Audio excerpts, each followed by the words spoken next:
knows what it's like to be the bad man, to be the sad man behind blue eyes. And no one knows what it's like to be hated, to be faded, to telling only lies. But my dreams, they aren't as empty as my conscience seems to be. I have hours only lonely. My love is vengeance that's never free.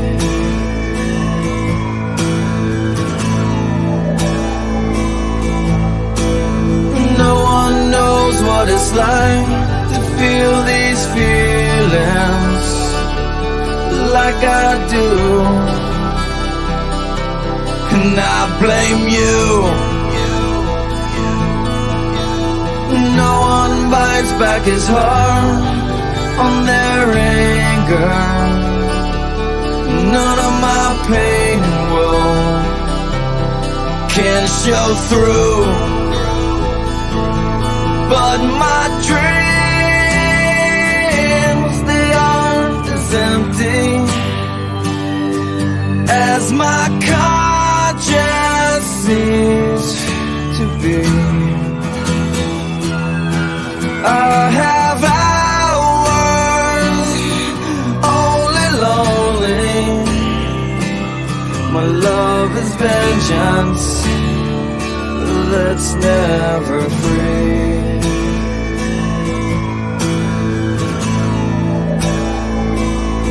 Discover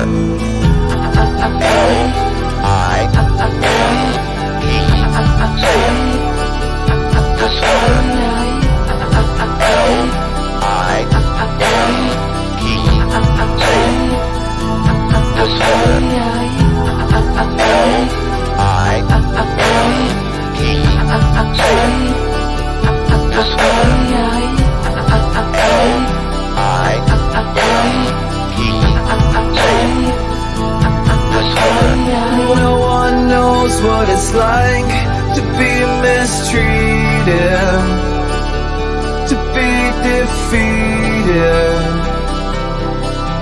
behind blue eyes. And no one knows how to say that they're sorry. And don't worry, I'm not telling lies. But my dreams, they aren't as empty as my conscience seems to be. I have hours only lonely. My love is vengeance that's never free.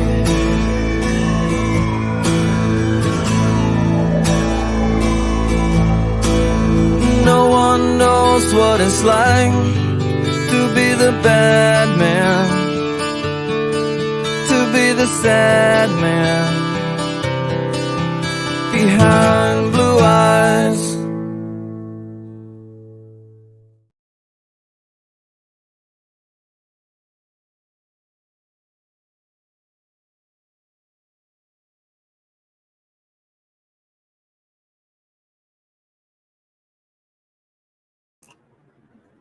Can you hear me? Breaker 19. What up? Fucking weird ass day today. Just 1 sec. Did you eat your other treats? Oh shit. Who the fuck leaves a soda on the goddamn... Oh, that was fucking... Yo, that would have been bad. I would have been pissed with that fucking shit. What the fuck?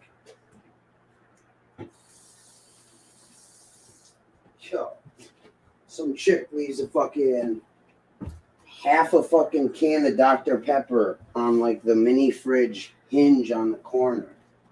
Like, why? Is that? I just caught that shit from falling. What the fuck, man? Come on, meow. Yeah, the dog got fucking told me, yo. They were like, she's like, yo, I see how it is with the treats, dude. She took a fucking shit and piss right in the middle of the room. And it's not like I don't let the dog out. You know what I mean? She's like, yeah, take that.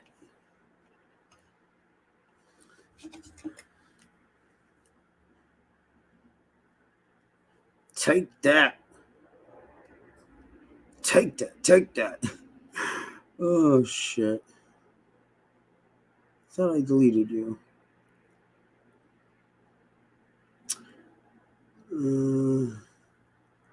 Can't play that. I can play this. I was up after I ended the show and shit, and you know, was having some fun talking to somebody.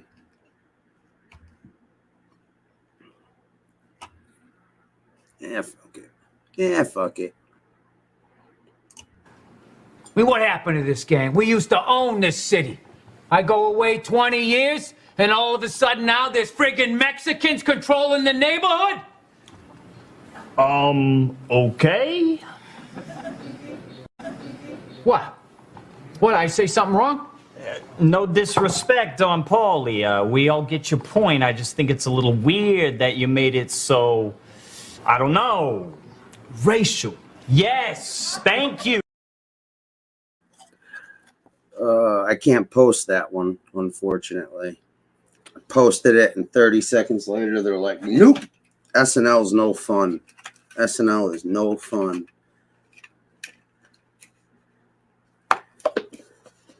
Can you imagine how it had to be with fucking, and we're not doing this all night, so don't get your fucking panties in a bunch or get your hopes up. Yo, but can you imagine how Howie and Frank were, you know, on the phone with this dude? I mean, there's 2 cop cars, okay? And they're chasing 4-wheel deals, this real neat ORV. And there are bullets flying all over the place. It's the most amazing thing I ever saw. More amazing than the time Michael Jackson came over to your house to use the bathroom. More amazing than the time you saved those old people from that nursing home fire, right? Yeah, and I bet it was even more amazing than the time you ate weight in Godfather's Pizza, right? Okay, Brand. Michael Jackson didn't come over to my house to use the bathroom. But his sister did. I couldn't help myself. Anyways, I think I might do that lone survivor thing in a little while. So I'm debating. It's early enough. Hi, Emerald. How you doing? How was your day? How was your day?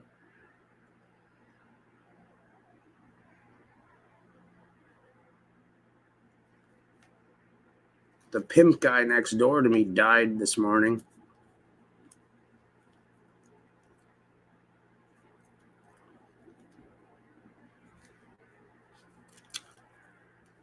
Fucking weird.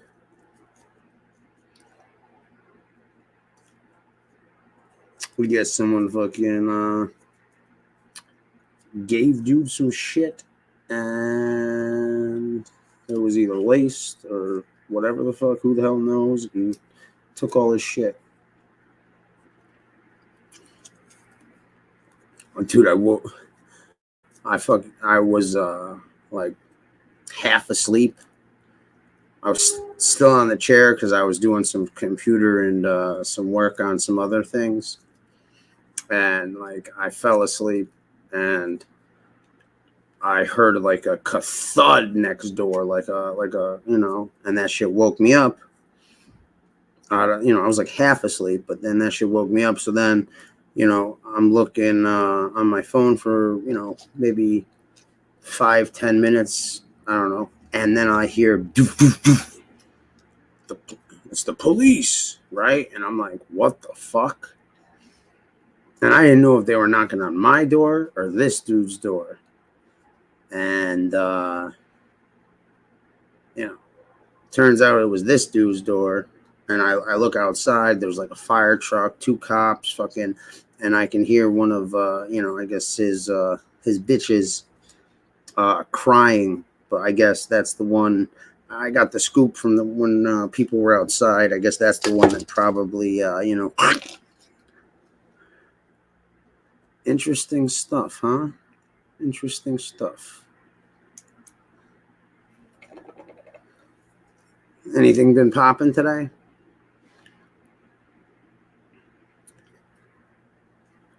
I don't know, dude. People told me they were going to come to the show, so who the fuck knows? Who the fuck knows?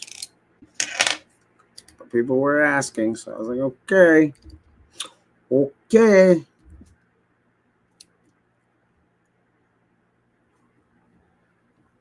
All right.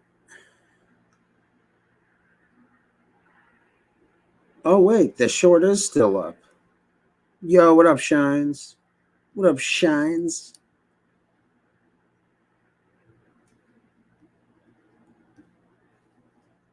How you doing, bro?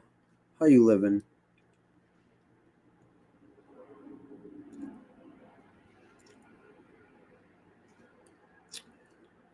Okay. Now, let's switch accounts.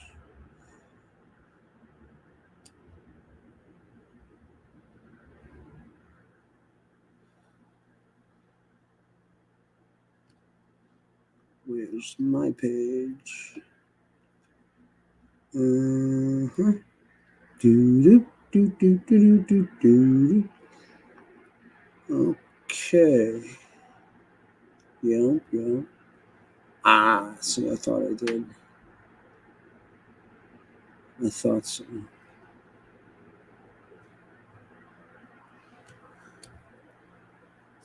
How's it going with me? It's all right. It's all right. My next door neighbor, that fucking that black dude with the dreads who was like a half-ass pimp, died this morning. So the cops were all here and shit. But, always something exciting. What's up, Steve? Yo, listen, Steve, I hear Fish fucking, Fish and a couple other people are, they're looking for the title of, professional trouser snake handler. They're looking for that title belt, man. Just what I hear, though. Just what I hear. I don't know if you could handle this trouser snake, though. I hope I'm not interrupting a pajama party, Moni. That's what you ladies do when you're together, right? Pillow fights and the like. You wish you had a dick as big as mine. I am a man of ample girth and length. Ask Moni. If I seem unimpressive in my Wranglers, it's because I'm a grower, not a shower. But trust me, when it's time to show, I grow. Oh, it's small. They're all small. No, they're not. What are you talking about? I've seen bigger, that's all. You've seen bigger? Yeah, I've seen bigger. When have you seen bigger? In college. Well, not just in college, but maybe if you had a bigger one. This is the one I have. Listen, I just don't think you're going to even be able to get it in the hole. You know what? You know what? Hold on a sec. Back up. I'm only doing this on one show. The Lefty Show is not going to have this up today.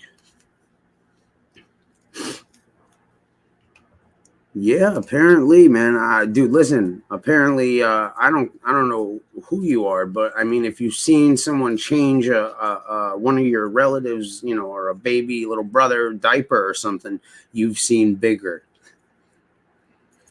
Steve, dude, it was. I don't even know if you know what happened. Yo, what up, BX? What up? Just catching Steve up on all the shenanigans and fucking melee and shit.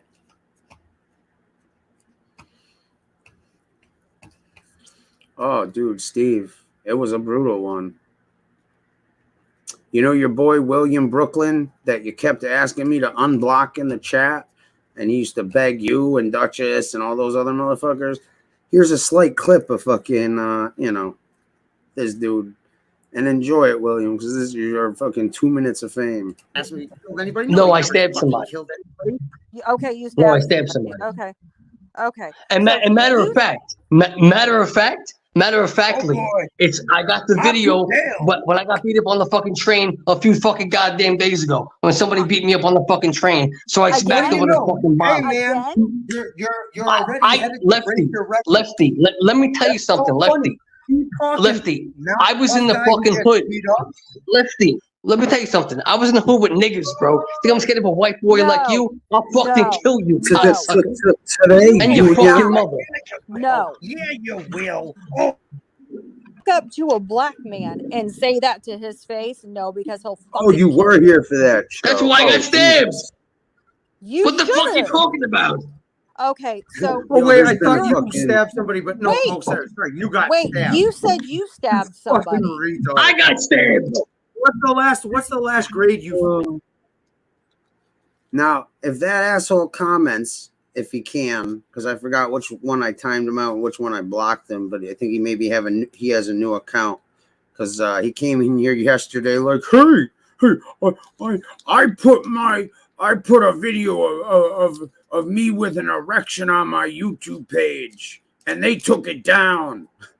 I think he was trying to imply that YouTube actually, registered that as a fucking cock.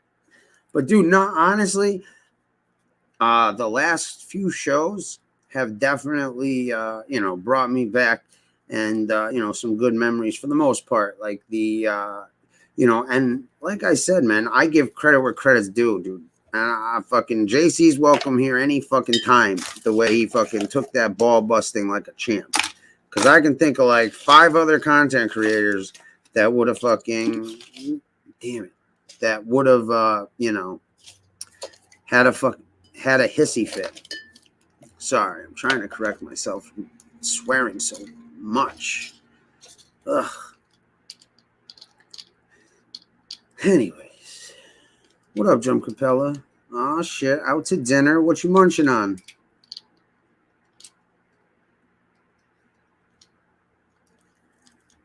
No, he's not that sauced. He's not fucked up. That's what I mean. That's you can hear clear as day. Fucking, you want to hear sloshed? Listen to a tape of Teresa.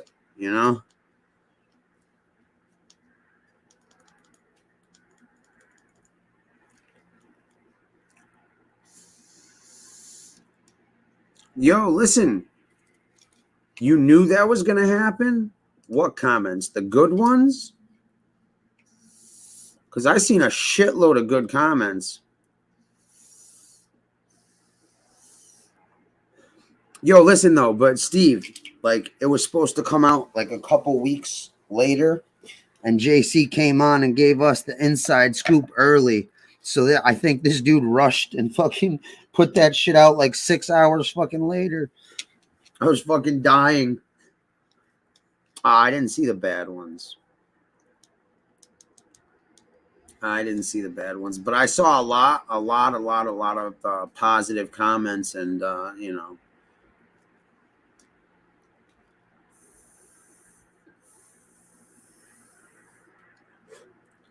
I told you, man, we need to get fucking dude, whatchamacallit?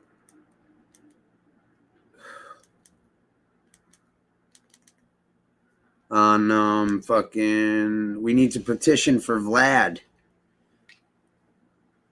We need to petition this dude for Vlad TV. We got to get him on Vlad, man. As long as he doesn't, talk about fucking tax evasion and shit on Vlad. He'll be like, so tell me more about this tax evasion and tax fraud. Well, you see, The government thinks I make this much, but I actually make this. Like, no. Oh, fuck. I honestly, I've only gotten a chance to watch like half of it. I do the same night Slick Willie came on here. I guess fucking Duchess, you know, put her in her place over at Stand Up Guys.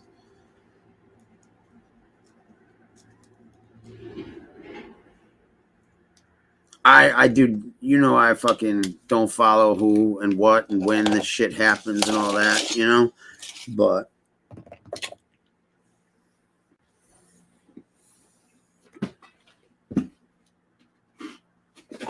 hold on a sec.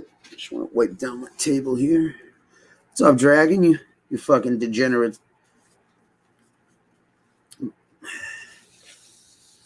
But you're a classy degenerate. We got classy degenerates in here, you know. Deplorables we don't want, but you know, degenerates, we'll take degenerates. We will take degenerates. I wonder who's sitting. Now, see, here's my theory about the fucking chat and the bush dwellers, guys. Is I think there's fucking a couple different groups of bush dwellers, and depending on who's commenting in the chat is who's dwelling in the bushes. Just a humble opinion of mine. You know, or hell, dude, you know, I don't know. It could be, you know, it could just be filled with, what's the word I'm looking for? Oh, yeah, I know. It could just be honestly filled with, you know, some goons and fucking some wolves. I guarantee it. Bring some people, show up. See the pack of fucking wolves I got with me, the fucking goons that you're all of a sudden surrounded by, and see what comes of it. Ow, ow, ow, ow. What up, another fat bald Italian? Listen, Dragon, I'm pretty sure. Because listen, I just, you know, I gather pieces of information in my head and I'll be dead up. Like, I swear to fucking God, Dragon, nothing drives me more fucking crazy. It's like, I don't give a shit. You could be a fucking bush dweller. Be my guest. Be a bush dweller. But it's just me not knowing who. You know what I mean? That's the only thing that drives me fucking bananas.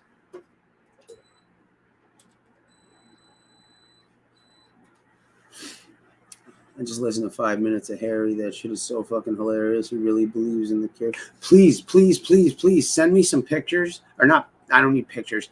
Yo, if anybody has fucking some clips that are fucking hilarious, please send them to me. Because I will be honest, I cannot personally listen to these people long enough to find a clip.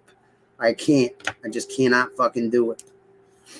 Bro, I heard this dude fucking basically like say he was doing the stolen valor shit because, you know, everybody lies on here and there was a super secret plan. Just like somebody else. I don't know. But who cares? Did anybody catch the show yesterday with the guy who shot yeah, I know. I know some of it is people falling asleep and shit. Oh God. Yeah. But yeah, I don't know if anybody saw, you know, the show yesterday, but I played the Rob O'Neill, the rest of the Rob O'Neill thing, and Rob O'Neill's interview as well on Sean Ryan. I'm not sure if anybody saw because I'm not getting any feedback, dude. So, yo. It's all these tough guys talking about fucking other guys. Well, you know, that's funny you say that. I was having a conversation today with somebody, and I won't tell you how the conversation came up, but basically he was saying, like, you know, there's guys in prison that, you know,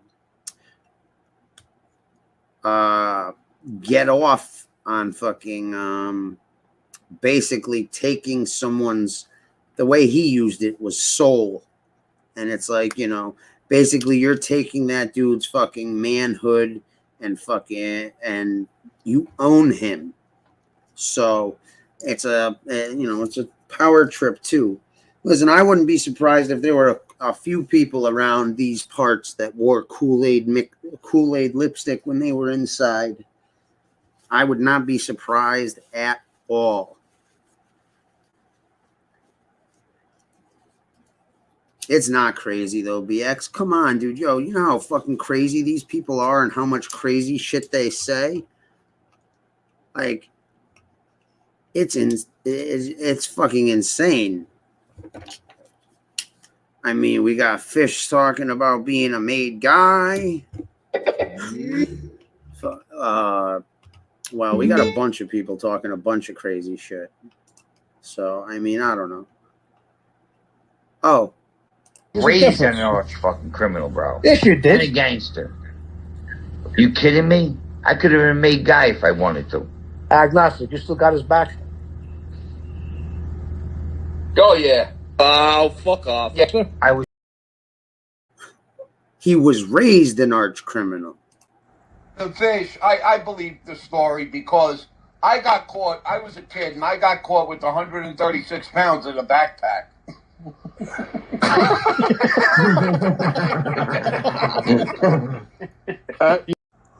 I know from dealing coke, it was 28 grams in an ounce. Yeah. How many ounces are in a pound? How many ounces? How many ounces are in a pound, Fish? Stupid. Fish, how many ounces are in a pound? He doesn't fucking know.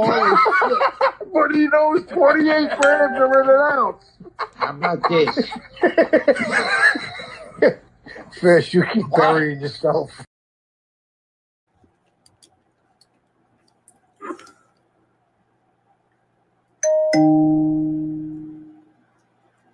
Friend request notification. Oh man, shit cracks me up. Y'all tell anybody I'll kill you! Peanut butter and crap. Look out, crack! Here I come! Oh. We weren't even asking. That was the first one. But then we even made it even simpler. How many ounces are in a pound? And if you don't know that, dude, then yeah. But you know, maybe that's why he thought he had 450 pounds in his fucking trunk. Oh man. Yeah, no feedback at all.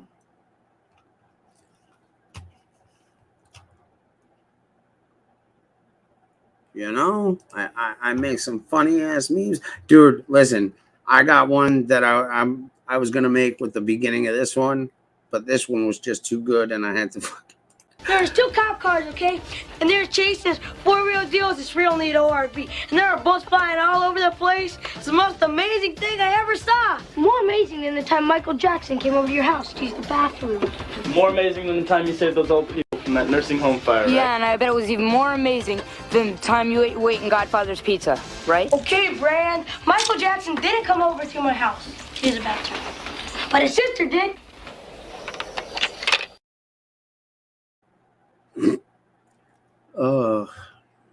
Anyways, so what's going on, guys? What do you want to talk about today? I prefer not to talk about these fucking assholes and shit.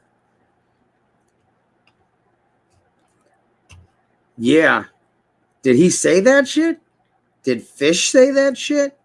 Because I wouldn't be surprised.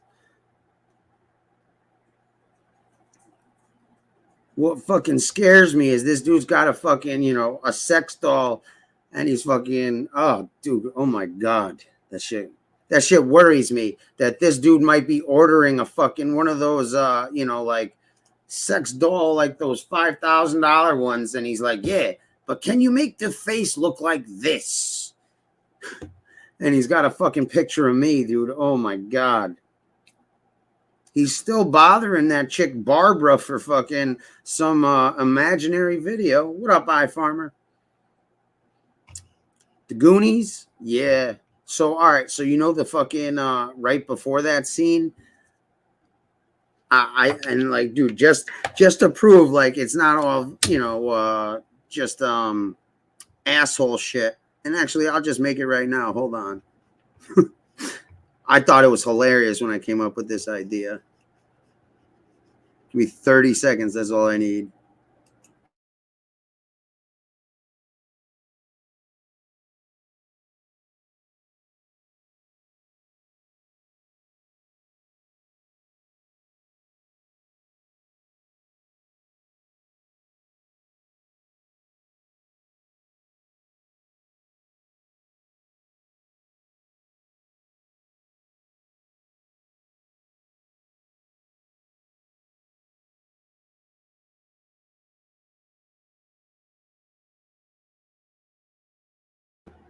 All right, hold on.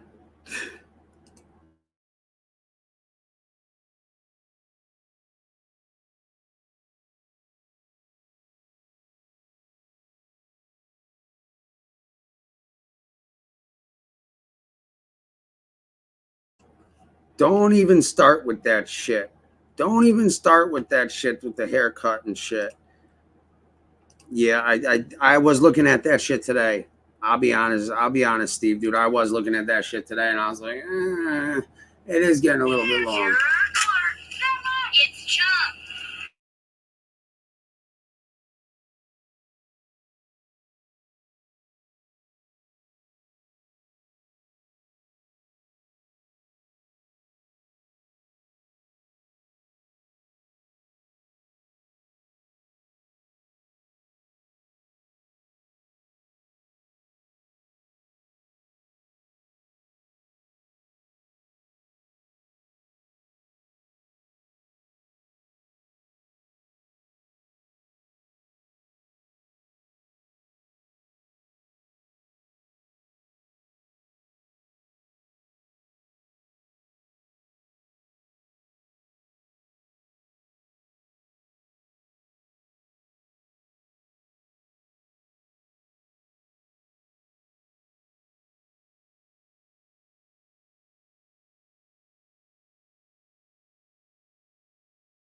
Yeah, I don't give a shit if it turns fucking purple, dude. As long as that shit stays in my fucking as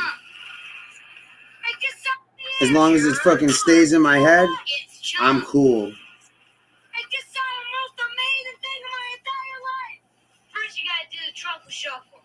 Come on, do it. Damn.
Hold on, someone just knocked on my door.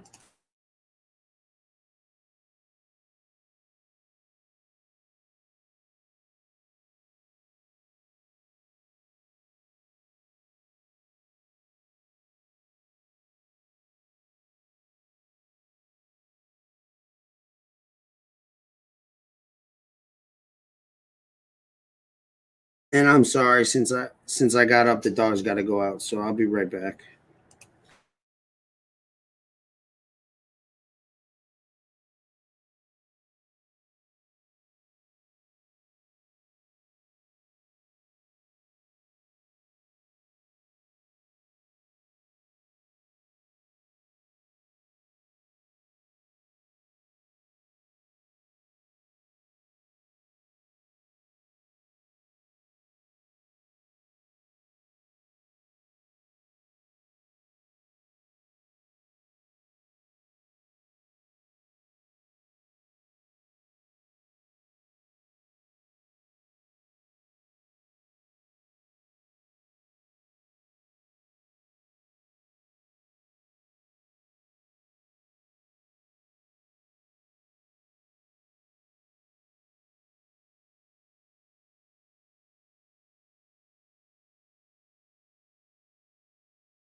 All right. Sorry about that. My bad. Apparently people didn't have the patience to wait fucking 2 minutes.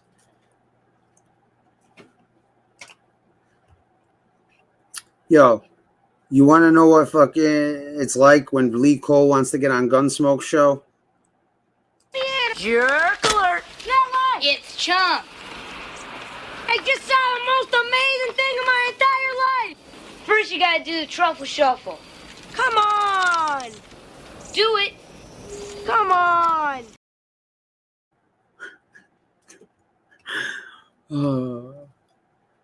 I thought of that shit immediately when I saw that shit.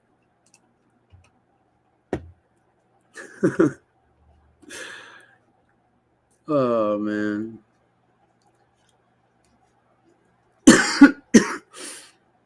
Yeah, tons of goofy shit. Tons of people that fucking claim a bunch of shit that yo, I know what fucking good movies are. I've been pissed there hasn't been a good movie out in God knows how long. Ugh. Trying to think. Like, I don't know. There's only a couple movies you could watch, like, you know, over and over. Like, yo, my boy Darren fucks with me, yo, fucking, because anytime The Town comes on, that shit stays on. I don't know. But I haven't seen Ronin in forever. That was a dope movie.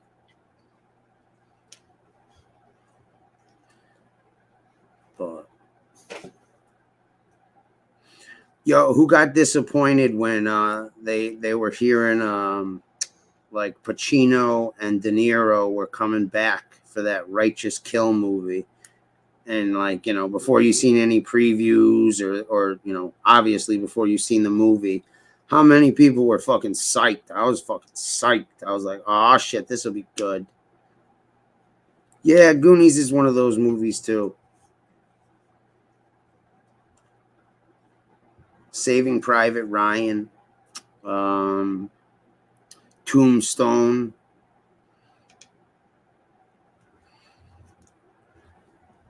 I'm disappointing people, Dragon. I ain't talking reckless, fucking endless shit.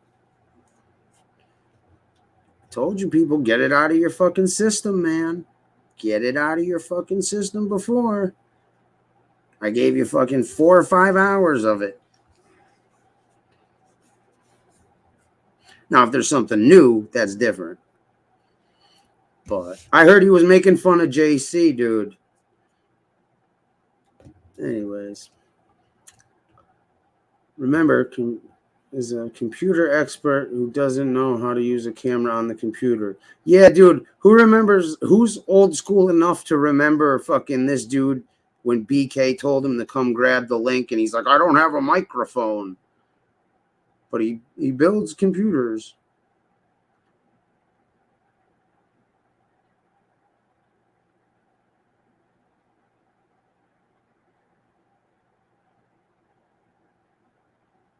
That shit was bad, dude. But, you know, a bunch of people claim a bunch of shit that they're either not or they don't have any knowledge or very minimal knowledge too. Yeah, Taken. The first Taken was good. That movie was dope. That was a dope movie. Let's see. 310 to Yuma was a good one. Heat.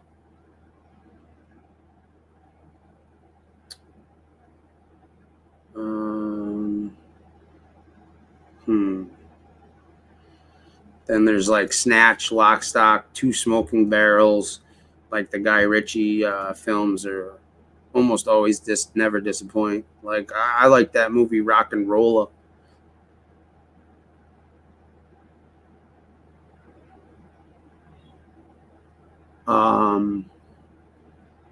Shit, there was a good con artist movie too with Edward Burns. I forgot what it was called. No, not the original. The one with Russell Crowe and Batman. Christian, whatever the fuck his name is. I have a very particular set of skills. You know what's funny, BX, dude, is I used to have fucking Trevor up there, but I had to delete it. Ooh, Primal Fear. The Devil's Advocate.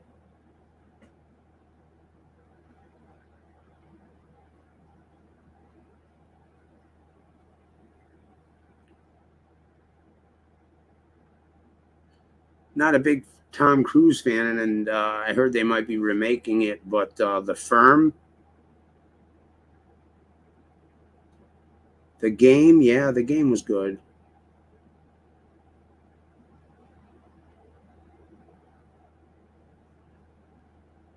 Oh, shit. Yeah, dude. Gladiator for sure. 300.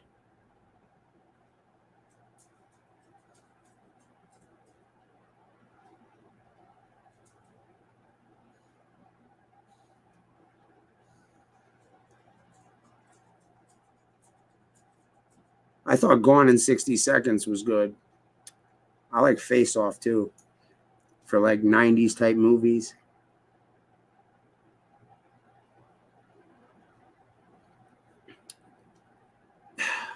Yeah, nah, there's I know I can. Yeah, 8mm was good too. I know there's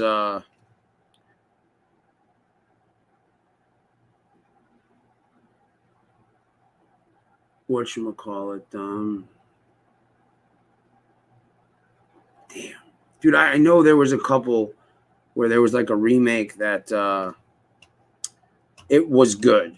I'm trying to think of what it was. It'll come to me, but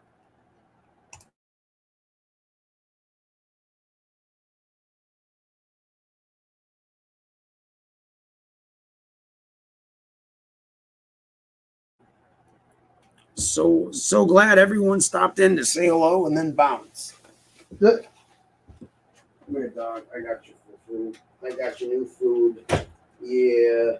Stubborn motherfucker. Shit ain't cheap. Oh, I'm gonna be pissed. This is the wrong fucking. Oh, wait. Okay. Whew. All right. Cool. Yo, I thought we was in trouble, dog. I might have got you the wrong food again, but nope. I gotcha. Throw away this other disgusting food that you didn't eat. Asshole. Here you go, bro.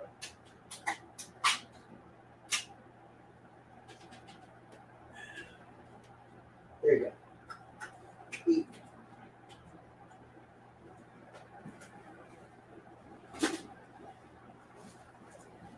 Ugh. No, she's not eating it, but she will.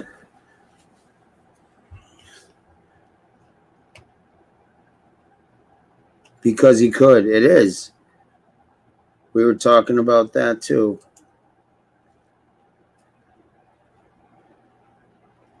Mask, not Jim Carrey version. I'm not sure what that is.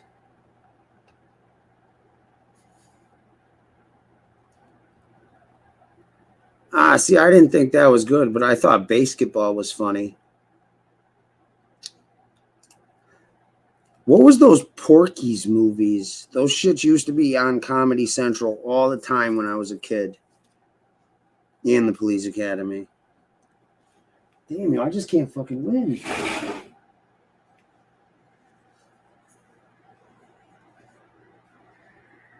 Idiocracy, yeah, that, yo, BX, that was about as close as we could get to fucking here. That's some scary shit. Yeah, I don't know about all that shit.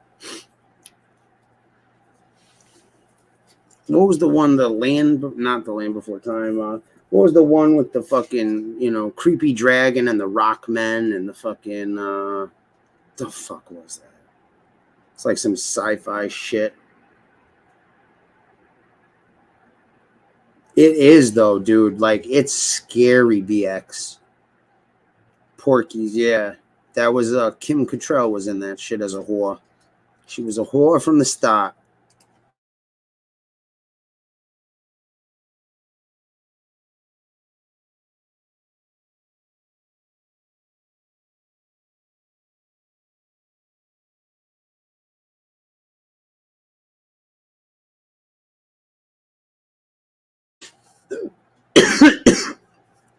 I got kicked out of Catholic schools for starting a fucking, and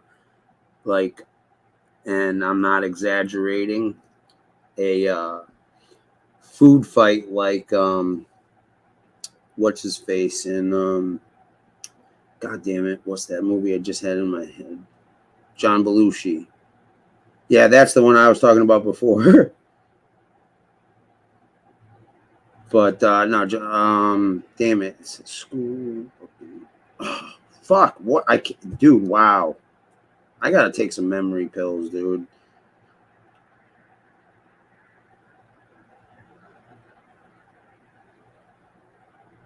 The fuck, Monty Python's. But what the fuck was it? Training Day.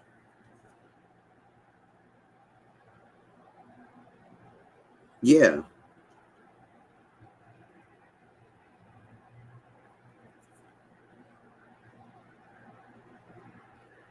Ugh.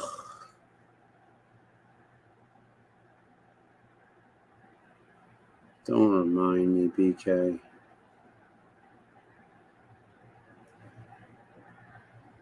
And if it's any kind of fucking hint, or if it's any kind of I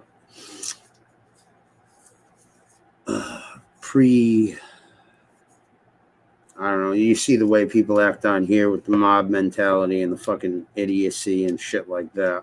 Like, listen, I can talk shit, bust balls, and fucking do that shit all day, every day, and do it without fucking being a scumbag. I think I proved that the other night, when I went pretty hard for like 5 hours, by myself. But, again, unfortunately, I started off that, with the idea of that. And I was going to abruptly stop, just when I saw the numbers what I thought they would be and this and that. But to be honest, man, I was just having way too much fun and laughs. It was just too funny, you know. But what's up, Roro? How you doing? I hope you had a wonderful day today.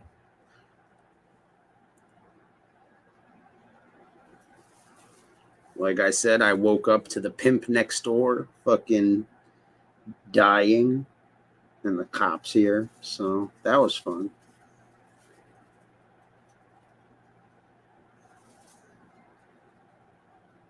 Fat puppy, you know, finally had enough and said, that's it.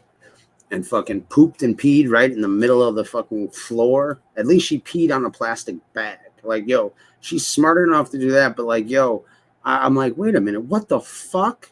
Like 10 minutes after I let her out, she's like, yeah, fuck you, Lefty. Where's my fucking treats? So I got her. Like, dude, I went, and that's why I was late. I was going to start the show at like 8 o'clock. Oh, boy. I grabbed them. Now I'm in trouble. Dude, I bought the biggest fucking, I bought like a 5-pound bag of these fucking things. Shit is huge. You know what, man? Come here. Up. Numbers. There you go.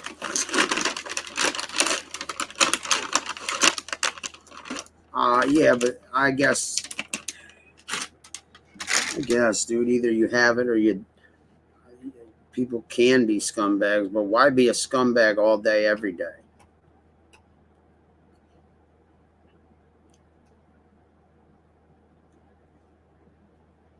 Oh, nice. Very nice. Nice. Yeah, it's always fun. It's always fun to, you know, hang out with some good friends and you know, manja. And just catch up and have some laughs.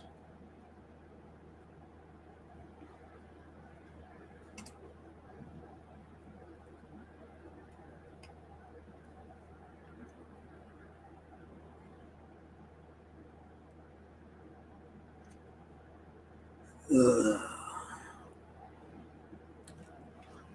Wow, and he's such a reliable source, you know. That dude is Mr. Reliable, right? Can I ask you a question, whatever the fuck your name is? I'm not even looking, but tell me, do you believe this one too? You know, all these guys would meet at the Cadillac Diner, and my grandfather would bring me along, and Sonny would sit me on his knee and feed me bacon while they were talking. I was only a little fucking, you know.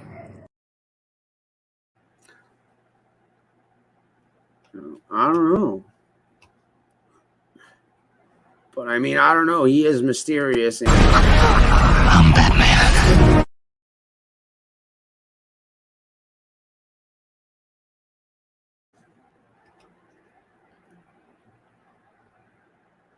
Yeah, I suppose. Now, I don't think some people were ever taught class or manners or just, you know, the proper way to behave, you know, and conduct yourself and represent yourself and shit. You know, some people you just, I don't fucking know. Yeah. And, you know, God bless the people that, you know, figure it out on their own. Yeah, I went to school, to an elementary school, and flipped out on a teacher and said, "You don't tell my fucking daughter to tattletale." Okay, never. I taught her whole life. Anyways. But you are right, you know, when there's no person to nobody to lead by example or to teach someone the proper way to, you know, again, conduct yourself in the world. I don't know. You end up fucking saying nasty ass shit, fucking having no respect for women, and so on and so forth. You know how it goes. Anyone have pizza links? I haven't seen a pizza video in a while.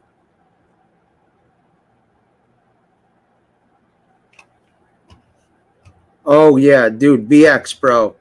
If you ever saw inside Pizza's head, dude, this would be it. This would be it. If you were able to see inside Pizza's fucking head, you know exactly what you'd see. Anthony.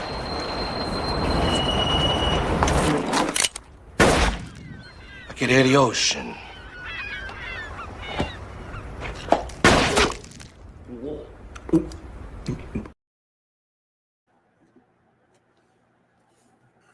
Yeah, that was when I had a contract, and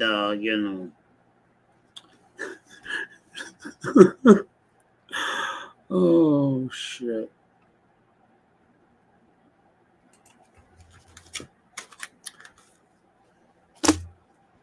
Good God. The 3 rules in the mob were don't sleep with another guy's wife, don't sniff coke, and ladies, close your eyes, don't eat the snatch. Oh, Jesus. Well, dude, him and Fish fucking and FBS all, were schooling fucking somebody about, the rules, and, they thought they might even be wearing a wire. Listen to Fish and Tony, man. New York, these guys know better than anybody. That's $60. Good luck getting it. Hey, I fucking won, Paulie. It's only right you pay me. And for other things, too. Like what? Fucking Dom Perignon for everybody in the skybox at the Garden the other night. Check comes, suddenly you're MIA. Chrissy, you're too fucking worried about what I give you. Worry a little more about what you give me. Blow me with your lectures, Paulie. Kid, you wearing a wire? You fucking crazy? That's well. Let him down. He fucking touches me. Then make it easy on us all. Take him off. Everything. New York reopened the books, but they also laid it down. Probationary period. When I was coming up, this would never happen to new-made guys. But too many people are doing a simulcast. Well, maybe you fuck. Do me a favor. And don't take it personally. There you go. Fish and fucking Tony just telling them the rules, yo. It's New York open the books, but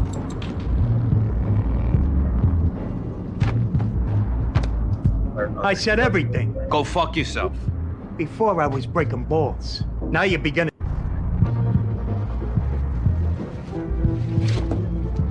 To jail, jump in his chat and ask him. That would be a classic to see him get the answers. I guess you could call that a dick. Oh my God. Well, methamphetamine is all right.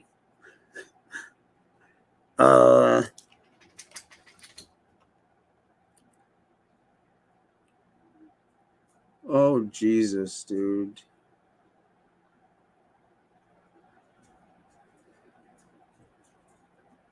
Already with the fucking dirty talk, and we're not even fucking at midnight.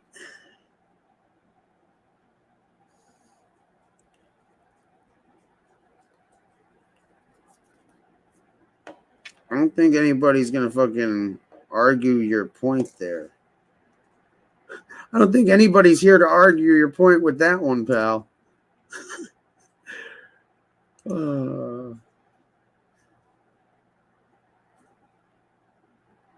Are anybody telling you that you should fear them?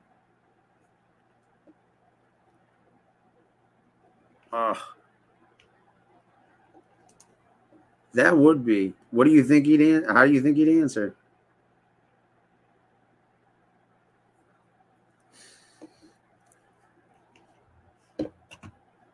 I guess it depends on the hour of the day, the drugs he's on, and the fucking.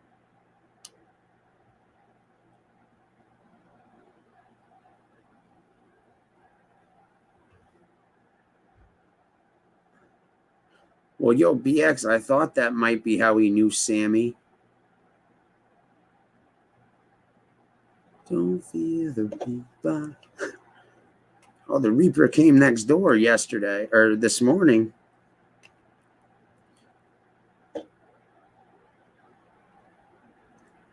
Really? Jesus. Hey, dude, the check goes where it goes. Oh, absolutely. Oh, yeah. His tiny brain, that hamster wheel would start spinning.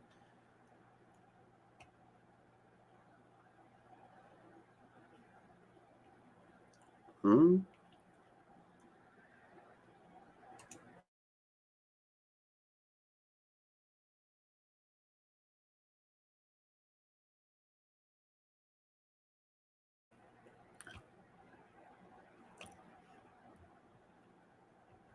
So listen, I asked before and I didn't get any answer. Were any of you guys in here last night when I played the the Rob O'Neill and the Navy SEAL shit, or no?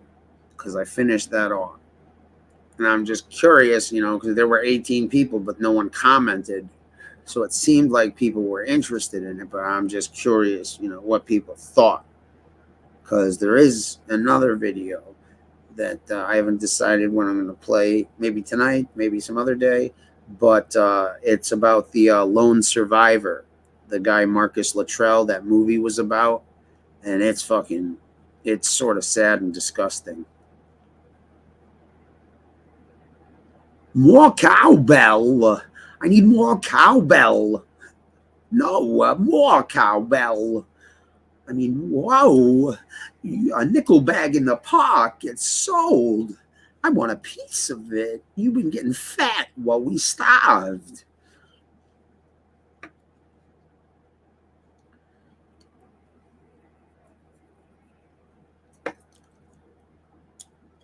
What's up, Gary?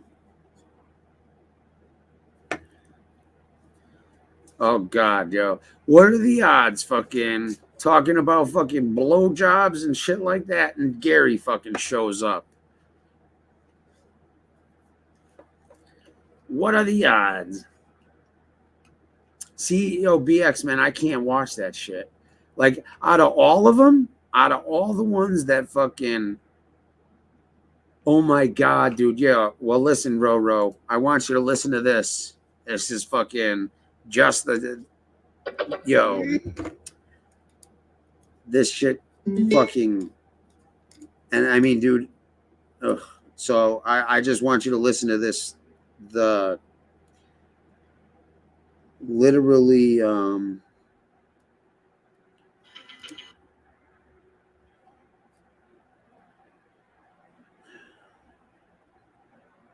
right, hold on.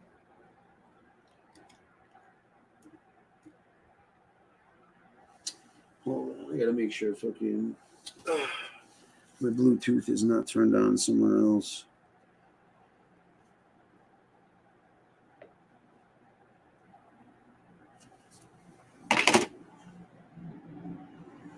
I didn't know that. But this pertains to Mike Murphy.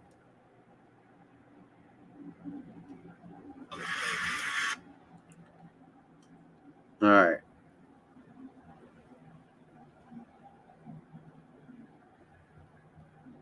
Oh, fuck. I just X'd it out. My bad. And, even in his own words on Anderson Cooper, he says that he heard Murph yelling his name that he needs help. Marcus, and he said, on Anderson Cooper live, I put my gun down, covered up my ears, and I quit right then. I'm a coward. And and that's the real story.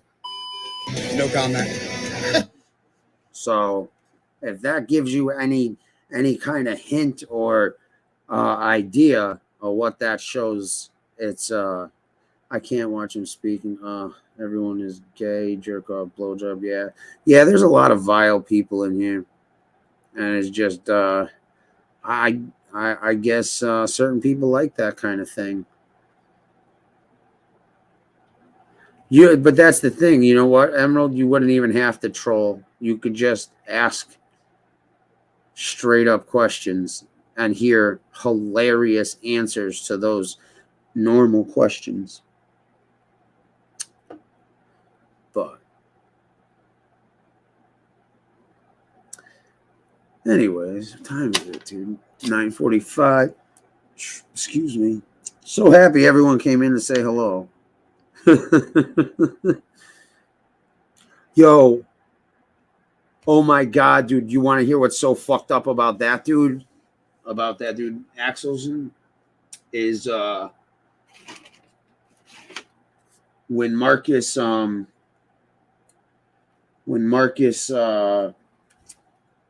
they found Marcus and he wasn't crawling through shit and fucking this and that and this and that.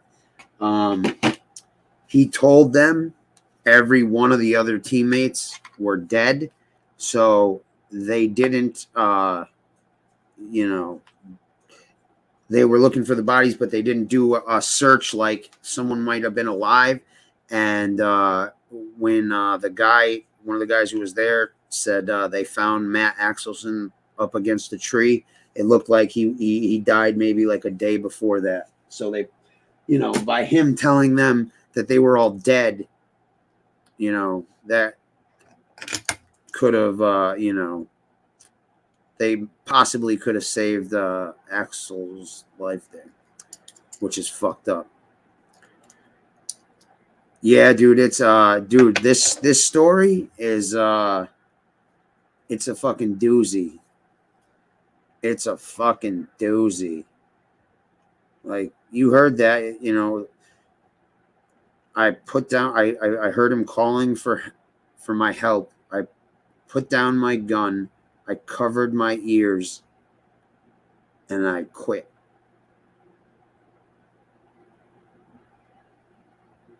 Like, I don't know how someone could, I don't know, man.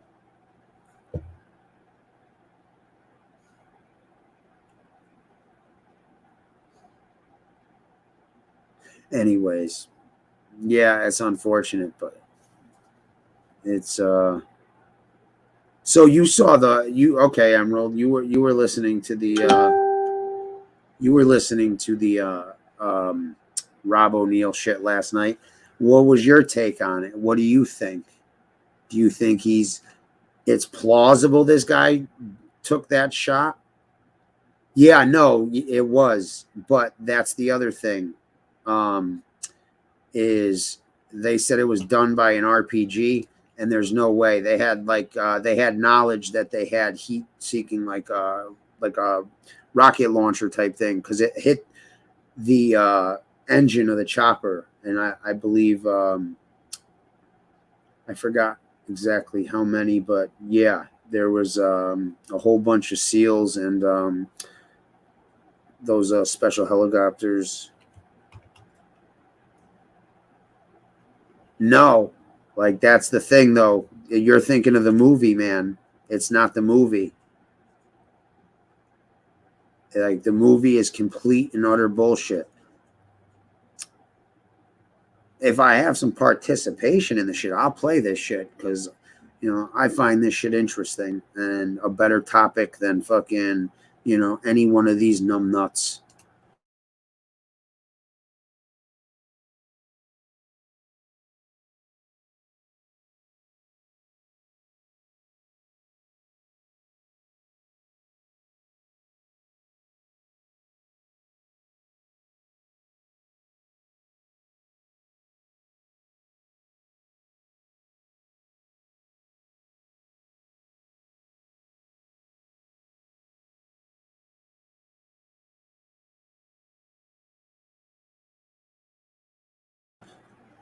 I don't understand. My question is, why didn't another team member claim responsibility?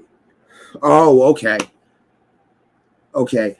Because so these guys are not all these guys are, want to be known or, seek that fame and this and that. And the guy, the point man, Red, who they were addressing him as, and that's That's what they call the first guy in the stack, is Red. He said, he couldn't have picked the more perfect guy because this guy doesn't even want to talk to me, another tier 1 operator, let alone take any type of credit for it. But, again, his story changed like so many fucking times. It was just ridiculous. But,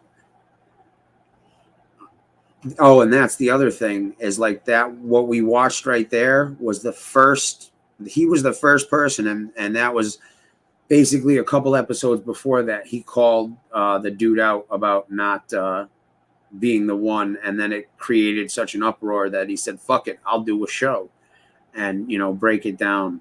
And then after that, a couple ex-SEALs started doing breakdowns and this and that.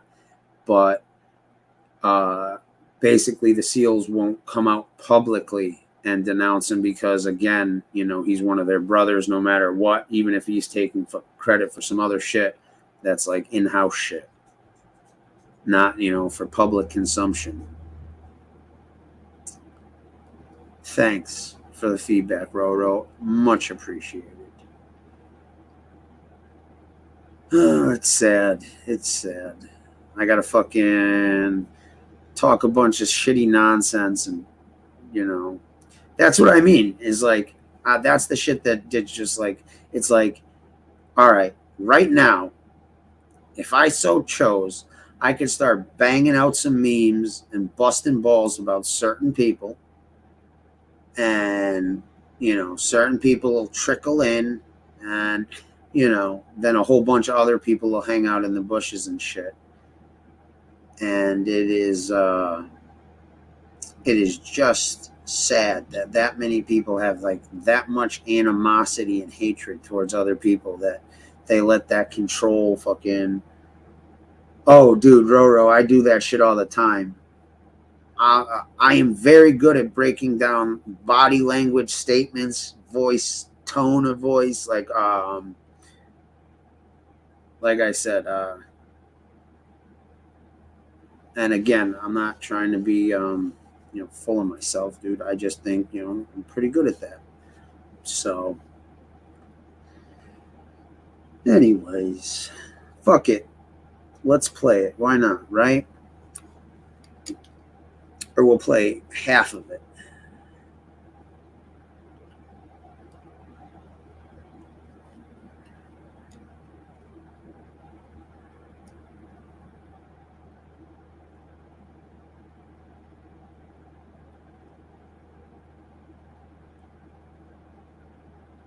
Thinking that taking a leap of faith and be like, I don't know if these guys will do it for free, but I'll try it.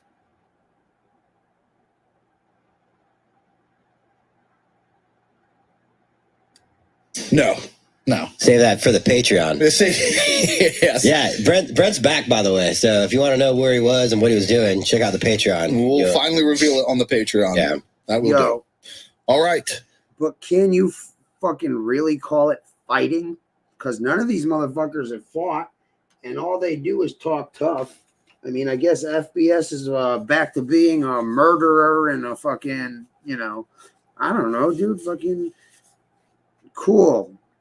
Me, I'd rather fucking have some fun and laughs and, have some, interesting conversation if I can get it out of people. It is. It really fucking is.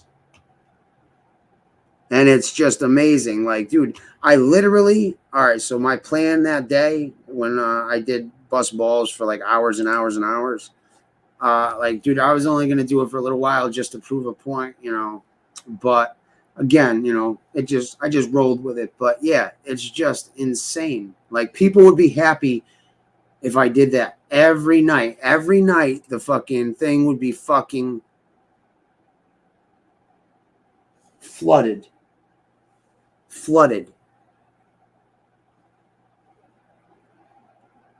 Yeah, exactly.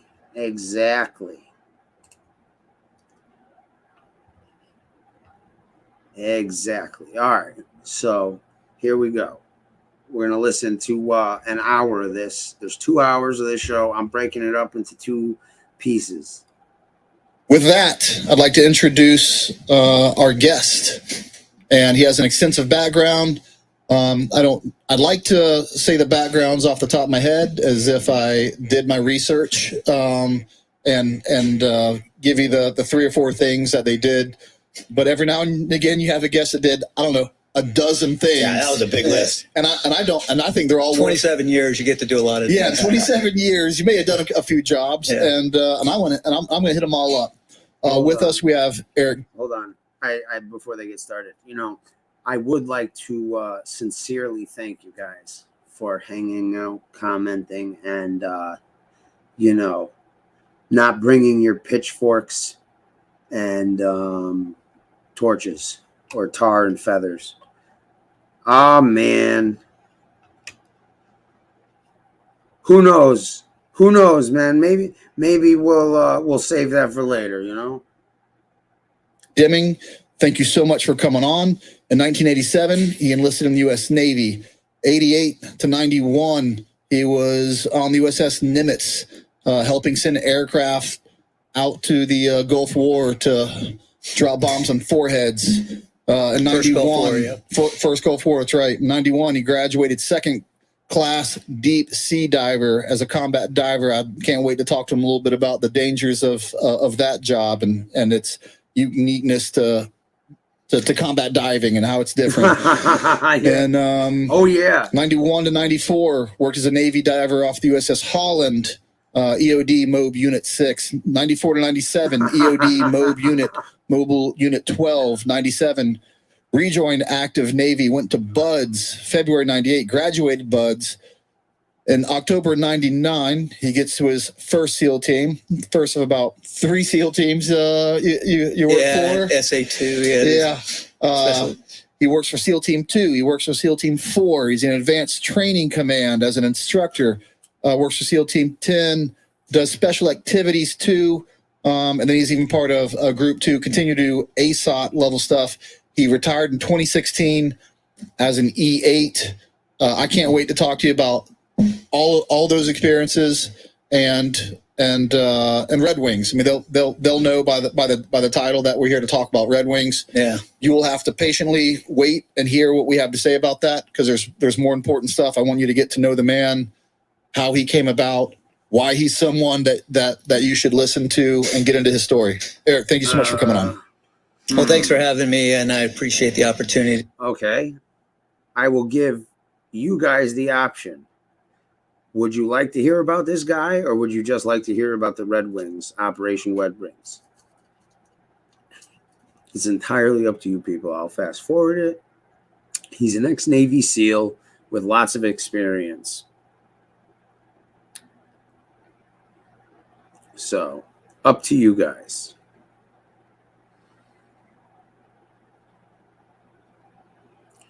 Do do do do do do do.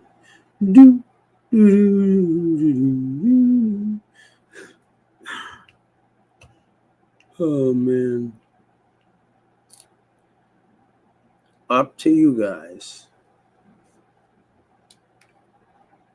Entirely up to you guys. I'm just waiting for someone to comment.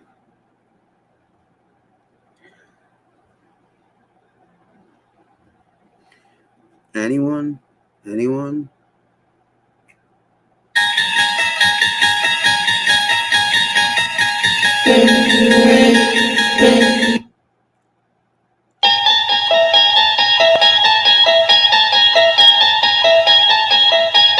You unlock this door with the key of imagination. Beyond it is another dimension. A dimension of sound. A dimension of sight. A dimension of mind. You're moving into a land of both shadow and substance, of things and ideas. You've just crossed over into the Twilight Zone.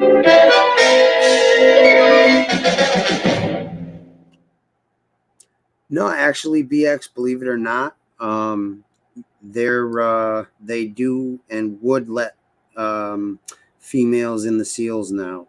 It's just none of them have passed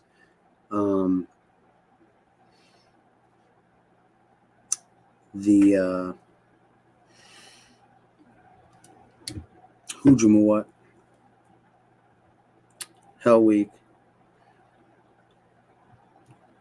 Yo, Gary, he's never professed to be a SEAL.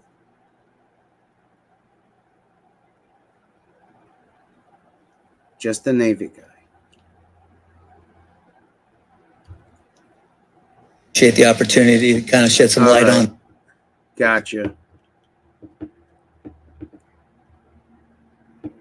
They kind of nudge someone one way or another. It's fuck. What the hell? The fuck is going? Oh, dude, my fucking screen just glitched. Hold on. How did it end up on a fucking short of mine?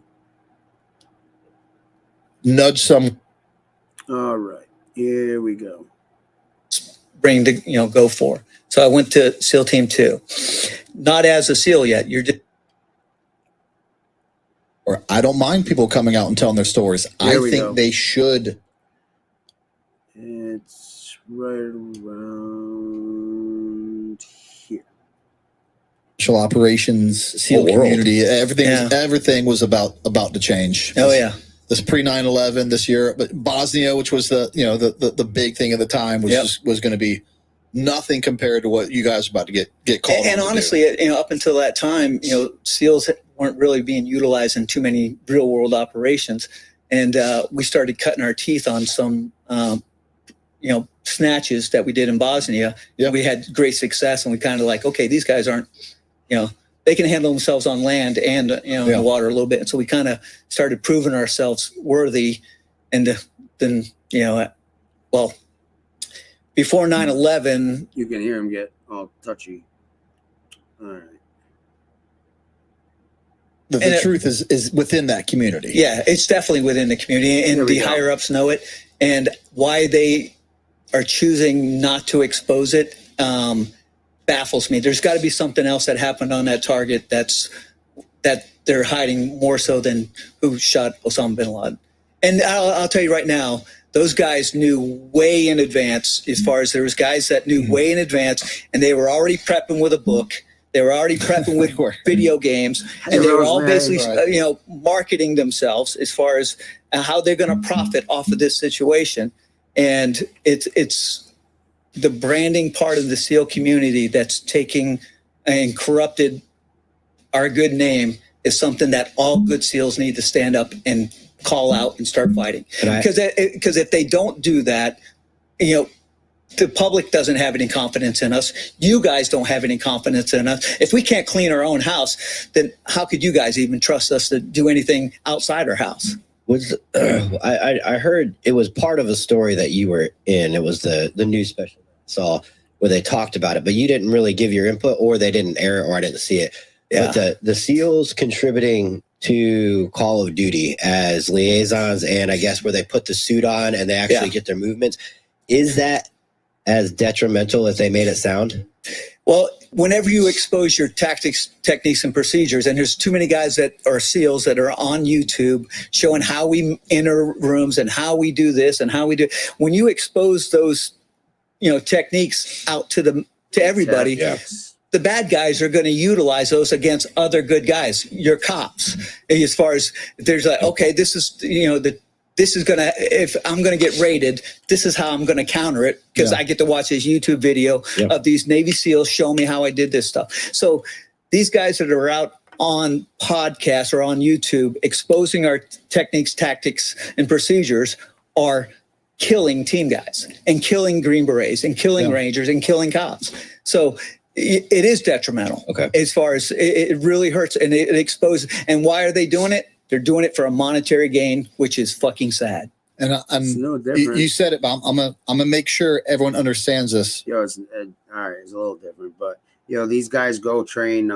Like some of these guys, like if they get dishonorable discharges, or even if they don't, these guys go down and fucking train cartels. Third world countries, all that shit. And I'm not saying these guys, but special forces guys absolutely do that shit, especially the ones like dishonorably discharged and shit. Because it boggles my mind. We'll see it even on this, and they'll say, well, isn't that ironic? A guy on a podcast calling out other people on podcasts. Yep. Here's what we are saying the difference is, and I said it before. I don't mind people coming out and telling their stories. I think they should tell their stories. It's why you're telling your story, and are you lying about your story? And is there anything in your story that you're giving away TTPs that you shouldn't do? Yeah. And you're basically exchanging money and fame and followers for secrets. Yeah. And I have a problem with that. And huge. It's huge. And if you don't come out, and talk about it and expose it, then who's going to? Yeah. And hopefully shame them where they stop, as far as, and that everybody gets on there and starts bashing them, say, you moron. What he's saying, basically, Emerald, is these guys are coming on here and showing how they, hold on a second. What the hell's the deal?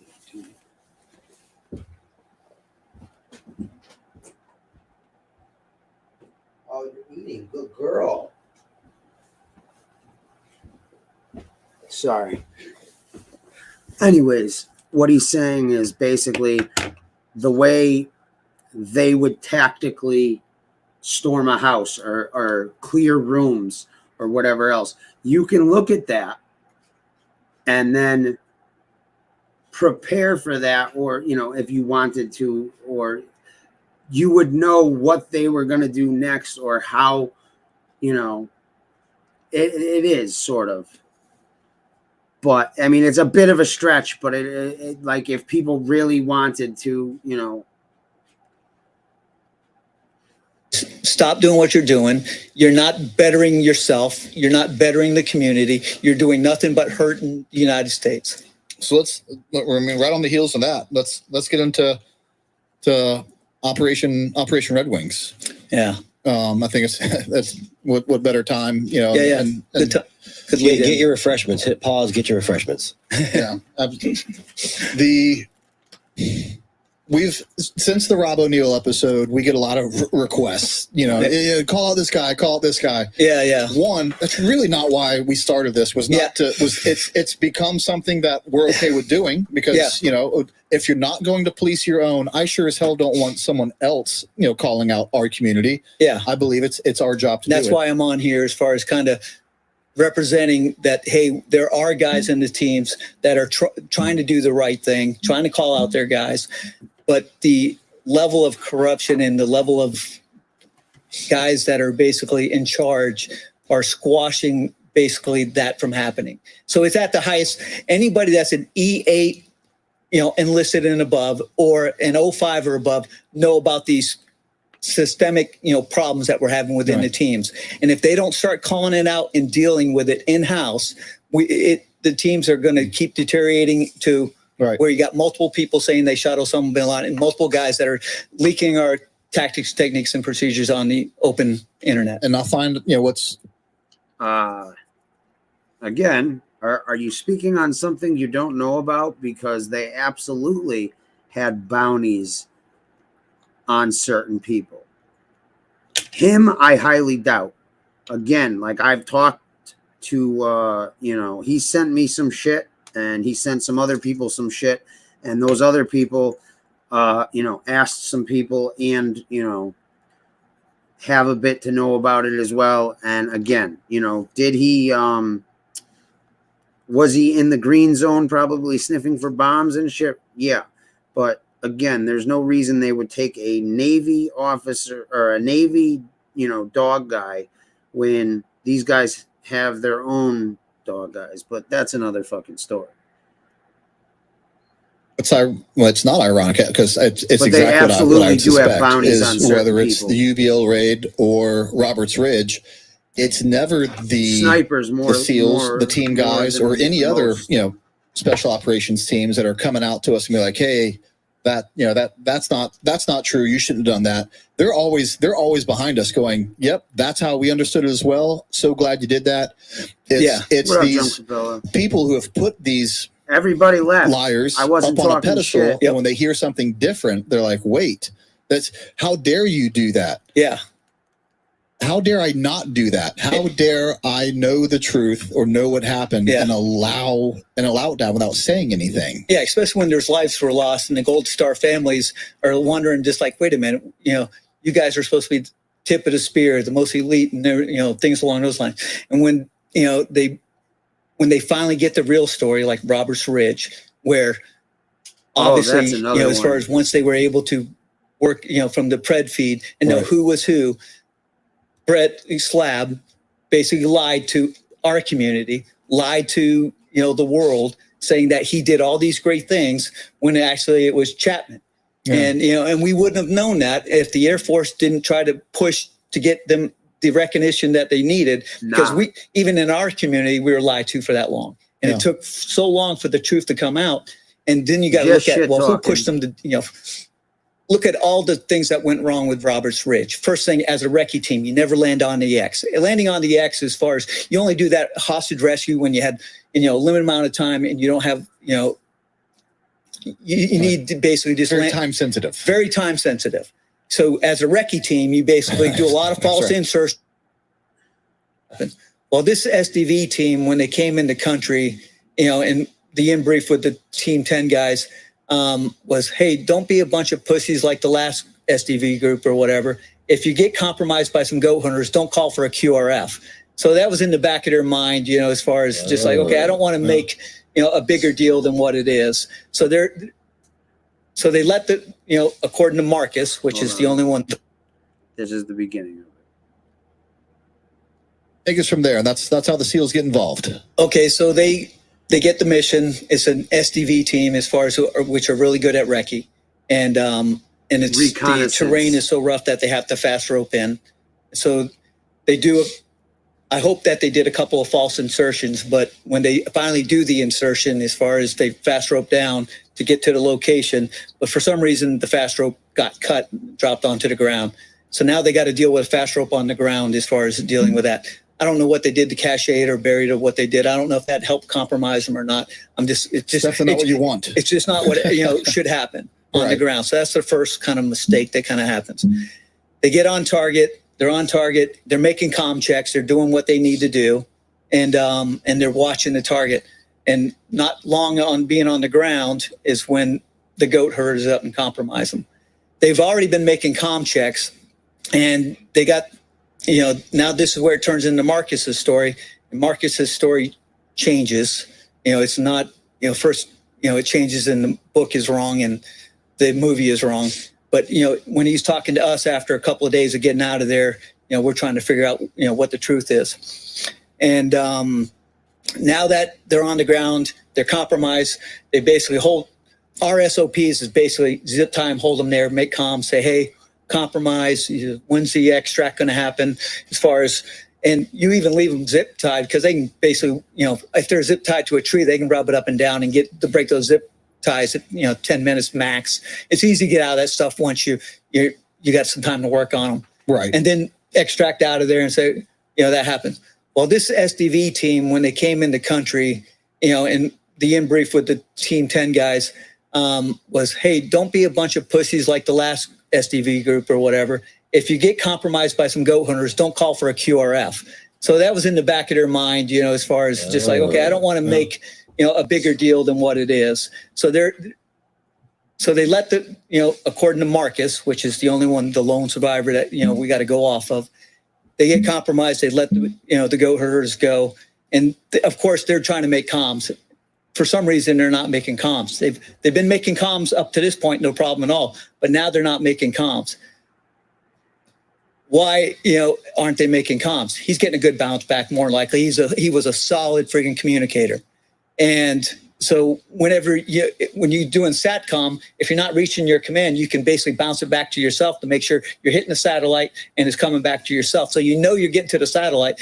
You just don't know why the other side of the radio, who you're trying to reach, are they manning the talk? Is there somebody at the radio listening to it? And what I was told, and I wasn't there, I was in Iraq at the time, as far as they said that those guys are laid up. Their next comm window isn't until this time. And there were some guys, we play a sport called speedball. It's kind of like Frisbee football with a football instead of a Frisbee, so that we don't hit each other and bang each other and kill each other because we're so competitive that we don't want the contact to happen. And they were playing speedball, and the comms weren't being manned properly at the time. So now you got these guys that are out there trying to, hey, we've been compromised. They might have let the goat herders go sooner than they should have, and they didn't have comms yet, but they're moving to, you know, where the helos can kind of extract to get them out. And at some point, basically, because of the delay of comms, they finally get, you know, compromised fully, not a soft compromise. Now they got guys that are actually after them, trying to, you know, shoot them and kill them. So now they're troops in contact. When they're troops in contact, they're like, fuck, nobody's listening to radio. It's hard to, you know, now that we're moving, I'm not sure if we're getting, you know, good SATCOM communication. That's when Murph, supposedly Murph, this is all Luttrell's story, gets on the sat phone and he can't reach anybody at the talk on the sat phone, and he has to call all the way back to Virginia Beach. He calls all the way back to Virginia Beach, Group 2, number that we all know, basically calls that quarterdeck, says, hey, this is Lieutenant Murphy. I am troops in contact. Get a hold of the talk. This is our location. We need help now. And they finally get a hold of that talk. When they get a hold of that talk, they basically like, holy shit, we didn't realize all the shit was going on. Now, whenever you have troops outside the compound, outside the wire, as far as you got to have a med plan, you got to have a comm plan, you got to have a QRF that's on standby, ready to assist you if you need it. Instead of basically launching the QRF that's on standby, ready to go, that know that area, as far as the Marines that would already, that was their target, they decide to throw a bunch of SEALs onto 2 Chinooks and basically try to launch to go save their guys. And all those guys on that helicopter, fucking warriors, fucking want to get into the fight as fast as I possibly can. The leadership that pushed them to do that, you know, as far as going in without close in air support, which is, and then let me back up. Before they even launch to leave, Rob O'Neill, one of them, as far as, I believe the other guy's name was Reed, on Tier 1 operators that were basically working in the same compound there, said, shit, yeah, we'll jump on and help you. Step up to the fucking plate, and they were ready to go on. And just as they're getting ready, they're on the helicopter, they're trying to go. Another member comes out from that group, says, pulls him off the helicopter, and just basically, you can't go, get off the helicopter. And we're just like, and the guys that were on that helicopter, he got pulled off of, we're like, what the fuck is that? You know, kind of a little bit strange. Well, you know, even back then, after I heard the story, I'm just like, that doesn't make, did the fucking, you know, did they know that there were SA-7s in the area? And Rob admitted on a podcast, SA-7s are kind of ground to you know, a personal like, I don't want, it's more than a fucking grenade launcher. It's like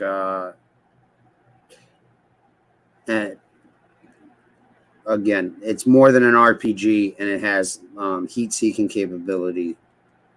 Yep, that they knew there was SA-7s, you know, in the area.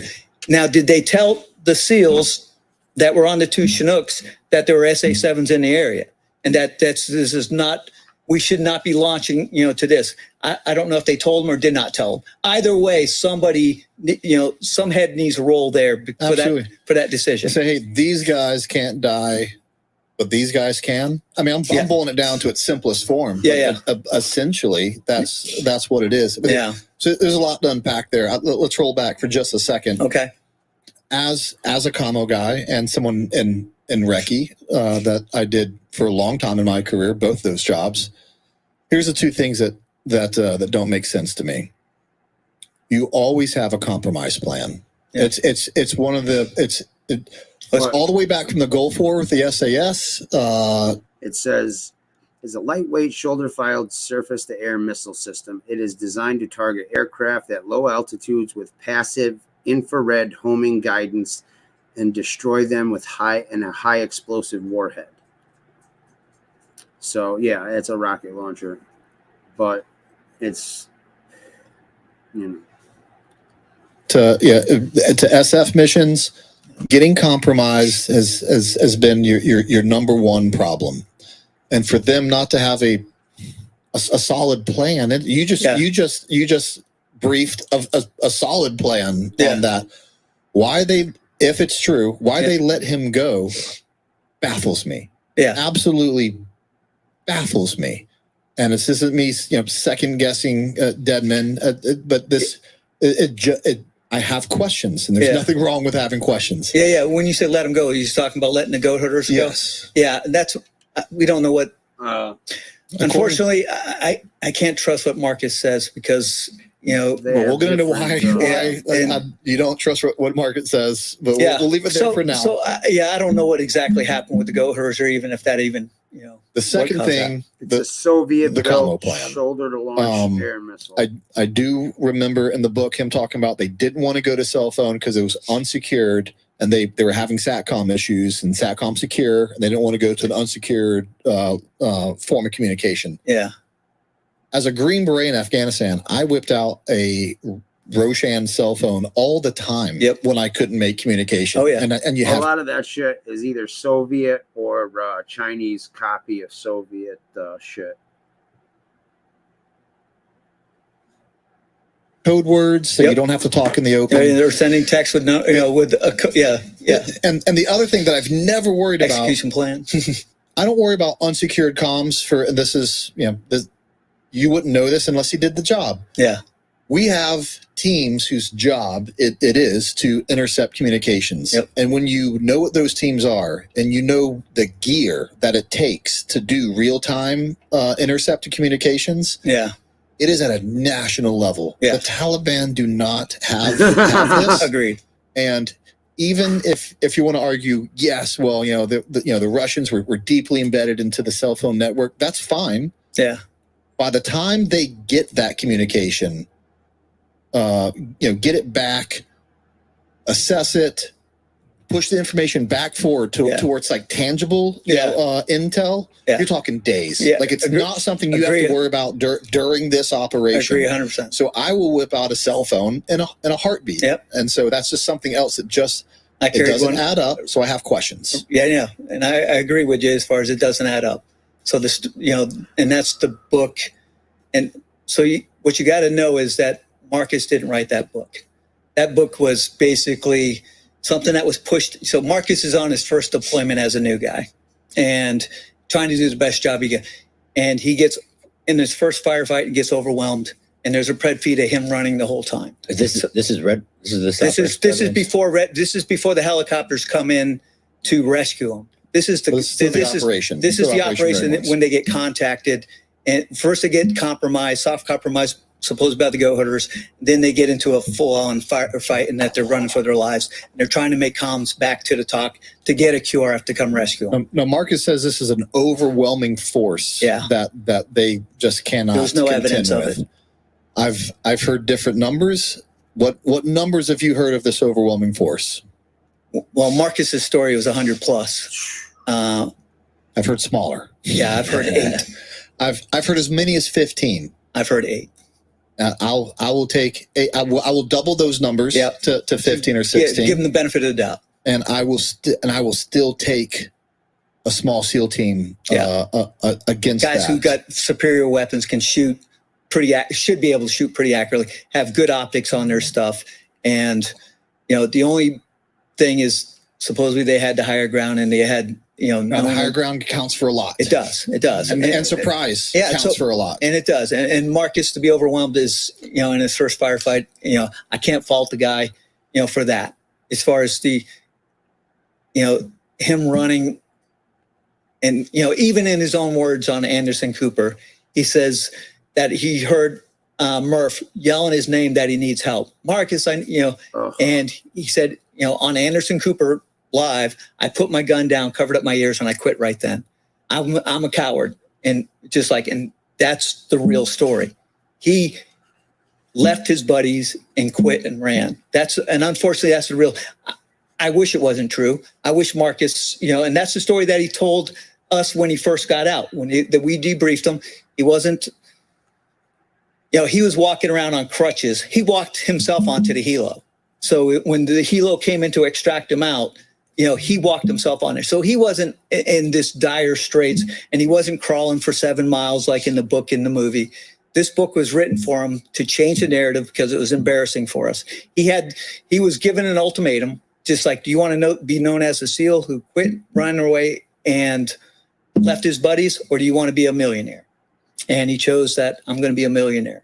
So we're not buying this narrative that there was a massive running gunfight down the mountain where everyone goes dry and on their mags. Yeah, Marcus has supposedly had pretty much full mags. And I've heard that. I got that from the Green Beret team that rescued him. Yep.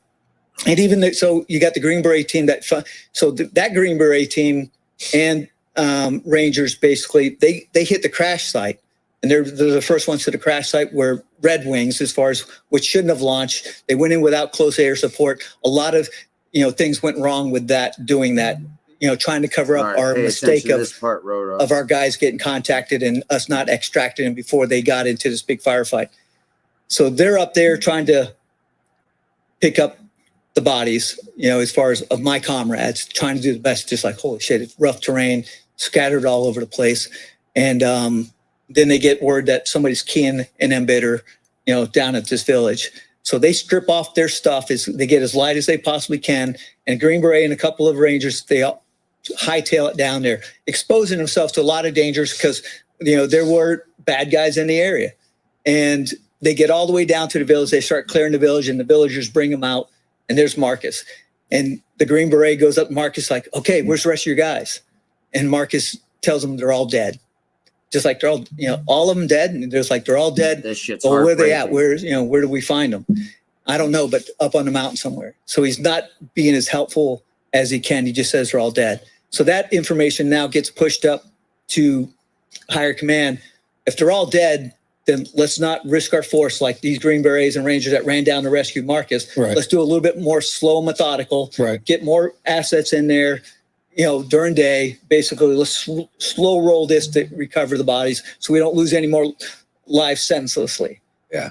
So now they're looking for the bodies roughly where Marcus is trying to tell them.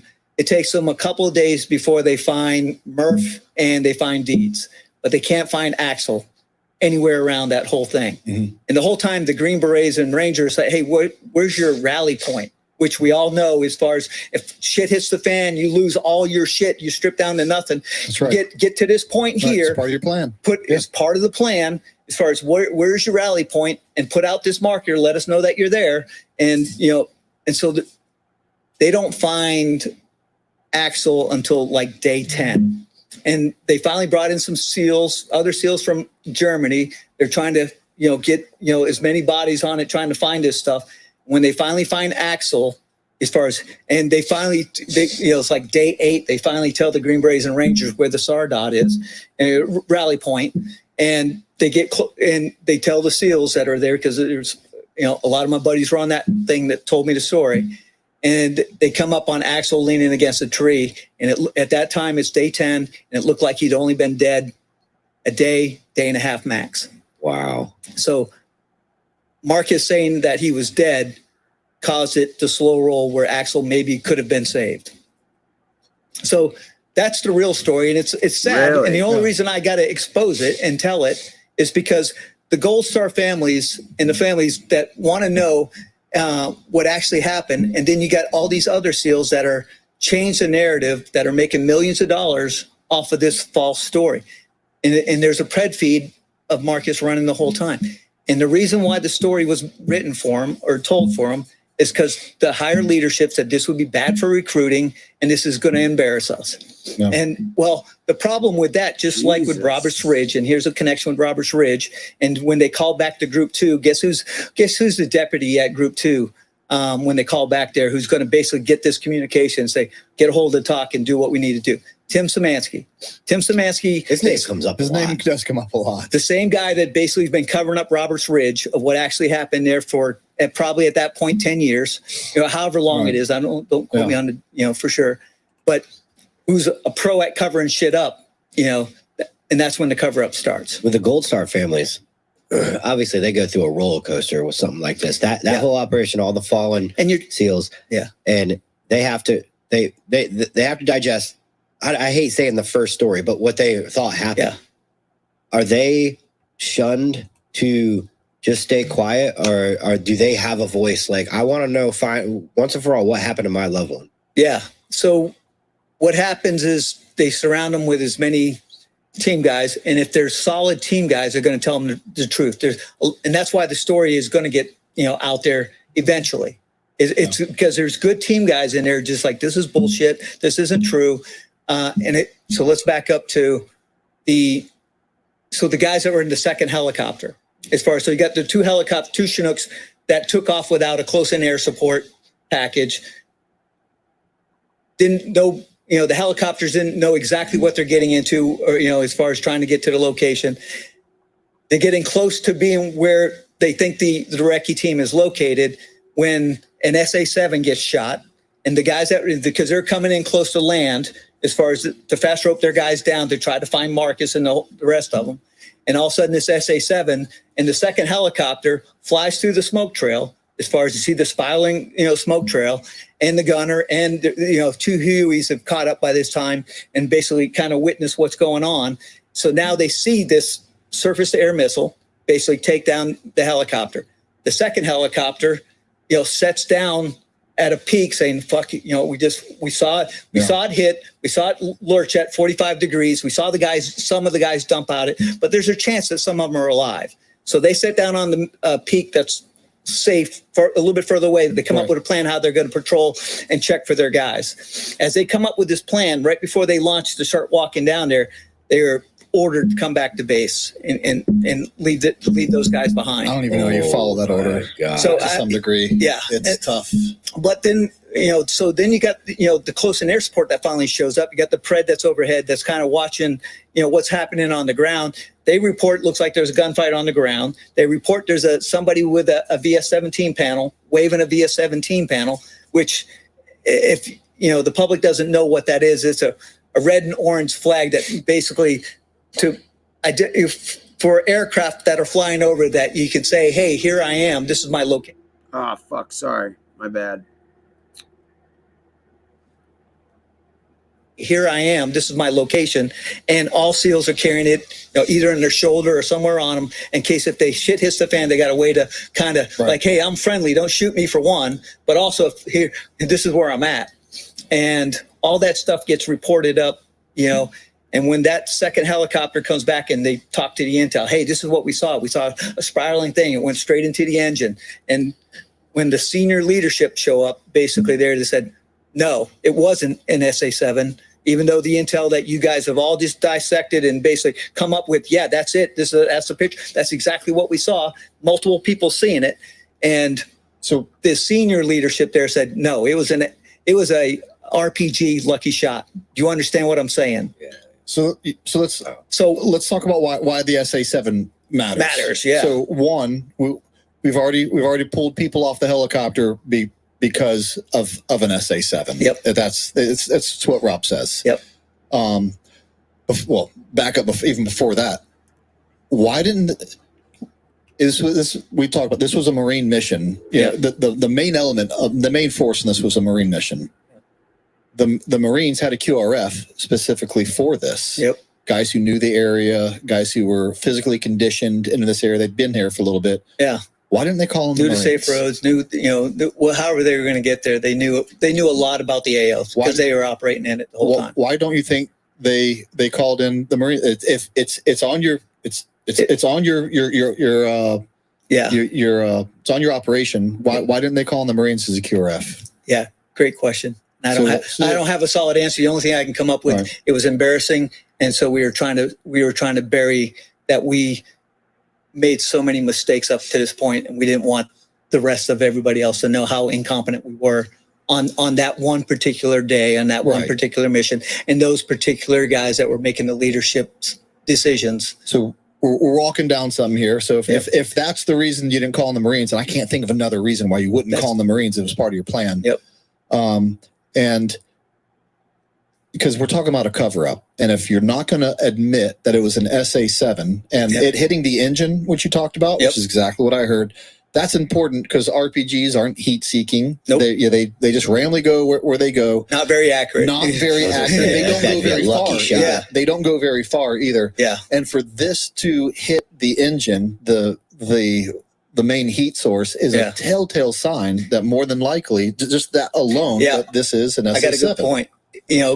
if they didn't cremate all the bodies like they did with extortion, and those bodies, if I was those families, I'd say, hey, sorry, son, but I'm going to dig up your body and I'm going to see if there's any residue on it for, the particular explosive that is basically from an SA-7.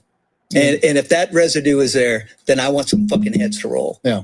And if you're going to cover, and if it's not, then then somehow the information that eyewitnesses saw was not accurate. All right. And if we can tangibly go down this road that just the way the helicopter went down was a cover up, it's pretty safe to assume everything else that you've talked about, which is why wouldn't they cover anything else up? Yeah. Something that I want to tell you that just kind of corroborates your story. One of my bunk mates in Delta Force selection was a Ranger, and he was on part of the recover team of those Rangers. And when you're at a selection, you have a lot of downtime, and you're not allowed to kind of go and hang out with a lot of people. So you and your bunkmate become good friends.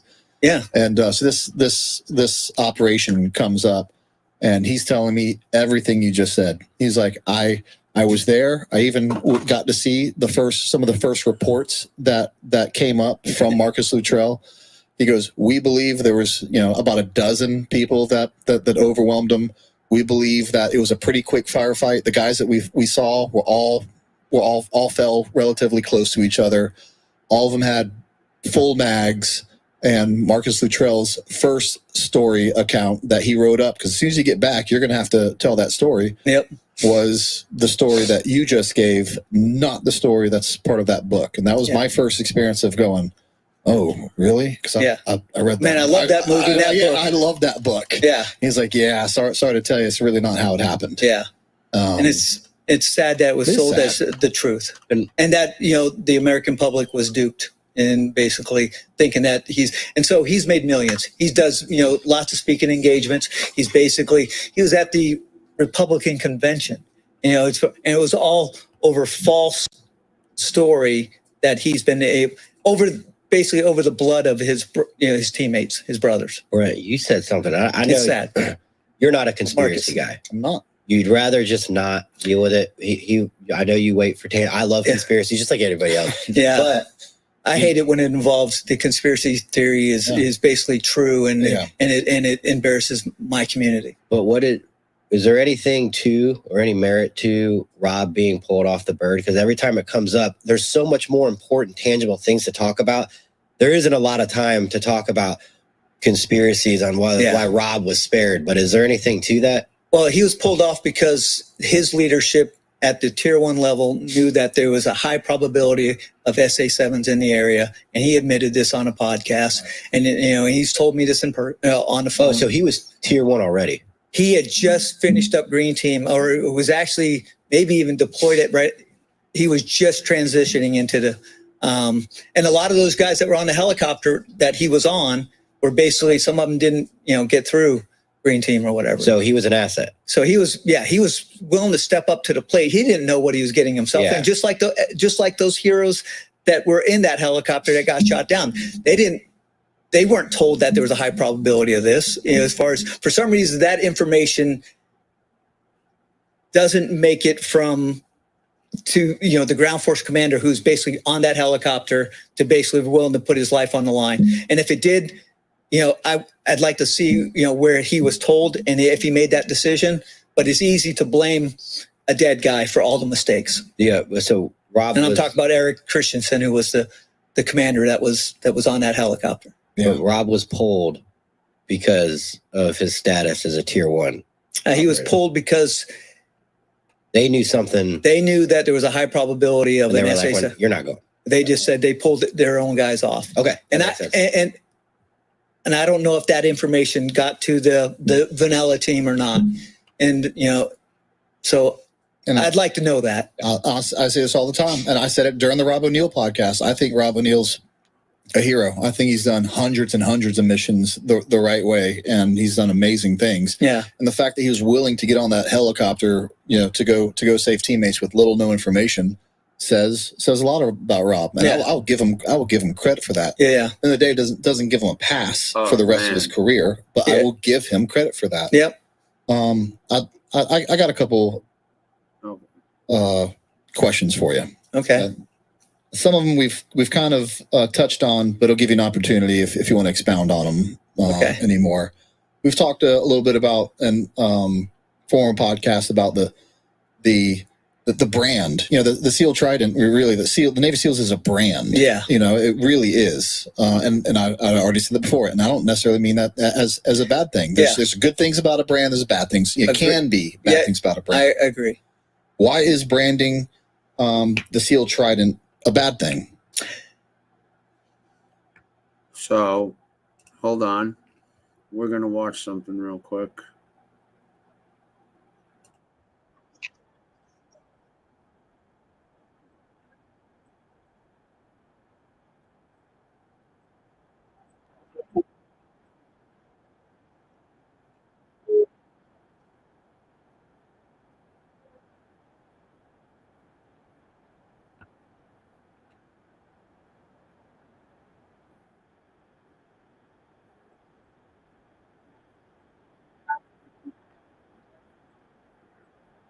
His satellite phone and call for backup. Mikey was had pushed out onto this this boulder out in the middle of the draw, and this wide open, no cover, no nothing. He was on our satellite phone.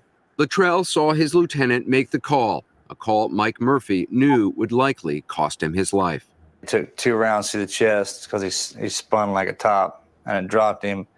And I tried to I make my way up to him. You know, he's my best friend. And I'd already lost Danny, and I knew that Axe was dying. I didn't want to lose him. And then he started to crawl left, and I was out in the open, waving my hands. I was like, just come down to me. That's all I wanted him to do was just come down to me. And I heard his gun go off, and a lot of gunfire in his area. I was trying with everything I had to get to him, and he started screaming my name. He was like, Marcus, man, you got to help me. I need help, Marcus. That it got so intense that I actually put my weapon down and covered my ears because I couldn't stand to hear him die. All I wanted him to do was stop screaming my name, and they killed him. And I put my weapon down in a gunfight while my best friend was getting killed. So that pretty much makes me a coward. How can you say that? Say what? Why do you think that? What I think? What? That putting your weapon down makes you a coward. Because that is a cowardice act. If you put your weapon down in a gunfight. Yeah. You notice how you notice how he's looking straight ahead right there when he's telling that story. He's looking down the whole time. They say every man has his breaking point. I never thought I'd find mine. The only way you break a Navy SEAL is you have to kill us. But I broke right there. I quit right there. I don't know. Still, Marcus Luttrell says he managed to pick up his weapon and found Matt Axelson, the only other SEAL left alive. He was below me, and he had crawled underneath this rock overhang, and I crawled in there. I was like, we're going to die, man. We're going to die right now. You said that to Axe? Mm-hmm. And I made my peace with God a long time ago about dying, but most of the time, we don't know when we're going to die. They just shut our light off. And it's a weird feeling when you know the Reaper's at the door. Yeah.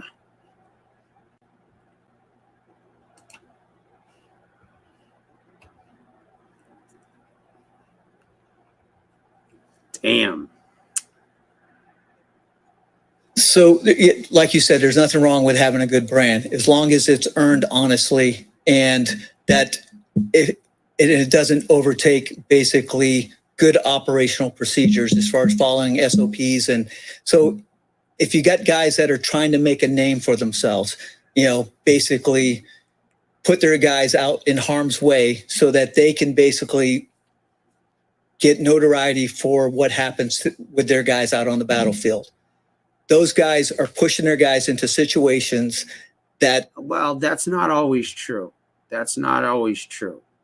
That is true to a point, but that's not always a foolproof thing.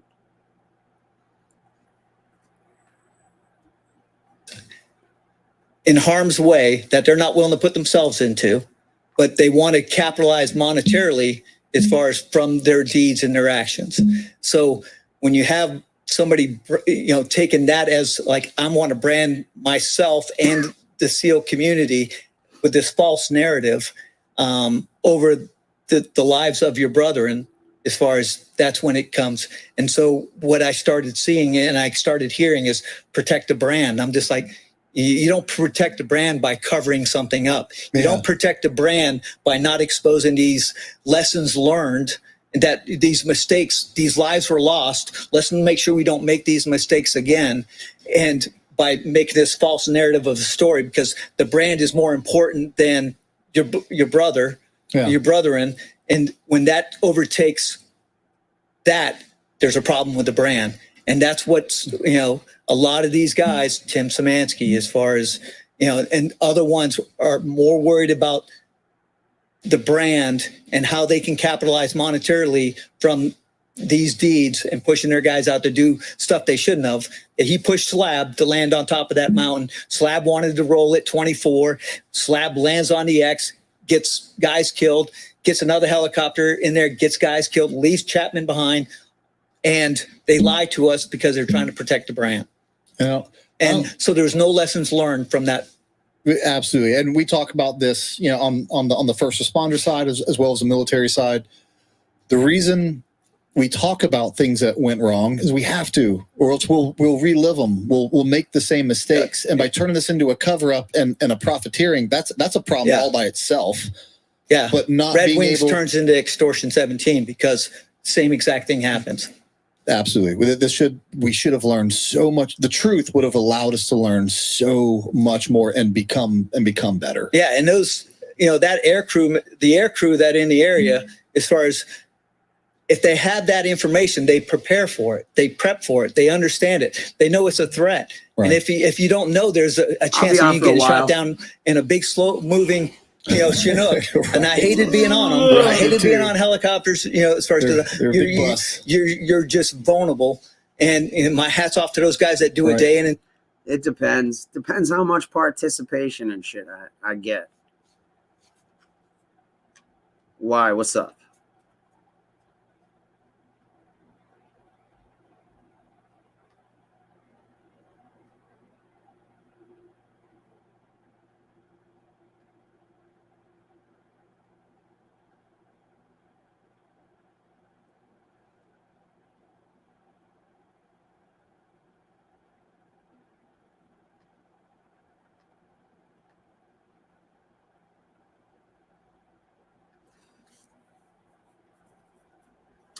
Why? What's going on, man?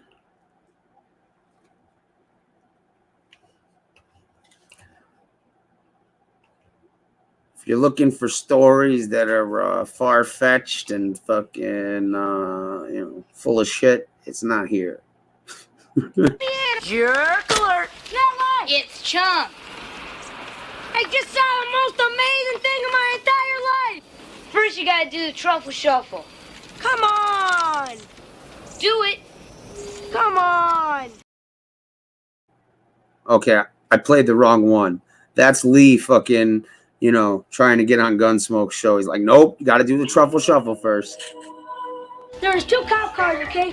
And they're chasing 4-wheel deals. This real neat ORV. And there are bullets flying all over the place. It's the most amazing thing I ever saw. More amazing than the time Michael Jackson came over to your house to use the bathroom. More amazing than the time you saved those old people from that nursing home fire, right? Yeah, and I bet it was even more amazing than the time you ate weight in Godfather's Pizza, right? Okay, Brand. Michael Jackson didn't come over to my house to use the bathroom. But his sister did.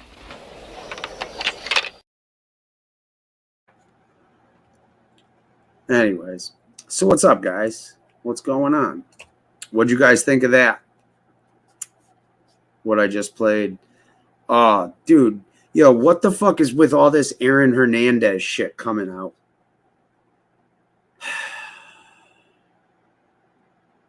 What is going on? Like, why is a bunch of shit fucking coming out fucking lately?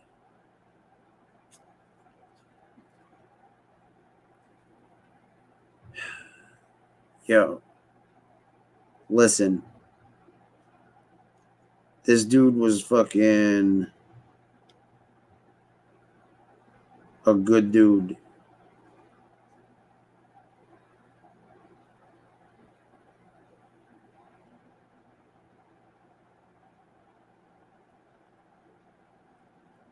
Like, I grew up with him and shit. I mean, I gotta have if you want to know about Aaron, look at the Pouncey twins and about them and what they say.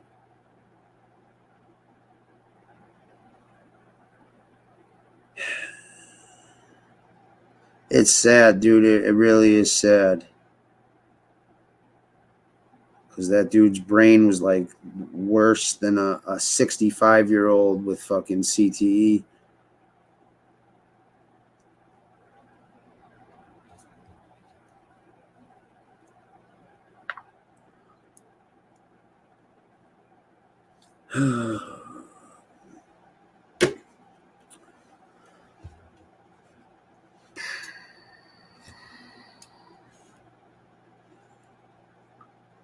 That shit was fucked up, man.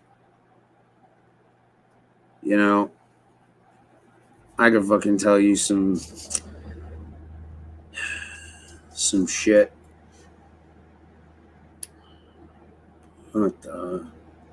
Yeah. I don't know. Fucking hold on, man. You know what? Let me text this dude, see if he wants to pop on. He wanted to talk about that shit.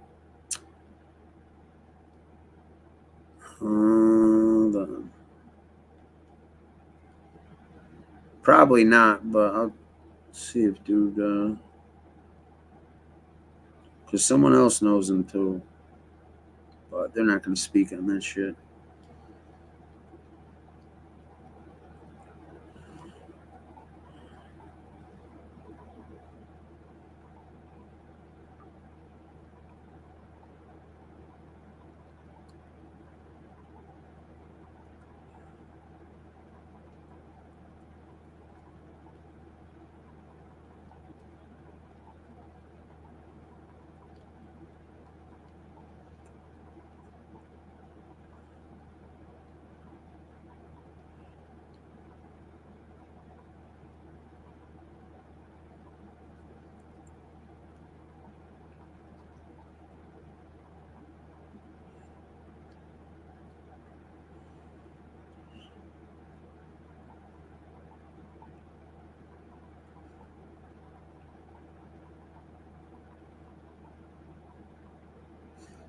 Like I said, I'm throwing a bone out there. Probably won't, but, you know, we'll see.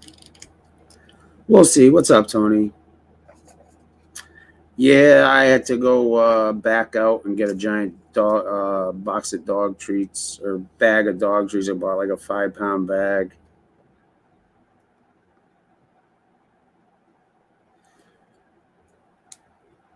So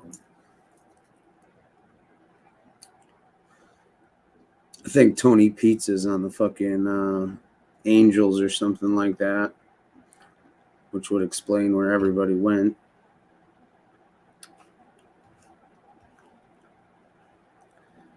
But nah, I just threw a text out there for somebody to see what they're doing and whatnot. But again, shot in the dark. See if we can change fucking whatnot. Either way, I gotta go take a piss. What's nails on a chalkboard, hon? Oh, yeah. Gotcha. Gotcha. I don't know, man. You know, all these people were born gangsters. Raised an arch fucking criminal, bro. Yes, you did. And a gangster. You kidding me? I could have been a made guy if I wanted to. Agnostic, you still got his back? Oh, yeah. Oh, fuck off. Yeah, I was. Oh, boy. Tony's in here speaking nonsense already. I'll be right back.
I know, right?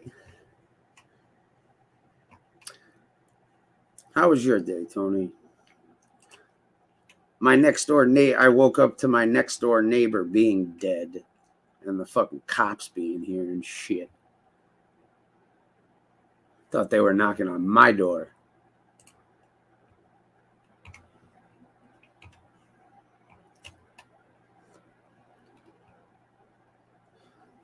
Yeah. I mean, I don't know. Again,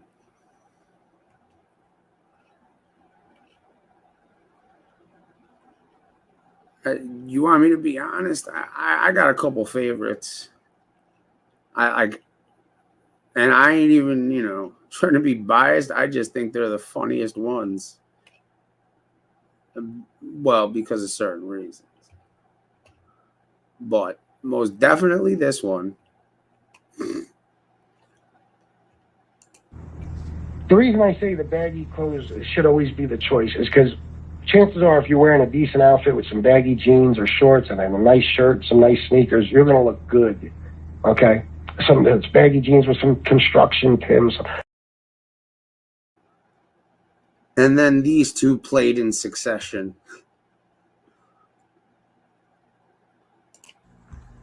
I guarantee it. Bring some people, show up. See the pack of fucking wolves I got with me, the fucking goons that you're all of a sudden surrounded by, and see what comes of it. I don't know. You know what I'm saying? I don't know. All I know is I got to get up bright and early in the morning and straighten this situation out. I got to hire a lawyer to, well, the DA is most likely going to say no about reinstating the charges right away, and then we just got to fight it, which we will, and they'll be reinstated. There's no question about it. And that has nothing to do with talking shit. I just find those too funny, So, yeah, someone died. Yeah, that pimp guy. Or whatever the fuck you wanted to call him. I guess he was like a wannabe pimp or fucking whatever the fuck. Who knows? He was a nice guy, though. Always offered me food and shit. Like, like, hey, man, did you eat? You want some food? But life's too short. Life's too short.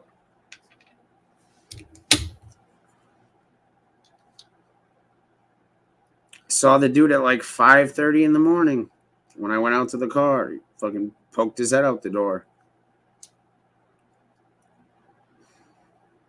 Yeah,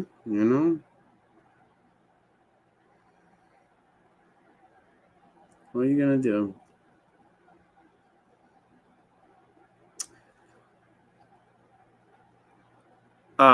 From what I understand, he overdosed on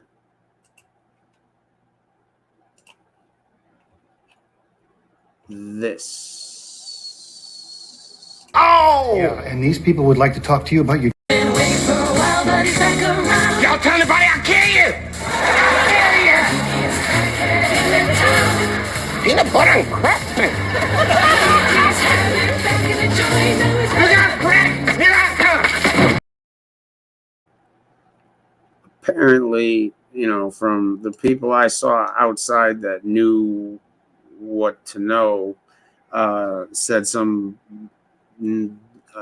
chick came over there and gave him some shit.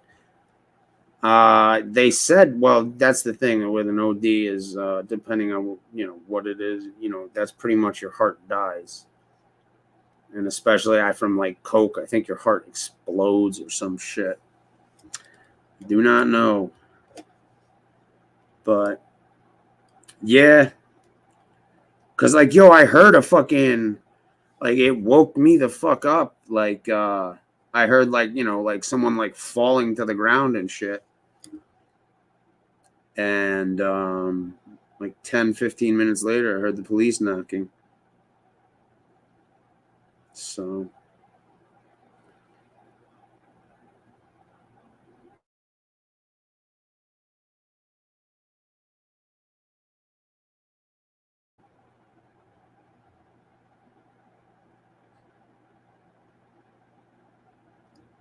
yeah. I'm pretty sure it was an OD because they said they thought the chick fucking basically gave him some shit to overdose on and fucking robbed him. So who knows? It's not natural causes, no.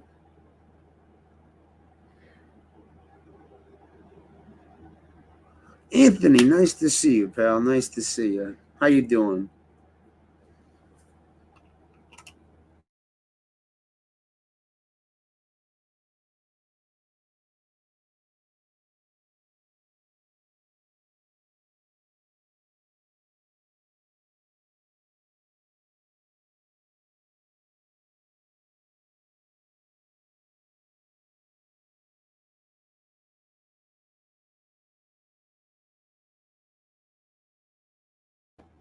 What's up, Sven? How you doing, man? Well, yeah, but again, it is, but it isn't. How are they going to prove that someone gave him something or he ingested it on his own free will? You know what I mean?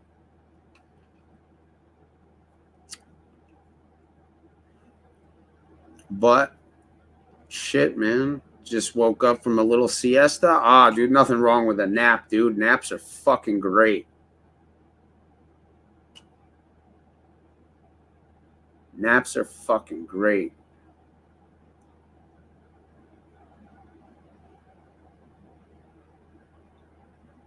Anyways.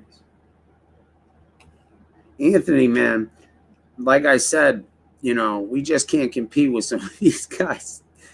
Some of these guys are just born, you know, street toughs and made guys, you know. Raised an arch fucking criminal, bro. Yes, you did. And a gangster. You kidding me? I could have been a made guy if I wanted to. Agnostic, you still got his back? Oh, yeah. Oh, fuck off. Yeah, I was. Can you believe that? He still could have been a made man and, you know, even born without malice. Shit, bro. Anthony, what are you, new? You don't even have to be old to fucking not out. Oh, man. I used to have a boss that was from Worcester, Mass. And he was the funniest fucking person. Like, not funniest like you're a funny guy, but like, yo, all right, let me describe this dude to you. Picture like a 5'1", 600 or no, not 6, maybe like 5'1", 300 pound, maybe 350, like Lee Cole with a fucking Ruski lazy eye. Like, I shit you not, dude. This guy, it was fucking epic. All right, so picture like a 350-pound leak hole that's like 5'1" with like a Ruski fucking googly eye. Like you didn't know whether he was looking at you or fucking the dude to the like two people to the left of you. And what else? Oh yeah, that's right. He had narcolepsy. So this dude would, and he'd be like, oh, you know, listen, so guys, you know, and we'd be at like a meeting, right? And then all of a sudden he'd be like, bleh, bleh, bleh.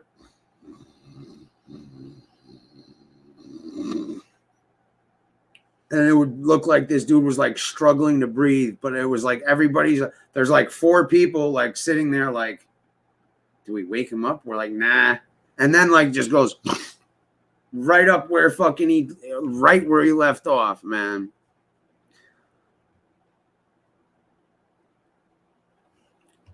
It's 11? Holy shit, dude. Time is flying by. Time is flying by. 2 guys with narcolepsy. Yeah.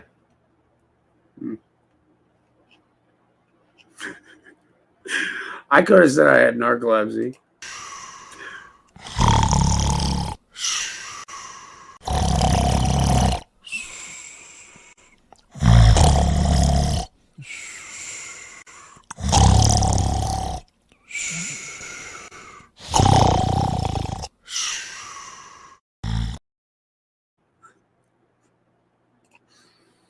Oh, man. Too funny. What the hell's cataplexy? I'm not familiar with that term. I hate that shit, dude. I hate that. Like that shit happens every once in a while when I'm up late with you guys here. It's like I'll go to sleep and I'll wake up and I'll be like groggy as fuck all fucking day.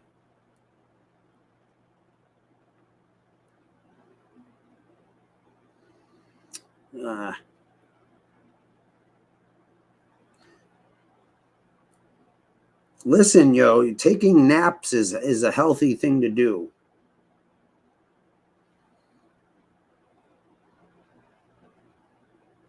No pocket seeing for you, Anthony. You got truckloads of that shit, huh? You like fuck pockets. I got a goddamn dump truck full of it. Selling pocket sand to all the kids and shit.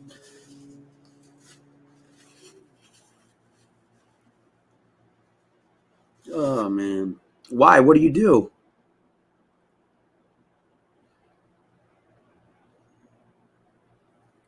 What do you do with that 40 tons of sand?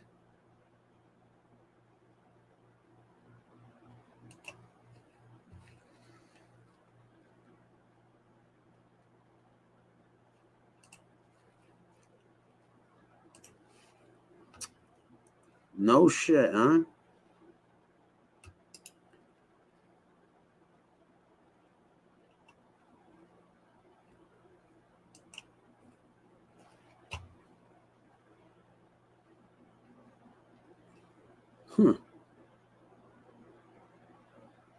There you go. Just think about that paycheck.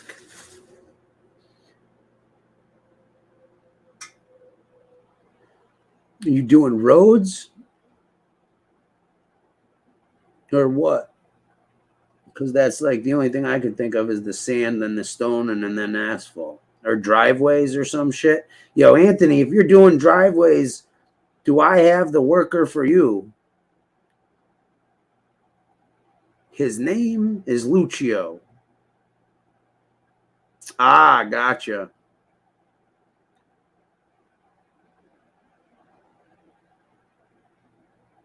Nice, dude, nice. Your own company, or you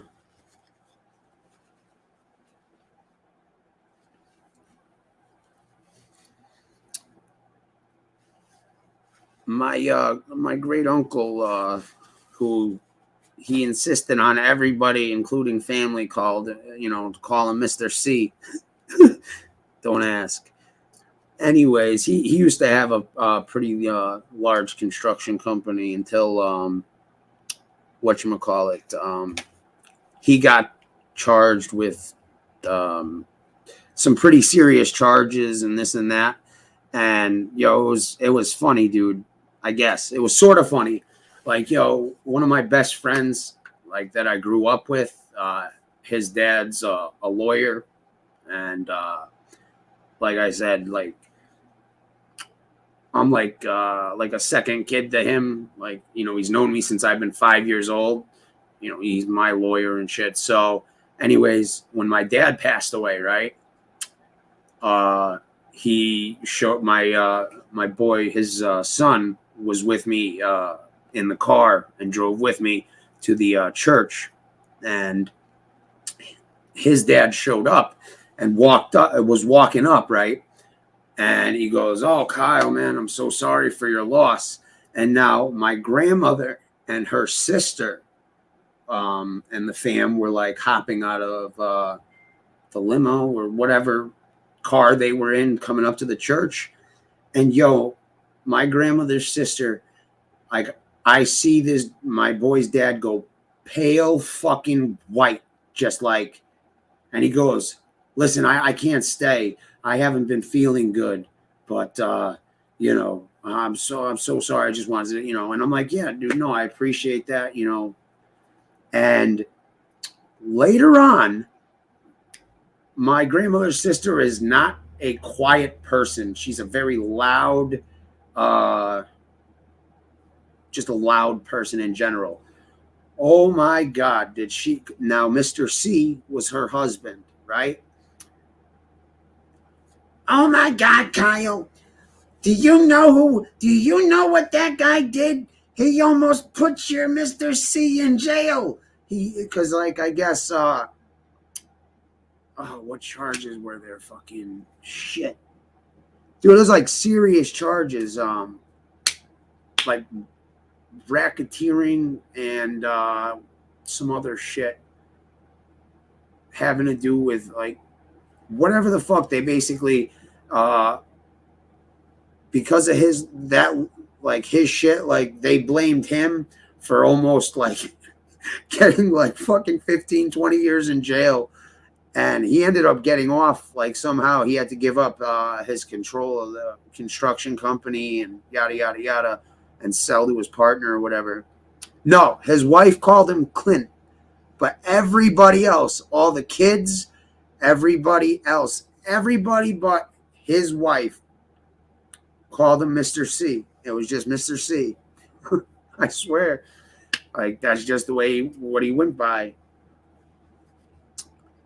But that dude was a tough ass motherfucker. He had like lung cancer, like stage 4 for like 6 years.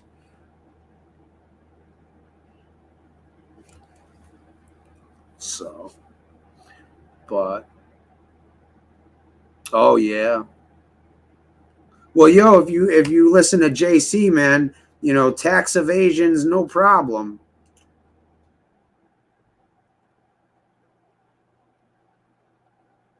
Oh my God, that's got to be terrible. Oh.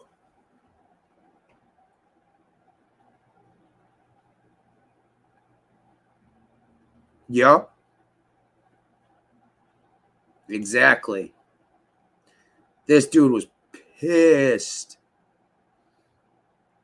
Cause like it's a construction company that's like, still around today and pretty big. But he was the one fucking he had a house down in Florida and a not a boat, a yacht. I know it's like a certain distance or a certain length or whatever, but he was the one who fucking caught a shark and shit. And dude, he was a cool ass dude. Took me fucking deep sea fishing and shit. Dude, that was the first guy I learned how to bust balls from. Oh shit, so do I. Thank you, Roro.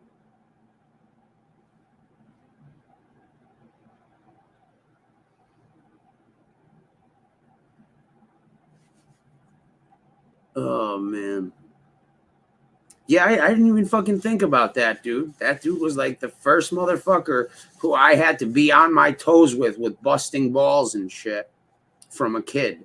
Like a kid. Oh, man. So, anyways, yeah, not looking forward to that. I got to do the last couple years worth of taxes. I got all the paperwork and shit. Yeah, I tried texting somebody, but I guess no bueno. Everyone's probably watching fucking Tony Pizza.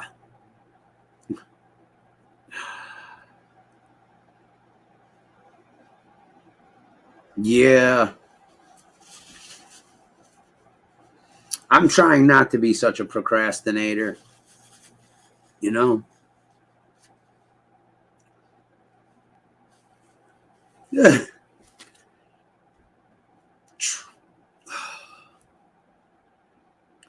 Ouch. Ouch. God damn. That's a fucking hefty ass fucking bill. That's got some bite to it. Damn.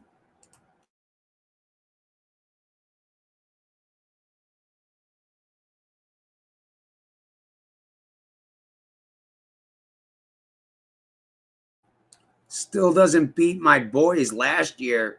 Bro gets a fucking his tax bill. What the fuck was it?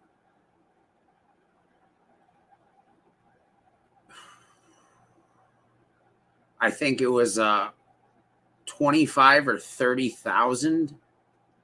And he's like, yo, what the fuck is wrong? So I never found out the end result, but apparently someone fucking stole his account and traded about $100,000 worth of stock and shit like that, I guess, on a site. And fucking, yeah, dude, he bugged.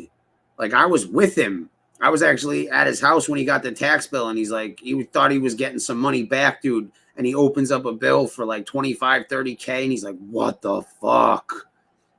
Like, he was like, you could see it was like fucking, like something.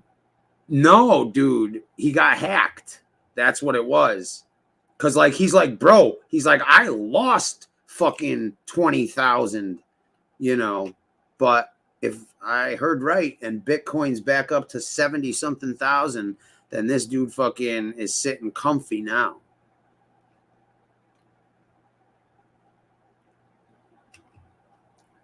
But yeah, they said fucking he made like, you know, he traded over like 100K worth of shit and this and that. So,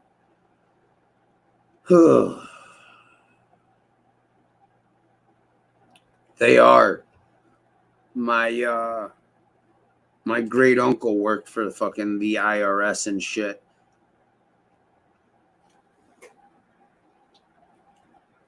That shit is oof. That's one thing you don't want to piss off. A bureaucracy. That shit is brutal.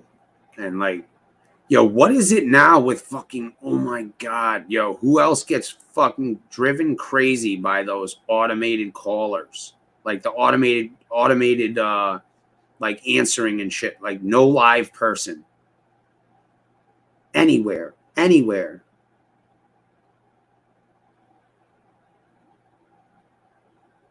What? And had to pay 23K in faxes. Yeah, actually, I talked to Howie today. I was talking to him this morning, Anthony. That's funny you mentioned that, dude. Yeah, I was talking to him this morning. But as been around YouTube, I have no idea. He'd probably go on Gunsmokes. And then you know, unless these guys, you know, need to fucking air some beef out and, you know, talk some shit. Oh, God. Yeesh. Yo, you're giving me fucking goosebumps, and I'm not even fucking kidding. Like, goosebumps. You really gave me goosebumps, dude. Ugh. Oh, okay. Yeah, maybe. You know, who knows? It'd be fun. It's always a good time, you know? Always a good time. Did you talk to him or no?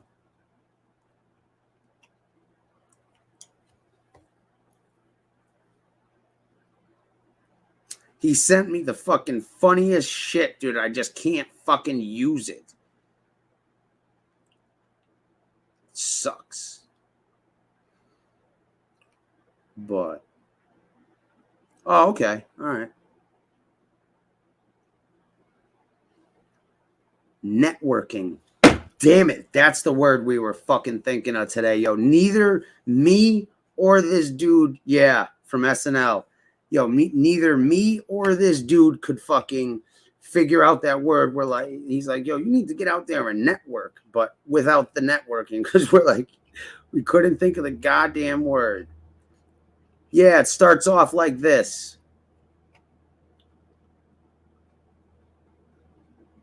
I mean, what happened to this gang? We used to own this city.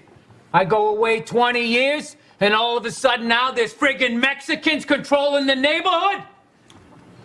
Okay. What? What, I say something wrong? No disrespect on Paulie. We all get your point. I just think it's a little weird that you made it so, I don't know, racial. Yes, thank you. Yeah. Yo, you'll appreciate this. You'll appreciate this. Yo, every time Lee Cole fucking wants to come on Gunsmoke show, bro.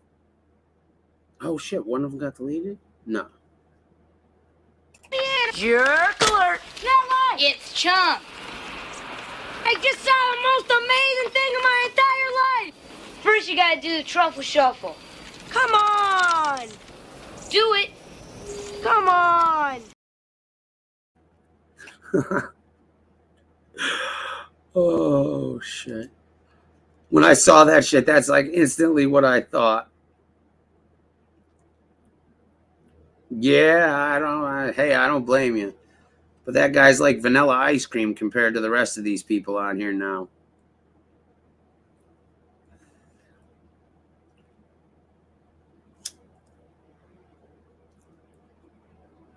Aunt Nee. Who's Aunt Nee? Oh, Aunt. I'm like, what's up, Drum? I tried putting Howie and Frank's fucking picture on this one, but it didn't take too well. There was 2 cop cars, okay? And they were chasing 4-wheel deals. This real neat ORV. And there were bullets flying all over the place. It's the most amazing thing I ever saw. More amazing than the time Michael Jackson came over to your house to use the bathroom. More amazing than the time you saved those old people from that nursing home fire, right? Yeah, and I bet it was even more amazing than the time you ate your weight in Godfather's Pizza, right? Okay, Brand. Michael Jackson didn't come over to my house to use the bathroom. But his sister did.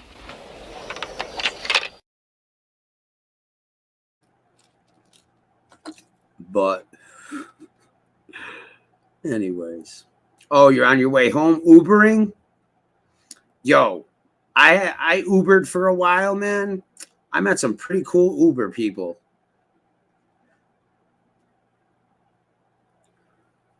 Not a bad gig, apparently. You can make pretty good money from what I hear. Yeah, the one guy, that's what I mean. Like, yo, the face is fucking, the guy on the couch was supposed to be Howie, but it didn't come out that well with the faces and shit. Sometimes it all depends on the angles and shit. Ooh, damn. Dude, I honestly, I love fucking music, except for country music. I don't like country music at all. But dude, I definitely like the Eagles, Hotel California and shit. That's just because, like, yo, my mom used to fucking listen to that shit. So, you know.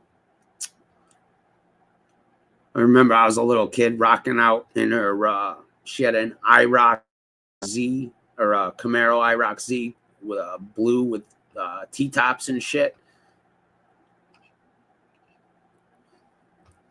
Fucking, if you want to laugh at me, dude, I was like every year at school. Yeah, I know.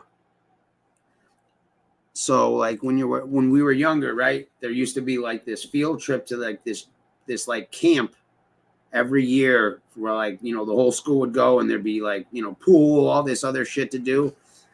And so I'd always have my mom, like, you know, chaperone, because when you have your parents chaperone, you get away with it, fucking everything. And I had fruit snacks. I had like fruit roll-ups in the car, right? And she had one of those, you know, those little keychain mace things. So I'm walking down with like a couple of my friends, and I'm like, yeah, look at this. Blah, blah, blah. Dude, I end up spraying, like I was like 8. I end up spraying myself fucking hands, I think my face and my stomach with fucking pepper spray. Oh my God, did that shit suck. Oh. But yeah. 4 cassette tapes. People listen to the radio. I can't stand the fucking radio. No surprise, I had one blue with T-tops and a 6-speed. This was automatic. Just like the fucking Corvette she gave me fucking after the divorce. Automatic. Blah. Blah. Anthony Tavernese, didn't you have an RX-7? Didn't you have an RX-7? If I remember correctly. Was that you? Well, that was one of my favorite cars. I got it off some drug dealer doing 20 years from Waterbury. The guy put like crazy money into it, like a $7,000 paint job. It had Corvette taillights molded into the back. Everything was shaved, no door handles and everything. But I basically had to take the shell of the car. Oh, no RX-7. Who was that then? Oh, I think it was another fat bald Italian.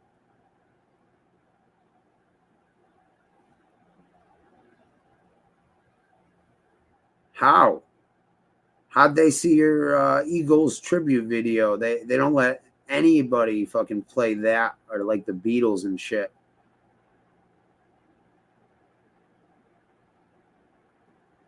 On here. Where was it?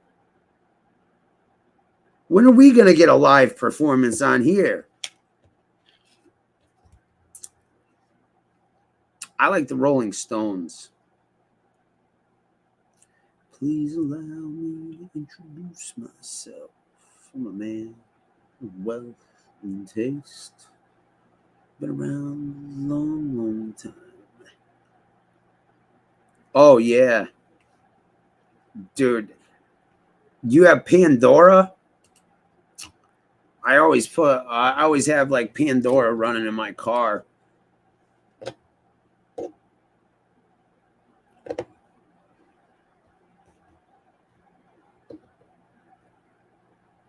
Oh yeah. I heard it's you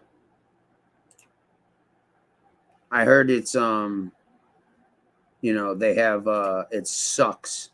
Like they suck now in concert. I mean, again, yeah, they're old and shit, but I don't know. See, like I grew up in like the 90s in the grunge and the Stone Temple Pilots, Nirvana, Smashing Pumpkins. And I got to see a lot of them, but like my dad would take me to concerts. My dad was mad cool for that shit. But yeah, never got to see Nirvana. My dad had tickets for Lollapalooza '94 for me. But when Nirvana dropped out, it was like, nah. And never got to see Alice in Chains. But I wish I could go see Soundgarden and Stone Temple Pilots again.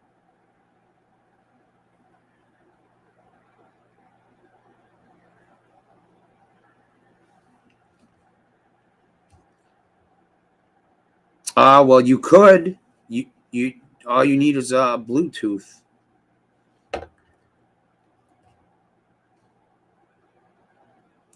Yo, wore some flannels.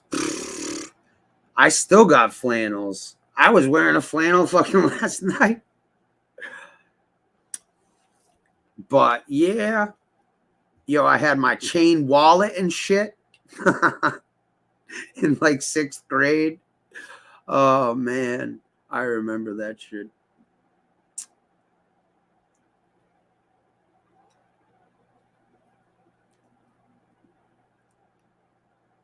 I saw all of them, PJ. Yeah, I saw Pearl Jam at in Denver at the Red Rock Stadium. That's another one I haven't seen is Rage Against the Machine, and that's still a possibility. Like, I want to go see them bad. Believe it or not, you know, it was probably one of the best concerts I've ever seen was DMX or Tool. Tool was like I was tripping on mushrooms, but I wasn't tripping on anything. They had like these acrobatic people and shit. Yeah, man. Soundgarden, and then like, dude, I liked how they did the whole Velvet Revolver and the Audio Slave. I like both those bands too. You know, they mixed up people from Rage, and then, dude, I saw Smashing Pumpkins right after I think they kicked the drummer out or some shit, and they had some guy from some other band, and I don't remember because I was a lot younger. It was like with the Zero Cool t-shirt, and my cousin stole that shit from me. I was pissed. But they had some guy as a drummer, and he wore a frog costume. Like, no joke. Oh, dude, I didn't even know about that till later on, like with like all those dudes in that like super band type shit. Good stuff. Damn, yo, I guess, listen, all we need to do is start talking music to get these fucking bush dwellers out of here. So remind me next time.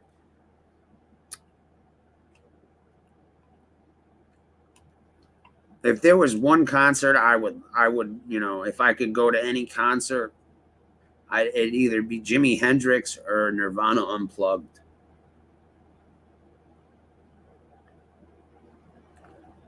Like, that's a CD you can listen to all the way through. I find it very rare to find a CD that you can listen to all the way through. Wait, hold on. All right. Yeah, but I can't fucking see it and play it on here because then they're going to fucking strike me. Hold on.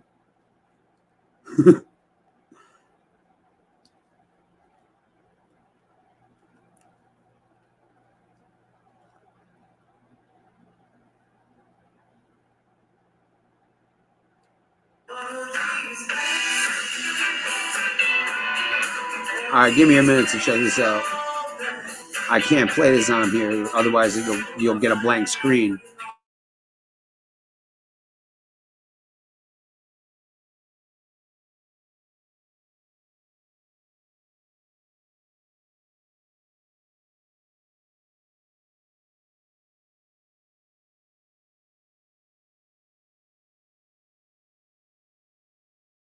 So go check out Drum Capella real quick.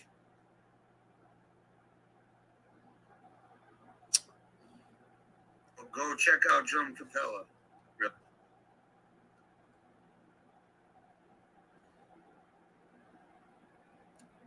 All use people are good people. Now, listen, this does not mean anything like it does other places. Like, I don't punish or fucking take these away or whatever else.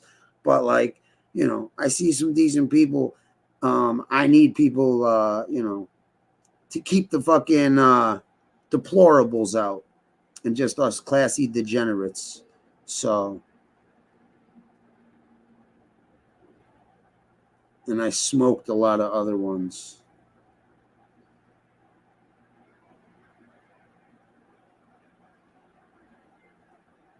But I do appreciate you guys and the conversation and shit. So now remember, guys, they're a bit different in here. We don't block anybody. Fish, you know, you can time out. It's more annoying for him, but we don't block anybody unless it's like, you know, unless I give the okay, or it's just like some real, like, yo, utter scumbag shit. Okay. Because over here, we like to pick on those people.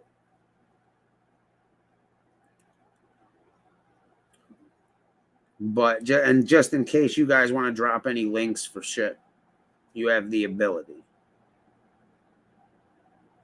Just watch it. Yeah, so I can get my fucking third strike? Fucking asshole. Oh, shit. Spray the gun. Yo, Tony saw The Doors. That I'm jealous of. Like, The Doors, I would have loved to see.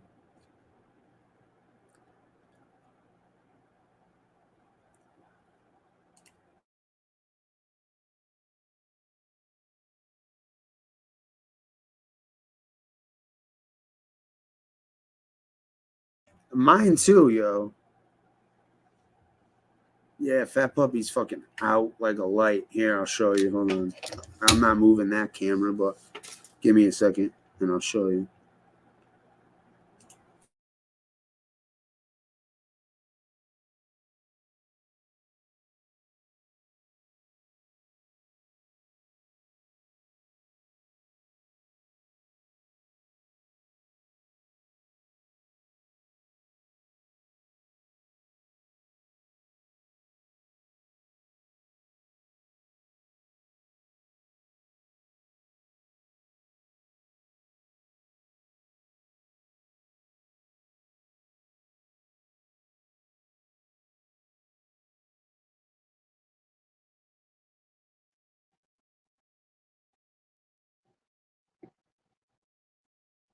Fat Puppy's out like a light.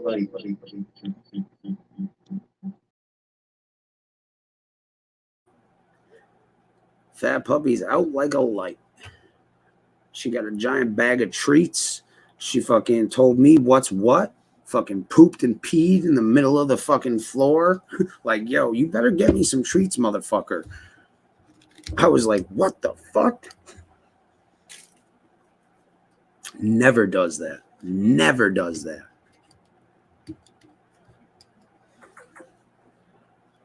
Cigarettes. I did last night's show without any cigarettes, man. By the end of the night, I was like, I want a fucking cigarette so bad. And that's actually fucking, I went down to my car to see if I dropped any because I wasn't going to the store. That's right, yo. The neighbor, the fucking dude who died, gave me one. Son of a bitch. Life's too short. Yeah, she's too tired from collecting loans. You know? Chickie's late with his payments.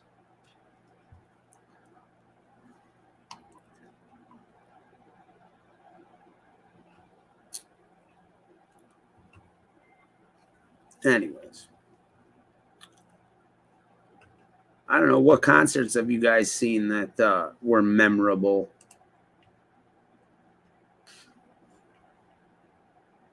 Or, all right, never mind. If there was one concert or one fucking band you could see, doesn't matter whether they're still around or not, what would it be? What would be that your dream concert? If you could go see anybody at any period in time.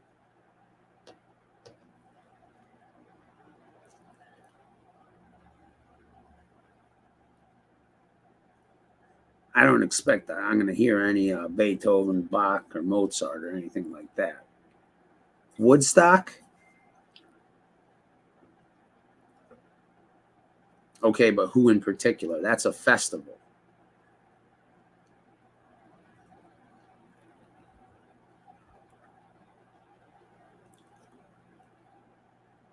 And which Woodstock? The original Woodstock, I'm assuming, not the one that they had years later.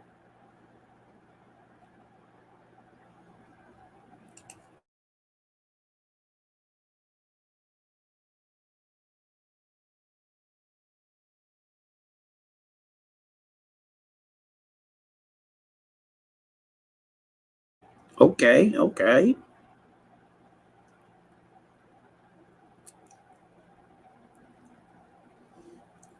And anyone else?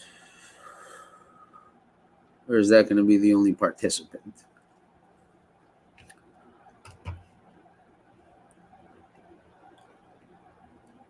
Do do do do do do do do do do. Yo, I keep hearing someone's phone.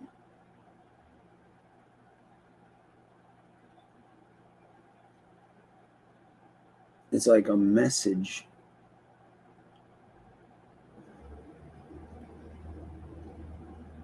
Jimi Hendrix or Janis Joplin?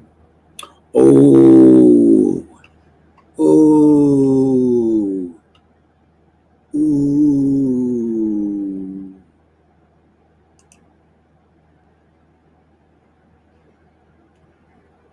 Damn. Or The Who? But Pink Floyd. Yo, I have all the fucking original Pink Floyd albums. I've got all the original Beatles albums. Even the fucking, like, dude, there's this mad rare Beatles album called the Butcher album where it's like them in Butcher's schmucks with a bunch of doll parts they're holding and shit. And they, when that came out, the states deemed it too raunchy and shit, or like, you know, too, you know, they censored it. So for the original ones that they sent over, they what they did was they put a sticker over a different cover, and they put a sticker over it, and I end up having one of those, like the ones with the peeled sticker and shit. I wish I knew where I can fucking, like, that I would get rid of right now, like, for what it's worth and shit, to start something. But I don't know where to fucking get rid of, like, you know, expensive records.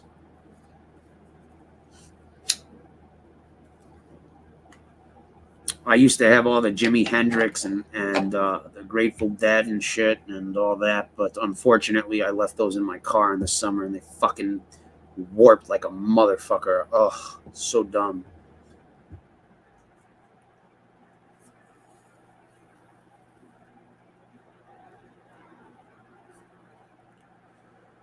Yeah.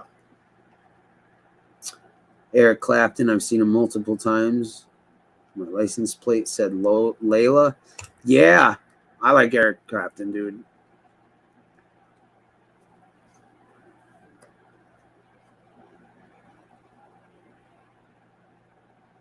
Discogs? What's that?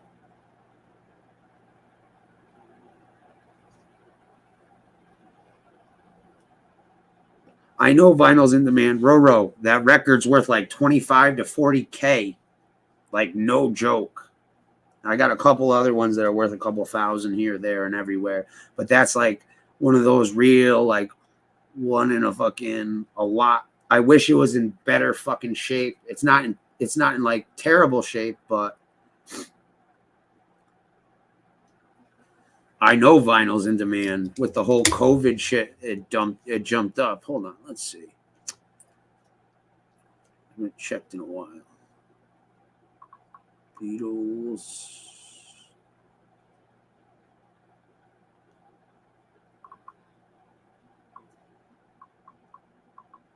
Butcher cover yesterday and today.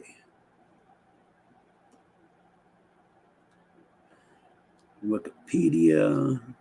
What is the butcher's? Holy fuck! Holy. Oh, okay. All right. Never mind. Sorry. I was like, yo, I'm buying a house.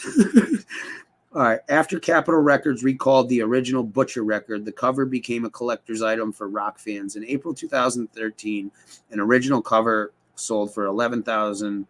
And in May 2019, John Lennon's own copy sold for $250,000. Why 50,000 could be Beatles Butcher covers could be buried? Oh shit! All right, hold on.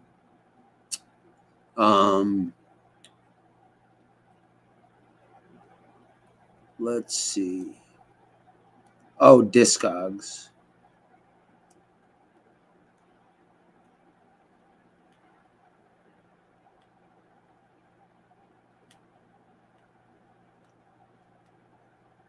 Let's see.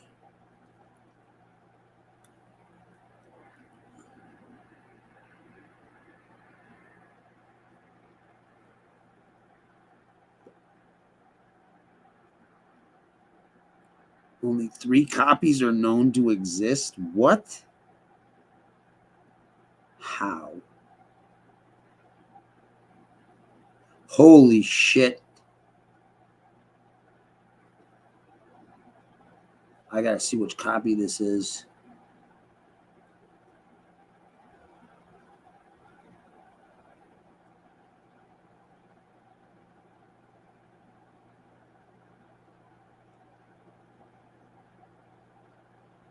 Eh.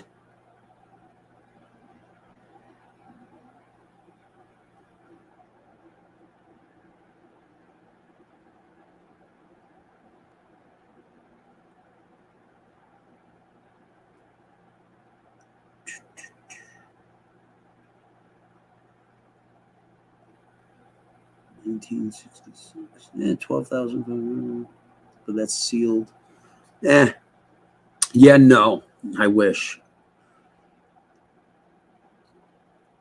I wish.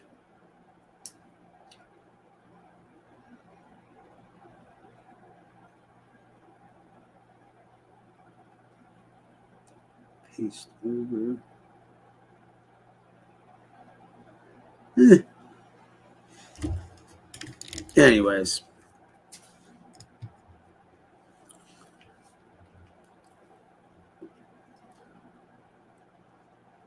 Yeah. A couple of them are worth a couple thousand.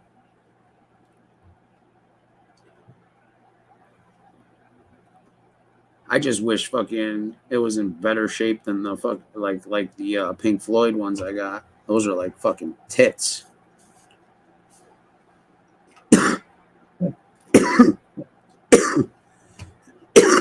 Yeah, dude. Right? I've even got their fucking Holiday album and shit. I have all the records, like the fucking records that are, these records are mint. Along with the covers. I got some baseball shit too.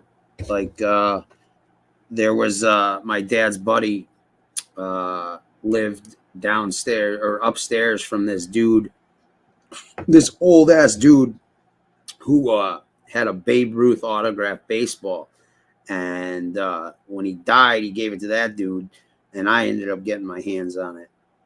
And the guy who lived on my second floor has every fucking possible baseball card from like early on, like Mickey Mantle, fucking all those. I mean, I've only got one of those, but I've got Derek Jeter's rookie card. Derek Jeter's like before, like it was like right after he got out of college and you know, was on the Yankees, but it was like, I don't know, stupid shit like that. Yo, you know what I got too? Is the Garbage Pail Kids. I've got like 3 sets of Garbage Pail Kids fucking cards.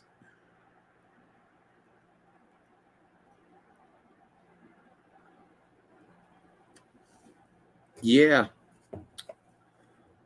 My dad's got like an entire fucking like I don't even know what the hell to call it.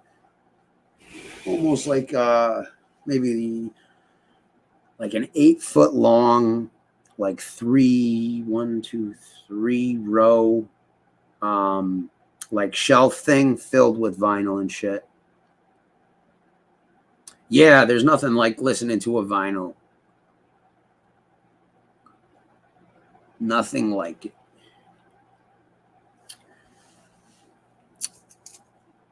Astrum Capella, though, like, you know, the better speakers you got, the more shit you'll pick up, like you wouldn't even hear sometimes.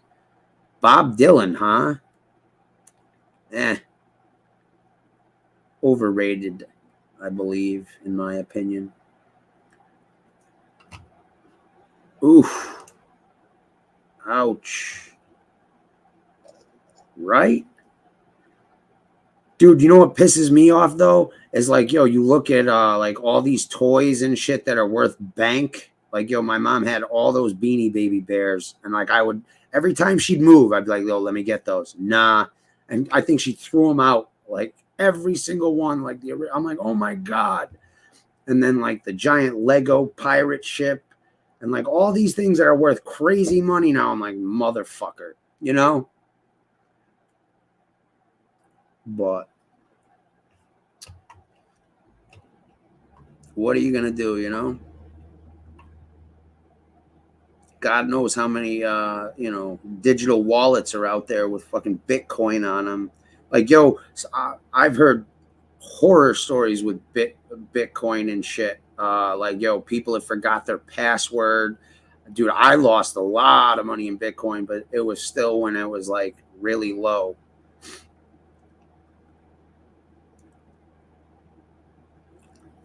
Original Cabbage Patch? Oh, shit. I heard Lee Cole was selling those back in the day.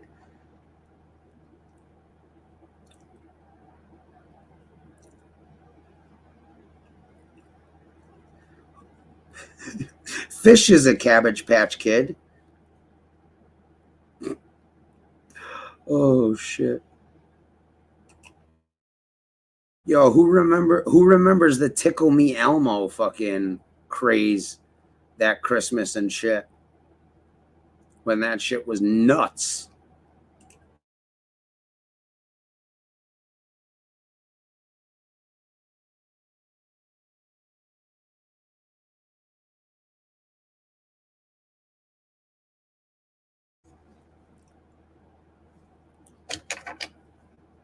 Yeah.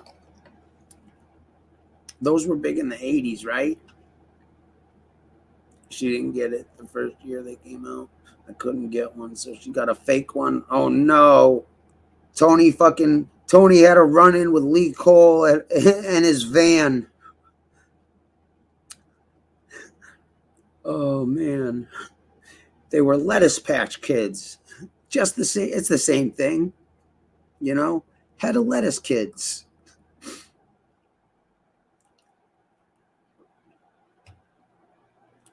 Dude. Oh, another thing, yo. So here, I'm going to blow your mind. So my stepdad fucking, and I wish I had the wherewithal.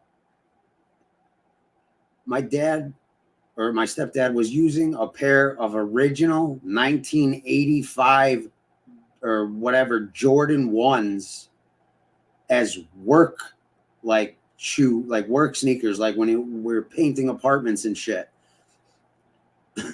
I went like a couple months ago. I was like, yo, I know it's a fucking $1 million to 1 shop, but do you still have those? He's like, no. I'm like, oh.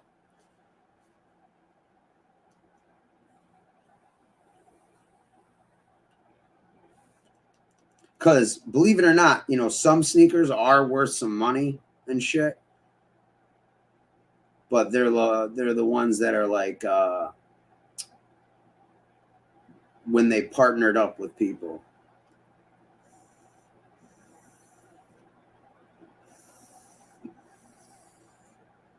As long as it wasn't Tyrone Biggums.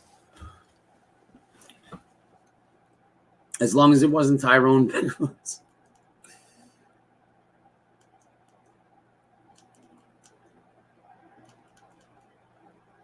What was I what is it, dead? Where's my other one? It's a fucking car, isn't it? Son of a bitch. Isn't it? It's probably in the car. Motherfucker. That's the only one that's good.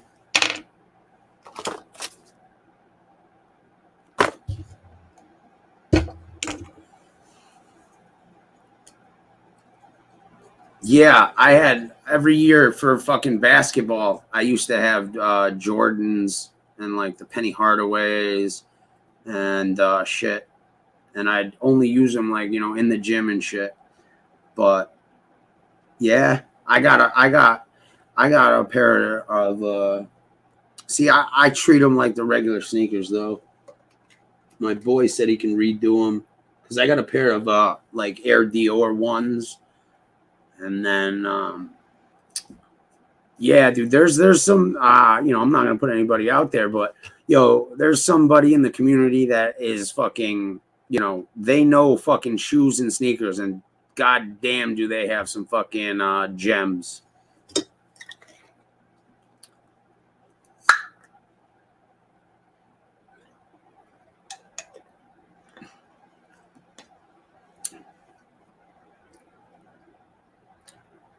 Don't know if they'd be worth anything. What would be worth anything, Jimmy?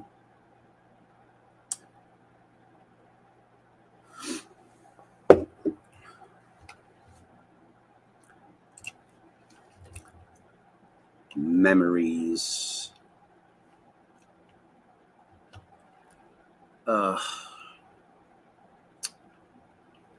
Damn. Sorry, just having some flashbacks and shit. I haven't been to the new Yankee Stadium, but every year until they, you know, had the new stadium, my dad used to split season tickets. So used to go to the whatchamacallit, the World Series and the fucking playoff games and shit. Oh man, I remember when they lost to Florida, the Marlins and shit. Like right before the end of the game, my dad's like, "Get up, just get up. Don't even look at the field. Don't even look at the field, Kyle." I'm like, "Why?" He says, "Don't." I'm like, all right. That was when I was selling quite a bit of bud, and I knew my dad smoked. And yo, I was like, "This is before, you know." I let him, because he was smoking fucking crap, and I had fucking like some primo bud, yo. And like I took like a fat ass bud, and I was gonna broach the subject, you know, in the car on the way to the stadium. And then I was like, I had second thoughts, and I fucking just ate the bud raw. No shit. Those are supposedly worth some cheddar. What's up? Long time no see. Long time no see, man. How you been, man? How you been? How's that activism, or you know, that shit you were doing for the community, working out? You still doing that shit?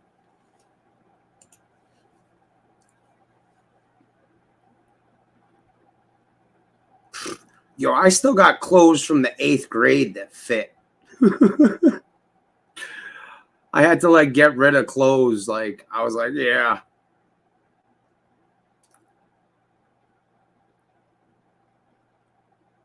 But Twiggy, who's Twiggy? All these references. What's her height at like 12? Whose height? 5'3". Oh, okay. All right. Gotcha. Yo, I had some girl I was hooking up with. She ended up being a Playboy girl, but yo, like she would say the worst shit ever. She was my first stalker. Yo, she would say the worst shit ever. She'd be like, you know, if I was 1 inch shorter, I could legally be classified as a midget. I'm like, yo, I don't want to fucking hear that shit. Oh, man. Yeah, still going.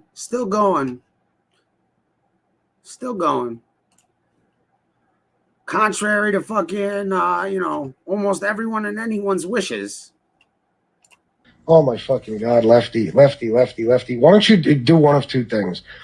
Get off my dick or OD already. I mean, Jesus Christ, your days are numbered anyway. Who cares if it's today or tomorrow? When are you gonna fucking drop dead, you fucking faggot dick ride? Ask me, does anybody No, know I he stabbed fucking somebody. killed anybody? Okay, you stabbed. No, I stabbed somebody. Okay. Okay. And, and matter of factly, it's I got the video when I got beat up on the fucking train a few fucking goddamn days ago when somebody beat me up on the fucking train. So I smacked him with a fucking bomb. Hey man, you're already headed to break your record. Lefty, let me tell you something, Lefty. I was in the fucking hood.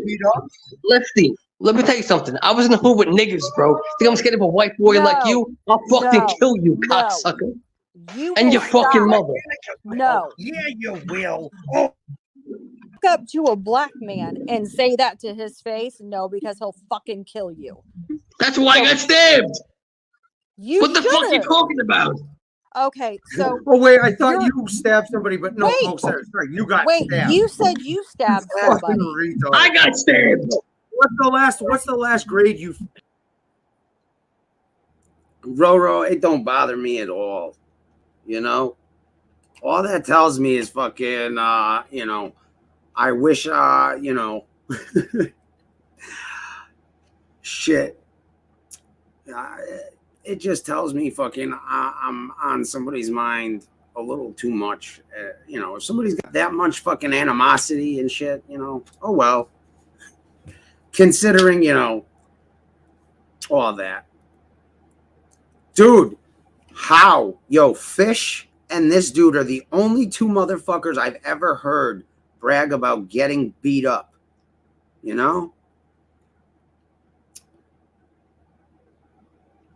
But anyways. Yeah, it is what it is. Yo, what you want to know what's funny is I just started playing those clips. And fucking 4 motherfuckers popped in here like, oh shit, we gonna talk shit.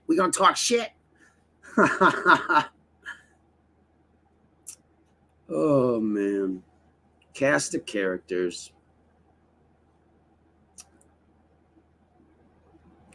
Everybody's got a story.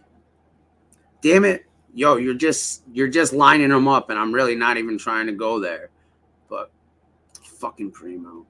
I just can't help. I can't help. But like, yo, if someone lines up a joke, it's like, I can't help myself. I just can't. Everybody's got a story. Even if it's not theirs.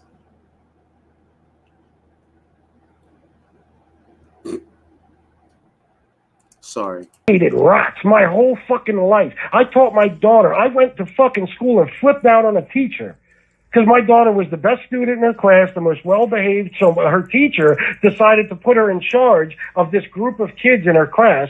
Okay. Everybody's got a story. Fucking asshole. Oh, look, more people came in. Yo, do not come in here if fucking you're here to talk shit and fucking nonsense. If you're a regular here and you want to talk shit, feel free. But fucking primo.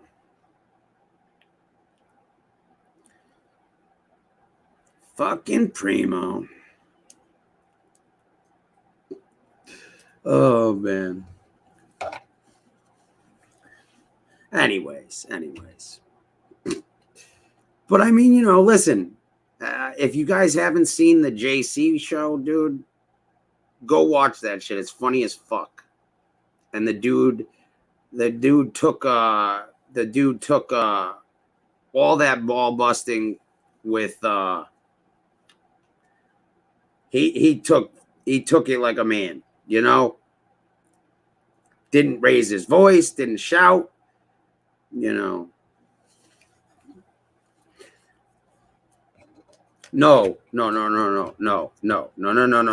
Know that privilege. That privilege is only for commenting people alone. People who comment, that is it, yo. I don't want to see you if fucking I'm busting balls and all of a sudden fucking out of left field fucking look who comes. You know? No. I'll allow it if you're funny, but only then. But I mean, dude, like I said, you know, if it was about the clicks and the views and shit, I would come on and say, you know, certain things about certain people. And again, like, you know, every once in a while, you know, get it out of your system. But no, shut the fuck up. You are not neighbors with JC. Do you see Sean lurking around, fucking, you know, driving by his dad's house? You are not fucking neighbors with JC, dude. Shut the fuck up.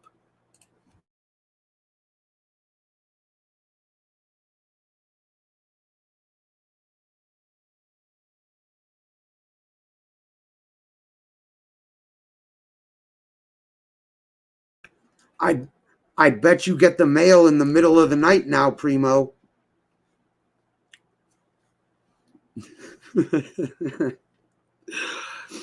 Oh, shit.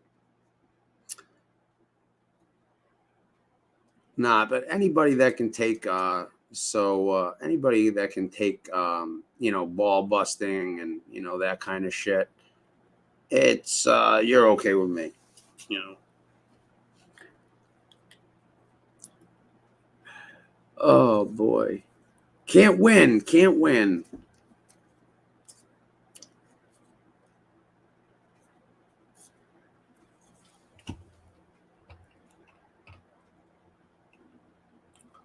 And, you know, again, just because I feel a certain way about certain people does not mean you have to feel a certain way about anybody else. You feel your own way about whoever and whatever, man. I don't give a shit.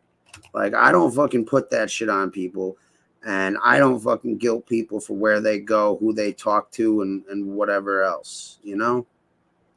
Because I had somebody, you know, hit me up, and they were like, yo, do you want me to stop going to certain places and shit?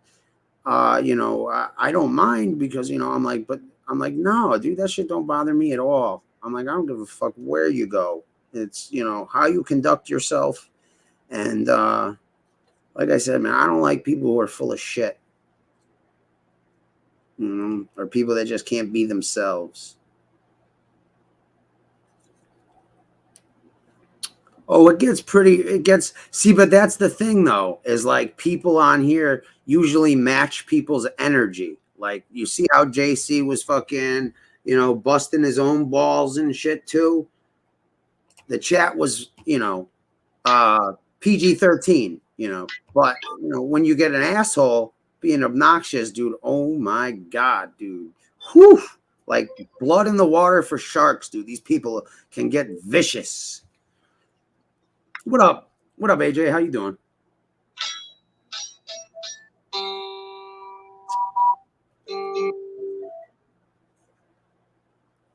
Acoustic or electric?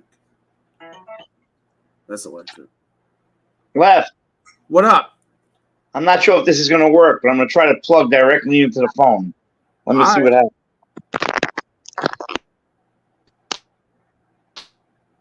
I can't see anything in the chat unless you could send me a message on StreamYard to let me know. All right.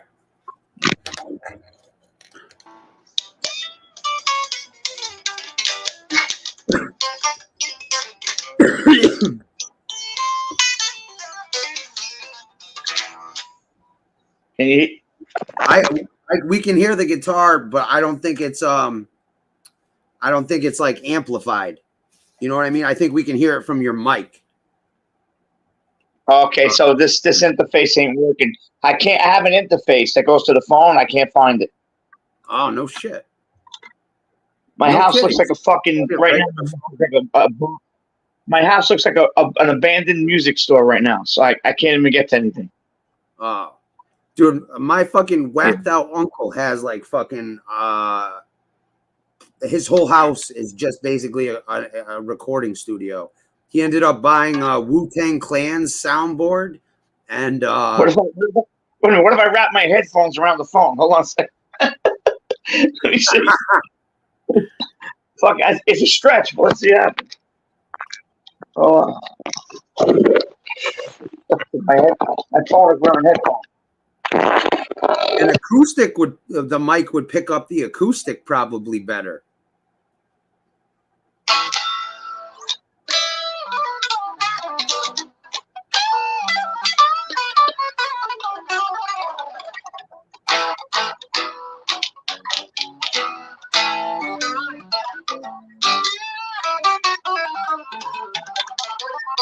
Can you hear it? Yeah, yeah. Yeah, I got to get the interface.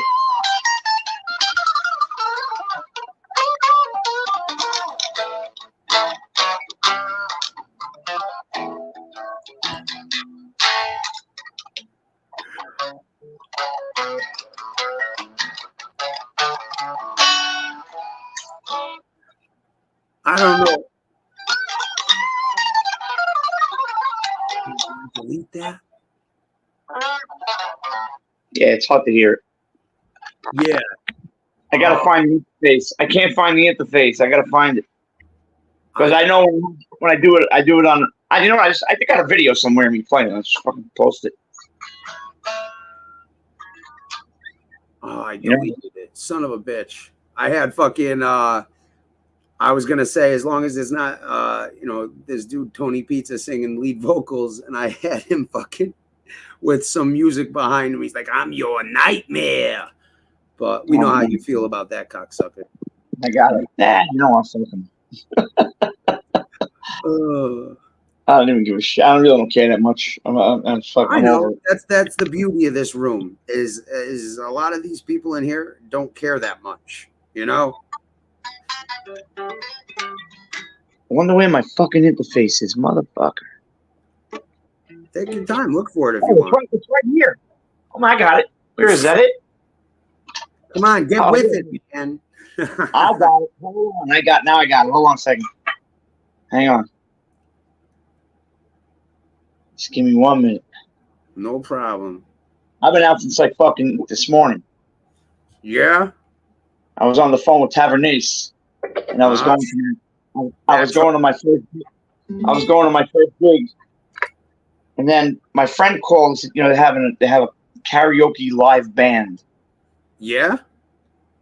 Yeah, at this place. So I was in Staten Island already, so I said, let me run up in there. And the guy goes, "Hey, you play with this so and so?" I said, yeah, because I've seen you guys before. He goes, "You want to do a whole set of Eagles? I'll buy you dinner." I was like, "All right, no problem. Let's do it."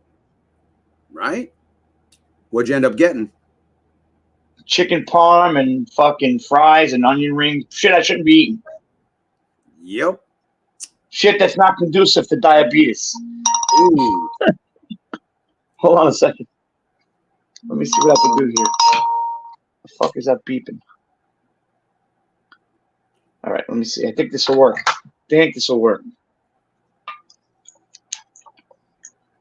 What's going on in the chat? Let me see if I can see the chat at the side. Go on my other device.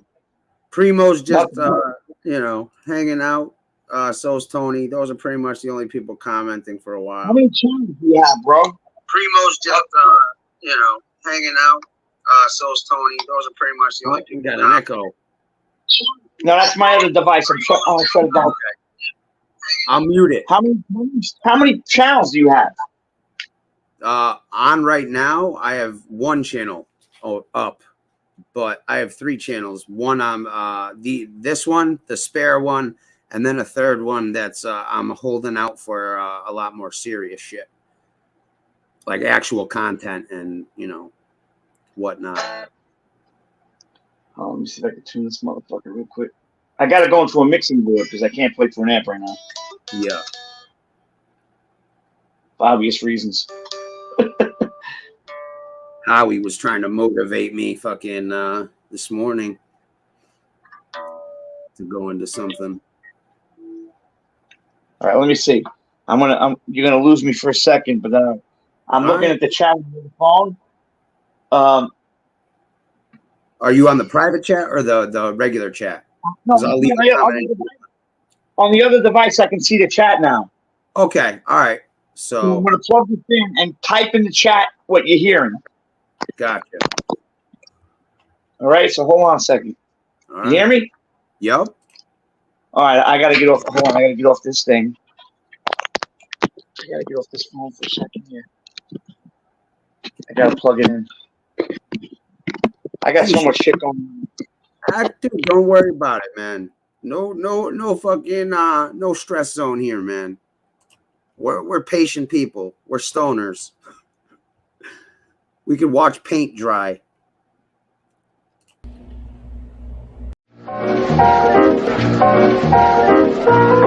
Fasten your seatbelts. It's going to be a bumpy night.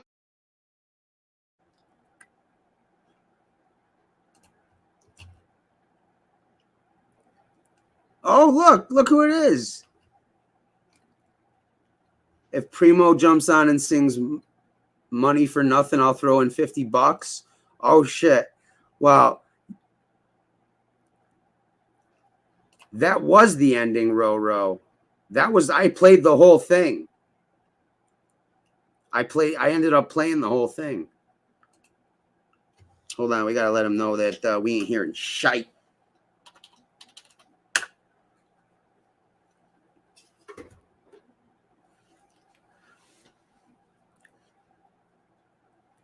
Money for nothing and chicks for free.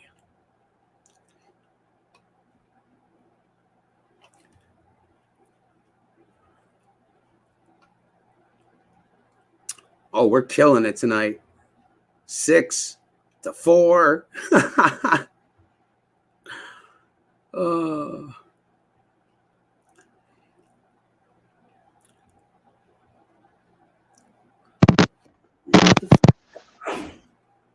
No.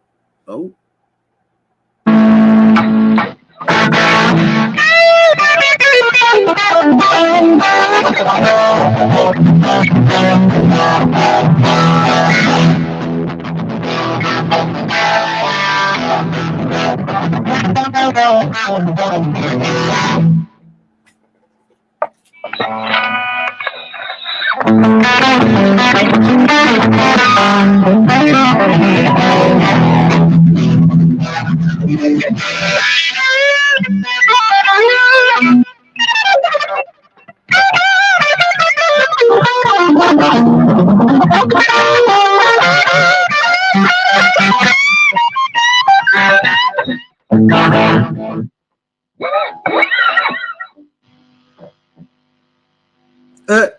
Tony said even she can hear that shit. Turn it down, huh?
Where's that setting?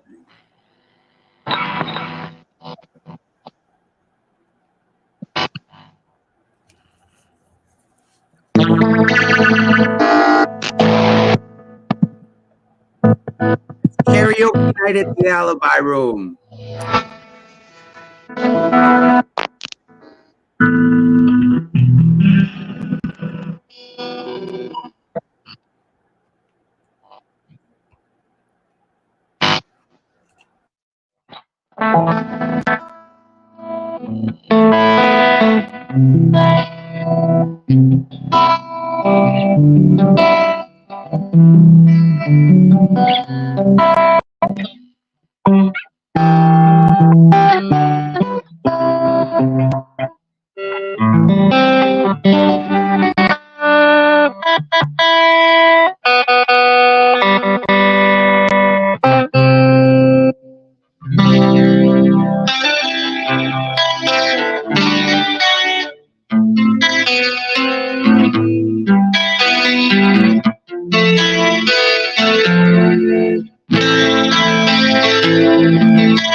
Oh, it's always a party, Mike. It's just the matter if anybody shows up or not.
Got the tune.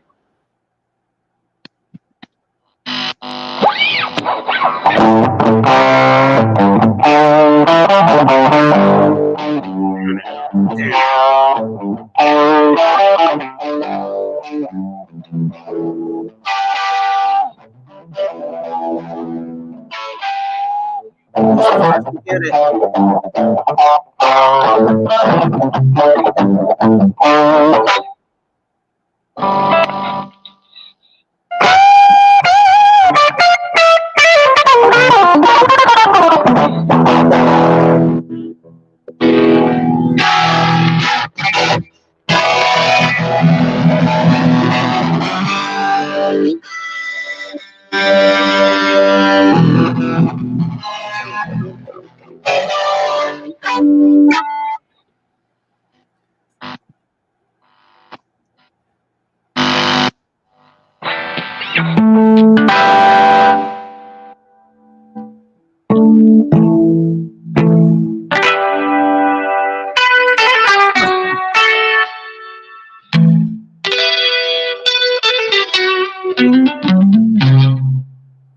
Diversity, you just line it up.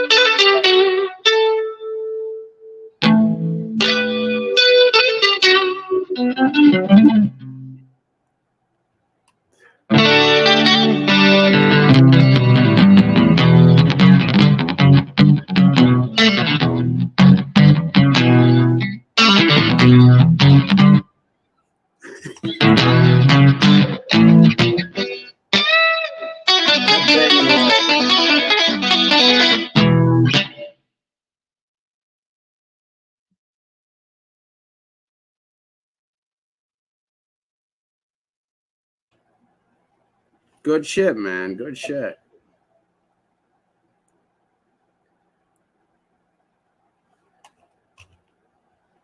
Tony, oh Jesus. Oh. Well, we lost them. Nope. All right.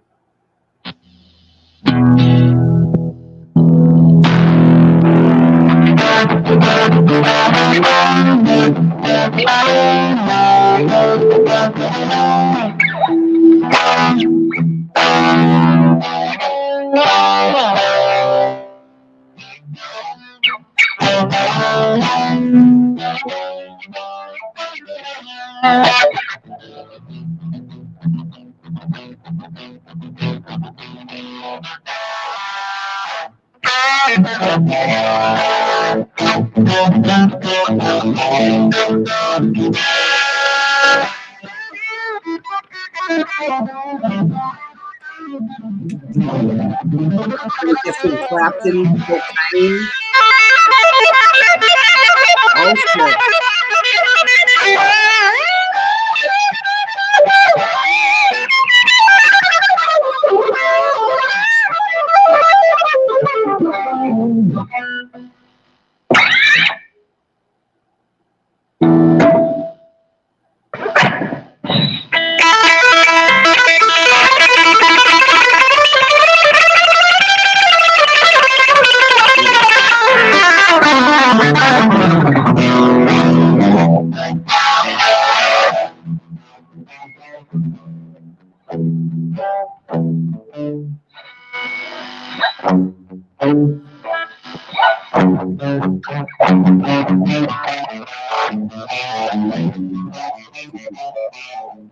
That's the first song I ever learned how to play is this one. Oh, no, sorry. Nirvana, never mind. Done that.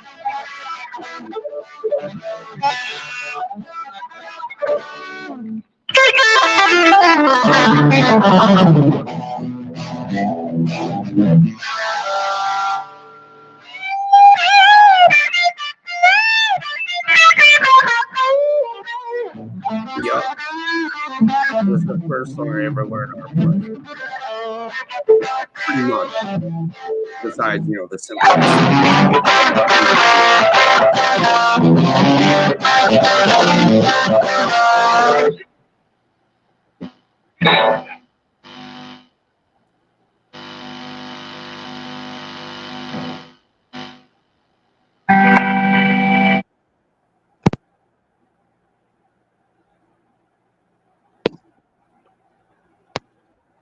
You wouldn't know how to play any Rage Against the Machine, would you?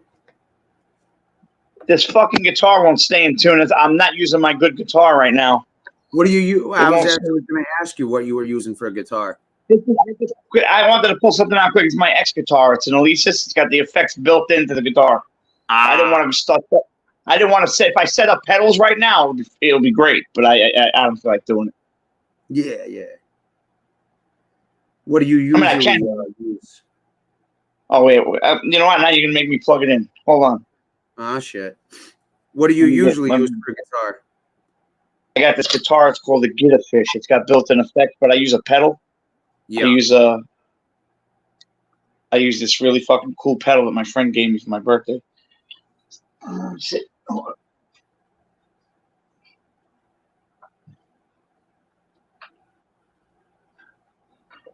Where the fuck is this shit? Hold on a second. Yeah, I wish I never fucking. Or let me rephrase. I wish I never sold my brother my Les Paul, and more or less, he stole my Les Paul and then gave me some money for it. Is the signal clean or is it overdriven too much? It's for the most part it's clean. Yeah, I can't stand bad representations of myself. Hold on a second. Kind of perfectionist. Geez, yeah, Darren fucking is all into that heavy metal type shit. Fucking that. Dude, I played heavy metal drums back in the day. I'm not a heavy death metal, like where it's like, like that kind of shit. I'm really not a heavy metal guitar player. I mean, I'm not. I can do it, but I'm not what I do. But I mean, for metal, I'm a drummer. You know what I mean? Oh man, I love the drums. They wouldn't get me a set of drums. They're like, hell no. Fucking way too noisy. But yeah, so you're a drummer by that's your forte, I guess, or like that's your primary thing. No, I sing. I actually sing a lot of R&B. I didn't share that with anybody yet. That's what I do. You shared it on here. No, before you were like, yeah. You're like, I've been getting into the R&B and shit. You know, I had a reggae album. I've been an R&B singer for like half my life, but I do like shit. All the '90s R&B. I do Stevie Wonder. I was with Stevie Wonder, the trumpet player, for 5 years. I like the way you work, Dan. No diggity. I do it. Gotta bag it up. That's one of my tunes. Nah, Trevor's just gonna really, you should play it. Yo, Trevor's gonna show up with a fucking garage band full of fucking just noises. He's like that dude who thinks he's a fucking musician, but he just bangs on a bunch of fucking garbage pails and fucking shit like he's a fucking regular who comes on, leaves and then just leaves his upholstery shop up as a fucking avatar, or comes in and fucking makes more goddamn noise than anybody else in the world. Like, dude, it's just the noisiest motherfucker you ever met with like background noise. Oh, man. My boy also had a 70 Les Paul he bought many years ago and had to have it worked on. Yeah, those are worth some dough. Hang on, man. Yeah, no problem. I know, can't you? As a matter of fact. My house seriously looks like an abused music store. I'm not even kidding.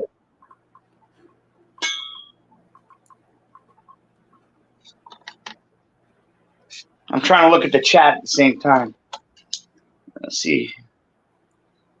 Wow, we got a whopping 7 people in here. I'm really packing them out. Nah, that's just me. I'm not talking any shit or fucking, So people aren't interested. Not playing any Glenn tonight. Oh my God, dude. Yo, when you said Glenn, I swear to God, I was like, I'm fucking scrambling my brain. I'm like, who the fuck is Glenn? Is there somebody I don't know named Glenn on it? I know. I didn't even associate it. You know what I mean? I was like, But in the Yeah, video in the you play, in the blacklist, he's Glenn. in the video you play, it says Oh, Glenn. this one. When I introduce you, I'm gonna say, Nope. Where is it? Where's Glenn? Where's good old Glenn? That shit, bro. That shit had me cracking up. I was like, oh no, no fucking way. Where is Glenn? What? He Oh, died there. real. I know he died with over COVID. You know, I think. A man I trust, a man with whom I share a his shoulder anytime, anywhere, because his dedication knows no bounds. If there is a man who can get you your shipment on time, it's my guy Glenn. So you can doubt me, you can doubt my services, doubt Glenn. Tiger.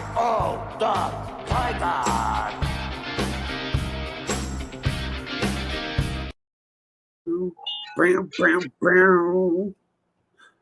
Oh man, cracking up. Survivor, my boys. I was thinking Flock of Seagulls. Hang on, I'm getting a short somewhere. Hold on a second. Yeah, no problem. The fuck? 9,000 wires, and I picked the bad ones. Let's see.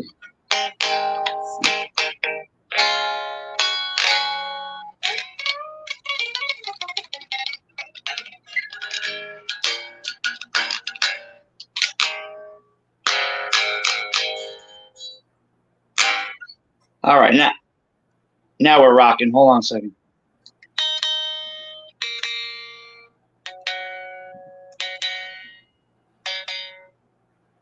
Are you still there? Yeah, yeah. I have a really good interface, but I got to go through the laptop, and I ain't getting into that right now. Hold on a second. Yeah, yeah. Fucking long day.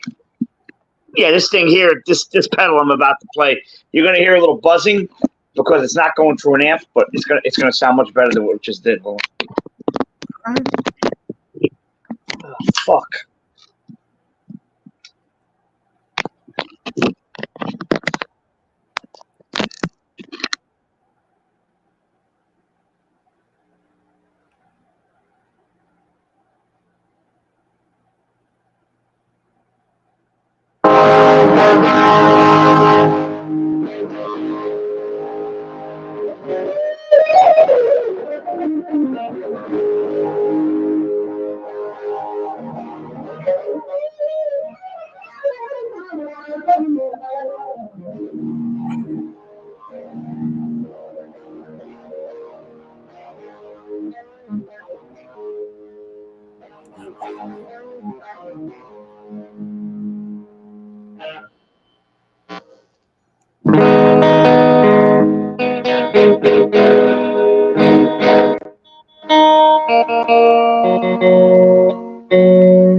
Oh,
Wild Stallions. Oh, what was that movie? Bill and Ted. Shit. Can you hear my voice? I can. You got to let me know in the chat. Can you hear my voice? And is it clear and is it not distorted?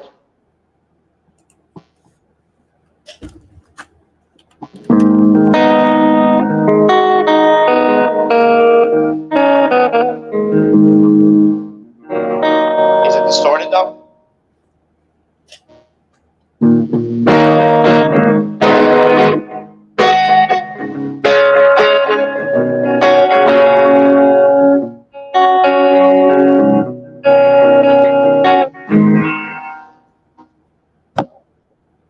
Good, now I can talk to you.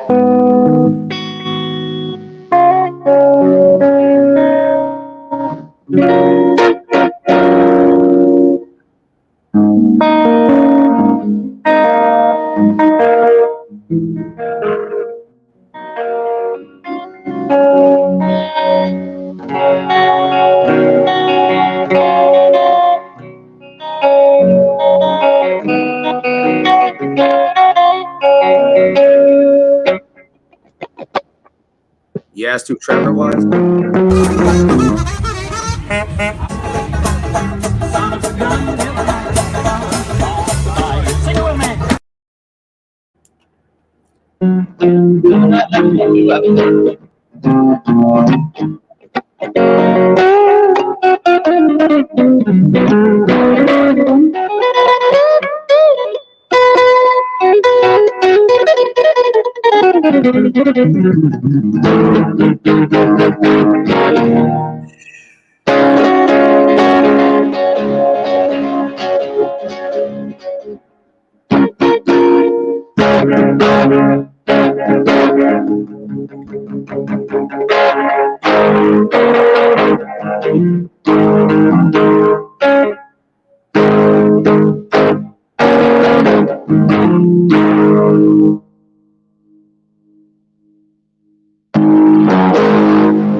I live in a basement apartment.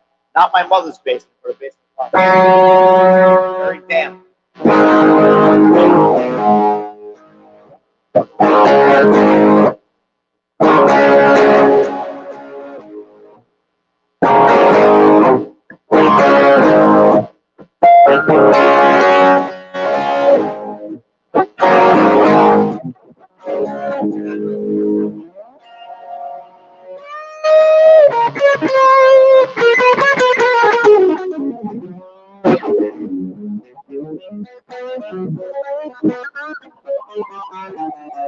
I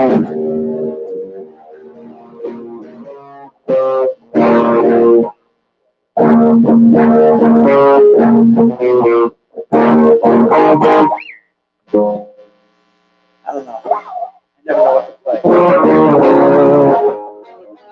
I'm so used to my acoustic guitar. The electric one is like, I'm not used to it.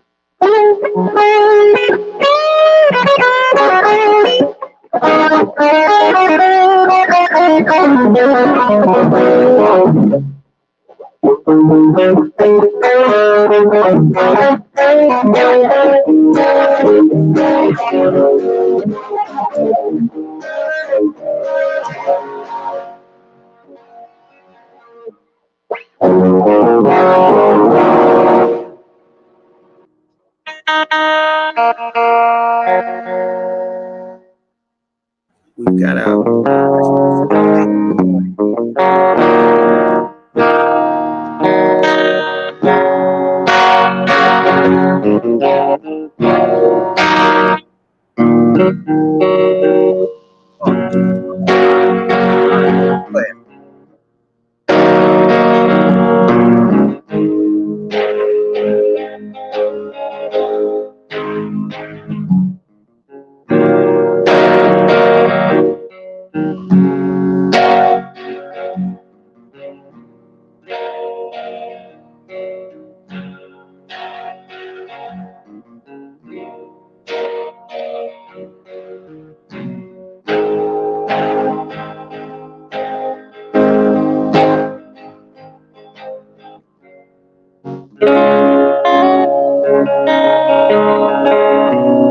If I start singing right now, my neighbors will kill me.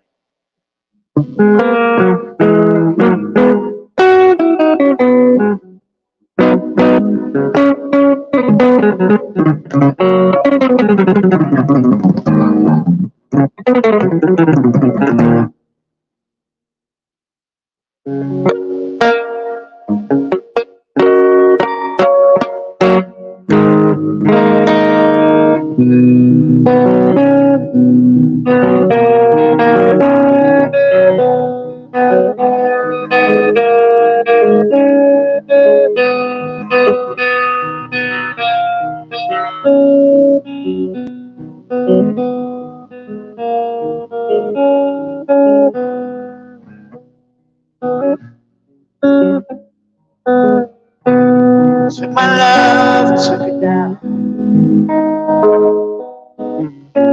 Take down the mountain and turn around. See my reflection in the snow-covered field. Dance like down. Oh, mirrors in the sky. Full of love.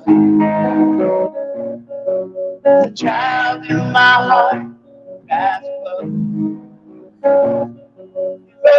Through the changes of the ocean tide, I remember the distance of my life. Now that's landslide, not dust in the wind.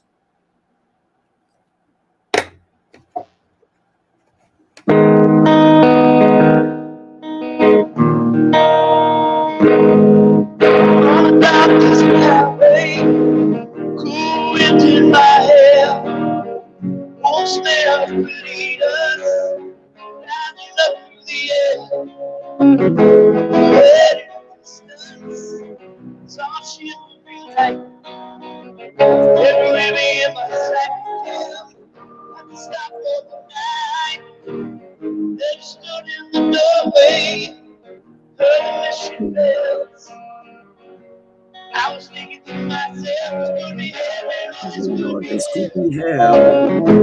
The love showed me the way.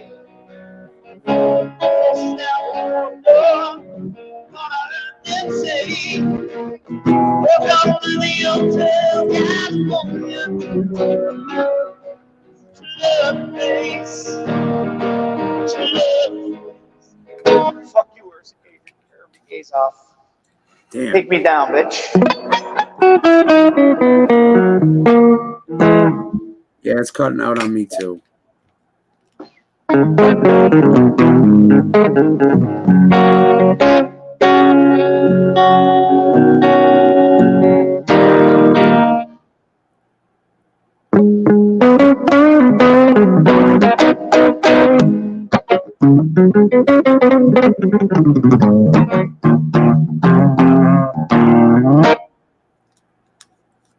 Yeah, Don Henley solo stuff is my favorite. My favorite. I just did that stuff tonight. Yeah. I do all the solo stuff. By Joe Walsh.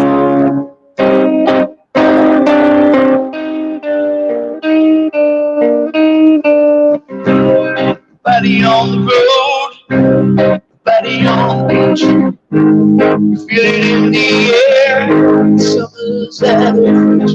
The road, sun goes down. Driving by your house. You're not moving. I can see you. Mouth get shut in the sun. Till it goes back. That one I do.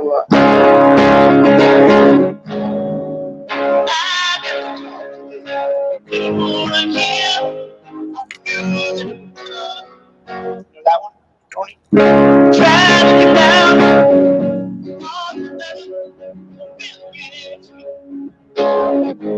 Oh, and Glenn Fry. I don't like his stuff so much.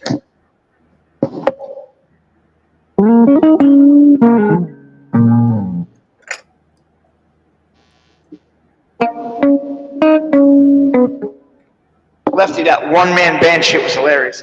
So you put that up. It's great. Yeah, yeah. Fucking that's the equivalent of what fucking Trevor sounds like.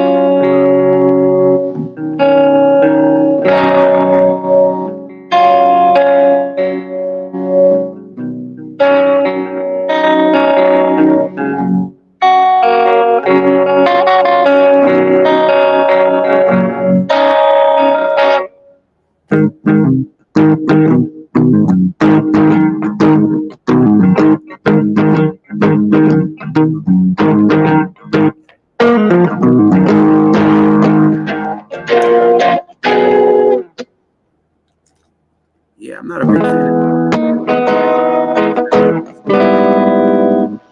I do a lot of yacht rock. That's what I do on my gigs. I have a yacht rock band and do a lot of that shit. Yeah. You don't know me, but I'm a brother. I was raised here. We brothers. What else do? We do a whole bunch of fucking yacht rock shit.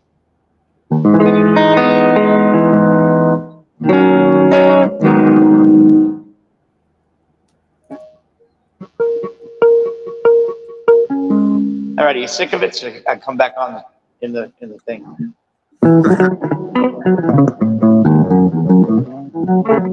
Where are you, Left? I'm here. I'm here. Still here? Yep.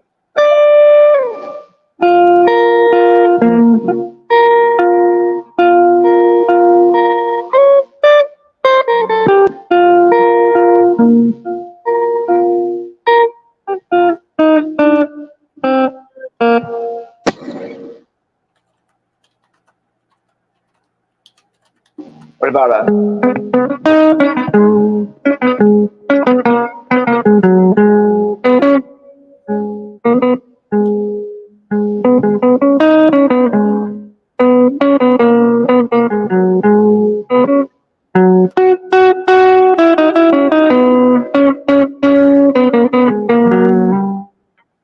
fucking monsters?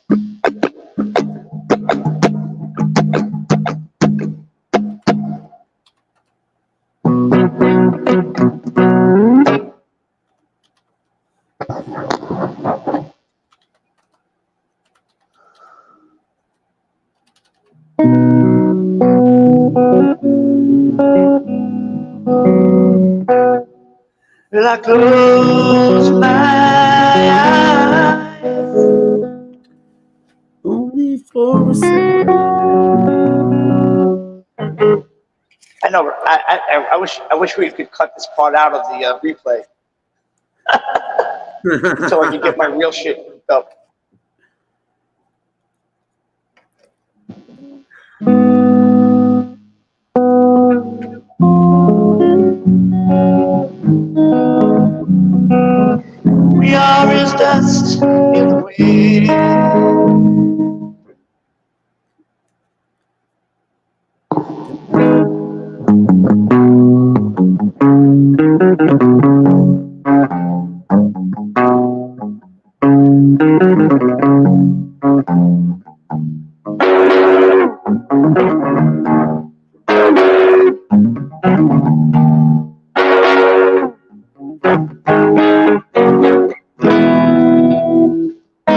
Time rose above the noise and confusion. Together puts me down this illusion. I was soaring never higher, but I flew too high.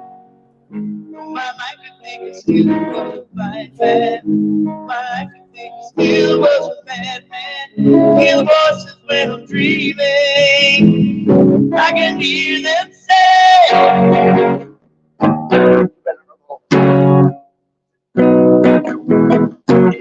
I don't know the whole song. What'd you say, Lefty? Still the late night show, yeah, Lefty.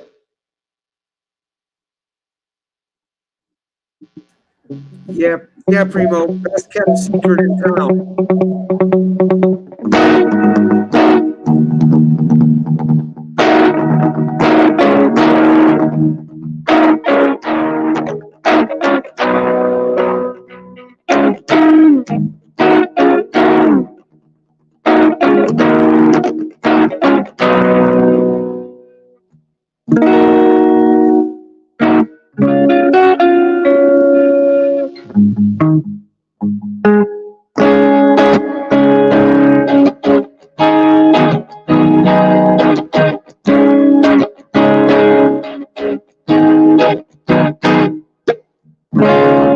There's freedom within, there's freedom without. Gotta get you there, you're trying to look out.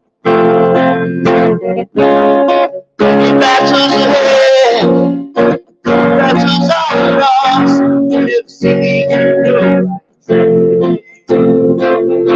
Hey now, don't breathe it over. Remember that one?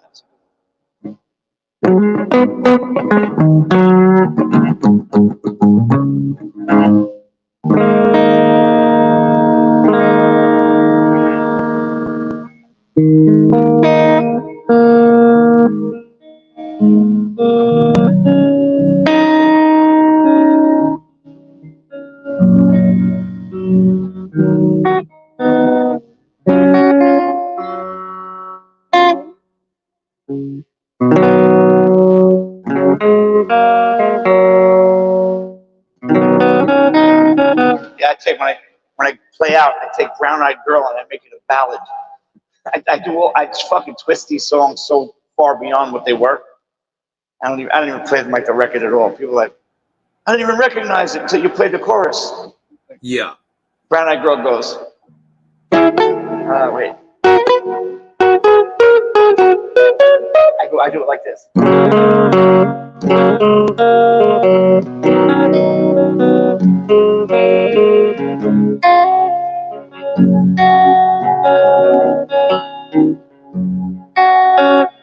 I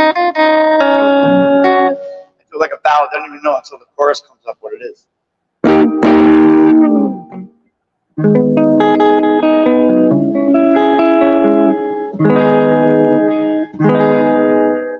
First I was afraid, I was circumcised. Oh man, some people got circumcised a little too much. Brown-eyed Goyle. I take the echo of my voice. I fell in love. Oh, no, I wasn't. Ow! We got a bleeder! Are you okay? Stuff like Tony Pizza says, like, who's that fag? Oh, sorry, I don't want to say that word. Yeah, it's late night and no one's in here. And you're imitating some asshole, so.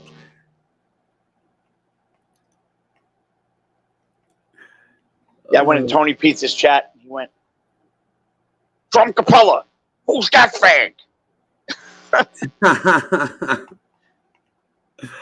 Oh man, I guess he was talking about someone was in here earlier saying that. Like, yeah, you know Frankie Sullivan? I do. You know the guy in that band? Is it Frankie Sullivan? No, well, yeah, Frankie Sullivan was the singer, right? Who was the other guy? Oh my God, how could I forget his name? I just talked about him the other day. That guy sang that song "Vehicle." The guy in Survivor, the guitar player. Hold on, I'll tell you right now. That song, "I'm your vehicle, baby." He sang that shit. Yeah, the guitar player. What's his name? I'll tell you in 1 sec. The It's Ides Frankie of Sullivan. I forgot the other cat's name. Yeah, Jim Peterick. Right. Yeah. That's it. I'm really good friends with one of the guys that was in the group Chicago for a long time. I had a group with his son for a long time. My mom California. loved Chicago, so was my stepdad. He's one of my mentors, actually. No shit. Primo, where you at? Yeah, I know, man. Why don't you jump on, Primo?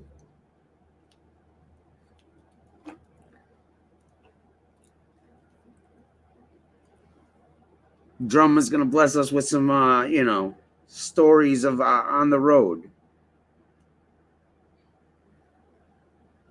Hang on a second. I'm gonna go back and talk to Lefty.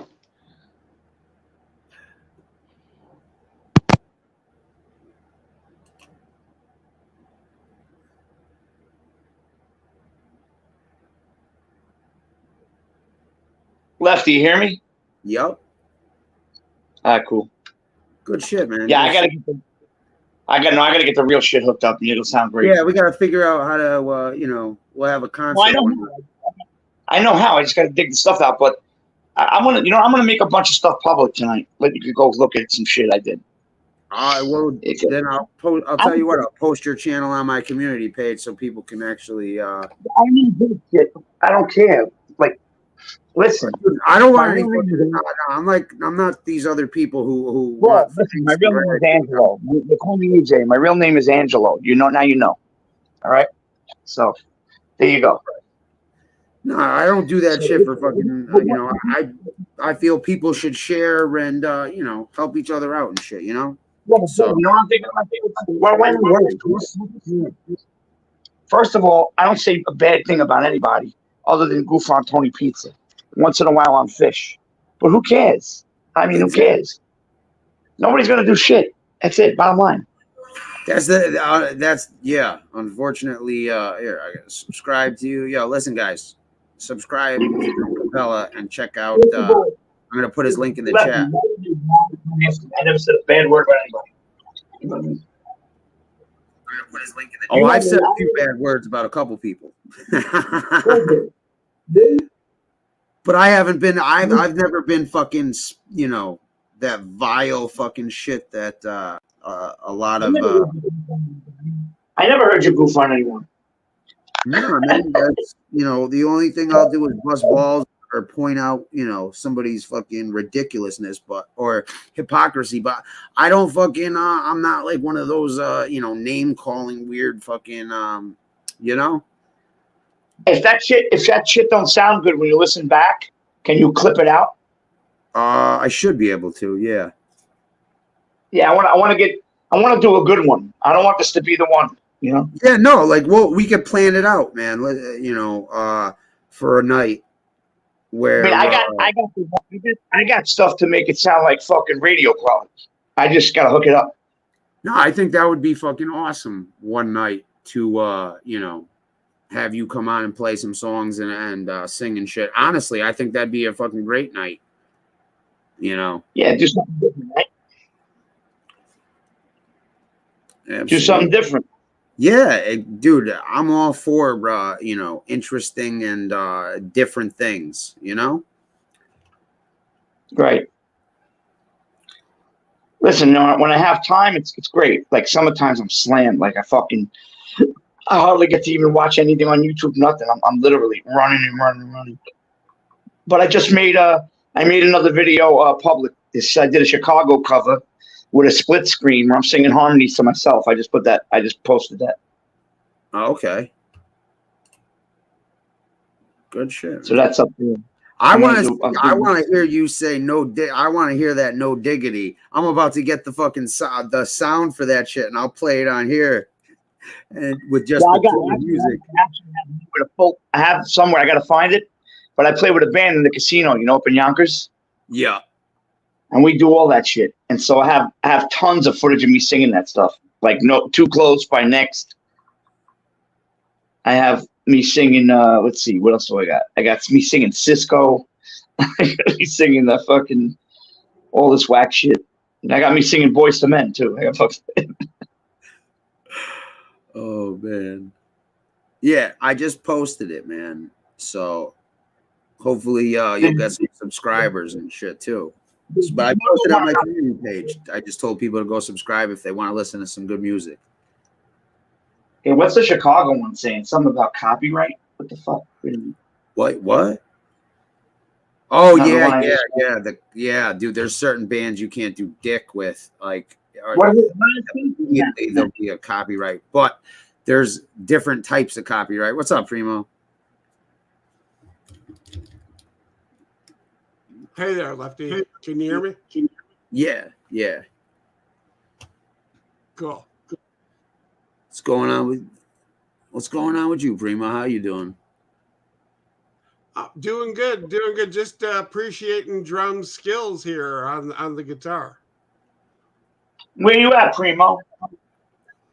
Drum. I'm from Chicago, and Frankie Sullivan was my neighbor back in the day.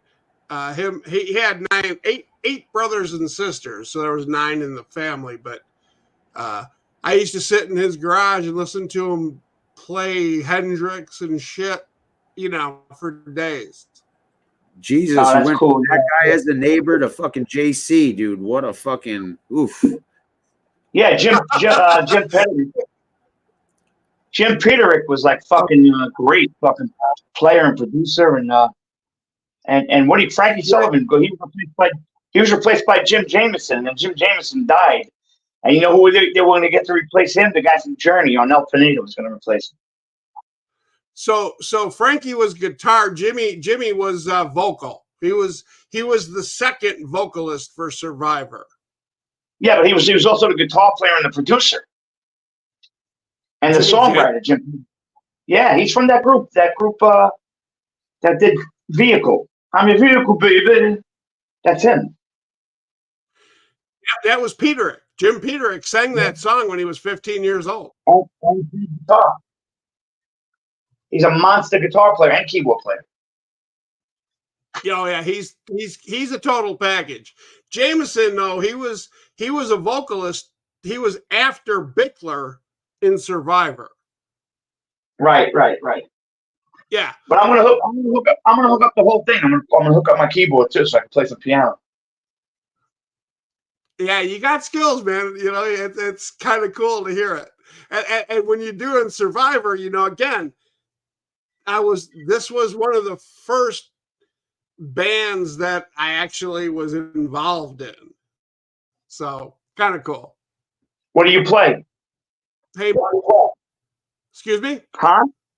You play an instrument? No, No, not at all. I was actually schlepping equipment for them during the early years, and then I was a bouncer later on. But then I left Chicago, so that's a whole different story. Good to know. If you come around here, I got a dresser I need help with. Can you help me out? No, I'm retired now.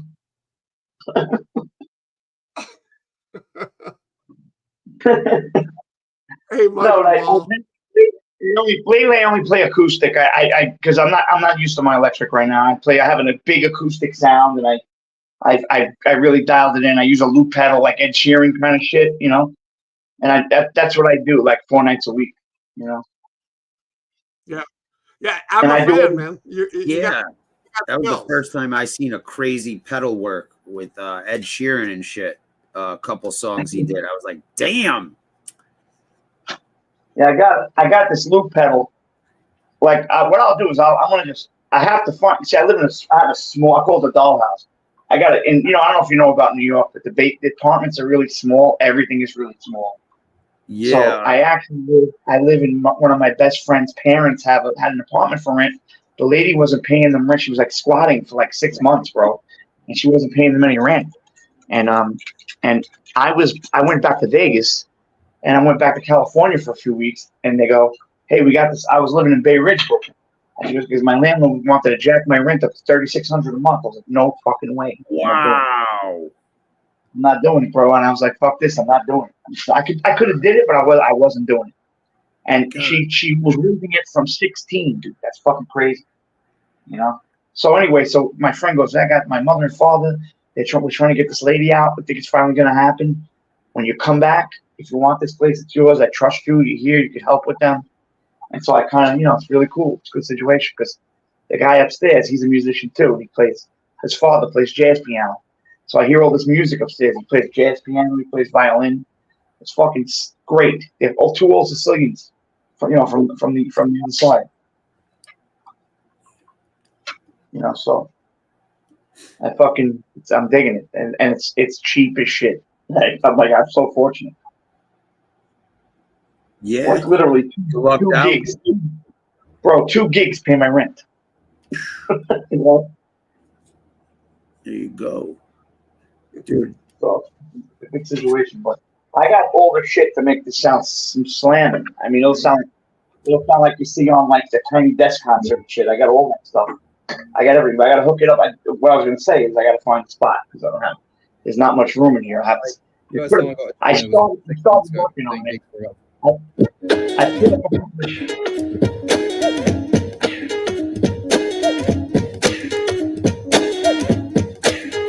This is this dude just doing that shit with a loop and a pedal.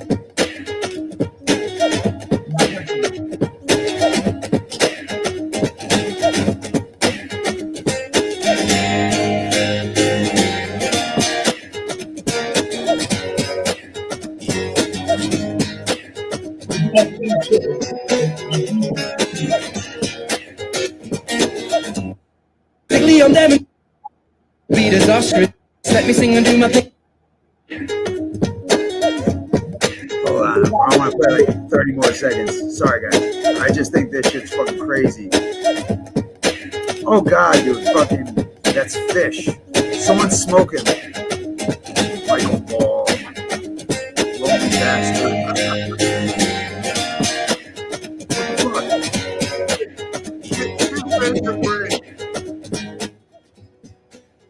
Yeah, I have the same pedal he uses, and I beatbox too. You beatbox?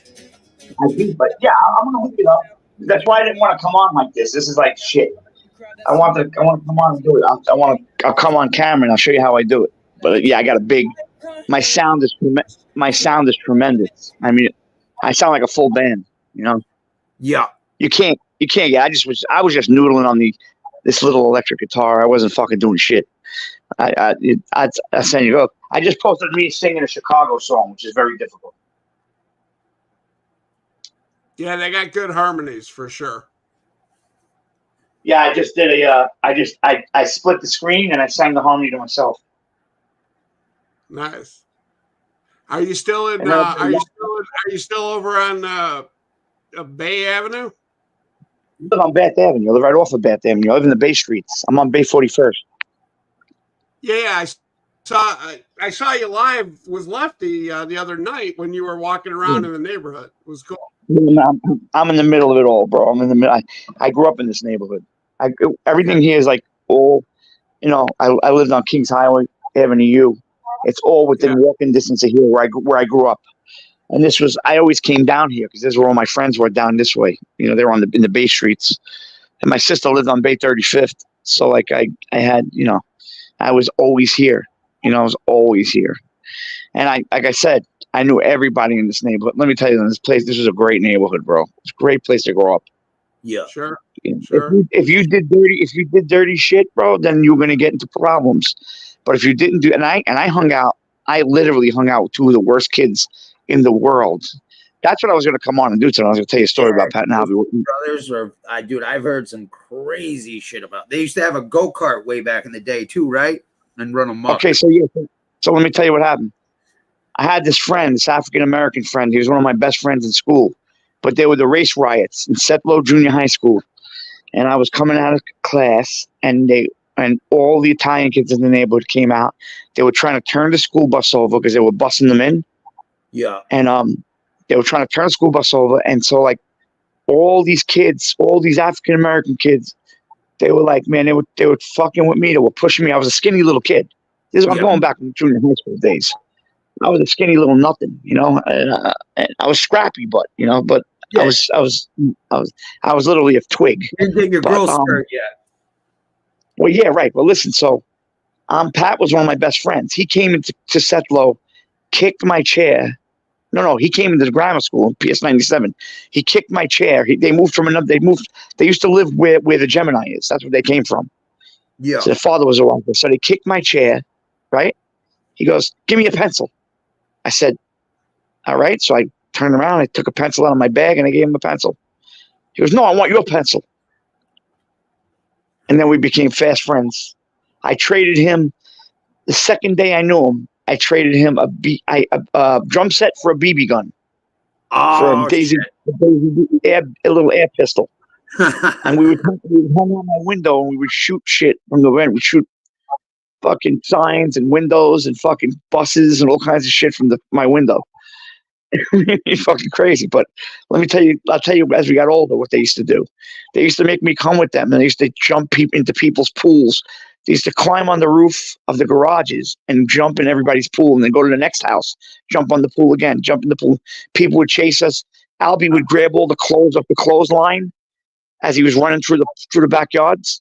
And he would like have piles of clothes and he'd take them and he'd wear them. They were nuts. They shoot at cops. They were crazy, you know? I think Albie shot at Pat or something, shot a cop and somehow got out of jail on some stipulation back in the day. It was really bad. And then it was the reason that he shot the guy, I guess the guy was off duty, but I guess Pat more or less sexually assaulted the guy's niece or cousin or something. But they were out of control, bro. Let me tell you, when they used to go back to their old neighborhood, the aunt used to hold them up to the kids in the neighborhood by their collar and go, "If you guys fuck with me, I'm gonna release these two on you." So anyway, the story was, so they cornered me in the schoolyard, and this was my friend. His name was Gregory Hill. Never forget it. Yeah. And they cornered me, and Greg, who was my friend, pulls out a pencil, puts it between his fingers. I still have the scar. And punches me in the eye with the pencil. Out of nowhere, the corner of my eye, Pat on a mini bike comes riding by, punches him in the face, knocks him cold, says, "Get on the bike." I got on the bike and he sped away and he saved me because they were going to kill me. They were walking through the schoolyard just smacking everybody. What was their age difference between them? Pat, we were the same age. We were the same age. Pat and Albie. What were they? They were like a year apart, I think, or 2 years apart. Oh, okay. Very close. Yeah, Pat. Albie started fights more than Pat, and because he was just a really bad, rambunctious kid. Pat had his mellow side. Okay, when Albie's father got killed in front of the home stretch bar, they lived upstairs. It was like some black drug dealers, I think, killed him, but that they thought it was a mob hit, but it wasn't. Anyway, we were playing wiffle ball a block away. We heard the pops, and Albie goes, "What the hell was that?" And he starts running up the block, and so I see him going towards the car where his father was laying there with his mouth open like Angelo Bruno.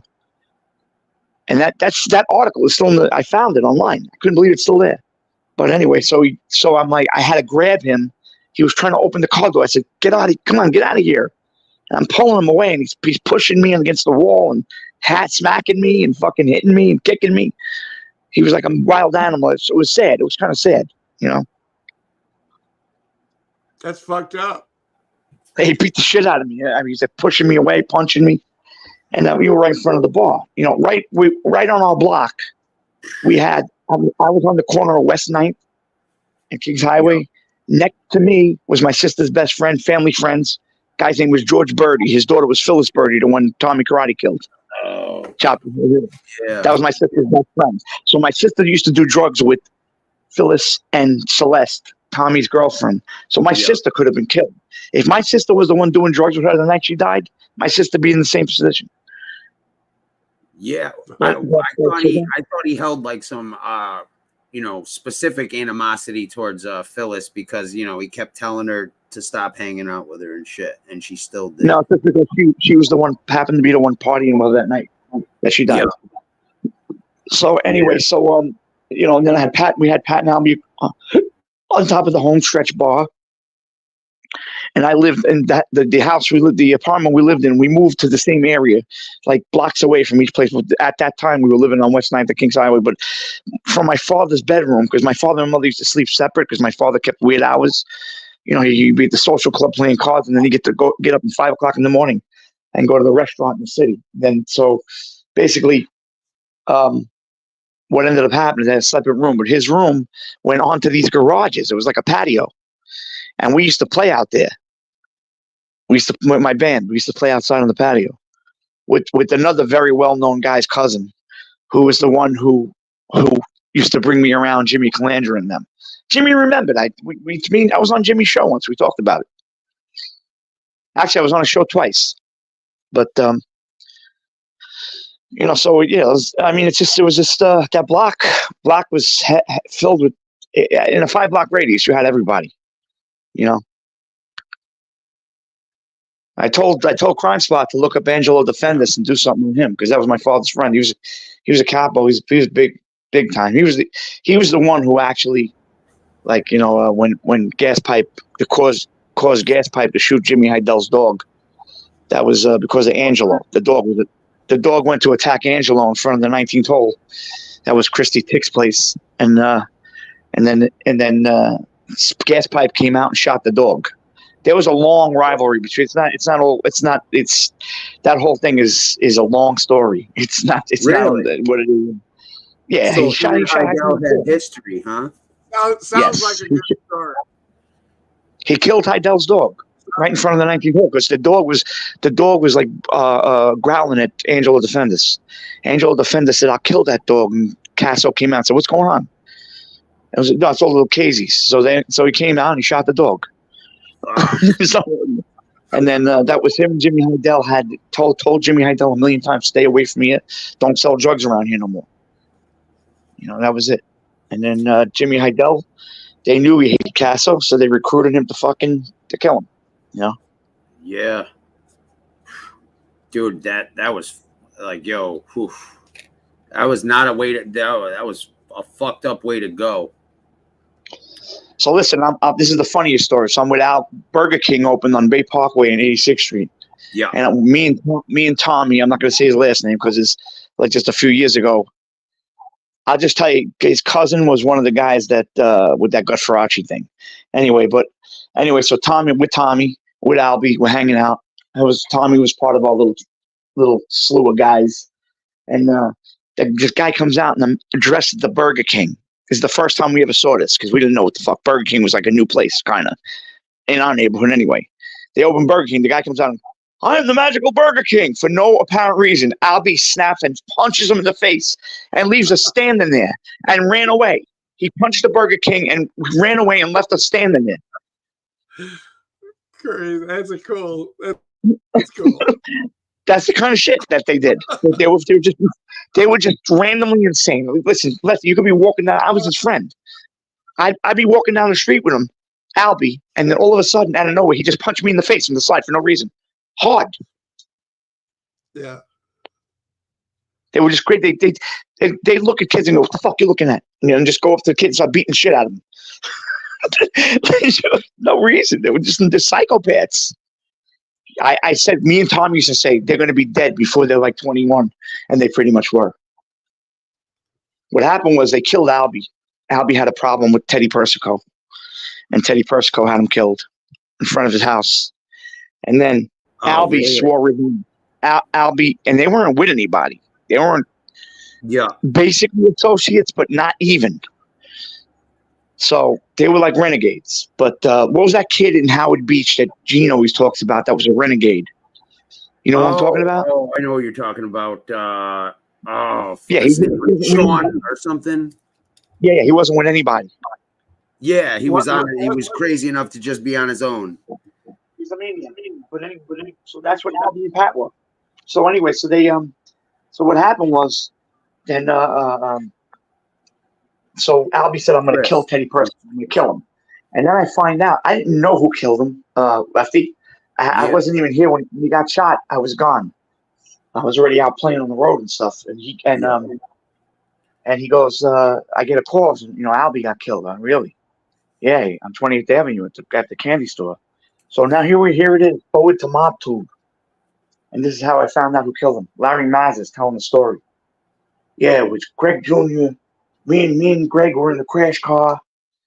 And this other guy was in the crash car. And then me and Greg got out, followed, I don't know if it was Scarpa's oldest son or the guy was on the other day. One of them. Anyway, they shot Albie. One of them shot Albie. And then so I'm listening to Greg Scarpa's, that Mazza said that. Then I find out he goes, yeah, Teddy Persico, he kept threatening Teddy Persico. I really want to talk to Larry Mazza. I used to hang out in his pool hall. But yeah, that's right. Yeah, You showed us the pool hall the other day. I really want to talk to him to find out exactly what happened with Pat. I would love to know. Would you like me to try to reach out and see if I can get a hold of him and maybe you? Yeah, do it. I want to know. Tell him my friend was good friends with Albie Marielli, and he wants to know really exactly what happened to Pat and him, why they got killed. No, and thanks for coming on and telling some stories because, like I said, man, I encourage some people to, come on and tell some stories about people that are no longer here or, share some memories of some friends and shit that, It's okay. The gangster. You know what I mean? Yeah. So it doesn't matter if I tell them, because these guys, like you said, they ain't around anymore. No, but around there, and it's it's just sharing some like you just told that story where some asshole you thought was a friend is punching you in the eye with a fucking pencil, and he popped up on a mini bike. I mean, shit like that, or save me from my black friend, my own black friend. And then so I guess he wasn't too good of a friend. Well, I guess he was under pressure. That there was a bunch of them, and they just in a way now. In retrospect, I don't blame them because it was bad. They were fucking trying to turn over the buses that the kids that were being bussed, and they were beating up black kids for no reason. It wasn't a cool situation. But but it wasn't also like you were taking part in that, right? Right. So then my friend Sal Cardesi, who's basically a fucking nerd, he was addicted to drugs. He was robbing cars with this kid Billy Melly, who was like part of the neighborhood kids. He went to St. Mary's. I knew all these kids in the neighborhood. But Sal, I used to go to Kings Plaza, the mall with Sal, every Saturday with another friend of mine, Joe Bays. We used to go to the mall. He was a good kid. He was basically a fucking nerd. Glasses, curly hair. Drum, can I interrupt you here for a second? Yeah, go ahead. Go ahead. Yeah. In Chicago, where I was from, we had a Kings Plaza. Was also the name of one of the bigger hotels on the strip that I lived around. So, shit. Yeah. That's all I got. After I finish the story, I gotta ask you a question, Primo. So basically that was that, and then I listened to Scarpa's interview a couple of weeks ago. Yeah. And what he did with the ex-cop. Yeah, and I hear him saying, so tell me about the guys. Tell me about what happened with Sal Cardesi. He says Cardassi. His name is Cardesi. But anyway, I says, oh, Sal Cardassi, he was robbing cars with Billy Melly for us. And Billy Melly went to us and said, I think Sal is going to rat. So he described how they killed my friend Sal. I was like in a fog all day. They lured him to a basement of a candy store. Carmine Sessa shot him. And how they found out is Carmine Sessa ratted. That's how they found out how they killed. So they buried him in there. And then when they found out he ratted, they went and dug up Sal. And they left a pinky behind. So they found his remains, the pinky. And they knew it was him. And they knew Sessa wasn't lying because they were trying to dig up the body so they couldn't corroborate what Sessa was telling them. And he told the whole story. Go watch it. It's on that. He tells the story, and that's my childhood friend. And it's crazy because the kid wasn't a mobster. He wasn't a mobster. There was no reason to kill that kid. Nothing. Any relation to the Sessa of the the current mob tube drama? No, not at all. This is, you know, Carmine Sessa is. I'm Chicago. I'm not big on the. Yeah, well, Carmine Sessa Carmine Sessa was a hitman for you know, boys. Okay. Anyway, but yeah, he was at the Columbos. I just said Sessa's a name for the people who are, you know, kind of around this genre. Yeah, no, a name you hear now. And I heard that's not even the guy's name. Somebody told me. I have no idea. I'm just saying. I'm trying to clarify it for people who have also heard the name like I have. So I'm, you know, sort of just a spectator around that. Yeah, no, it's not. But I had to ask you something. How old are you, Primo? 65. Okay, so I played with a guy. He was a drummer, and he brought me out to Palm Springs to play at Soap Opera Stars Club. So I did that for a bunch of years. I was there for like 12 years. Yeah. Anyway, in California. But his grandfather, and I Googled it, his grandfather was the last organ grinder in Chicago. His name was Sammy Canzona. Sammy Canzona. Okay. I was wondering if you knew them. No, but not at all. He used to tell me the story how the monkey was a scumbag, and every time he turned his back, the monkey would go by the cage, and the monkey would pull his hair out of his head. And he said, so one day he got newspaper. He got newspaper, and this is Sammy, the guy I was playing with, told me he got newspaper one day, and he lit it up on the stove, and he threw it in the monkey's cage. And the monkey's cage was on fire, and all the monkey's hair burned off. He was okay, the monkey, but they said the monkey came out. The monkey came out on instinct, smoldering, grabbed the cymbals, and started fucking running around playing the cymbals. Oh, wow. Frank told some stories about a fucking monkey at a bar. Crazy ass monkey. So did Rob Green, actually. Yeah, he didn't even know the monkey didn't even know he was on fire. Oh, man. Good story. I don't know. I wouldn't want a fucking monkey or chimpanzee or anything else after hearing that story, what happened in Connecticut with that lady who got her fucking face and hands ripped off. Bro, I follow this monkey named Ruby. This guy has this little monkey, so it looks like a little person. And I thought it's the cutest thing, but he's a bastard. He started taking the cat off the bed and started flinging it around. What the fuck is this? You know, he's got this reputation to be this cute little monkey. And then there was an episode where this motherfucker was like throwing the cat, or grabbing the cat by the tail, and fucking grabbing him off the bed. And he was jealous of the cat. You ever see those in I think it's India and a few other places? There's these little monkeys that steal fucking all sorts of shit from tourists and stuff. Hilarious. They probably train them to do it. Yeah, like The Hangover, like a drug dealing monkey. Oh shit. Oh god, there's fucking fish again, dude. Diversity, if you wouldn't mind. I've never seen a guy fucking hang out and fucking want to be somewhere, you know, he's not wanted. But I mean, guys. Fucking fish. What are we talking about, Lefty? Who? Hold on. I'll show you who I'm talking about. You know, somebody that just fucking goddamn has been a gangster since birth.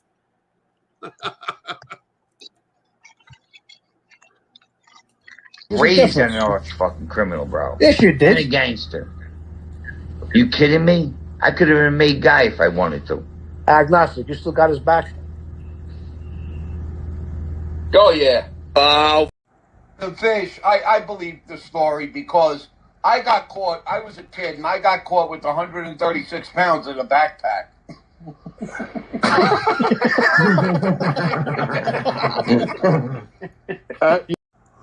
I know from dealing coke, it was 28 grams in an ounce. Yeah. How many ounces are in a pound? How many ounces? How many ounces are in a pound, Fish? Stupid. Fish, how many ounces are in a pound?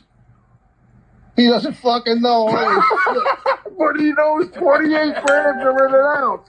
How about this? Fish, you keep burying yourself. No one wants to hear your shitty stories, Fish. Sorry, guys.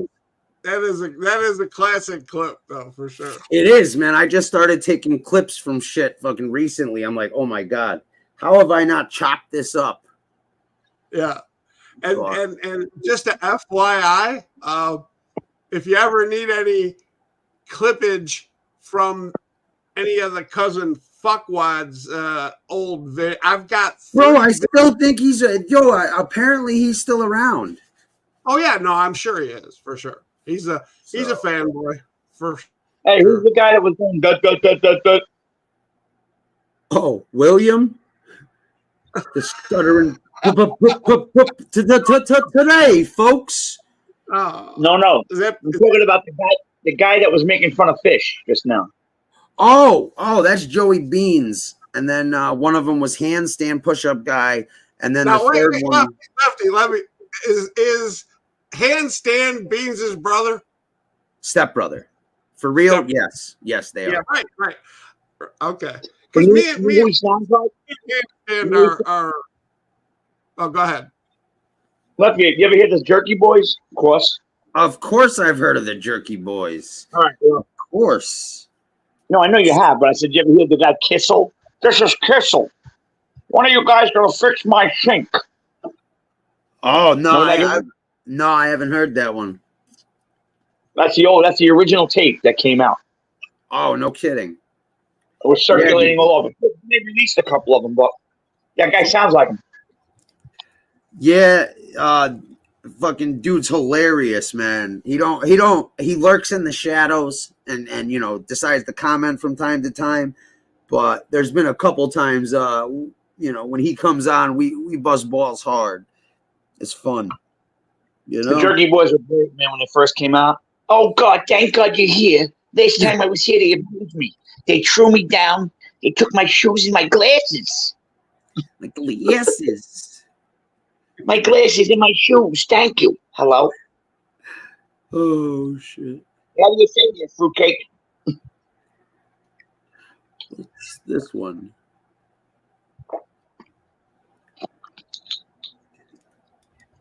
Yeah, but it doesn't. Listen.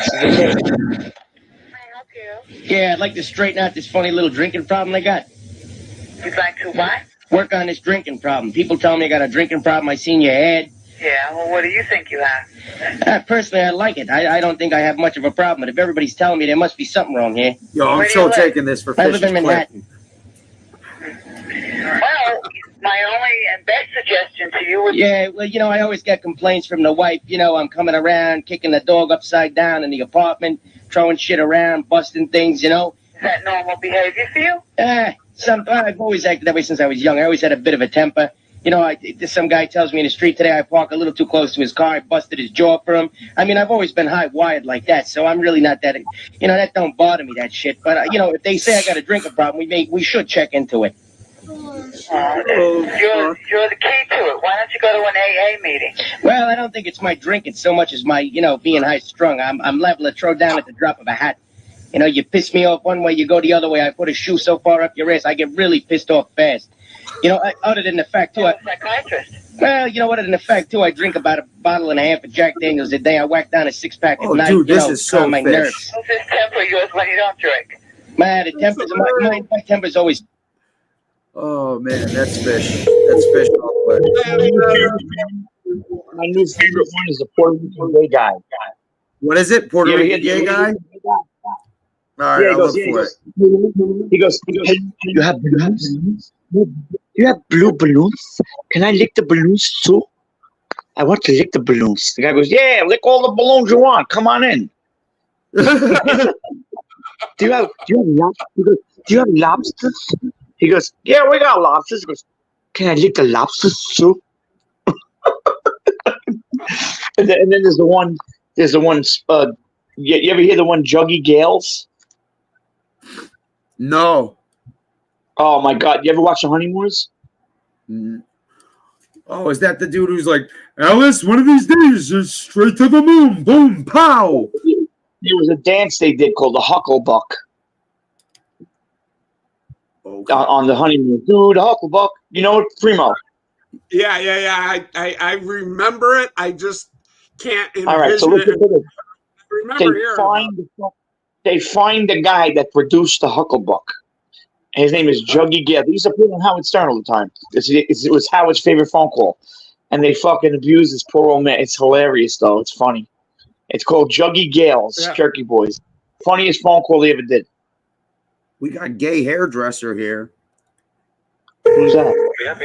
Yes, I'm calling about the job. Yes. Are you currently working downtown? Yes. I was cutting hair uptown, and now I want to get there because I see what you say about the Wall Street thing there. Right. Now I could probably bring in a lot of clientele. Okay. Yeah. I'll be interviewing all next week. Okay, great. Listen. Balloon ride? Is that it? Hello. Listen, I want to see if I can get me a couple of them balloon rides. Okay. Now, where do we go with this? Explain this to me. How do I go about this? Well, we take off from we have our own licensed balloon port in. Oh, you do, huh? I'm very proud of you. Here's the problem I got. Last time I was up one of these fucking balloons, I'm jumping up and down. The guy's yelling at me. He don't want me jumping up and down. I try to play with the wires and the cables there, and he's trying to light the burners or some shit. He was complaining to me. Oh, well, we don't care what you do. I could jump around and shit? Jump up and down. You just can't tear at the fucking balloon. Anything, be a monkey. Yeah, right. We'll just tie a little safety cord on you in case you fall out. Okay, we're in the right direction then. Okay, so we're I got a harness for guys like you. okay, so where do we fly with this fucking balloon? Up. Over what city? Well, kind of farmland out here. Okay, great. Listen, I want to ask you a very important question. Can I bring shit up with me to throw down? Oh, I don't know. No, huh? All right, well, look, it won't be people. These dudes used to kill it in the early 90s. Michelle, how you doing? Is Rob in today? I'm sorry? Rob, who's in there today? Who's in the shop? Jesus, this sounds like you, Drum. Trish? Trish is there. Who's in the back? Who's working where's the mechanic? How can I help you? Is this the auto body? I'm gonna do auto repair. Yeah, that's right. I'm looking for Bob. He did some of the work on I get that rack and pinion steering, and the damn thing fell apart. It blew out yesterday. Steering. Yeah, Bob, he did some of that rack and pinion steering there. Next thing I know, I'm driving down the road, and the thing comes through the freaking dashboard and takes off half my chin. Anybody named Bob. Well, who's back there? Let me see if I can grab Trish. Maybe she can help. No, I don't need Trish. I'm just saying, can I bring it back in today? What is your last name? Rizzo, R-I-Z-Z-O. Right, give me 1 second, okay? Right. Just 1 second. This is Trish. How can I help you? Yeah, hiya, honey. Trish, how you doing? Fuck that. Anyways, sorry. Just wanted to give him the one he calls the lady, says, let me tell you what I really do. I jump around with dogs. You ever hear that one? No, man. I haven't heard the Jerky Boys in so fucking long. He calls this one guy and he says, all I want to do is dance, you fucker. Why can't you see this? And the guy gets annoyed. He goes, who the fuck are you? He goes, I want to talk to Siobhan. And the guy's getting pissed off. He goes, well, Eric told me that I could come in there. He goes, who the fuck is Eric? You got to listen to that one. He's a dancer. He's a gay dancer. Fucking that's one of the best phone calls by far. Yeah. I had one. I had some asshole try to. They're like a group of people that prank call people and shit, and like put it online. During during my Christmas show, this fucking idiot came on like pretending to be fucking hammered and shit, and I looked into him while he was on, and he was he was like associated with Tom Green and all those dudes and like all these people that basically prank call and fuck with streamers and shit.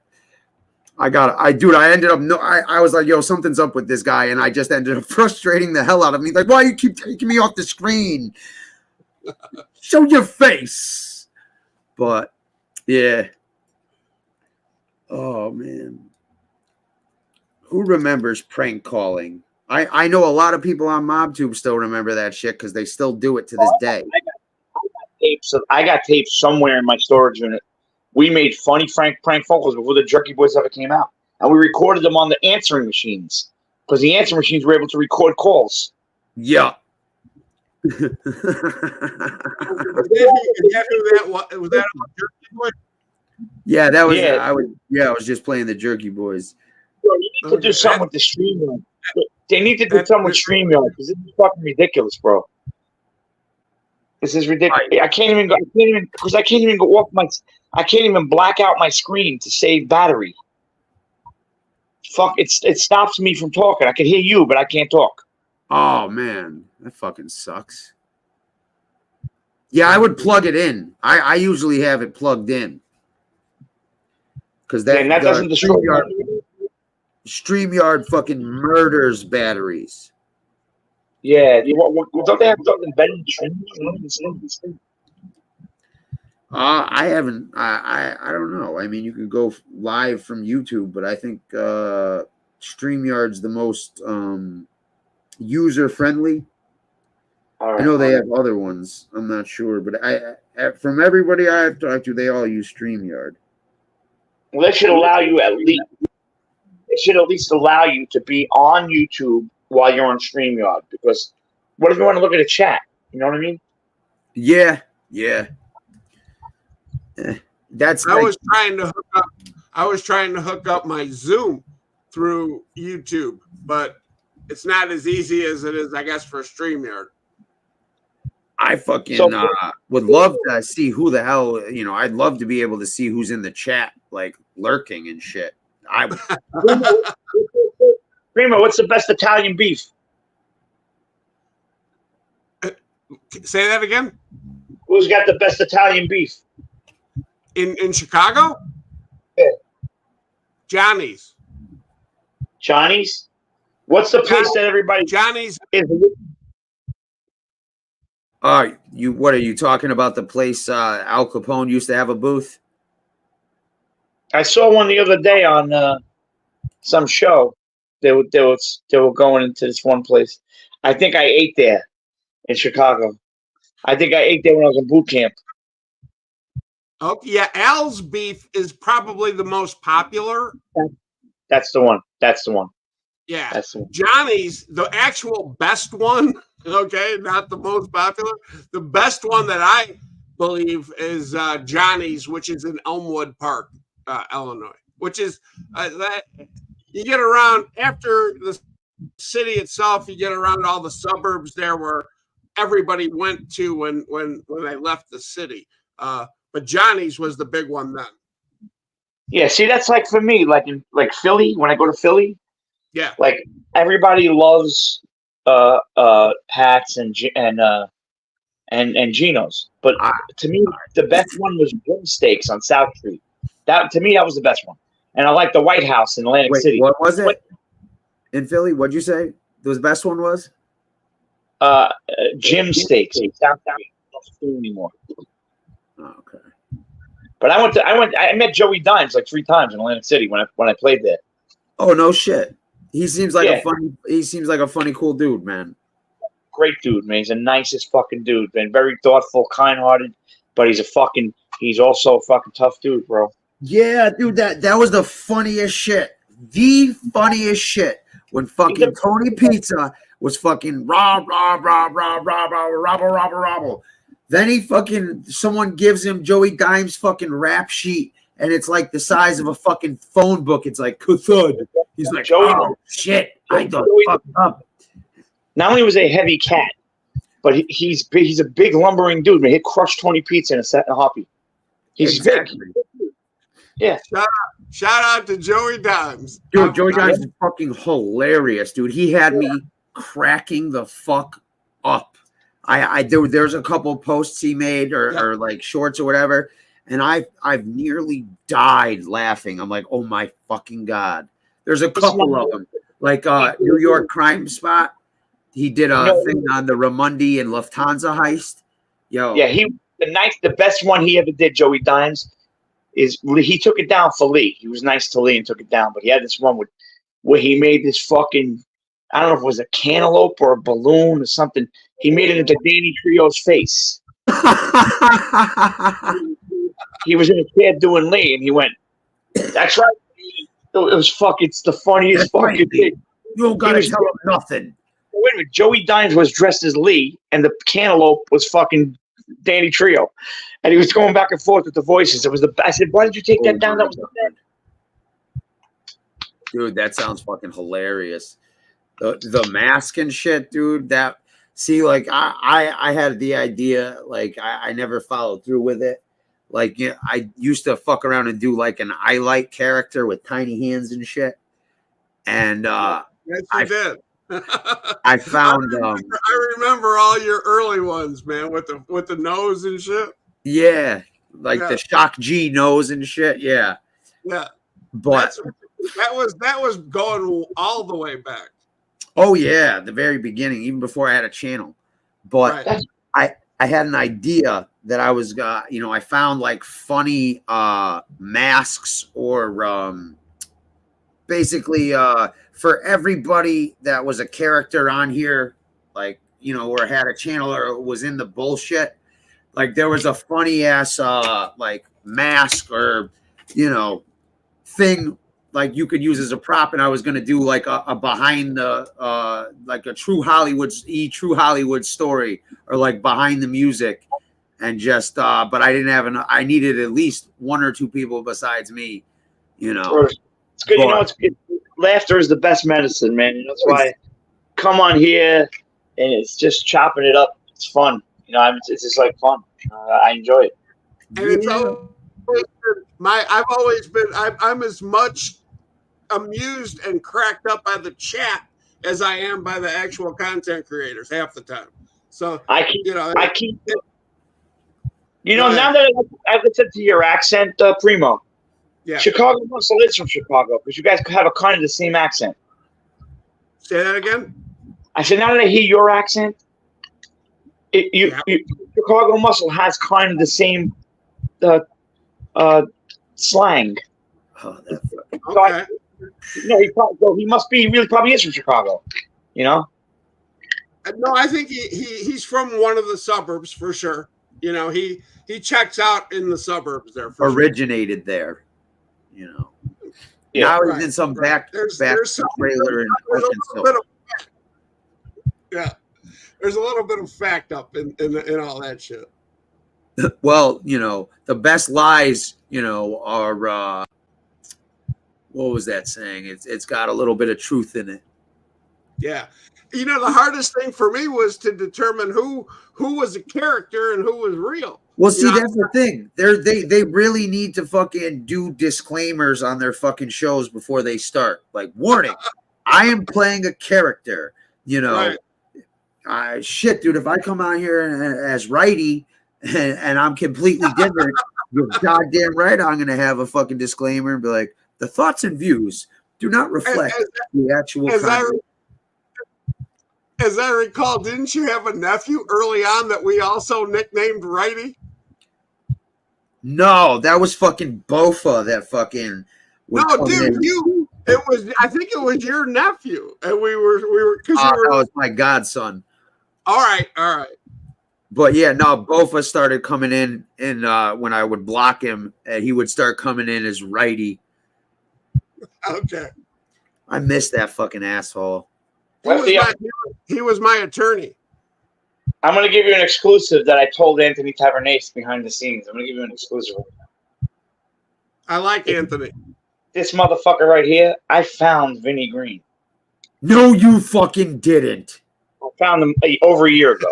No, you didn't. Do not tease me. I walked right into his job and asked him how much it cost to shampoo my dog. And it was his voice.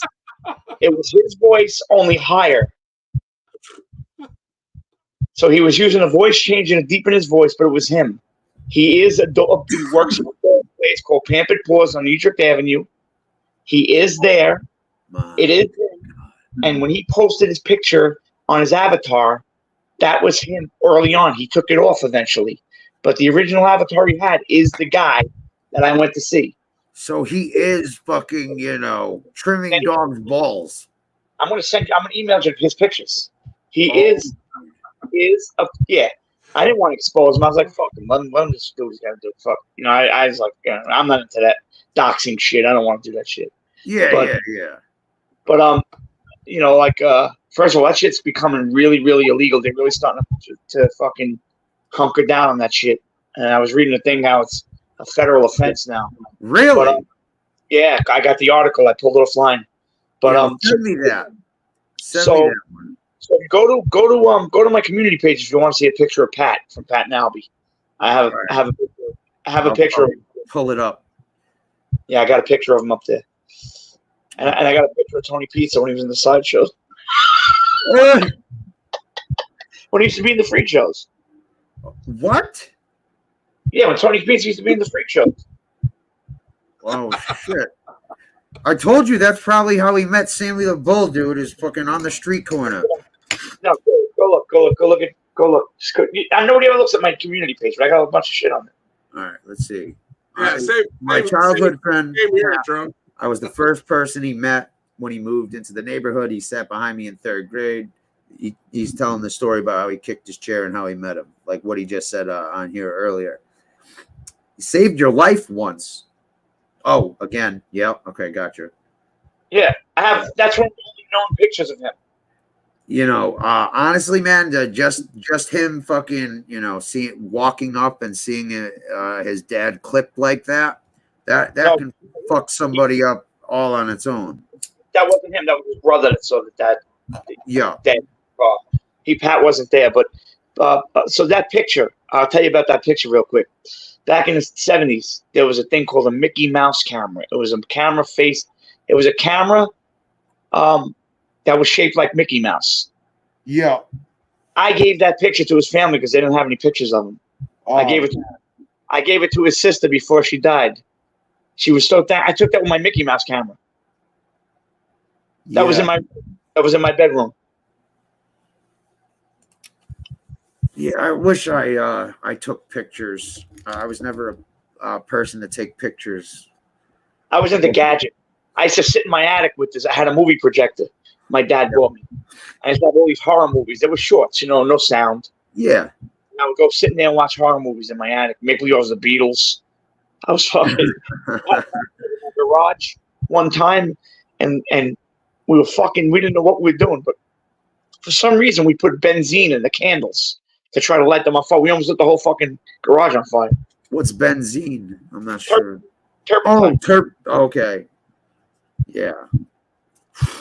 Yeah, that shit. You could smell the flammability in that shit. Oh, man. I remember we had a spook house one year on Halloween, and we charged people to get in, and we just fucking put like fishing line across, and people would get caught in it and get cut. We'd have football helmets hanging up, and they tripped the football helmet to fall on them. We were fucking nuts, dude. When we were kids, we were nuts. Damn. At your house? Was that at your house? Yeah, I was like 9 years old. Somebody fucking hung piano wire where we used to go ride dirt bikes and quads in the woods. Like someone hung piano wire sporadically around. So like basically you'd get your fucking head lopped off if you were driving like, 20, 30 miles an hour and that thin ass wire. And luckily nobody got hurt and they supposedly got rid of it all. But I stopped riding over there. Yeah, there was this thing people did in Brooklyn where they like put the fishing line, tie it to a car handle, and then tie it to a garbage can lid. And when people walk by, the fucking garbage can would go right into them. And then we used to take big giant branches of trees, and we used to put the stop signs over the telephone lines. And when the car would stop the stop sign, this big fucking tree would come in front of the windshield. Jesus Christ! The guy was like, "What the fuck?" Didn't know where it was coming from. We'd stand in like somebody's driveway and let it down. Dude, I remember we were kids, and I've never seen this guy had probably the craziest temper ever. So we had like fishing line or wait, it was either fishing line or it was a rope or something, and we put it from like one end of the street to the other, like across the street. Now this is a fucking, a side road. It's not a main road, and some guy drives by. Yeah, it was fishing line, right? The guy drives by and like snaps it or some shit, hits the brakes, gets out in his fucking wife beater, and fucking chases fucking 3 of us around like. The entire fucking neighborhood, cars just sitting in the middle of the road, door open. So what the fuck? And just chased us fucking around. Oh man. I had a friend, the guy was telling Were you always in Connecticut? Yeah, I would spend like a week here, a week there in the summer, like in Colorado or Chicago. And shit. They'd pawn me off to some relatives and shit. Like, get the fuck out of here. So the guy I told you I used to go hang out with, when I go to Bath Avenue back in the day, whose family was very connected. But his uncle, there was always a candle by his picture. I never knew who he was, but he's one of the characters from the Gotti movie. One of the guys represented in the Gotti movie with Armand Assante. I'm not going to tell you which one, but he had his brother.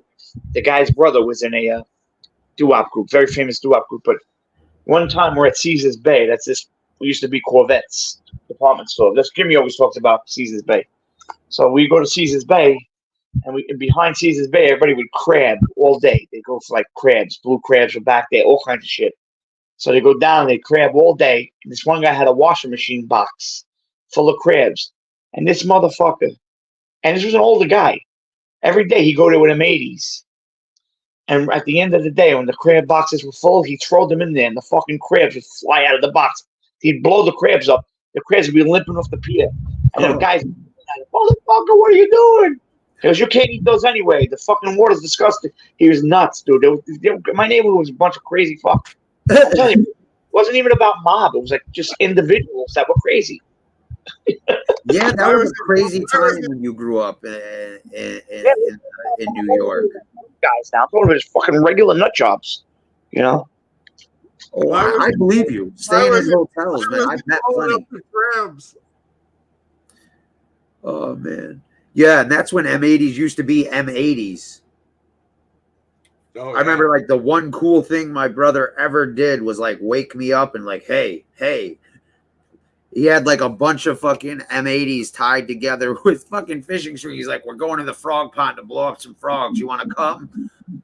So, that was in between hanging me out a fucking 2-story window by my leg and shit. Oh, got tortured as a kid. Tortured until I got bigger. Hey, who was, how tall are you, Lefty? I'm 6'1", almost 6'2". So now over me, bro. I'm only 5'7". No shit. Yo, my boy. Oh, let me show you a picture. My boy I played pool with, his brother, who's no longer with us. Probably the craziest motherfucker. Would do he actually took the police on like a high-speed chase and caught so many charges that he had dual citizenship in Ireland. Dude, they went and fucking lived in Ireland for a couple of years till the fucking charges they decided to not proceed with them. It's funny because England also has that. And when I got married, I was in the Air Force in England station, and we got married in England, and it automatically said I had dual citizenship with England and the United States. So wow.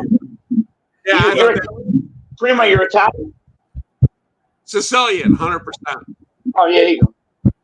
Yeah, my people are from Palermo, Partinico. All right, I'm Sicilian, Abruzzi, and Napolitan all mixed, and then I found out from 23andMe that I have 1/6 Spanish, direct descendants of King and Queen of Spain. Oh, nice. Oh no shit. My father, they had 2 surnames. And when I saw this photostat copy of my fucking, listen to me, photostat, I'm like 90 years old. I had a copy of a birth certificate where my name had the Italian last name followed by the Spanish last name. Oh, okay, the two last names. Yep. That's the way they did it back in the day. It was like, I had a friend who, like, that was the first time. It was like 6th grade, and he came in the school, and he had two last names and shit. That was the first time I ever, came across that shit. But yeah, so his brother, right? Maybe like 5'2", 5'3", like small dude, small ass dude, like up to me. His head would probably be like here, right? I swear to God, dude, I've seen this dude drop like fucking the biggest people ever. He used to be like obsessed with like Bruce Lee and shit, but this guy was fucking nuts. Like he would do the stupidest fucking shit. It was, I don't know, I can't fucking, but yeah. So like, honestly, the best fucking friend you could ever ask for. You could call that dude in the middle of the night and be like, yo, I need to move. Like, yo, he helped me move out of an apartment in like 2 hours. Like one day I'm like, nah, dude, we got to move. And, he was just always there fucking anytime, I used to have friends like that, and they're all out west. But what I have to ask you, how far is Bridgeport from New York?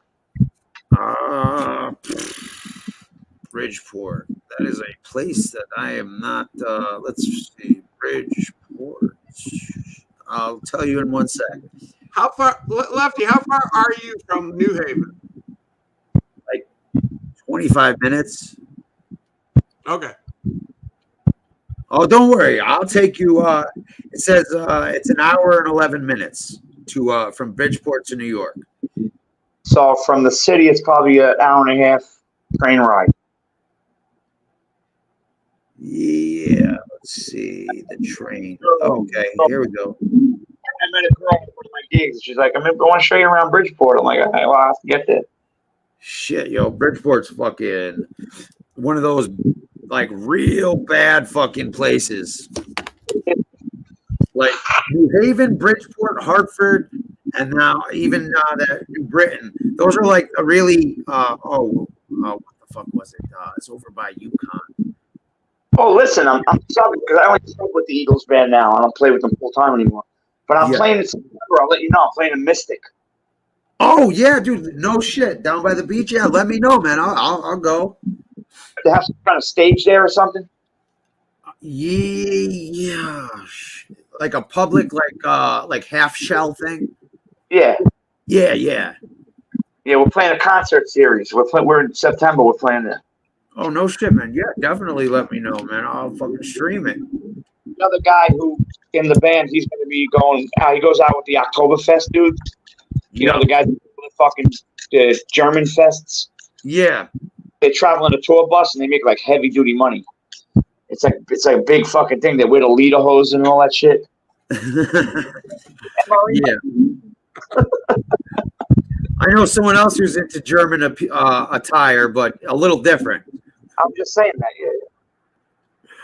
Oh man, no, definitely, man, absolutely.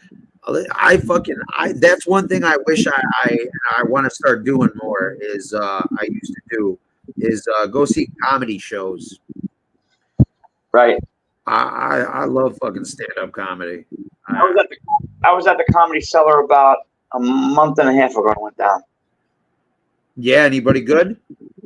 Yeah, I was hoping to see somebody like some guys come in late at night and they get a spot like famous people, Chappelle and everything. I was hoping to see somebody. It was like a Thursday night.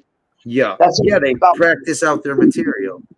My gigs I can never do. This is the first weekend I have off, and then I went into that place tonight, and the guy, one of my friends, was there. He's like, "Dude, a friend of ours just opened a rock club."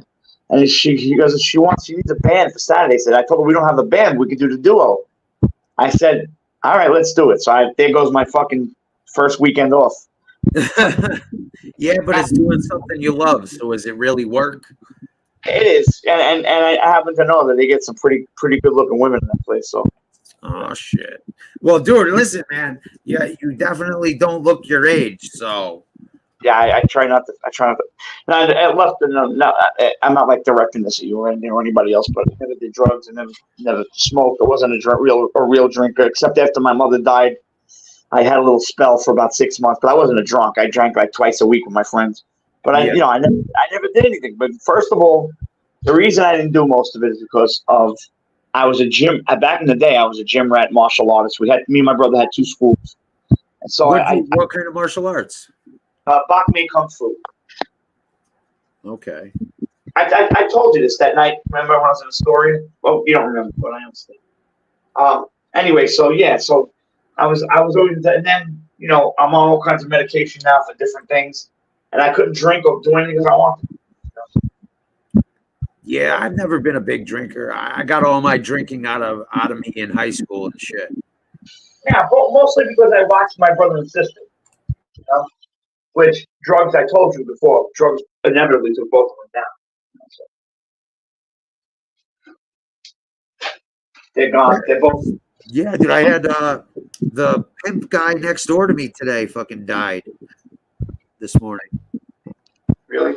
Yeah. Sad fucking, life's too short.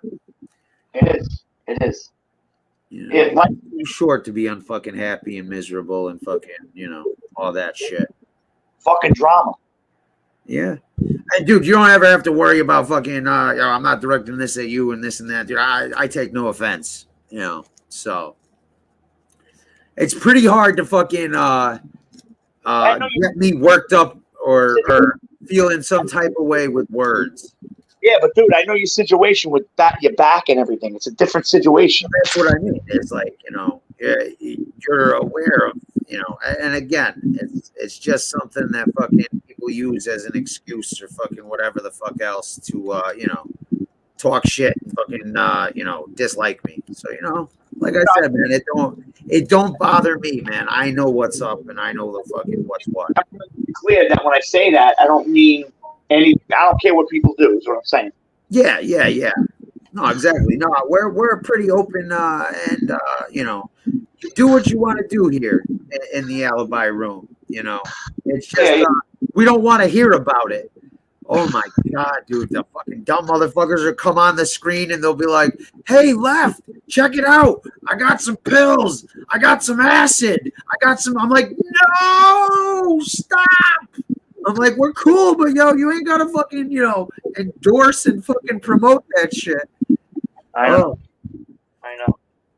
So, well, I'm gonna jump down in the chat for a little while. I gotta charge this phone because it's like on 2%. Yeah, do what you gotta do. StreamYard, we gotta do something about this. Oh shit. So what's up, Primo? We got some old stories from Drunk Capella or AJ here. I got stories you want to share? I'm gonna start jotting them down, bro. I'm telling you. Listen, man.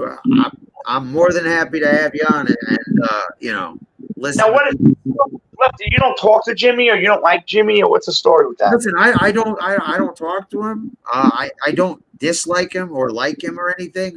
The only reason, I sort of had an interview with him. He popped on here once. And that was a big one. My thing is if you're gonna come on here, don't try and fucking feed me a line of bullshit and act like it's steak, because I'm not gonna tell you that's a wonderful looking filet mignon.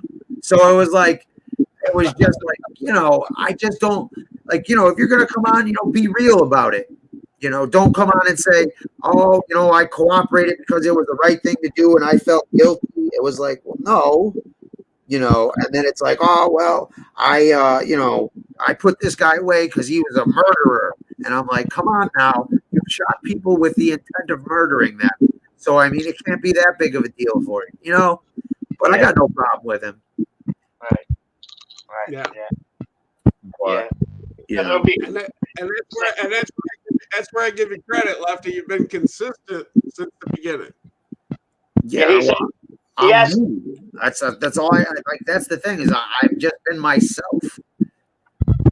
I was pulling some stories out of him one time that he forgot all about. Really? Yeah. Someone asked earlier if you had any Calandra stories. I had pulled stories about other people that we both knew, and he goes, "Oh fuck." And then I told him some Pat and Albie stories because he, no matter what, he could say whatever he wants, and anybody could say whatever they want, but everybody, including them, were leery of Patton Albee. That's the bottom line. Yeah, that's the scuttlebutt on the street. And I've heard him mention Patton Albee, and that's where I first looked into him and shit, was when he started mentioning him and whatnot. Like, you see Patton Albee, and I'm not even exaggerating. I wish I was exaggerating, but you see them. If there was a group of kids walking down the street and they saw Patton Albee coming, you literally see that sidewalk clear out. Oh man, a movie. We should maybe try to get with Mazza and tell the story about them. Yeah, like I was trying to reach out to Scarpa Jr. Like I said, man, I've been trying to reach out to everyone and anyone for interviews and shit, like on a more serious note. Yeah, I'd like to talk to Scarpa about them because, I'd like to know. I'd really just like to know. I mean, they were my friends. Whatever they did. Like, you said something the other day that, gave me a thought. Because, Scarpa during that interview, he's like, listen, I don't want to bring up this or glorize, killing people or this and that. But, when you said you finally got some closure and, found out what happened exactly to your friend, it was like almost like a relief, or, it was good to get closure and shit. So, I mean, yeah, I think my upbringing and my memories as a child, and I had no idea what happened. Because who knew? I didn't know any fucking thing. Unless you're, part of the, crime. I mean, who really knows, especially with shit like that. After I was already out of the picture, then they started dealing drugs and they did all that shit. But we were kids together. You know what I mean? We were kids. I didn't know them as adults. Like, I didn't hang out with them as adults. Oh, yeah, we were children. What age did you leave? I was gone a bunch of times, so I can't really put a finger on it. You there? Yeah, I'm here. This fucking phone's doing something weird. Let me jump in the chat on the other device. All right.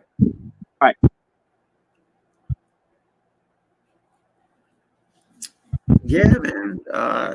If I remember correctly, Primo, you said you had your own little gang there. And officially, we were never a gang, because there was a lot of gangs back then.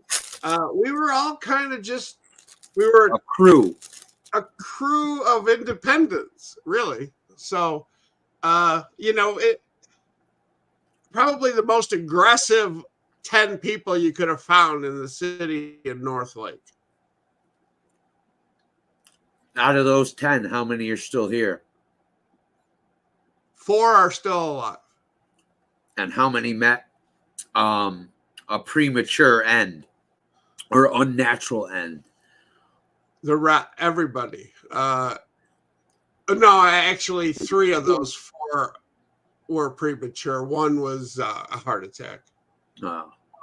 Was it? Wait, did you a heart attack? Was that person in Vegas at the time? No, he was actually in Chicago, and he was rehabbing a house and working on the drywall, and just died, and they didn't find him for like 2 days. His wife didn't know where he was. Oh man, yeah, terrible. Yeah. So it was immediate. How about? I don't know if you saw it on my community page, but I had told the story about the heart attack I had, and mine wasn't the big one though. It was one of those, I just needed like 3 stents. Yeah. It's the jacket just had a heart attack the other week apparently. Yeah. So those are touch and go, man. Yeah, I mean, go see your cardiologist. I need to go see a cardiologist because I've always had my heart always beats like fucking crazy. Like I have, I'm like high strung as it is or whatever. Yeah. So, but high so What kind of shenanigans were you guys getting into? What were you guys doing back in the day? You know, the usual. Everybody was doing drugs, so we had all the drugs. You know, and it was amongst friends mainly.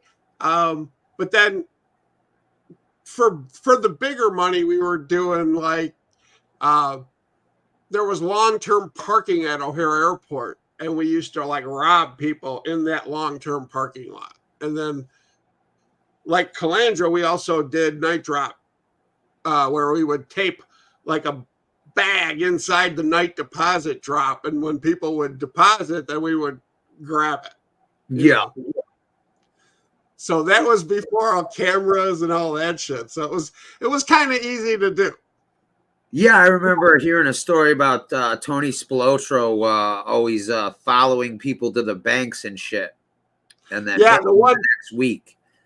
Yeah, the one we used to key on was for Portillo's, because back then Portillo's was sort of like a brand new chain, because they had like 3 spots. But Portillo's used to drop in Addison, Illinois, and we used to go to Addison to try to get their drop, because that was the biggest money drop that we knew about. Yeah, see, I've always been curious about that. You know, the night drops and the snake shit they use, like Jimmy was talking about. How much would you guys pull when you guys did some shit like that? The biggest one we ever had was 82,000. Jesus. Yeah, it was pretty big. And you got to remember too, like when we were robbing people at the airport, we'd get their credit cards. And back then, they used to have credit cards like that. No. But before they would even you had about 10 days before you had to worry about it being reported. Oh, okay. Yeah. So when you had the card, you know, you had 10 days to just get everything done and then, you know, do what you got to do. And I say that because we were traveling. We used to buy plane tickets and go to Vegas and wherever. Yeah. So yeah, because you never had to buy with plane tickets back then. You could just buy a blank ticket, right? It didn't have to have anybody's name on it and shit. Through people I knew, the Nitti family, Frank Nitti, you know, through his family, they had a travel agency in close by where we were. So we would just go to them with the credit card, and they would max it. You know, you'd say, well, we would get everything done to where if they had a $10,000 limit, it would get maxed. Yeah. By that, and they would basically take 30 cents on the dollar. Okay. So that's basically like that's pretty much what money launderers do. You know, 30. Oh yeah, and you'd have clear tickets. You could go. You know, you had the tickets to go wherever you wanted to go, and that was untraceable. Yeah. No shit. Yeah. So, any jewelry or anything like that? Diamonds? Because I remember Frank, the guy you're friends with, who ratted his father and uncle, or him and his uncle. What the hell's his name? Calabrese. Yeah, I remember hearing like his dad had a bunch of fucking diamonds and shit stashed everywhere. And a Stradivarius violin that's, I think, still floating around. Maybe Frank had a colorful life for sure. You know, yeah, and he was a little younger than me. My brother knew him more than I did. Yeah. Okay. Yeah.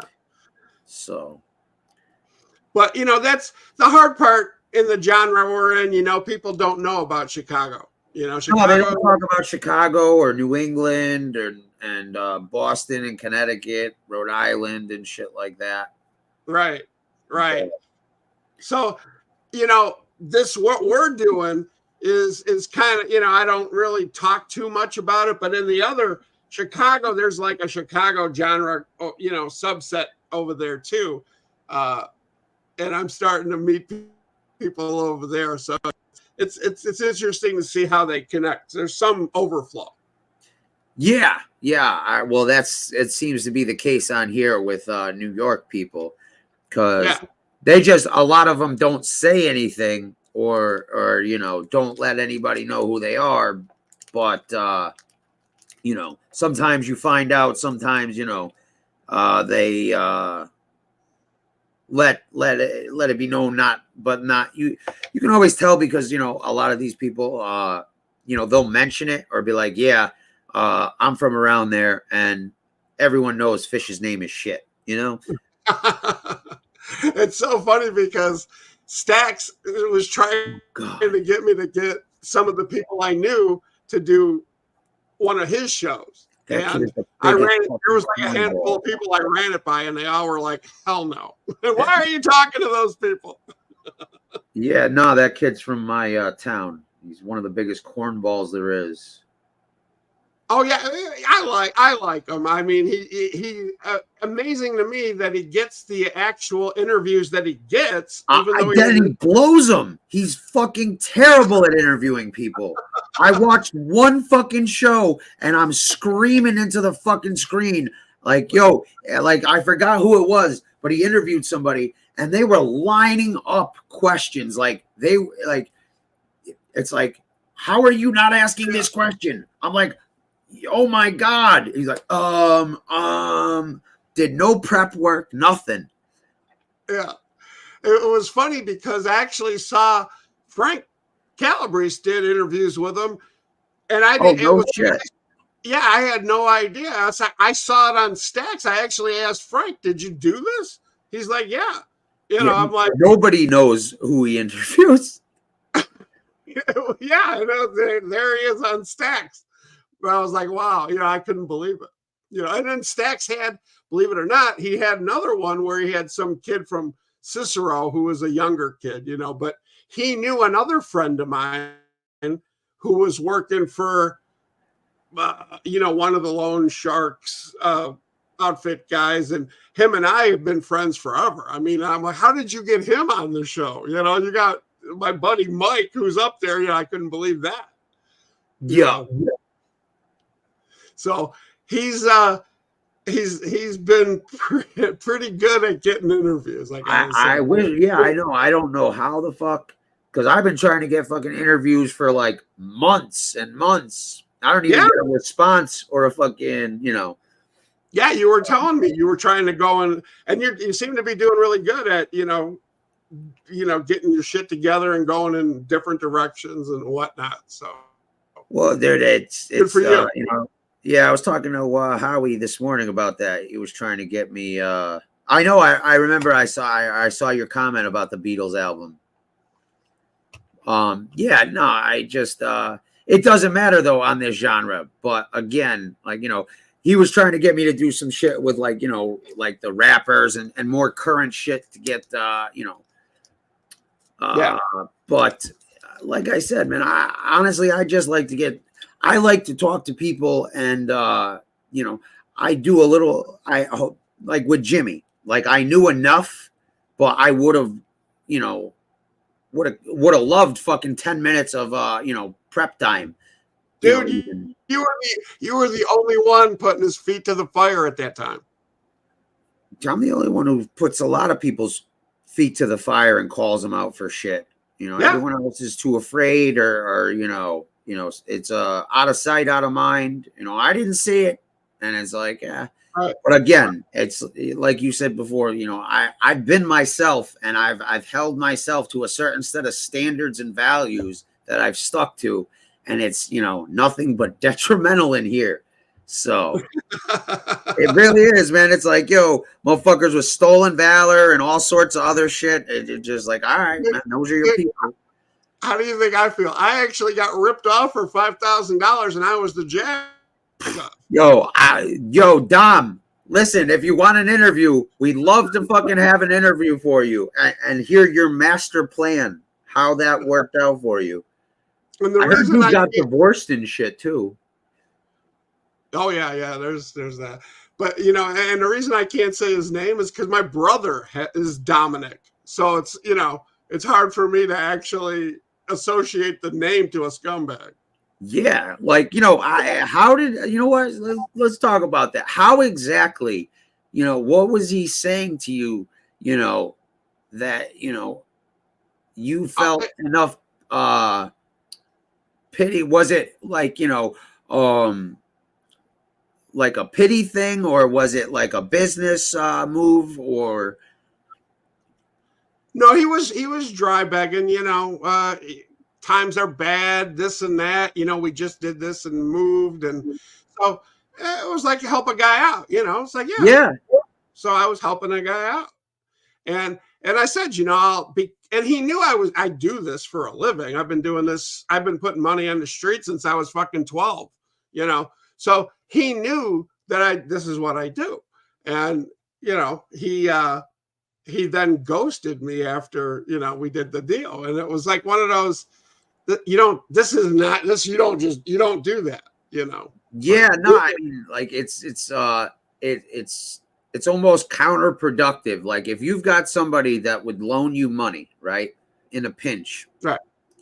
And if, like, you know, if he couldn't pay it back in the set amount of time or whatever, you know, I'm sure if he went to you and said, listen, Primo, man, I know we agreed that I'd pay you back in this amount of time, but, you know, shit has still been rough, you know, and made some kind of effort or something, you know, and then paid you back, you know, I'm assuming, you know, if, again, he was in a pinch, you probably would have loaned him money again because, you know, he came through and did what he said. Yeah, we talked about that, you know, and again, these are and this is what we call unsecured loans, you know. So most of what I do is, you know, real estate loans and that type of thing where it's secured by some sort of property or collateral. Correct.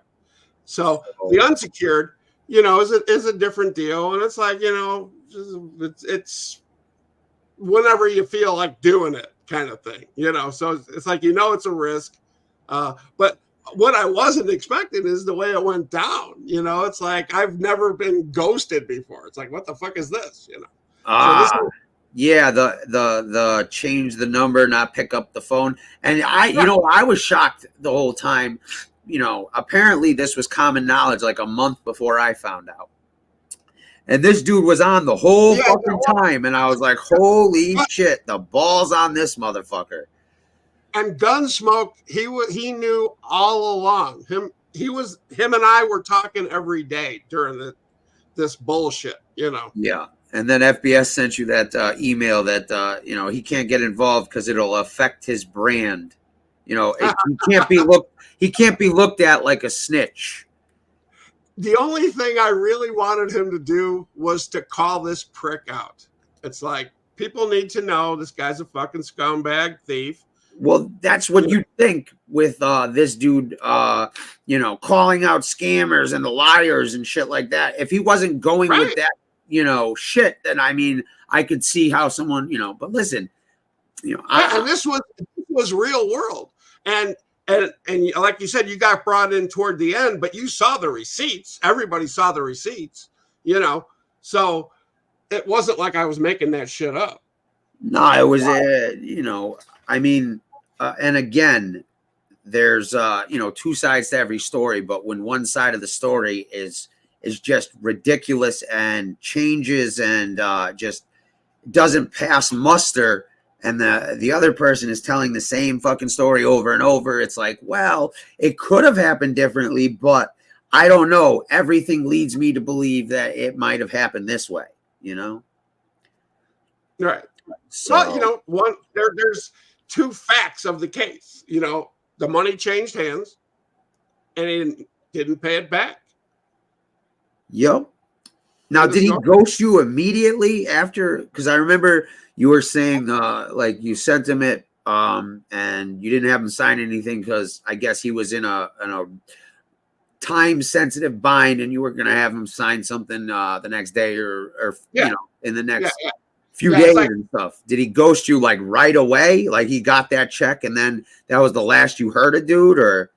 You bet. You bet. It was so, and I didn't even know I was fucking blocked, you know? So I'm like texting him and emailing and I'm getting nothing. And so I said, Gunsmoke, do you got this guy's number?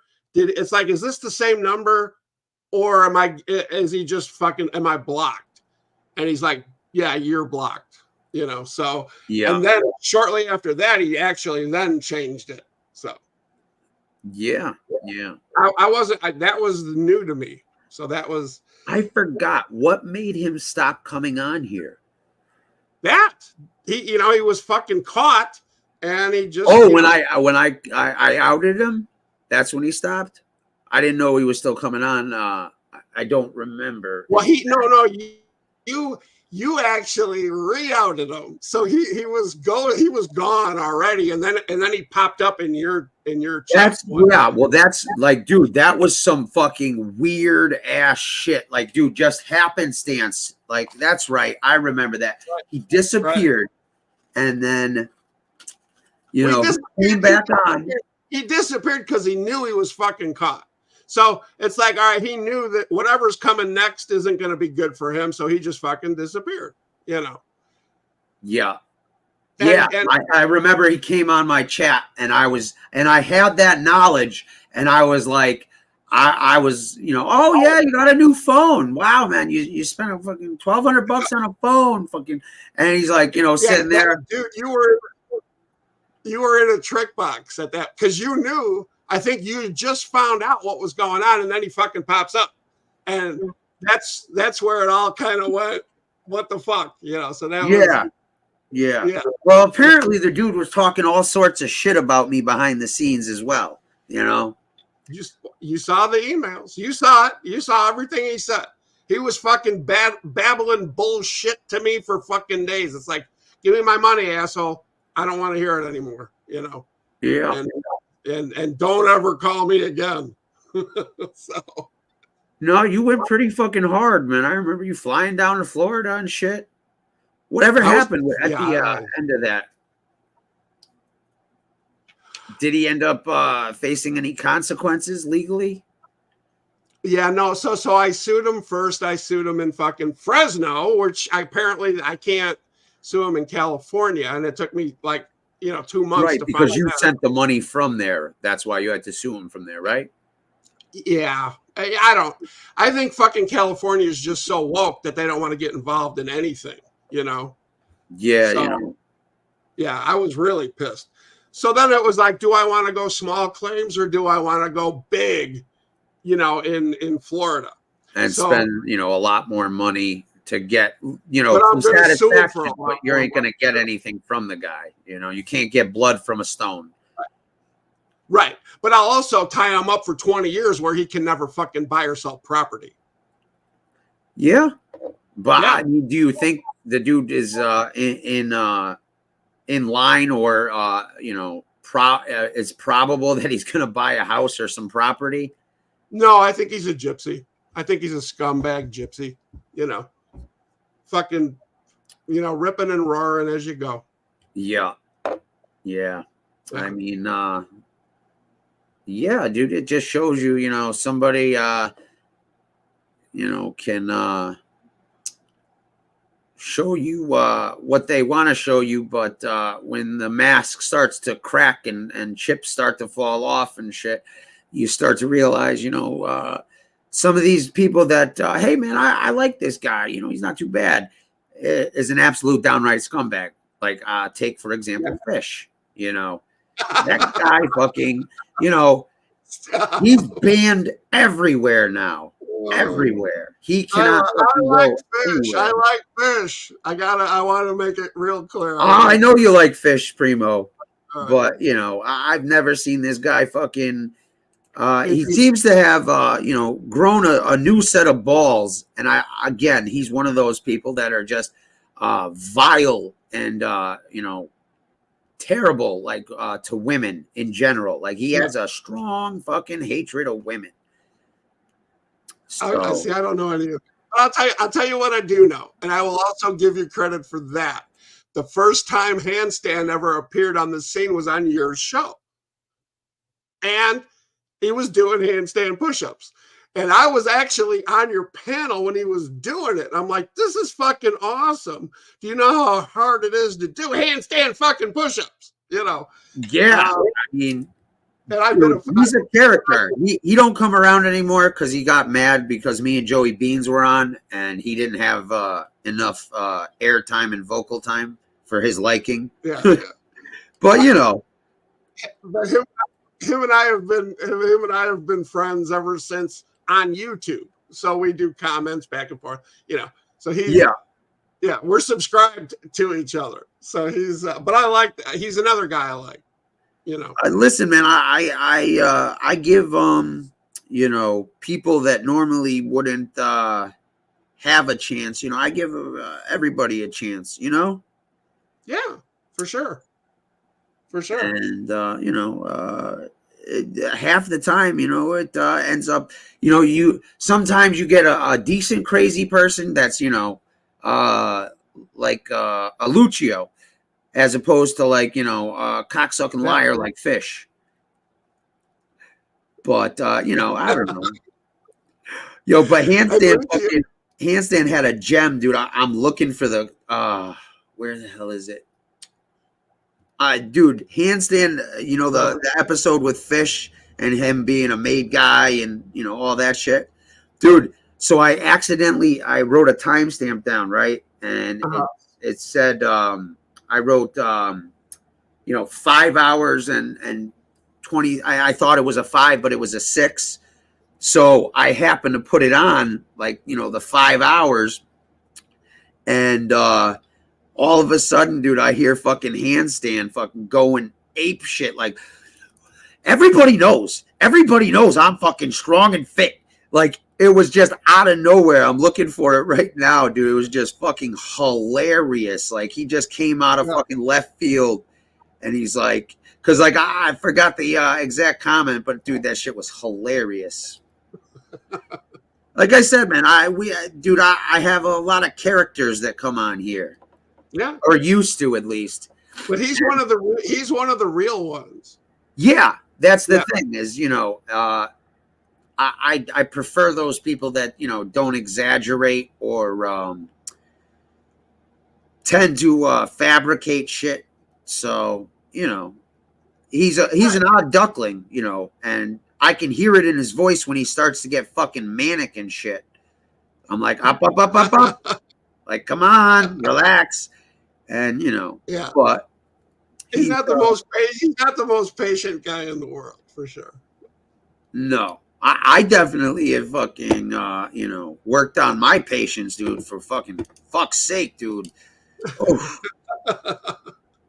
But you've always had that knack, man, where you can talk to people and be entertaining at the same time, you know, and that's for like me. I don't even like to hear my own voice, you know, so it's like I could never do that, you know. I've always had admiration for you guys that can do that. Yes, yeah, I never fucking watched the old shows or watched the replays. You don't? Nah, I don't. Okay. I should, you know. Yeah. But, you know, yeah. Well, you've had a lot of things happen, you know, on your show that were firsts for the whole genre, you know. Yeah, that's the thing is I don't get any credit. Like, yo, some of the funniest shit has happened on this show. Yeah. Some of the fucking most interesting shit has happened on this show. And most of the fucking trolls who clip you, you know, are doing it on your show. I don't even know trolls clipped me. To be honest. I'm serious. Like, unless I'm made aware of it, I swear to God. You know, I saw the fucking videos, you know, where they were like, you know, showing me fucking pass out. But other than that. Yeah. Okay. Hold on. I'm just saying, so you're, No, I really don't. I don't watch, like, unless you see me commenting in the chat, I haven't seen it or heard it or whatever, you know? I just, like I said, man, like one of the few shows I go on now is Gunsmokes because I can bust balls there and have some fun. Well, that's where you and I met. I mean, you know, pretty much, you know, during that whole period is where we were on the same shows together a lot of times. Yeah. All right. So you know that handstand clip I was telling you about? Yeah. No, Lefty's hanging out with his niece. I didn't just come on to do push-ups. I came on to do a skill for you guys, man. Fish, I don't Listen think to Handstand's voice. Lefty See that done until you before. send them back $500. That's All right, so listen. Joey's talking, right? And handstand, somebody made a comment about fucking handstand push-ups, right? Now listen to handstand's voice. He's talking, and listen to the excitement and the fucking energy that he comes out with. And he's still talking when other people are talking. Like he's working himself up. Dude, this is fucking gold. what I think. I think you should keep Lefty's name out of your mouth until you pay him back. You know something else I want to say? You guys talk this, that, and the other thing, but one thing you people know that been watching me on the video, I'm fucking strong and I got power. Who's watching you? The FBI? You got and power? everybody else, whoever the fuck is watching. Everybody runs their mouth in the chat room. How I ain't strong they watching. I are. don't know how many Fucking other tough they people are fucking are. watching. They're full of shit. 88 comments I missed. Full of shit. Oh man, Lefty makes a handstand comes out fucking out of the might be blue. better than the BK challenge show. Out of the fucking blue, he's like, you know, everybody knows I'm strong, and I And you know what's fucking crazy is he can ride a bike. It's like, dude, you're fucking, you're riding a bike like you're like 15 years old. So I give him credit. It's like I can't even watch those videos. Yeah, no, that's what I told him to do. I saw he changed the name of his channel to something Rider instead of Fitness After 60 now. Yeah.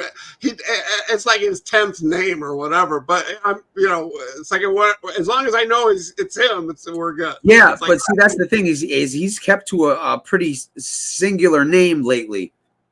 Yeah. I mean, Fish has definitely, surpassed and gave him a run for money with most sock accounts. Handstand used to be the king of sock accounts. Handstand did? Oh God, yeah, dude, the king of dude. I remember when he first started coming on here. He was Mad Dog, and every day he'd come in my chat and try to goddamn start a political fight. Like he'd talk to himself and just like look for a fight. And like everyone's just ignoring. They're like, nah, we ain't into that shit. We're not gonna be talking about or fighting politically, And he's like, fucking Trump. And I'm like, bro, you just made 20 comments saying the same fucking shit. Obviously no one wants to fight with you. And then fucking the next day, dude, boom, again. Yeah. And I think like him and BK have that in common. It's like those guys are always, fighting. So it's humorous to see. Oh yeah. My shit ain't fucking muffled. No, Trevor's fucking here. Hold on. Trevor's fucking here. We at least he's not on the fucking panel. We can hear something. Goddamn fucking here, Trev. I also have liked Lefty from the beginning. Yeah, I'm everybody guilty fucking pleasure. Like, oh no, I don't like that kid. But they watch. Fucking Trevor over here. Dude,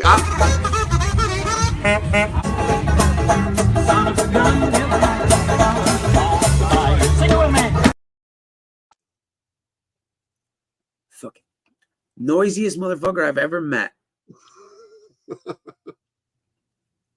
Anyway, sorry, I cut you off by mistake when I played the meme. What were you saying?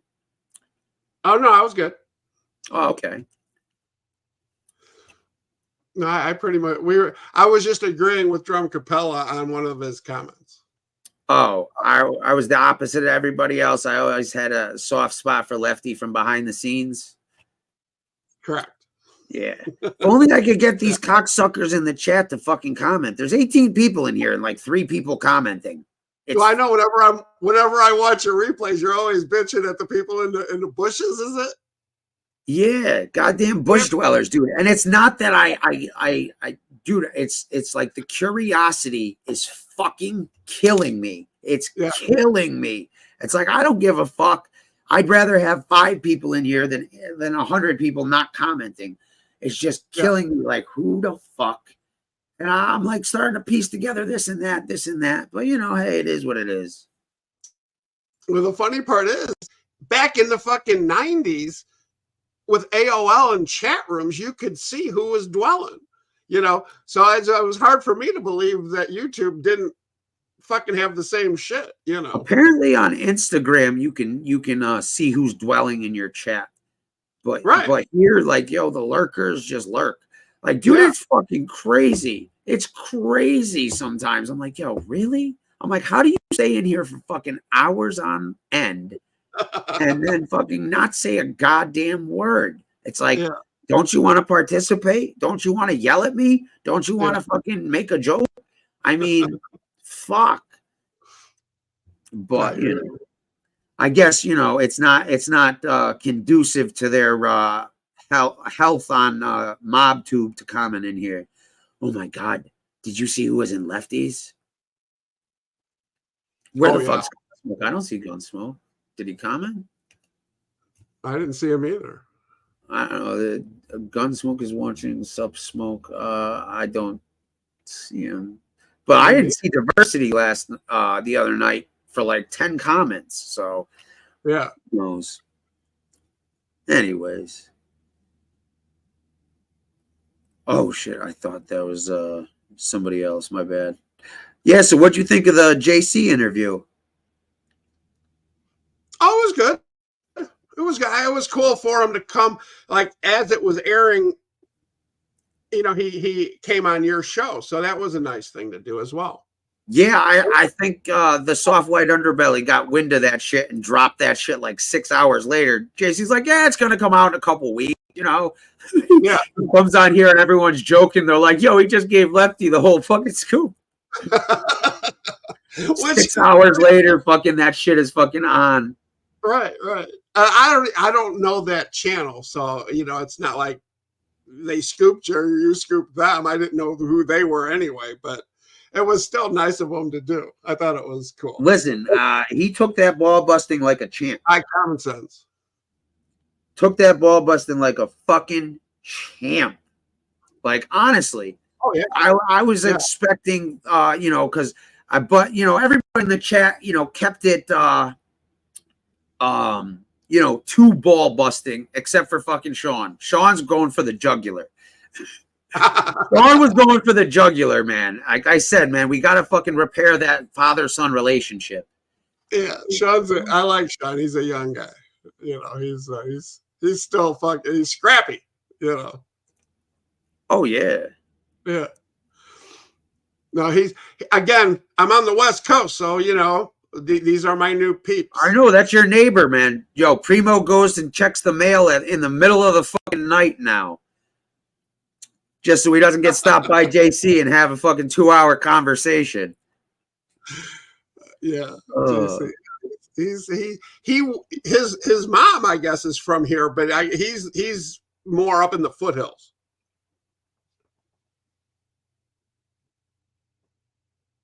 Oh, he's out in them sticks.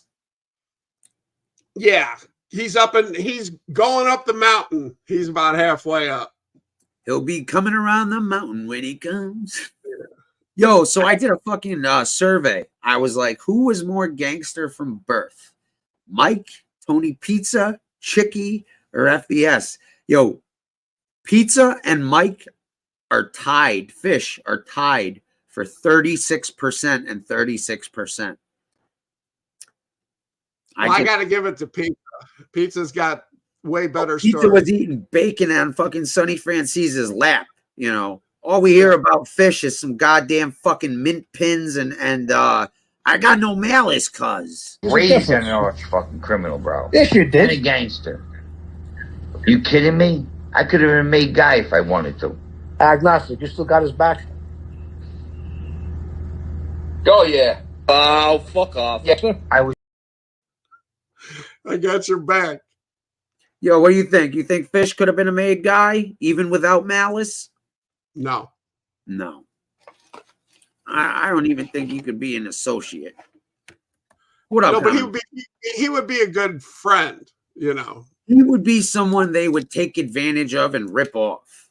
I have a hunch. I have a hunch. Who was pizza on here? No, I have standards. I have standards. Is Common Sense have breaking news here? I heard it came out. I saw a few minutes ago, so I read the comment section. One of people were going in on him, apparently pissed someone off. Who? Pizza or Fish? Or me? Look at my comment with the. Nah, Primo, I don't think you're pissing anybody off, but Dom. He doesn't even count, man. I've been giving Pizza some cash, so everybody's been defriending me or blocking me or whatever. Oh shit! You know, again, I giving Pizza cash. That's a way to lose friends real quick on here. I guess. You know. So what are you gonna do? I don't know. Listen, man, I could never fuck with dude. You know, look at after the 9/11 comments and the dog abuse and all that shit. I can't deal with fucking fake people. You know what I mean? I just can't. Like I can put up with almost. You know. Oh my god! I don't have Handstand's face to do it. He fucking comes on. When did Fish say that? During this epic show, I took a couple clips. You bet, Trump. I couldn't resist. Yo, here, this is a gem too, yo. This isn't really Fish talking. It's more some people asking questions he should know. The Fish, I believe the story because I got caught. I was a kid and I got caught with 136 pounds in a backpack.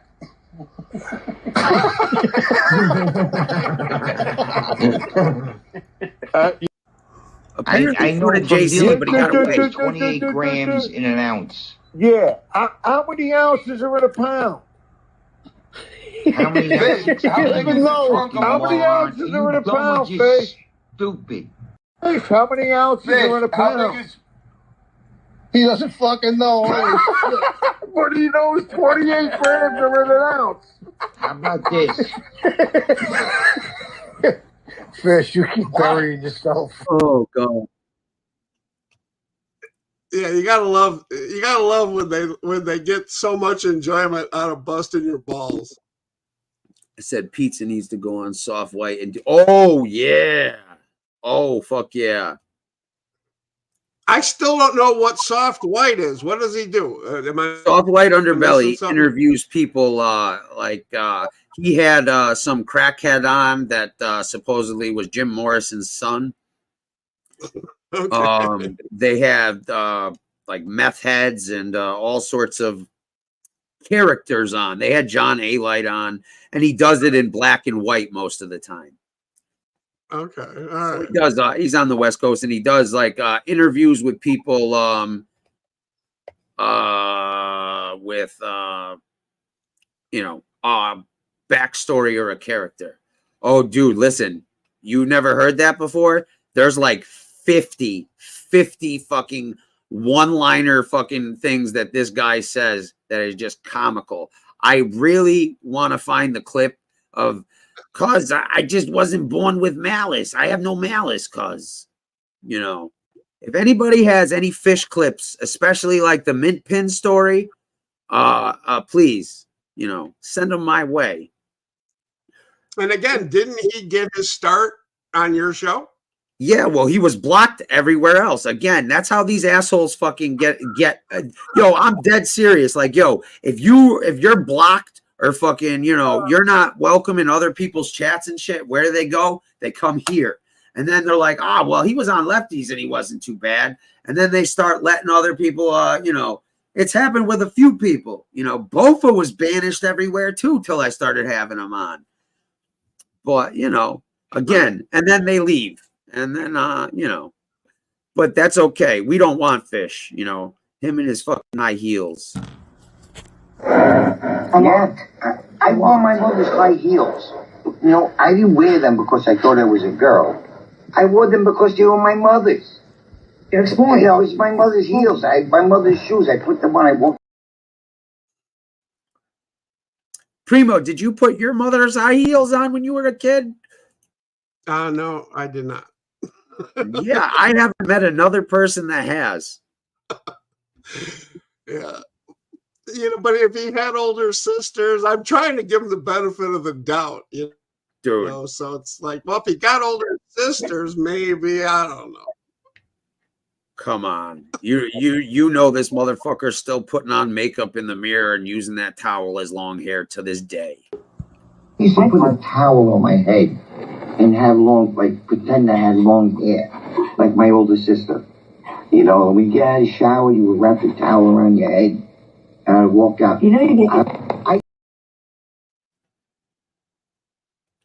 He said he married Gwen Stefani and she only got with Blake. Yeah, that guy was fuck. Who said that? That's the guy, Jim Morrison's kid. He was like, yeah, dude, I gotta hold on. I gotta find a clip of this. Dude, this guy is Tony Pizza West Coast, straight up. Without a fucking doubt, Tony Pizza West Coast. He's dude, he is a Tony Pizza, but we should get Tony Pizza on Vlad. Oh God. Yeah, so listen, when I was whacking Roy DeMeo and I trunked Jimmy Hoffa, they called me in for it. Jim Morrison's kid. It's funny because I was reading about Lenny Bruce, back in the 60s, and he was hated by everybody too. He couldn't go on TV and couldn't play in most clubs. Everybody hated him. So it reminds me of that's like Tony Pizza to me. It's like he's that controversial.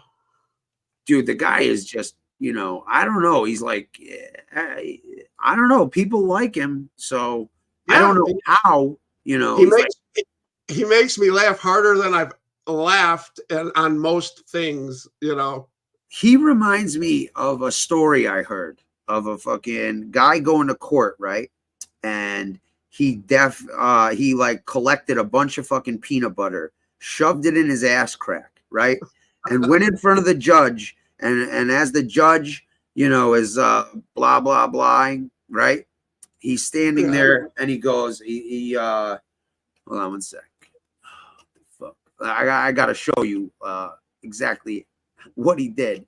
And dude, this story has been heard by other people too. So he's like, the judge is like, how do you blah blah blah blah blah, and he goes in his back and he right in his ass crack and gets a big old blob of fucking peanut butter, right? And goes, and the guy's like, clearly this guy's insane and shouldn't be standing trial. So he was clever enough to fucking fool the judge. The judge thought it was shit. So he's like, yo, nobody with a fucking sane mind is going to fucking reach in their ass, grab a handful of shit, and eat it like a popsicle. That's what Tony Pizza reminds me of. Okay.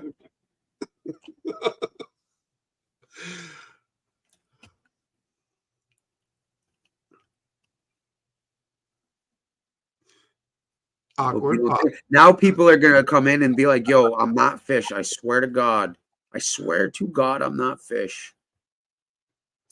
All right. This is Jim Morrison's kid.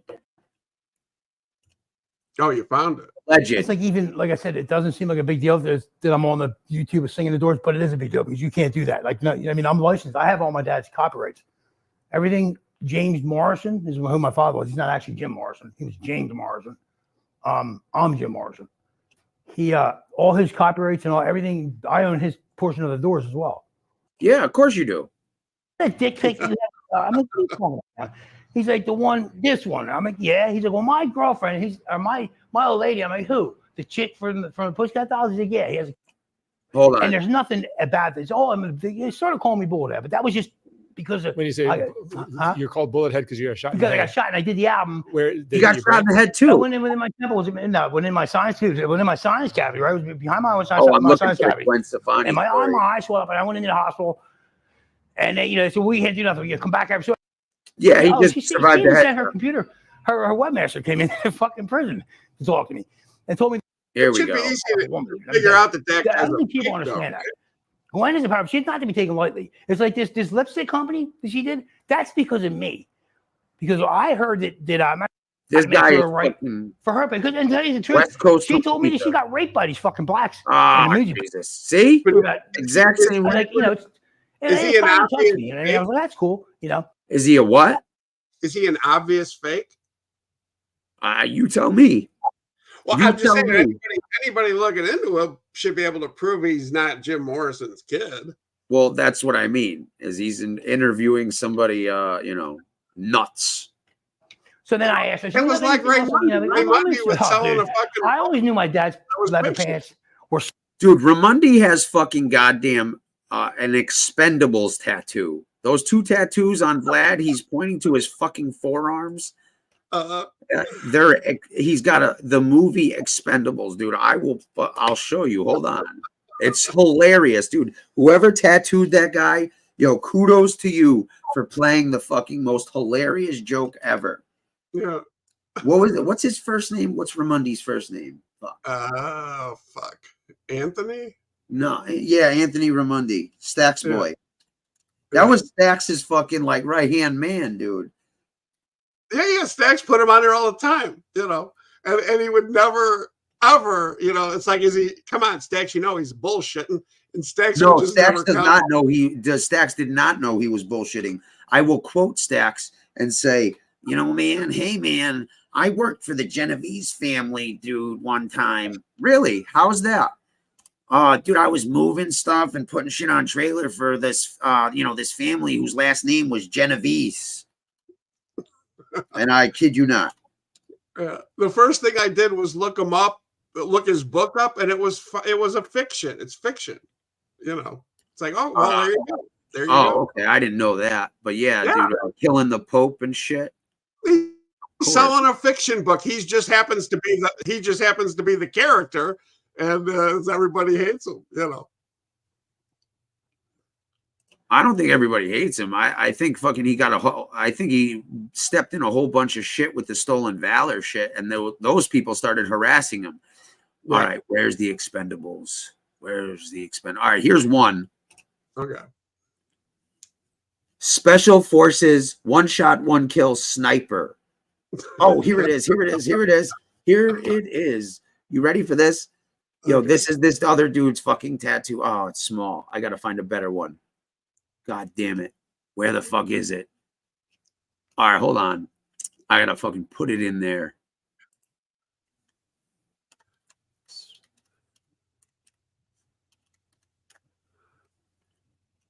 Where are you? There it is. When bullshit hits the fan, Expendables. He put the fucking movie thing on his fucking arm. Oh, God. Please tell me this is the clip of this shit. And this is Raimondi's? Yeah, that's Raimondi's fucking tattoo. Wait. Oh, here we go. You're not blocked. Oh, God. What the fuck? Mouse. Here we go. This was fucking. God damn it.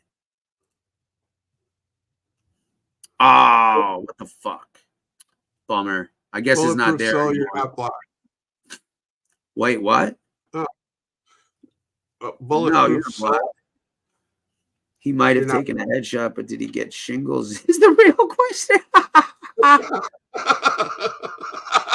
Could he survive a fucking cyanide cheeseburger? That's the real question right there. That's the real question, yo. Not only does Tony Pizza have a fucking head made of concrete, he's got a fucking stomach made of steel. Oh, God. Yeah, dude, I thought you were talking about having pizza on here. I'm like, hell no. Oh, my God, dude. Oh, I can hear it now. You fucking woke joke. Who are you to question me? I'm Tony with the jobs. Tony, when he was rambling off those fucking nicknames, oh God, dude, that shit was gold. That shit was fucking gold. He's like Tony with jobs. He's quick. He's quick. You know, just while he's live, he's quick with the fucking rebuttals. You know. Well, yeah, man. He's been on the street or semi on the street this whole time. You know what I mean? So, yeah, I don't know. Again, it's just I like the humor. So, I like the humor. I like the quick stories. You know, the off the cuff stories. So those are. Dude, if you like off the cuff stories, man, you should check out somebody else. Dominic Monteglio's got great stories. Hated rats my whole fucking life. I taught my daughter. I went to fucking school and flipped out on a teacher because my daughter was the best student in her class, the most well-behaved. So her teacher decided to put her in charge of this group of kids in her class. Okay. Yeah, you're not blocked. Oh yeah, you're smoking meth right now. Hey, to each his own. Marky doesn't smoke meth, does he? No. I think he's talking about that dude, Jim Morrison's, whatever the fuck, whatever you want to call it, fake son. It seemed like he was a bit, he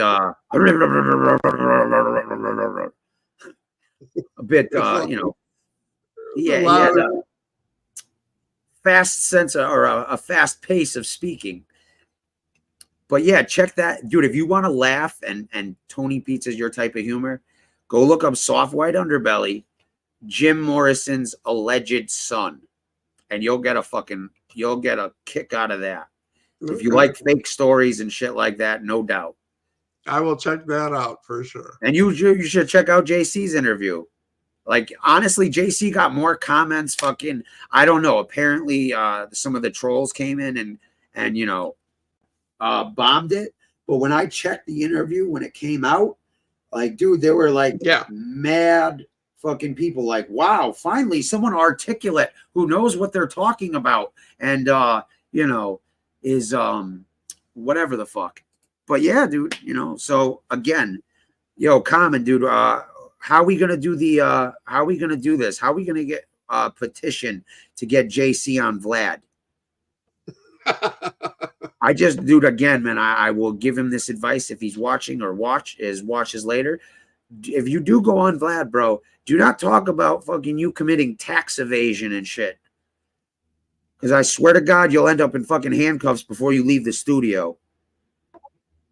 Oh man, yeah, that's dude, how they got here. He's like, the only thing I'm guilty of is tax evasion. I'm like, dude, I wouldn't be advertising that. That's how they got Capone. That's how they got a few people. Yeah, Capone, the most famous, though. Yeah, they gave him a really long sentence and shit. I heard they abused the shit out of him in Alcatraz. Yeah, I've heard that too. Oof. Like I've heard some fucking some real fucked up shit. Like, but you hear that about every big boss who's in behind bars. They, you hear that Gotti same way. It was you hear the same rumor. I tend to doubt it.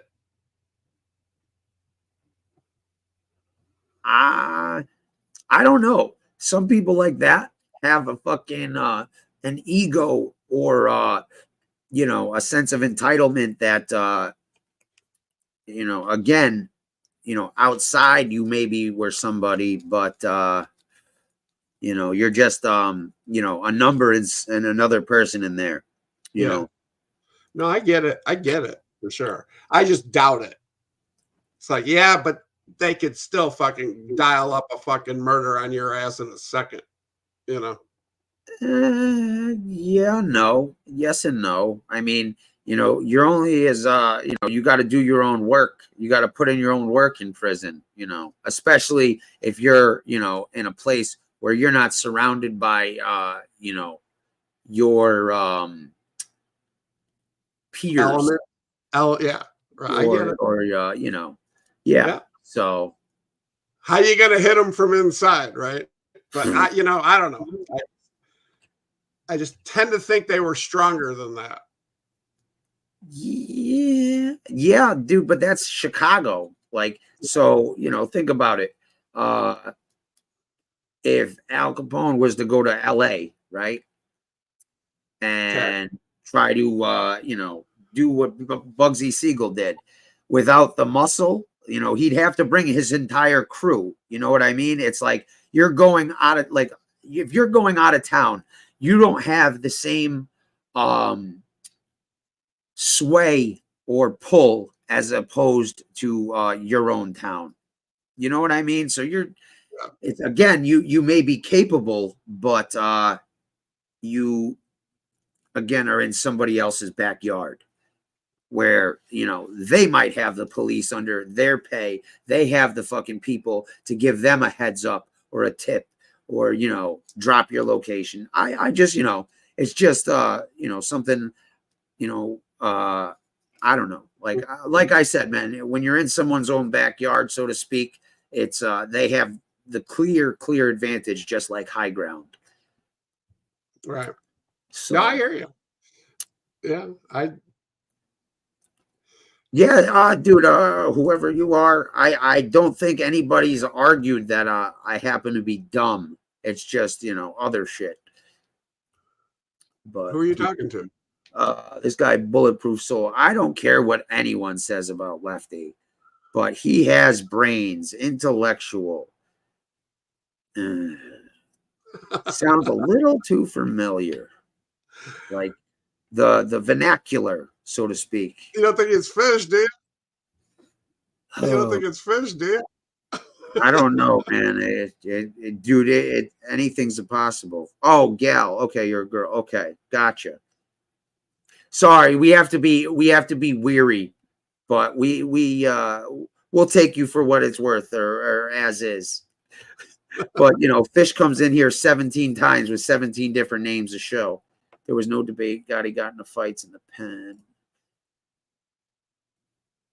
He was in Max with all them guys, lifers and stone cold killers. Most of those guys don't give a fuck about who anyone is. They think, yeah, dude, there was there was a prison guard. I wish I could find the video. It was way, way, way, way back, like in YouTube, but there's a prison guard that had a channel and shit. Yep, see, exactly. Yeah, exactly. That's exactly what they said. He had, and apparently he had hands.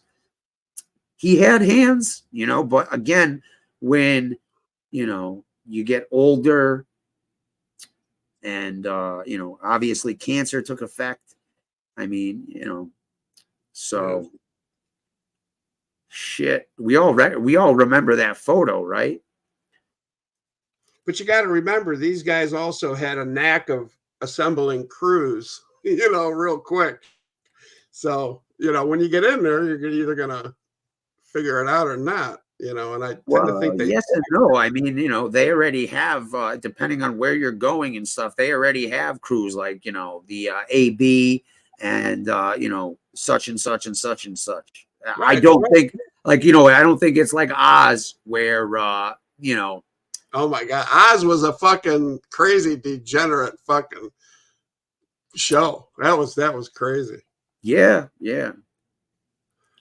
That was very cringy. I remember watching. I was like, I can't believe that fucking thing's on TV.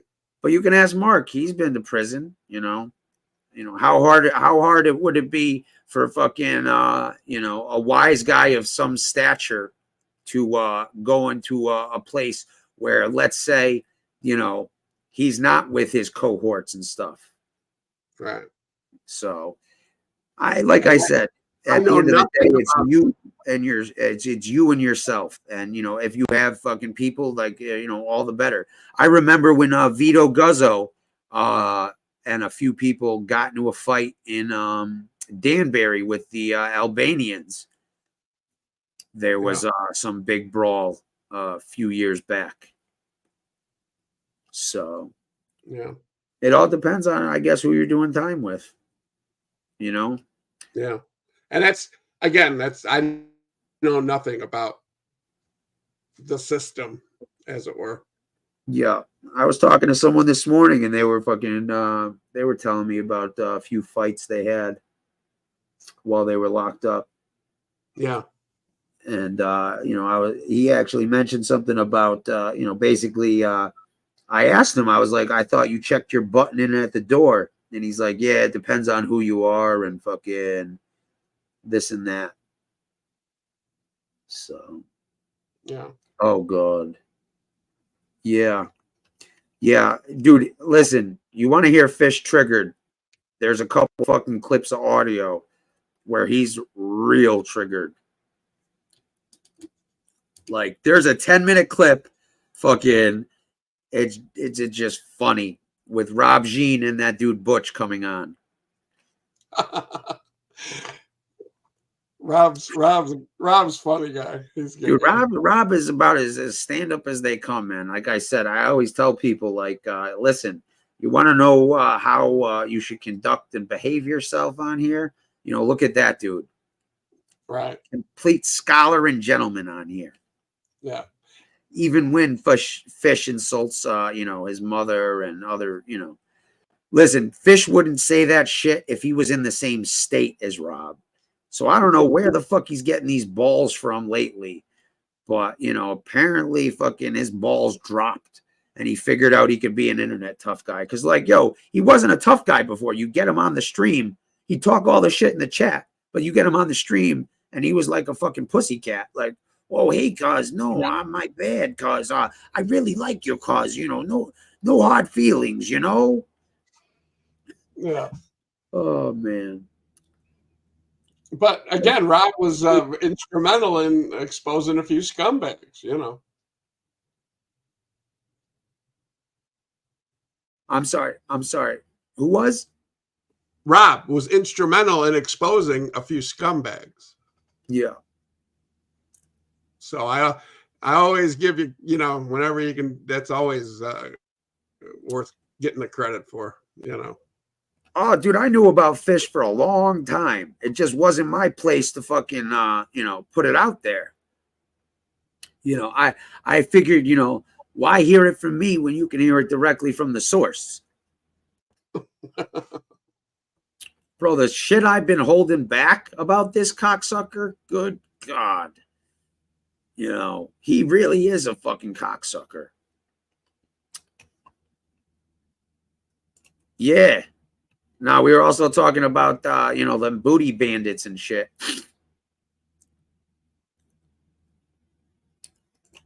Yeah. Senor Sense is a felon.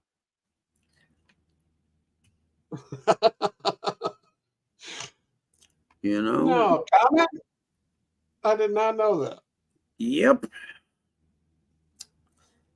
Now, is that a badge of honor? I don't know. He's a fucking hooligan, though. A hooligan. He's a scrappy guy. But none of us. We had our discussion. None of us can fucking compete with dude. I mean, literally from birth, this guy is a gangster, guys. Like from birth. Ooh. Listen to him. He, from birth. He could have been a made guy without malice. Raised an arch fucking criminal, bro. Yes, you did. And a gangster. You kidding me? I could have been a made guy if I wanted to. Agnostic, you still got his back? Oh, yeah. Oh, fuck off. Yeah, I was. Oh, God, that gets me every time. Fucking this dude is, him, Lee Cole, and Pizza were fucking pushing them peas back in the day. Oh, God, dude. Like, it was pissing me off because I couldn't get this clip, right? I couldn't get this fucking clip to work. And it was driving me nuts. I'm like, what the fuck? Yeah. And it finally fucking worked. And I was like, oh, my God. I was like, thank you. Thank you. Where the fuck? Oh, here it is. Now, what can I do for you guys? We'd like to buy some pot. I know what you want. But first, are you cops? No. Yeah, that's the thing. It's not a badge of honor. Like dude said. Oh God, I want that clip. It was like, do you have a high school diploma? Good old William was like, no, I don't. Why? Because I'm a fucking criminal. I'm like, what the fuck does that have to do with a fucking diploma? But I guess it's prerequisite, you know. Bro, I can't. Common sense. Let me ask you a question. Were you college educated before you were a felon or after? Just curious.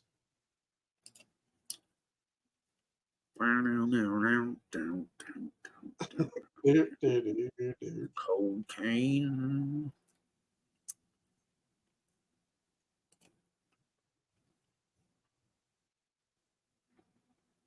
Yeah, that apparently he said that in other places too, because that's new. That is fucking new. I could not believe the clips I found. Like, dude, I made 2, and there's like. How do you know you could have been made? You know, like what? Why do you think you could have? You know, that's not something you.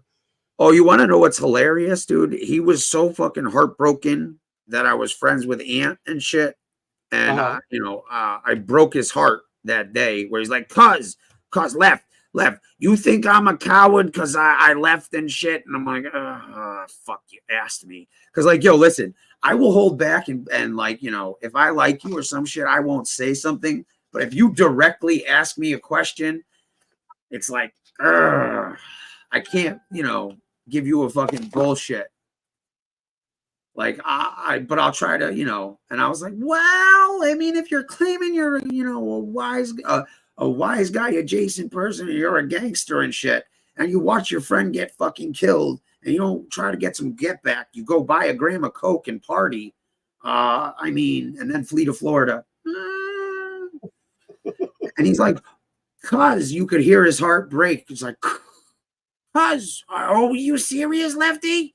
And ever since then, man. Yeah. But he was what the fuck did he, what was he saying, dude? Fuck. Oh, that's right. He texted me and he goes, like, with all the fucking seriousness, he goes, cuz, listen, Anthony is just using you. He's watch out. He's gonna fucking what the fuck? What was it? Either take advantage of you or fucking take money from you and shit. And then he's like going around like, yeah, Ant got it left for money. I'm like, what on earth would make you fucking think I would give someone money for fucking no reason, or give somebody like, I don't need money. He don't need money from me, you know? Yeah. I was like, I can't, like, yo. And I'm like thinking to myself, I'm like, wait a minute. I'm like, who took advantage of you? Who bent you over their knee and fucking, you know, metaphorically butt fucked you? So, yeah, I guess. I mean, it's a notch on your belt, I guess, but I don't know. An honor? I guess it's all about perspective. I agree with Marky for sure. Whatever it takes, right, Marky? I mean, if you got to do 10 years, you know, to figure it out, then that's what you got to do. Yeah, I got claustrophobia, man. I'd probably be Frank Nitti and just fucking shoot myself. Yeah, do you have any close calls, Primo? Shooting myself? No. Close calls about getting arrested for something serious. Oh, dude, I was back in the 70s. I got called in every week on shit. You know, anything that was fucked up that they thought, you know, I would be probable, you know, suspect in. They always called me in. The thing was, back then in North, where I grew up, I knew the lead detectives. So you know, it was like they would never do that to me. You know, in other towns, I would just go in and, you know, what do you see what do you got, you know? So yeah, I was called in a lot, you know. I take pride. You get beat with a phone book and shit? The what? Did you get beat with a phone book? No. No bag of oranges? No, nothing like that. Well, yeah, I would. It's funny because I can't see me getting beat. You know, it's like when you said, "Did you get beat?" It's like, oh, I would have. It wouldn't have been an easy beating, you know. So it's yeah. one of those Everybody's gotten ripped off in the game at one point or another. Or someone's fucking done some stupid shit. Yeah, yeah. I'm probably one of the most public examples of it. Shit, Dom's laughing all the way to the fucking convenience store. No, to the phone store. Ooh. He apparently spent it all on phones. Whatever. Yeah, I know. That's why I was like, oh shit. So you bought like 3 of those $1,200 phones, huh? He's like, yeah. And food, I guess. You know, but those are the ones. If you ever need copies, I got all those. I got 3 episodes of his shit during the time that happened. You know. Listen, I'm surprised the dude hasn't popped back up, considering all the other motherfuckers that came out of the woodwork. Yo, where is Danny Trejo and fucking his dead horse? Dude, where are they? Well, there's enough people that know if he does pop up, I should know about it pretty quick. Well, what would you do if he popped up? Oh, we're gonna fucking talk. Yeah. I go, well, we should try to hunt Dom down and you know. I know where he's at. He's not going to ever fucking talk to me, but I'll give you his number. Oh, no, I'm just saying, you know, we should try to get him on and fucking have you, you know, not have it out with him, but at least confront him and be like, yo, what the fuck? We're all curious. We're all curious what is his you know, motive or his train of thought was on that one. Yeah, what was the end game other than $5,000? I mean, what was was that it? Right, and that's the thing is like at that point, people, whatchamacallit, oh yeah, he was jaded. That's right. Oh God, we gave him the name Jade, and then he started coming in as Jade. But yeah, like that's the thing is like, you know, if he stuck it out, I mean, and you're cool with a certain way on here, you know, you can make money. I mean. I don't. Speaking of, anybody feels like donating, man, be more, you know, it'd be cool. But was Marky around during Cousin Fuck? I don't know. I think I remember fucking Joe Bay saying Marky Mark. Oh, there's my boy Marky Mark. So I think he was. I'm not sure. I don't. And I'm old, so my memory's all fucked up. But I think he's been around since the beginning. Okay. Because he was, because I remember this Marky Mark and Big Lou fucking screaming at Bofa in the chat when he was wandering around LA, fucking being an idiot. They're like, stop. What the fuck are you doing, you idiot? And fucking, he's like, hey, I'm here to go up to this tinted car with my hood on and shit. And then all of a sudden you just see the phone fucking running like a motherfucker. Right. And it was about a year. It was right around the time the shit hit the fan that me and the No Fly Zone hooked up. So, yeah. Balls. That's how it came to you. What's up? I said that's how it got to you. Oh, I know. Right. You know, because I didn't know what to do. It's like I don't. At that point, I didn't even give a fuck. It's just like I want to make sure this motherfucker is exposed for what he is to everybody. Give it to Lefty. He can take the blowback. You know. Yeah, that's pretty much what it was like. Lefties makes the most sense. From someone who calls, you know. Not go up there and not call it out. And starting from today on forward, I'm not having it. I'm calling balls and strikes. I'm not playing this shit anymore. I guess that was the day before Dom ripped you off. Don't diss Carlos while I'm on your panel. No, I'm just busting balls. All right. I'm just saying. No, I don't do. I won't do that. I won't put someone in an uncomfortable situation. I will bust balls, but other than that, I ain't talking shit. Yeah, you can bust balls with him now. But when I'm up, it's like he's a friend. So, and you've asked me to do the same thing with Common Sense, and I respect. I've asked a couple people to do that with a couple people. I asked BK the other day, to not, subliminally insult Gunsmoke, and he's like, "I'm out." I'm like, dude. And then I played a fucking clip. I actually played a fish clip, and I was like, before that, I was like, yo, I was like, dude, I was like, if someone was doing that to you, I would say the same thing. And it happened that fucking I did say the same shit, to someone on that show. So it's just, I'm just saying, nah, I won't put fucking. It's just I couldn't resist that one, but that's about it. All right. And I even actually, Common Sense was under the weather. I actually, gave him wish you well type of thing, to respect, that. Yeah, like I said, man, not everybody's going to get along. Not everybody's going to like one another and shit. But, you can show some mutual respect, and shit like that. You know what I mean? It's like, or, you know what, have it out and just have it out,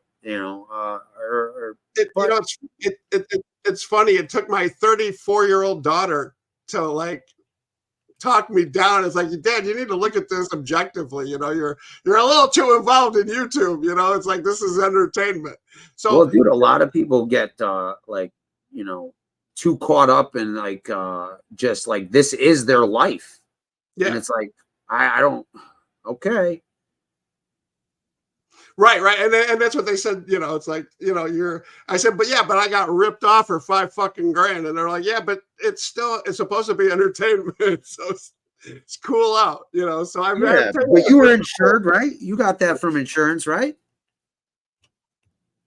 Oh yeah. Yeah. Sure. So, I mean, at the end of the day, it was just, some asshole fucking, pulling a fast one and just fucking himself over. Because at the end of the day, he could have had a show with people donating and yada yada yada yada, and so. Yeah, and again, the reason I didn't actually speak on the matter for the first, I was so fucking worked up that my lawyers were saying, if you keep talking like this, you're going to go on YouTube and get yourself in trouble, So it was like, I was too emotionally still fucking worked up over the whole thing, so I had to wait, I was, I mean.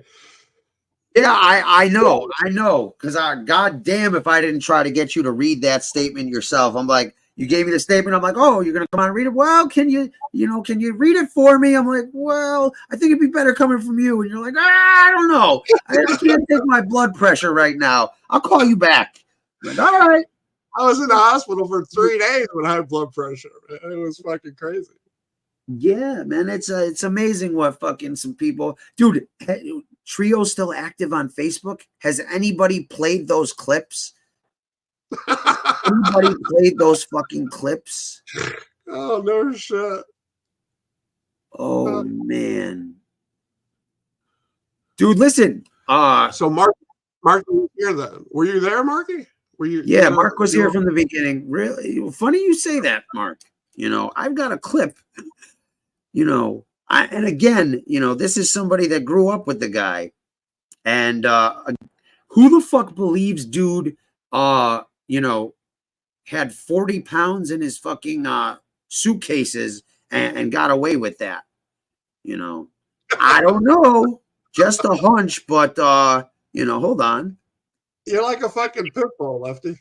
Dude, listen, my buddy was on here before, my buddy Darren, and he's like, no, you guys don't know Lefty. He's fucking cool, but you piss him off, dude. He's going to rub broken glass and fucking acid in your wound. I really do, I've watched it, man. It's you definitely. But I do it in a fucking, a semi-classy way. I'm not, coming on here fucking talking about, you're a whore, you're this, you're that, you're this, and just being. Right. I try to make it funny, and I try to make points. Yeah, and it's funny because I'm not good at talking tough. It's like I don't I don't do that. Yeah, that's the thing. I don't talk tough though. I get pissed when people make physical threats. But that's the thing is like I mean maybe I'm missing something, but I don't talk tough on here. And that's like, everybody's like, William's like, you think I'm scared of you? I'm like, well, did I say you should be scared of me?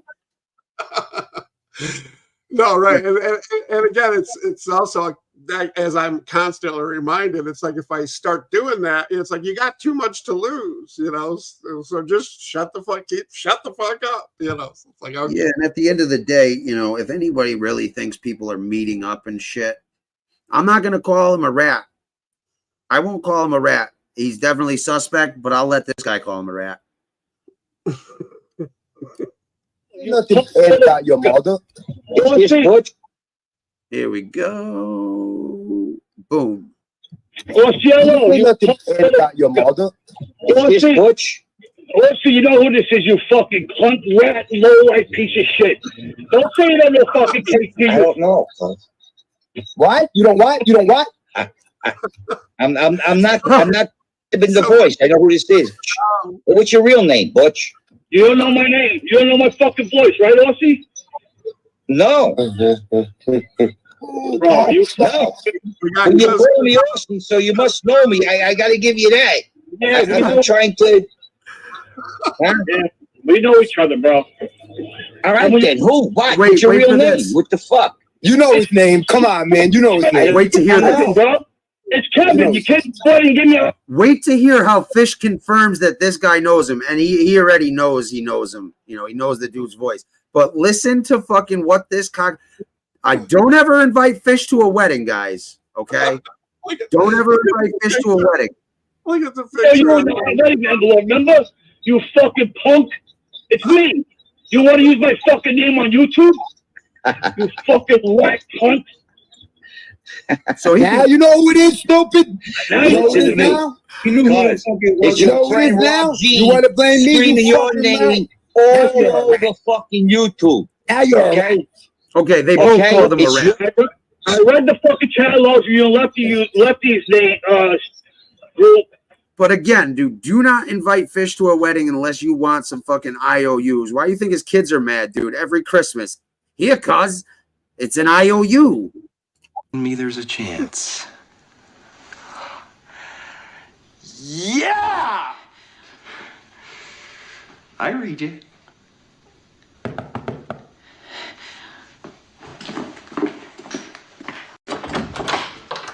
Hi. We have plenty of towels. Thanks. Nicholas, what are you doing here? I've been looking for you, Mary. I have some news about your husband. Husband? Wait a minute. What was all that 1 in a million talk? Aren't you gonna invite me in? Excuse me, gunman? Who are you? Oh, don't play dumb with me, asshole. I'm the rightful owner of that briefcase that you've been carrying around. Oh, well.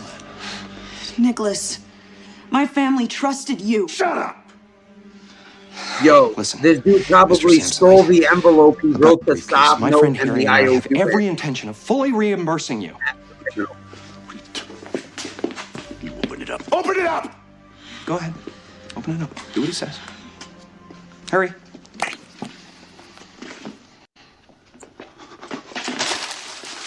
What is this? What is this? Where's all the money? That's as good as money, sir. Those are IOUs. Go ahead and add it up. Every cent's accounted for. Look. See this? That's a car. 275,000. Might want to hang on to that one. I hear Fish has a $50,000 IOU. You're a dead man! But, yeah, dude, Fish, he's the only master criminal to steal free samples. You see the private chat? I do not. Hold on. God damn it. All right, man. Take care, Primo. No All right, problem. we'll talk soon, and I want to say goodbye to everybody in the chat. But thanks Yeah, for no letting me problem. on. No problem, Primo. Have a good night. All right, you too.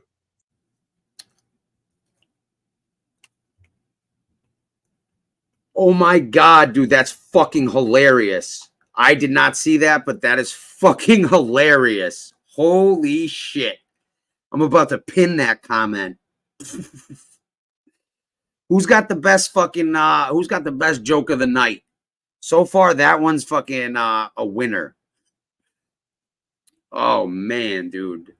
Oh, who the fuck was, dude, the other night when we were busting fucking balls, dude, Fish's name came up and there was fucking... He doesn't know how. He can't even see the fucking screen. Dude, the guy fucking sees in blurred vision. He's so fucking drunk, he's fucking slurring his typing. So, all right, dude, I gotta go take a piss, dude. I've been fucking... So... let's see. There's Dumb and Dumber.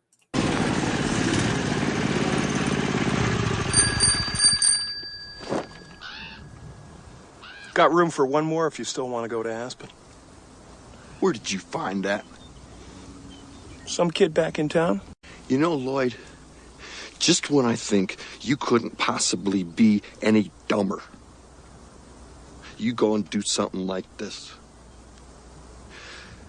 And totally redeem yourself! Still want to go to Aspen? Oh, yeah! Okay, let's go, buddy!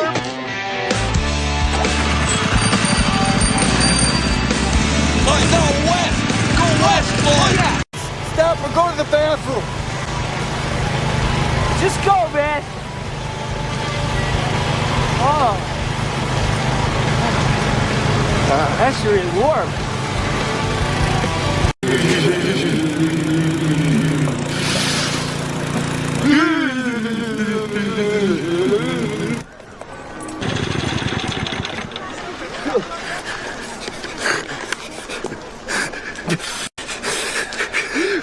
We're there.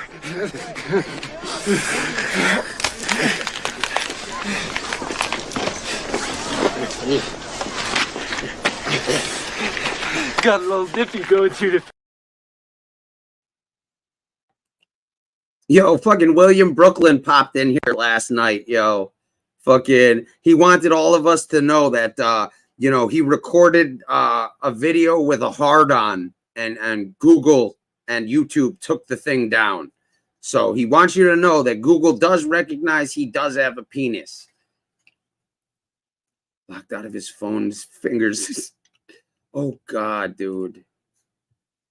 Nah, hey, son, come here. I need to borrow your phone. Fucking A. Fucking A he is. Yo, I'm drinking Blue Label. Oh, I should fucking play that shit, dude. Show us the bottle. No, cuz. No. I can't do that. Oh, fuck. I don't have that many fish memes, you know. I just have, oh shit, yeah, I do. Here we go. This is fish all the fucking way. When I introduce you, I'm gonna say, this is a friend of mine. That means you're a connected guy. Now, if I said that this is a friend of ours, that would mean you were a made guy. I capisce? Yeah, friend of mine, friend of ours. What do I call you? Friend of ours? Keep your fucking mouth shut about me. Don't say, hey, Don, hey, you got a couple of fuzzles. I got some things I gotta take. Yeah. What do you want, 100? Hey, what are you doing? What are you doing? Wise guy don't carry his money in a wallet. Hey, wise guy carries money in a roll, like this. See? Bina on the outside. Yo. Like that. Come on. He definitely needs to sleep on his side. Dude, as he's choked on his own vomit. Yeah, dude, that was William. But listen, Common Man, you got to understand, it's a fucking medical, it's a disability. I've had some. A small dick's like a disability, man. How would you make fun of a guy in a wheelchair, huh? Would you? Come on out here, you sick fucks! I'll kick the shit out of you right now! It's not the size of the hammer, it's the... it's small. They're all small. No, they're not. What are you talking about? I've seen bigger, that's all. You've seen bigger? Yeah, I've seen bigger. When have you seen bigger? In college. Well, not just in college, but maybe if you had a bigger one. This is the one I have. Listen, I just don't think you're going to even be able to get it in the hole. You That's know all. what? Listen, it's a medical term. We looked it up, Common. We looked up the term. Okay? It's a micropenis or an inconspicuous penis or an inverted penis.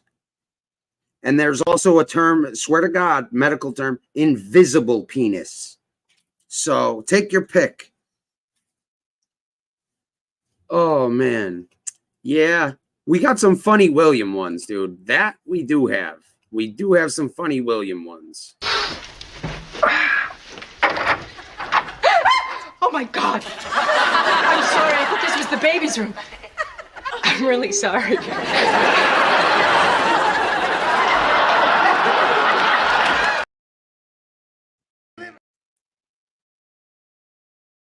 Oh, what the fuck? Where is that? Why did I drink for all those years?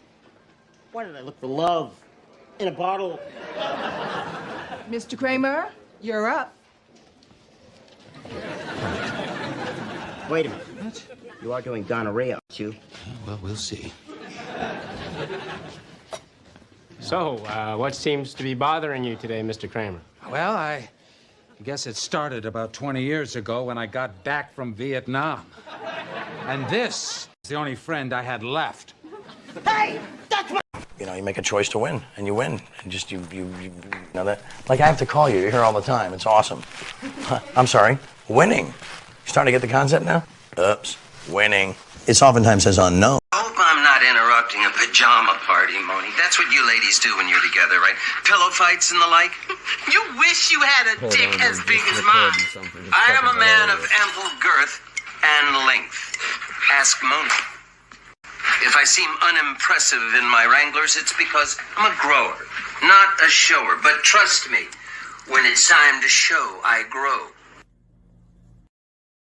Dude, bro, can you imagine? Like, yo, I guess after he left here on on this show, he went over to Stand Up Guys, and you know, the next time he pissed, he was fucking sitting down. Can you imagine how many times that guy's pissed on his balls? I mean, if you go look at the clip, bro, he's struggling to get it out of the fly. Oh boy, dude. Yo, he brings new meaning to just the tip. Come on, baby, just the tip. Please. We have theories on what happened, maybe, you know. We're not entirely sure, but, you know, we have theories. I fell in love. Oh, no, I was... Ow! We got a bleeder! Are you okay? See, yo, Miss Mickey got the double meaning of this, you know. He's a real smooth criminal. Yo, Barbie left fucking William for Ken. He was more well endowed.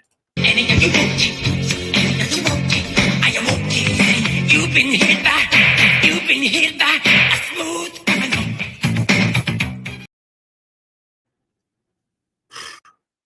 Carlos Sheen. No, that was William, bro. That wasn't Carlos. But it is, yo, Common. I will say this, bro. I have a meme where I put both Carlos and William on the same meme, and they almost look fucking identical. Like, it's weird. Oh shit, dude. Yeah. And apparently he's born, you know, apparently you're born with a micro penis and you can't do anything about it. Nothing. He's fucking feverishly hitting up fucking Paul Castellano's nephew and, you know, asking him if he knows where his uncle got that penis pump. Oh, fuck.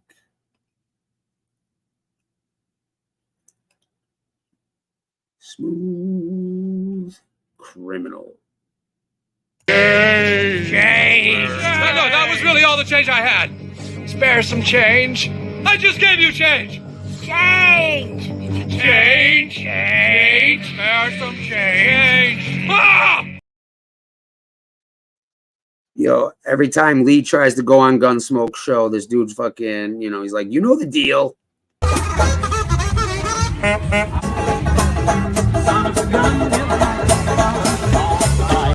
Jerk alert. It's Chunk. I just saw the most amazing thing in my entire life. First, you gotta do the truffle shuffle. Come on. Do it. Come on. Come on, Lee. Where's that truffle shuffle? Oh, Jesus.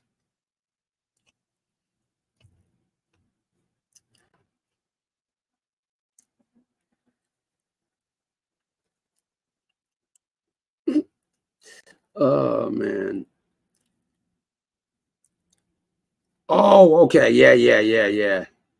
Okay, got you. Oh, yo. Hey, man. What can I say? Smooth Criminal just seemed to fit. You know. Oh, dude. Jesus, some of these lines. I could not believe how much just ludicrousness was in a 1 minute clip. This is 1 minute of this dude on the show. 1 fucking minute. I didn't cut or edit, nothing. Ask me, killed anybody? No, I stabbed somebody. Okay, you stabbed. No, I stabbed somebody. Okay. And matter of factly, it's I got the video when I got beat up on the fucking train a few fucking goddamn days ago when somebody beat me up on the fucking train. So I smacked him with a fucking bomb. Hey man, you're already headed to break your record. Lefty. Let me tell you something, Lefty. I was in the fucking hood. Lefty. Let me tell you something. I was in the hood with niggas, bro. Think I'm scared of a white boy like you? I'll fucking kill you, cocksucker. And your fucking mother. No. Yeah, you will. Oh. Walk up to a black man and say that to his face? No, because he'll fucking kill you. That's why I got stabbed. What the fuck are you should've. talking about? Okay, so. Oh wait, I thought you stabbed somebody, but no. Oh, sorry, you got stabbed. You said you stabbed somebody. I got stabbed. What's the last grade you?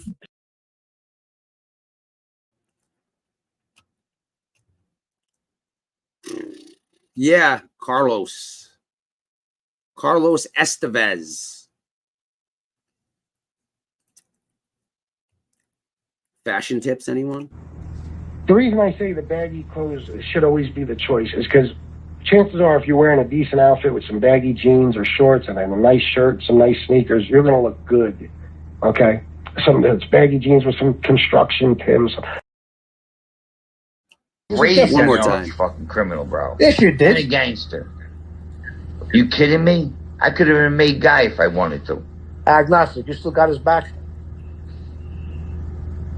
Oh yeah. Oh, fuck off. Yeah, I wonder if Agnostic still has his back.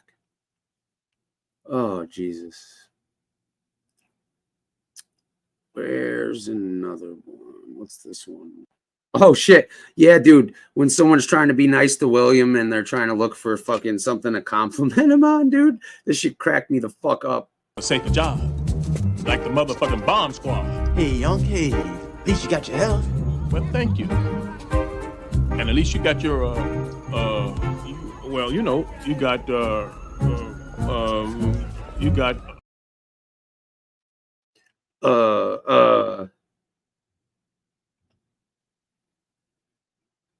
Yeah, no shit. Bro, I thought this was, I didn't even notice this shit or catch on to this shit. This clip is much longer. As a matter of fact, let's hear the whole thing because it's so fucking goddamn funny. And I could only, really do 30 seconds of this shit. Timestamp. No, that's Rob Jean's one. It is fucking, it kills me hearing this shit.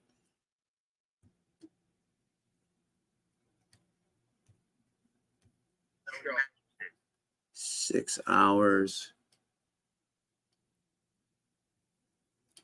Oh no, 5 hours, 53 minutes. Now, let me explain. All right, guys. Fish is going to explain something to us and then tell us what a massive drug dealer he is.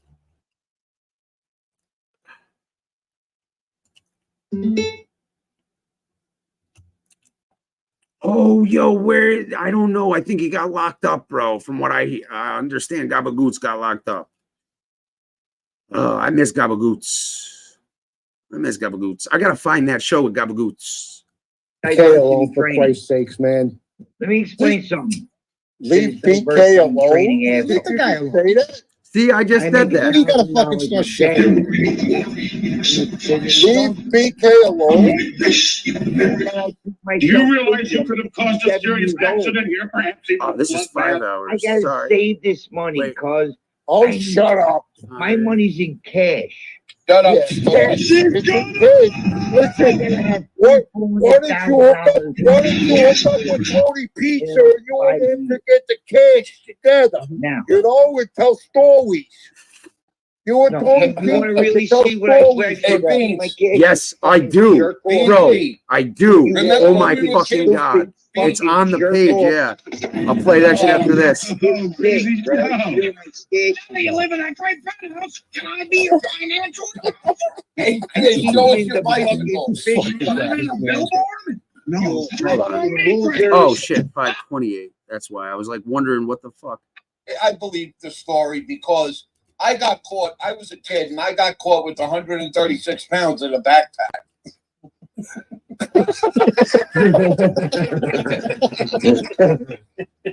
You're a good man, Fish. You're a good man. The good part is I didn't get caught at least 7 times. You guys hear that, dude? He was a gopher 7 times. Yo, oh yeah. So, the one time I did get caught with the car, you know, it made up for it. Oh, Fish. Fish, how many grams are in a pound, Fish? How many grams are in 1 pound? Oh, shit. Yo, Joey Bees knows what's up. Fish. You gotta know that. You're a big time dealer. How come I know how many grams are in a pound? Then he makes it easier. 453.9. 453.9. I know from dealing coke, it was 28 grams in an ounce. Yeah. How many ounces are in a pound? How many ounces? How many ounces are in a pound? Nah, I know what you're talking about. How many ounces are in a pound? He doesn't fucking know. What do you know? Is 28 grams are in an ounce. How about this? How many pounds are in $100,000? Fish, you keep burying yourself. Holy shit. We used to weigh the money, cuz. We didn't count. We used to weigh the money, cuz. You don't even need a shovel. Between the bullshit you're flinging in the grave, what are you talking about? What bullshit am I sticking your foot in your mouth? How does it taste? Fish, I got your back, Fish. I'm here to protect you. Nah, I don't need no back. That's my job, I got it. Fish. I'm trying to give you a good advice. I made more There's already a guy that has Fish's back and ass. Hey, shut up. Fish, how much does a kilo weigh, Fish? How much does a kilo weigh? You don't know, Fish? I will repeat myself again. I wish to God I knew Fish and John Alite when they were selling drugs. I would sell them 1 pound kilos all day long. All fucking day long. I'd be more than happy to oblige them. Yeah, the fucking... Yo, I got that shit pretty much cut. I have like the whole thing with Real Talk. Let's see. Yeah. There we go. I have the altercation too. How are everything going? Yeah, we're here. What's going on? Everything okay? Yeah. No, Rudy, what's his name?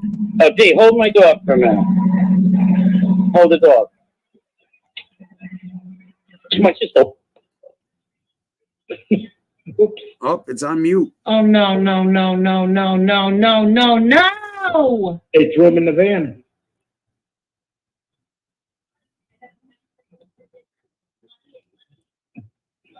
Hold on. Here it comes.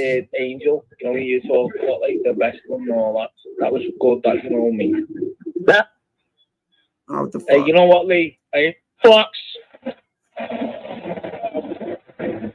Hey, because you're dealing with the fucking meek people over here. You cocksuckers. Dumb fuck. What happened? People shouldn't make threats. They get punched in the face. Oh, what?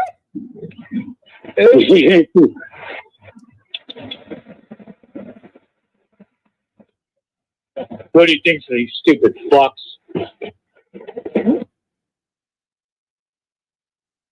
Dude, I can't even get fucking, I can't even get 10 on a good night unless I'm talking shit. So, and then even then, I got like fucking 2-3 people commenting and then the rest are fucking lurking. So, fuck them a wall. Here's Real Talk, Common Sense, and fucking Mustache Pete. Yo, Common Sense, you coming on or what? Where's Real Talk? Let's see. All right, here we go. This guy has some fucking... I saw a broad from the Philippines. She had 1,000 people on her line, and the bitch was sleeping in a beanbag chair. It looked like... Yo, what the fuck, man? I've been doing that since fucking... Like 2 years ago, I've been falling asleep on here, yo. Come on. What the fuck? As me and him working together? Absolutely not. Was it staged by me? Yes. Did he pull out a weapon? Yes. Like a fucking pussy. Absolutely. I don't know what else was said. Well, did he sucker punch you? What's up? Did he sucker punch you for real? Absolutely, like a fucking pussy. Absolutely, kid hits like a girl. Yes. Who was holding the camera? He said his name was fucking Damien. I thought it was Chris Trock. He was with his boy. He was with his dog. The dude was to the left of me, his boy. Fucking Fatty's to the right of me with his dog. Fucking trying to get loud at the beginning. Then he was calm. And then he told his fucking friend to hold the dog. He's talking about his fucking sister. Because I guess somebody talked about his sister. I didn't talk about his sister. I don't know his sister, but I guess she died. And his friend didn't hold the dog at the beginning. He's like, hold the dog. So I'm looking at my phone because I'm waiting for my wife to fucking call me. This motherfucker sucker punched me. Yes. Did I even fucking flinch after he hit me? Absolutely not. So what I'm thinking Remember that. I'm going to fucking knock his ass out. But what's going to happen? I'm in front of the store. This camera's going on. There's witnesses, all people with him across the street. The fucking, as soon as I kind of stepped to him. Yo, Common, you know the funniest thing about this shit? Is apparently he came back around and apparently I put him up to that shit. Who remembers this crackhead fucking hitting Cash Apps up and shit, dude? I know, right, dude? What the fuck? What the fuck, yo? I've been fucking falling asleep on here, and all I've gotten is fucking hell and fucking shit for it. And that motherfuckers wishing death upon me. But yeah, motherfuckers can have 1,100 views and donations fucking galore for fucking some shit I fucking did way before anybody else. You know, what the fuck? What can I say? I'm an innovator.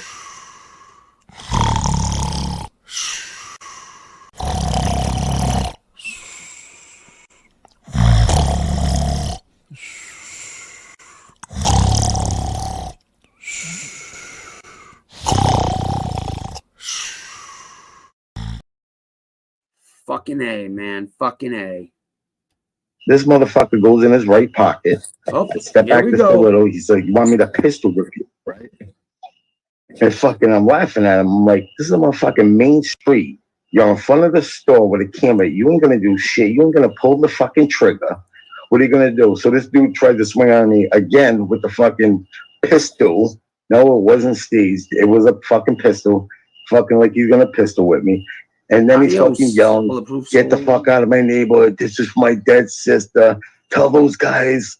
He said something about tell those guys they can't fuck with me, some shit like that. So I fucking turned around, I walked away, and that's that. How many guys? So, because when he was walking away, I heard him saying like, "No, I walked away.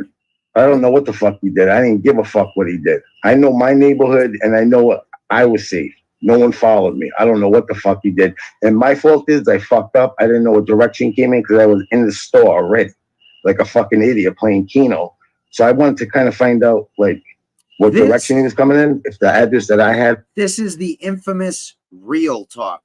The guy who met up with MRE and MRE, slapped. But we're unsure whether it was staged or not. We're like 50-50 on it. But this is a character, a true character. Was right. That's the only fuck up I did. And looking down on my fucking phone like a fucking idiot. Well, how many dudes did he have with him? With them in front of me, one. And then he had people across the street too? Couple of people across the street, couple of people to the left, couple of people to the right.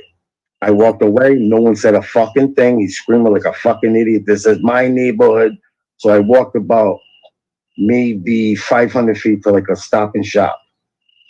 So you're telling me that this dude swung on you in the middle of this fucking busy ass street and then pulled a piece out? No. We're talking. I'm in the store. He comes in with his dog, just him and his friend. Yeah. So what happened was I didn't know who his fucking friend was. I'm playing Keno. I asked the fucking friend a question like, "Did I win?" This or that. I thought it was my friend. And then I looked at him. I'm like, "Nah, he didn't even fucking answer me." So what I did is we walked out the store. And we were in front of the store. This is not the street. The street's about maybe 150 feet away, 100 feet away, if that. This happened, the incident, and we were talking was in front of the store, right in front of the store. Not in the street. Never even got to the street. Why'd you show up by yourself, though? Let me just say this. I didn't show up by myself. Okay. But to him, I showed up by myself. That's why he thought he was a fucking tough guy. I'm like, dude, I'm here by myself. I don't have a fucking piece. What's up? Let's talk. I don't even know if anybody should keep repeating that shit, to be honest with you, bro. Yo, the funniest thing about this video, besides this dude, is there's a fucking shitload of crickets in the background. Oh, Jesus. No, but yo, hold on. So you didn't come by yourself and your boys left. Oh, no. Did I personally come by myself? Oh, yes. boy. Did I have people there? Yes. I came by myself. To tell you the truth, I was going to come over with my wife, but I'm thinking like, nah, fuck that. He ever gets my plate? What? I don't know if he's a fucking doctor. I don't know if you're going to try to fuck with, I'm not saying he would do anything. Well, why would your friends let this dude, hit you and then try to pistol whip you and not, come to your rescue when, like, did he have two friends or one? One friend with him right there in front. No, to the left of me. Just one friend and his dog. Okay. That's it. So, I mean, why you're asking me why I would let my friends would let me get hit? Is that what you're asking? Yeah, I'm asking why your friends didn't come to your aid. Okay. I let him hit me. I wanted him to fucking hit me so I could hit him back. I wanted him to hit me. Well, you didn't hit him back. Yeah. He caught me fucking off guard for 1 second. Did I want to? Yeah, so it could be fucking self-defense. Absolutely. I'm not an idiot.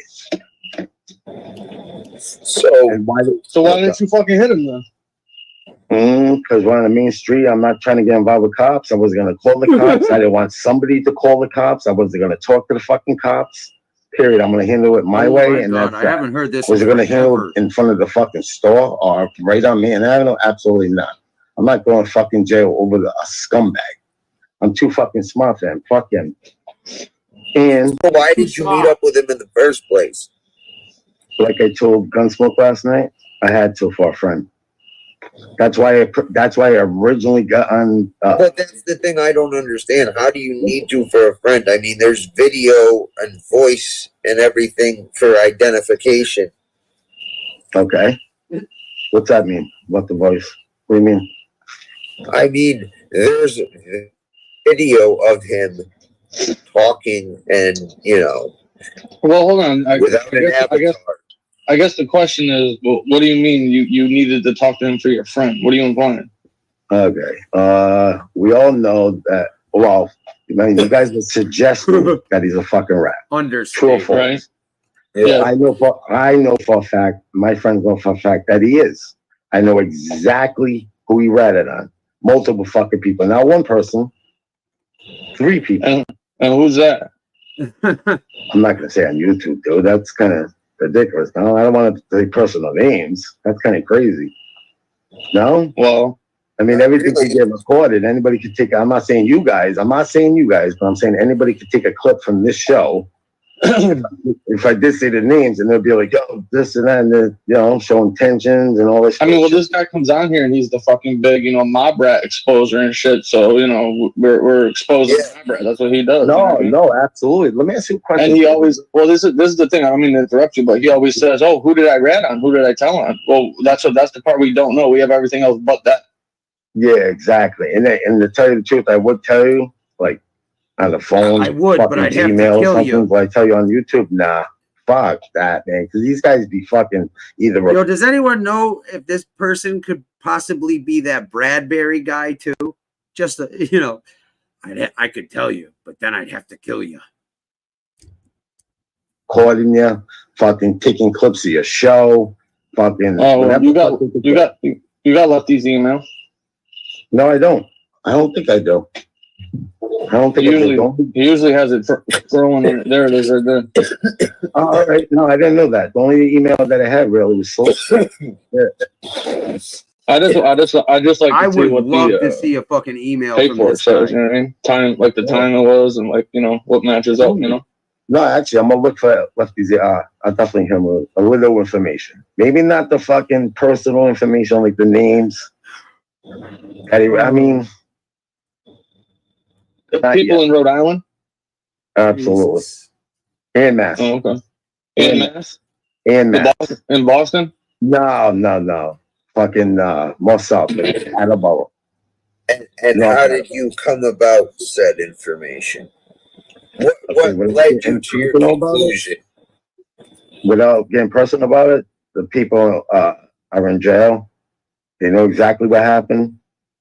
And it's not that they can't do nothing about it, but motherfuckers like to fucking cool. Let that shit slide. Let this motherfucker thinks that he got away with it. And then they sent you now that he's exposed because you remember one thing. This motherfucker was like.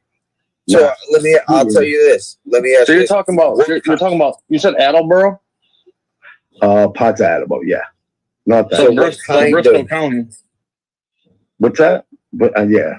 Bristol County, Mass. Okay. If it is, I don't know about counties in Mass. I'm in Rhode Island. I don't know that shit. Yeah, it's right on the border of Rhode Island. It's right on the border of Rhode Island. Yeah. I had a friend that lived out there. Yo, you people I suck. know where it's at. I know people that live out there. Probably still living. 20 fucking people, 21 people in here. And fucking goddamn, not a comment except for I'm lost. Good night. Fucking either North Attleboro or regular Attleboro or South Attleboro. So what kind of people did he rat on? People that he shouldn't rat on. That's for sure. I can say that. No, I'm saying what kind of offenses did these guys go up for? Drugs. More than drugs, more like a murder. Drugs and drugs. Maybe guns. I ain't saying nothing. I don't want to be. I'll say this in a Gmail to you. But I'll tell you what the charges were, and this kid, he'd deny it, but I don't give a fuck. I don't think to tell you the truth, the reason why I got in the show, because I don't think they listen to your show, but they might. Thank you, sir. No, they're listening. Oh, no, I just didn't want to see too much on Gunsmoke, so I know they're listening to Gunsmoke. That's a guarantee. Oh, I got you. They come here. You know what I'm saying? And plus, some people are fucking being douchebags, and I'm not taking the offense. You want to call me a clown or a bitch? I don't give a fuck. First of all, I don't know them, and I don't care what they think. At least I got to this kid. They didn't. I got to him. Played nice. Fucking got to him in one day. One day, what was it? Not even 24 hours. That night I was being nice to them. Not even 24 hours later, I get to them. Yeah. Fucking idiot. But So, can I ask you something? So, what was your plan? What was your goal? You know, you said you had to meet up with him for a friend. So, what were you gonna do if that didn't go down? Yeah, what was your end game? Yeah, what was the end game? well, the end game hasn't happened. But the fucking like I was saying about notification to fucking Gunsmoke. In other words, I had to make sure it was this kid, Nicholas Goldcorn. I had to make sure it was him, the person I met, the person everybody exposed, and I'm 1,000%, and I know where you're at. That's it. I mean, anybody could fucking say whatever online. Yo, my I mean, you brain might hurts say from Nicholas listening to 5 Goldcorn. minutes Maybe of it's not him. I want to make sure it was him. Period. Oh, that's him. Did he fucking look like his fucking pictures? I mean, yeah, a little fucking fatter. And the kid straight. I swear to God. Listen, he had every opportunity to sucker punch me anywhere, no? On my face. A temple shot, a fucking nose shot. I mean, come on. When you fucking punch somebody, a fucking nose shot is fucking blind you. How tall is he? I want to say he's shorter than me, and I'm 5'7.5". I would say about 5'6". He's not fucking 5'3", Common. I thought you said he was 5'3". Definitely No, not. I never said I'll tell you. That was probably BS. I thought that was someone else who said he was 5'3". I'm like, no, this dude's not 5'3". He's about 5'6" and about 3 bills, maybe 3 1/4. Yeah, he's about 5. He's about 5'3" circumference. Fucking, yeah, he's a big kid, but he's such a fucking pussy, dude. And he's so dumb. Like, how you gonna, like, as soon as they got on the show, right? He's like, yeah, I heard you're looking for me. Why don't we meet up and have a coffee? Like, I'm not. Then he's trying to play me like I didn't know what the fuck he was doing. Oh, we're Providence guys. We're Italian. We'll probably be cool. And this motherfucker says, this is what really pissed me off. And I'm personally gonna do something to him. I don't give a fuck if he's recording this. My friend's sister died about a month ago. He went to school with him, and this motherfucker's, yeah, rest in peace. She was a good girl, this and that. Even last night we were talking about it. So it's like, okay, you want to fucking play me, and then you want to play me on my fucking friend's dead sister, and you're mad about your dead sister? Yeah, so the way it played out on camera, just so you know, I don't know if you saw any of it. No, to tell you the truth, I didn't see no one. I didn't see him recording. I didn't know if he was on Angel Cotti's site. I don't know if he was on his site live. I have no idea, and I don't give a fuck. I don't know. It looked like he was holding the camera because I could see a guy off. No, you asked him. You asked him during the shit. You said, "Are you recording?" So he said, "Yeah, I'm on live right now." Yeah. Oh, yeah. With Angel Gotti, right? Yeah, you just said you didn't know, but you asked him that during the shit, and he said, "Yeah." Oh yeah. When he was playing nice, yeah. You know what's so fucking funny is the kid's talking fucking soft, but when he went live, like at the beginning, I don't know if he was live, but at the end, when he kind of got cocky and thought he was a tough guy, that's when he was definitely live. I'm like, this fucking kid, like showing off for the fucking people. Like, that's what I'm saying. So the way it went, I saw you guys talking in the store. Then you walked outside, and he said, "Let me shut this off." And then he came back, right? And they asked, "Is everything okay?" He said, "Yeah, I heard that." And then he was talking about, I think, Dave, hold my dog or something. So, well, he was talking about SoFlo, and then he said something about my sister, and then the thing went off. He made it look like he hit you at that. Well, no, actually, it was my sister, and then he said, "I heard you were gonna slap me." Oh well, yeah, that was before that. But then he said, I can't fucking listen to fucking this guy fucking too long. It's like I'm literally fucking losing IQ points as we talk. Oh, well, soccer, that's a fucking shithole, dude. We talked about it. You don't fucking, besides Central Falls, fucking broadcast will go down. You're living with all the Asians out there, huh? Nah, fuck no. Oh, yeah? A ton of Asians out on Socket. You. Oh, fuck. Oh, man, that shit hurts my head. One sec. Hold on. This guy's on here forever. This is a sword, bro. Who the fuck fucking Fish. And he holds that fucking hammer thing. Oh, Fish questions this guy. He's doing the MRE? No. No idea. So when did that? So when did they tell you about him? About Nicholas Silicone? That name's been around for years now. MRE? With your friends? Huh? No, I'm not talking about MRE. I'm talking about the name Nicholas Silicone. Since when was the first time you heard about him? Let me say probably 17, 18, 17. You on Facebook? No, I don't do social media, man. No. Mm-hmm. Was I on Facebook before? Yes. Do I do it now? Yo, No. Diversity has a comment. If you I look don't up give a fucking fucking Real social Talk's media. Like I told you, I'm not page, trying to start a he's got channel. fucking I ain't trying to make motherfucking stream from money. last I mean, night I'm trying as to a make fucking money credit. in real life It's or an acting whatever. credit. Any which way I can. I'm not going to do it legally. So you heard about this dude back in 2017, 18, which is what, 4 or 5 years ago now? And then all of a sudden you started just happening to watch MobTube and there the guy was and you were like, oh, let me, what? Coincidence? Yes. Fucking happened. Coincidence happen in life. Absolutely. Right. Just like I'm on FBS's fucking the live chat that I was on the first time. I get a phone call from a friend of mine. And he's But I thought but hold on, a little while ago in our show, you told us that your friends were all in prison and none of them watched the show. So how does that make any sense? Okay, I said friends. Doesn't mean that one friend doesn't watch the fucking show. The dude that Team Pizza watches the fucking show. He's fucking watching Team Pizza. He's watching FBS because evidently he fucking heard me. He knows my voice. I don't even know what name I came up with. I might even have my fucking name up there with that. And he calls me up. He's like, "What are you doing right now?" I'm like, "I'm on a fucking chat. Why? What's up?" He's like, "I'm hearing you right now." And then whatever. And this guy. And this person knows Nick as Nicholas Silicone. This person is a worker, legit business, sells fucking management, sells cars. He's a fucking mob historian, let's just say. He knows everything. If I get a question, like you're telling him about the fucking Gentry names or whatever, he would know. Well, Me, why the I fuck don't. does he like Tony Pizza then? If he's a mob historian. Dude, after listening to Tony Pizza, I asked him the same question. You know what he told me? He's real. He's real what? Real fucking jerk off. Yeah. Okay. But he's been talking to him, I guess. I don't know how long, maybe 6 months, a year. He's nothing. He has nothing to do. Let me just tell you one thing. He's on a cruise. He has no idea what happened last night. He knows I go on shows. I never mentioned anything about Nikki.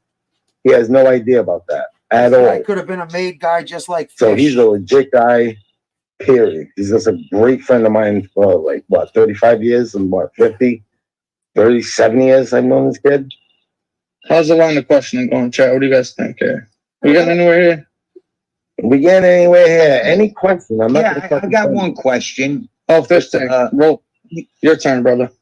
Real talk. You had this MRE kid within striking distance last night, and you didn't hit him. Why? First of all, I'm on Angels Live the night before, right? With my face, because I don't give a fuck. So, based on that, you got my fucking face. You got me saying, yeah, I'll meet up with you or whatever. You Not know to it's fight. bad when even If Fish you listen Tank to Angel's show that night, I didn't mention anything. I'll go down there and fucking slap you. We're going to fucking fight. I don't even think he mentioned if you want to fight, we'll fight. Well, I don't mean to interrupt you, but I just thought of something. That's a good question, Fish Tank. I want to go back. To about 2 weeks ago. I believe you were on SoFlo show. All right. Yeah. And you said, and I'll quote verbatim, you said, I'm gonna ask around and I'm gonna find out about this MRE kid, this Nicholas Silicone person. I don't know who he is, but I'm gonna find out. I was on that show. I fucking heard him. He was talking. Yeah. I remember. So that. now you're claiming that you knew about this jerk off 4 or 5 years ago, but when you were on the show 2 weeks ago, you said you didn't know who he was and you were going to call around, and then you said a day later on another show that it took me 24 hours to find out who he is. So that's a big problem here, bro.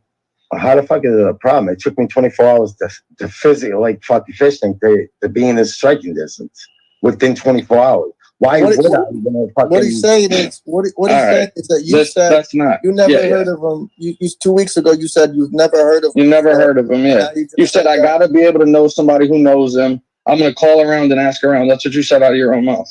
You're talking about I didn't know who MRE is. No, you didn't know who Nicholas Colacone was. We put up Tony Soflo had the videos of him on his fucking channel about his arrest and shit. And you said, I'm going to find out who this kid is.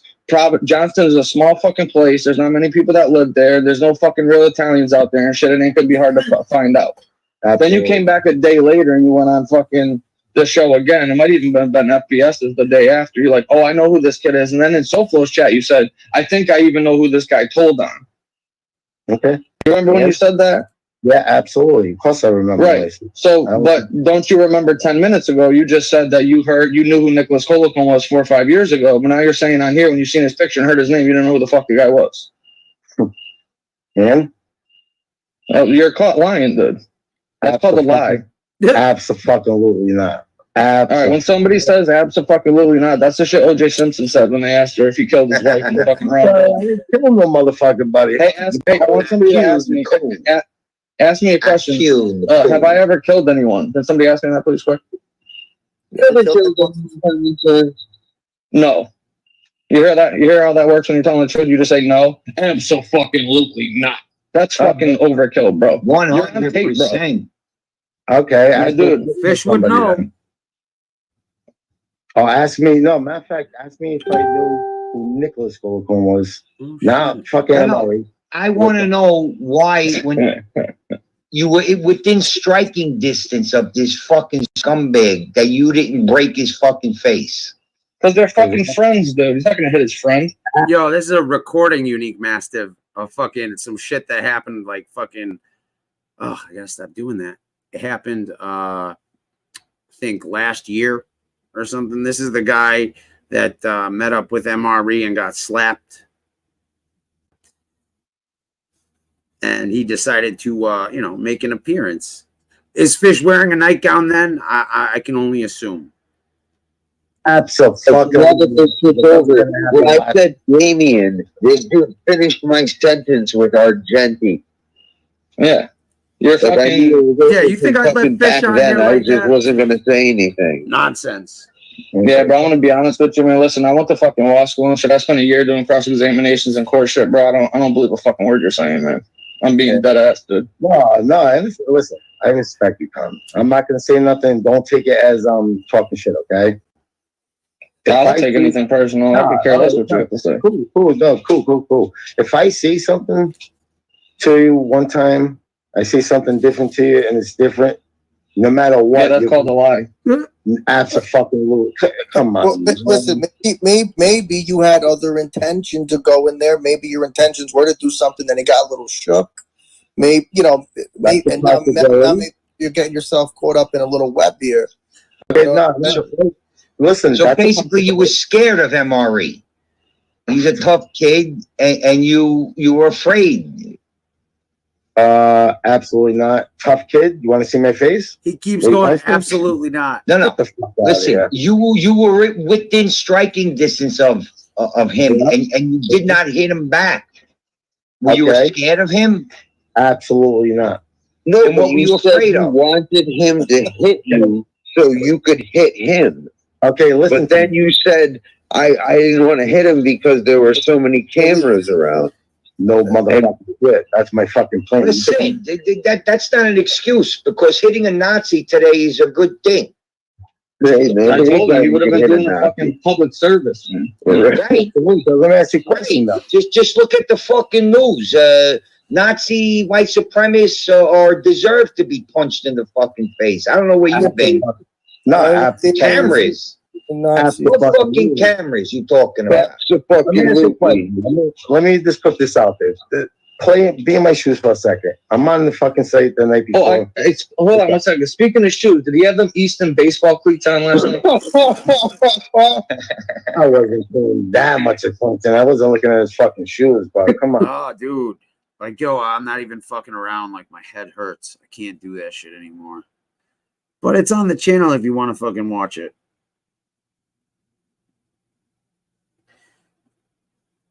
I'll put the link. So if you feel like watching the rest of it, it's fucking hilarious. And this dude is just fucking batshit crazy. But, who among us hasn't, I don't know. I don't even fucking know. That shit. The fucking people that have graced us with their presence is something else. There's the link to that show. If you're so inclined.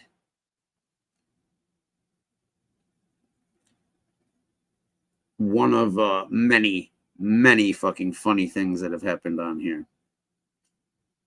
Anyways, what you been up to, Unique Masters, man? How you been?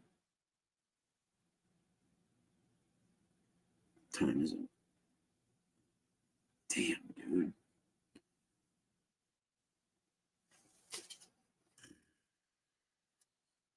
Well, we got 17 people in here.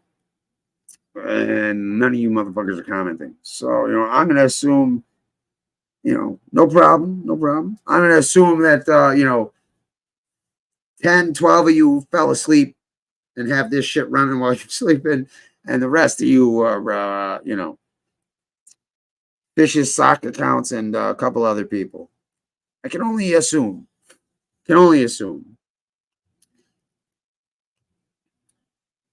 How you making putt, Lefty? How you making out?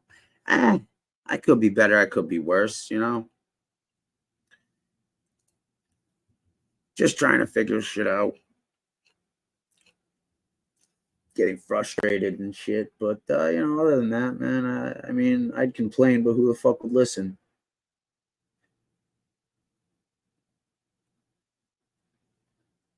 But again, man, there's people that have it far worse. Like, I look at the situation and it could always be worse.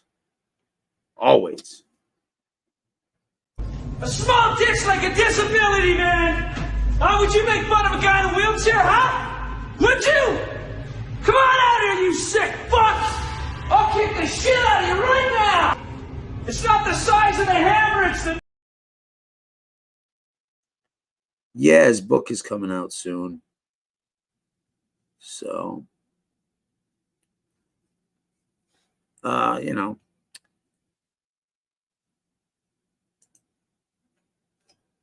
yeah, I don't know. I talked to him about doing like a more serious like interview and shit, but not on this shit.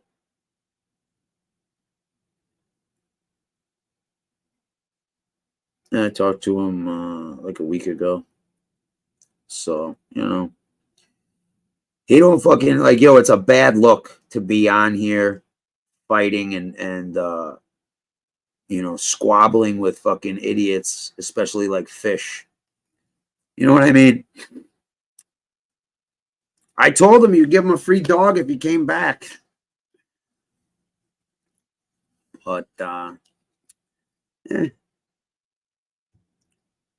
again, if I have a bit of more serious, like that third channel and shit, I'd ask him. But again, it's, I mean, if you were him, would you want to fucking, hang around and, be around Fish and these other fucking idiots and shit? No. I don't know. I get it.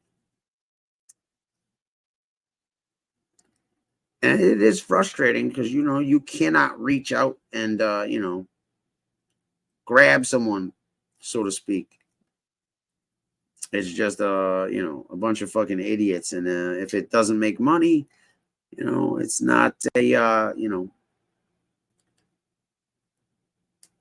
like he don't even watch this shit anymore.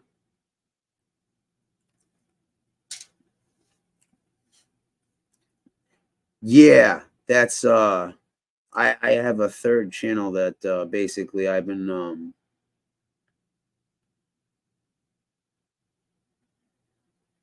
planning on doing that shit with. Man, I was talking to someone this morning and they were suggesting and trying to influence me to do some shit with like the rap shit and the more the stuff that would get a lot of views and a lot of people and money and shit like that, because at the end of the day, you're only going to get so many people about this mob shit And even then, you know, you're just going to get fucking assholes and wannabes that, you know, because I mean, you know, what I really need to do is I need to score a fucking interview with this guy I've been hearing about, man. Born a fucking gangster. Raised an arch fucking criminal, bro. Yes, you did. And a gangster. You kidding me? I could have been a made guy if I wanted to. Agnostic, you still got his back? Oh, yeah. Oh, fuck off. Yes, sir. I was. But yeah.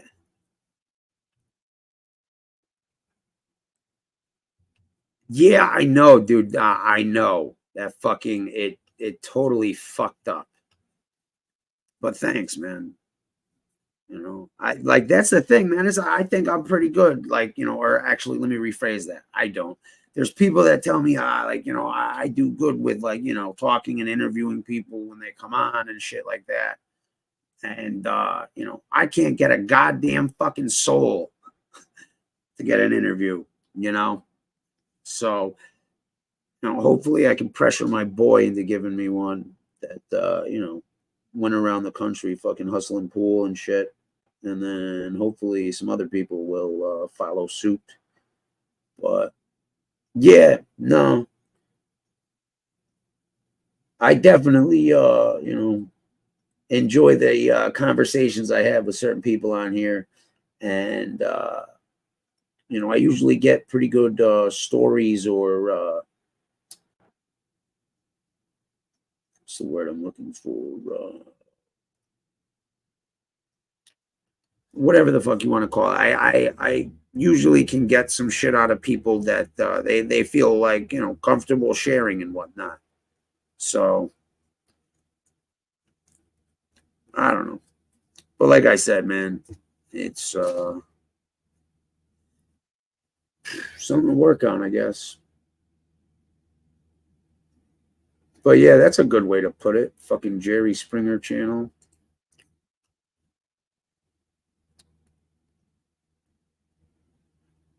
Except instead of saying Jerry, Jerry, nobody says a goddamn word.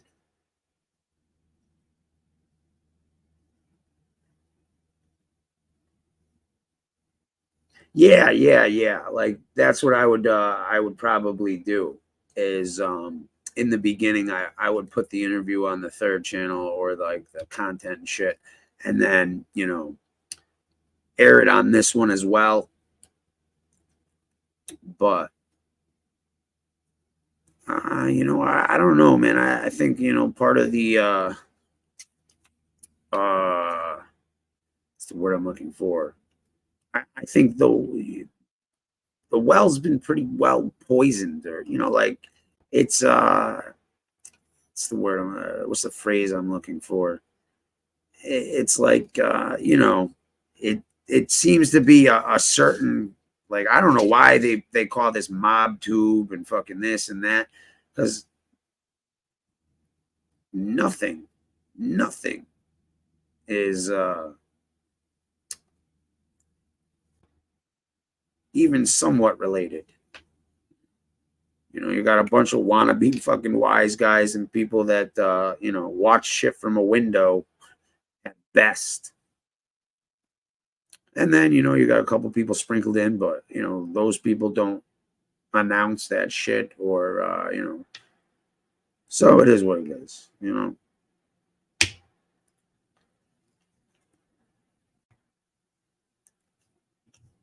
But, you know what, like I said, man, I've met some interesting people, and some people I like, and some people I can't fucking stand to listen to for more than 30 seconds. So, you know, I chalk it up to life's experience. But I'll be goddamned if this isn't a goddamn mind fuck sometimes. I mean, dude, it's literally like listening to fucking... Oh... There was 2 cop cars, okay? And they were chasing 4-wheel deals. It's real neat ORV. And there were bullets flying all over the place. It's the most amazing thing I ever saw. More amazing than the time Michael Jackson came over to your house to use the bathroom. More amazing than the time you saved those old people from that nursing home fire, right? Yeah, and I bet it was even more amazing than the time you ate your weight in Godfather's Pizza, right? Okay, Brand. Michael Jackson didn't come over to my house. He's a bad term. But his sister did.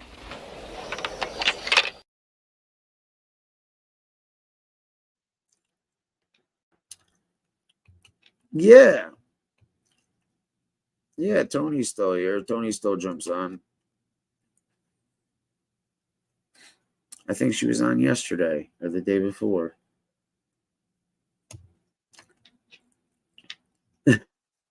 Oh, yeah, that's funny, right? Dude, I got some funny ones, dude. Funny ones. But that's what it's got to be like. Oh! Yeah, and these people would like to talk to you about your drug. Y'all tell anybody I'll kill you! I'll kill you! Peanut butter and crap. Look out, crack! Here I come! I'll be honest though, the two of my favorites right now to play back to back is this one. I guarantee it. Bring some people, show up. See the pack of fucking wolves I got with me, the fucking goons that you're all of a sudden surrounded by, and see what comes of it. And then in quick succession, I don't know. You know what I'm saying? I don't know. All I know is I got to get up bright and early in the morning and straighten this situation out.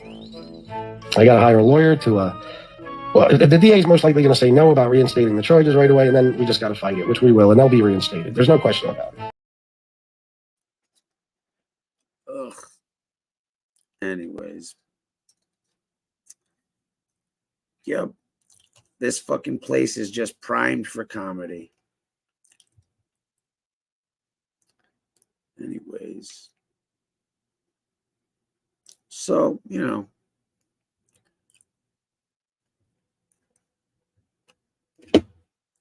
Oh my God, I still have a fucking headache from that Real Talk asshole, dude. Like, he really gave me a fucking headache. HBO used to blend multiple series together on commercials. Graded editing made put some clips together from some classic movies.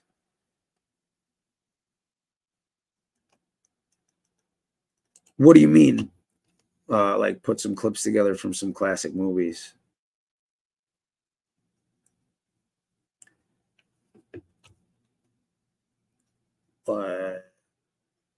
Like take for instance The Sopranos or Dumb and Dumber. At $60. Good luck getting it. Hey, I fucking won, Paulie. It's only right you pay me. And for other things too. Like what? Fucking Dom Perignon for everybody in the skybox at the Garden the other night. Check comes, suddenly you're MIA. Chrissy, you're too fucking worried about what I give you. Worry a little more about what you give me. Blow me with your lectures, Paulie. Kid, you wearing a wire? You fucking crazy? That's well. Let him down. He fucking touches me. Then make it easy on us all. Take him off. Everything. New York reopened the books, but they also laid it down. Probationary period. When I was coming up, this would never happen to new-made guys. But too many people are doing a simulcast. Well, maybe you fuck. Do me a favor, and don't take it personally. I gotta refresh my memory with that. Did he take clips of them talking and put it on like people's faces? I said like everything. This? Go fuck yourself. Or did he just take clips of them going at? Now you're beginning.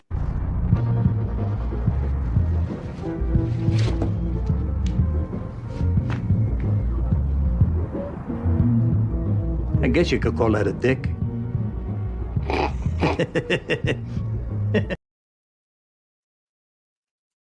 Yes, yeah, that's. I honestly don't remember that one. I mean, I do, but I don't remember like the substance of it. I'll have to check it out real quick. But you mean like clips of this shit on the show or what?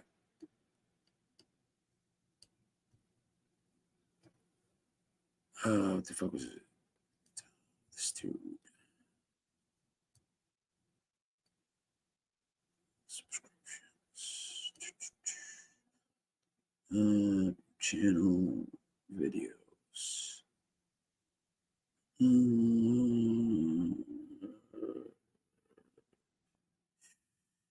Jimmy Calandra versus John A. Light. Season 2, episode 3. All right, let's see. I want to give a shout out to Gunsmoke. I've been watching his videos. I mean, they're pretty entertaining. They're funny. Everyone's watching them. If they want to meet me, I'll be on page 23rd with my balls. Oh, okay. All right, I see what you're saying. Go, California, that's there. People all around me, and they're all in fear. They don't seem to want me, if they wanted me. I must be some kind of creature if they haven't been. I'm up on the house, I'm afraid to come outside. Although I'm filled with love, I'm afraid they'll hurt my pride. So I play the part I feel they want me.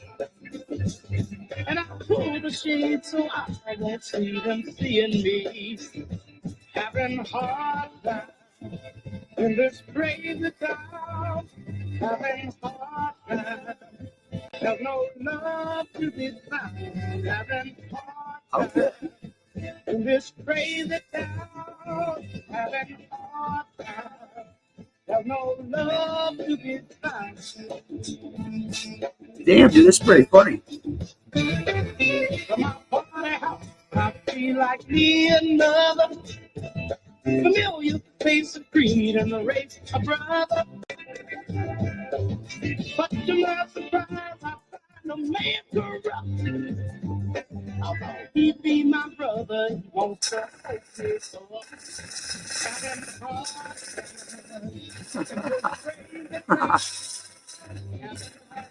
Okay. There's no love in this crowd, having hard times in this crazy town, having hard times. There's no love to be found. So many thinking on my pillow.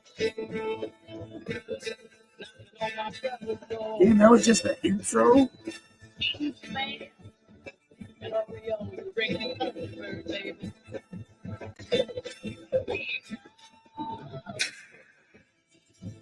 This crazy town, having hard times. No love is found. And I've always said to myself, I'm not gonna make my name by knocking other people. I'm gonna leave it at that. I have really nothing to say about him. How about Johnny? How about Johnny Russo? Johnny Russo. I mean, he's almost a comedy act. I mean, this guy has done everything in the history of the United States and beyond. I never met him either. I don't know anything about him. He says a lot of things that happened, you know, during the making of The Godfather. I was around. I never seen him. I'm not saying he didn't show up, but I think a lot of the things that he's saying are just, he's an actor. What more can I say? People think I'm Kim Burrell's friend. No. You know, people think, you know, I had Udi on. I'm Udi's friend. I haven't talked to Udi since that interview. Oh, God. John A. Light. Had him on here. Okay. So, I'm a John A. Light fan. No, I can't stand the motherfucker. All right. Jimmy A. Light. Oh, my God. He's the worst. Oh, yeah? As far as the trolls, I really don't I care couldn't about tell them. you. I didn't watch. I understand that when I don't watch. Sorry, I don't watch. I don't watch. You know, fiction and clowns and shit. Check out a few. I think with your video editing talent, you can take it to the next level. Okay, I'll check it out. I could, dude. Listen, my dream is to fucking take some of these assholes' stories and like turn them into like a 5-minute fucking cartoon of, you know, them doing what they're, you know, talking about or saying on there. I don't know, man. That shit is fucking like almost what the hell's that comedy show that was on Comedy Central? Comedy Central cartoon stand-up comedy. Shorties watching Shorties. That shit is fucking hilarious.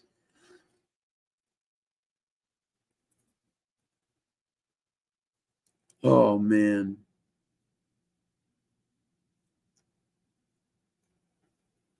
I wonder if I could play some. Yeah, nah, like, you know. Oh, dude, listen. See, but that means like I've been blessed with like some clips and shit like that, but like I cannot watch some of these people for long periods of time to fucking search for these clips and these gems and shit. Cause like, bro, I was even listening to that guy Real Talk 5 minutes ago, and I'm like, yo, my head started to fucking hurt. I'm not like making that up or just saying that shit to be funny. I'm being serious. My head started to fucking hurt.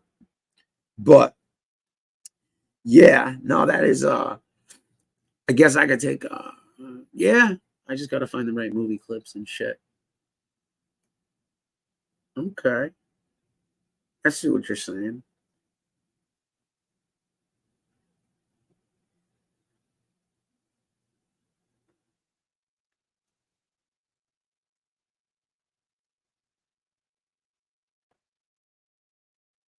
Like, yo, Trav, how do you do that, man? How do you like watch somebody you don't like or fucking you know,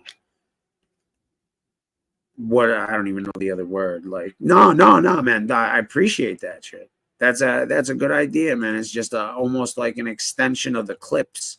Cause like I've realized I can't do too many or too long a clip. Otherwise, like 2 minutes is too long. But yeah, gang. Welcome to the nines, baby. On the way out now is in a box. In a box? In a box. Oh, in a box. Right.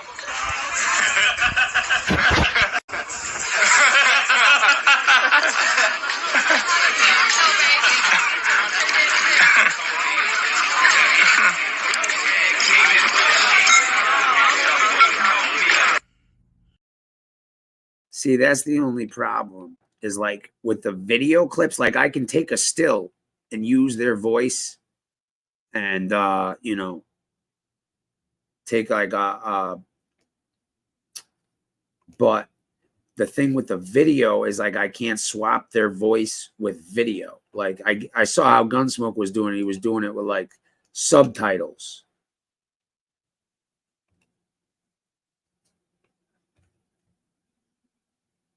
Yeah, I guess. But like I don't think yeah. Like, dude, when I'm hearing shit, like I cannot fucking like, dude, when I'm hearing Dominic Montiglio stories come out of this dude's mouth, I just can't. Like, I'm like, yo, no, I can't. Like, it literally gets me like, I don't even know, like frustrated or just like kerfuffled. Hated rats my whole fucking life. I taught my daughter. I went to fucking school and flipped out on a teacher because my daughter was the best student in her class, the most well-behaved. So her teacher decided to put her in charge of this group of kids in her class. Okay. Maybe, you know, I'll do a commercial for dude's new book, Misdemeanor Machine. But yeah.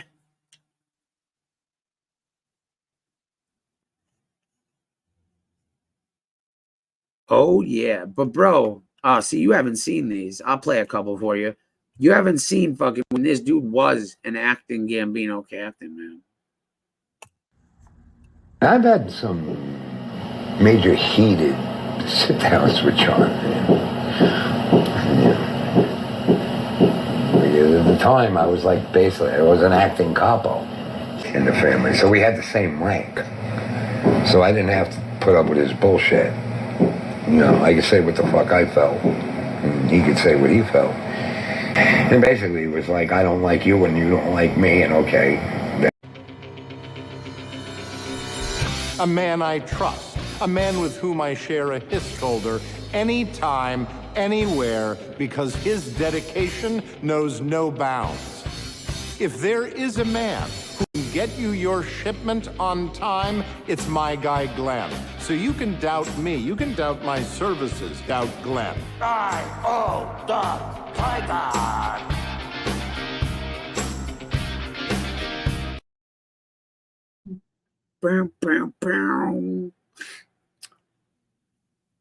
I don't know. These are old now, but still funny.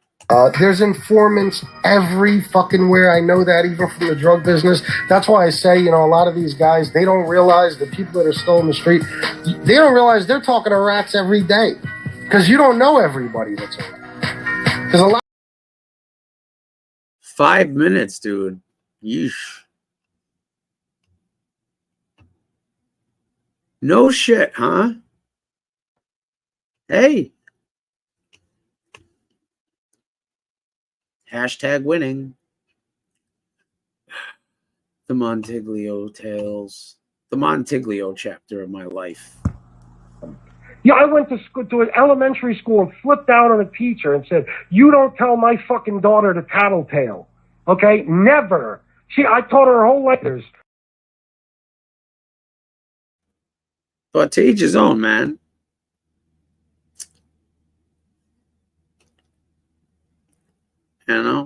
It's like, what character are you playing today?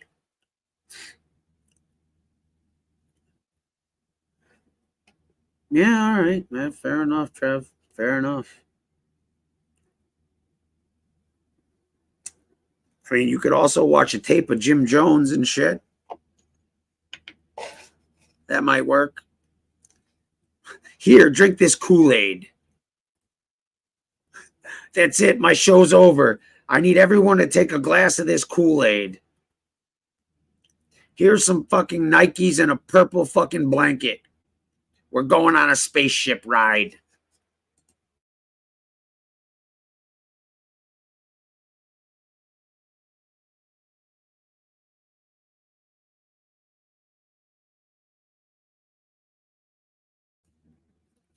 So 5 minutes. Wow. Did he tell you how he, took place in or took part in the Castellano hit?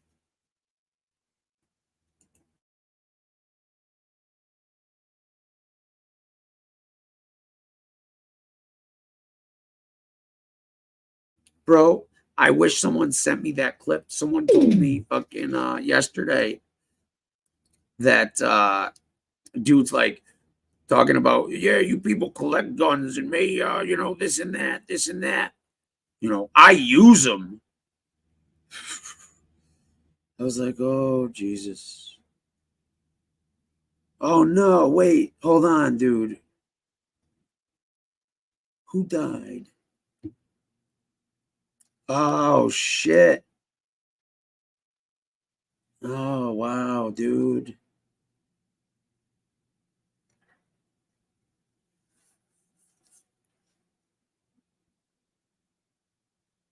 Damn. I didn't know.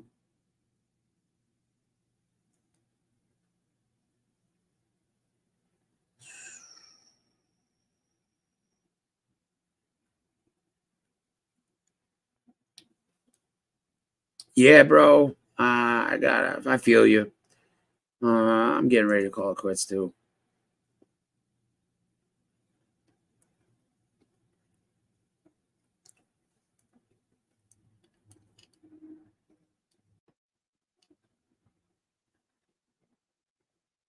Hold on a sec. I just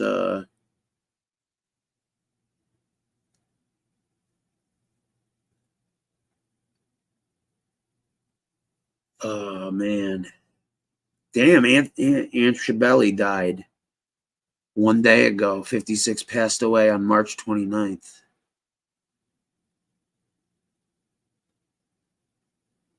That's the dude that slapped Chicky's brother around.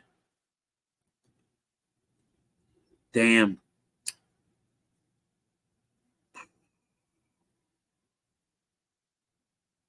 $56.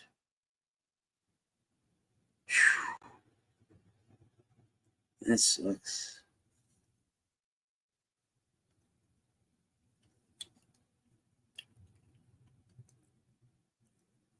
Anyways, hold on. Someone just... Who just hit me up on Insta? Was that it? No. What the fuck?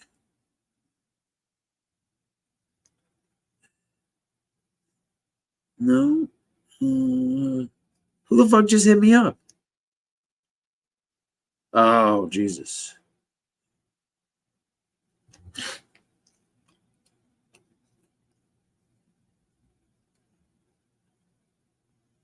I don't know, man. I don't pay attention with times. 5:05, yeah. I don't know what to tell you, Trevor, man.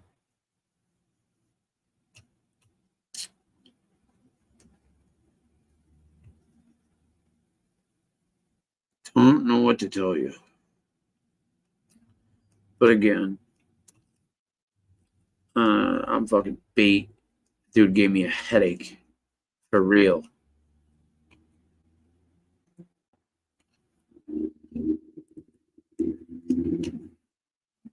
So remember, kids, don't believe everything you hear. There's 2 cop cars, okay?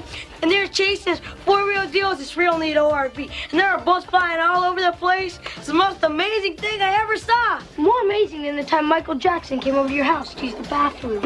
More amazing than the time you saved those old people from that nursing home fire, right? Yeah, and I bet it was even more amazing than the time you ate your weight in Godfather's Pizza, right? Okay, Brand. Michael Jackson didn't come over to my house to use the bathroom. But his sister did.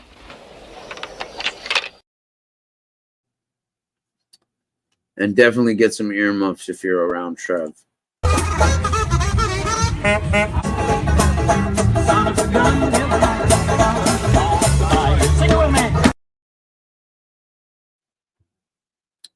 All right, Trevor. You're the only one in the chat that's commenting. Unique went to go make some cheddar. Cheddar for cheddar. And, you know. It's all about perspective, Trevor, you know? Because in some weird, wild world, this guy believes... Raised an arch fucking criminal, bro. Yes, you did. And a gangster. You kidding me? I could have been made guy if I wanted to.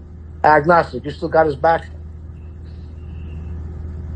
Oh, yeah. Oh, fuck off. Yeah, I was... Which one is that? Which one is talking about the master plan? Because apparently, you know, doing that whole stolen valor shit was a master plan of this guy's. I'll wait for you to respond before I end. Oof.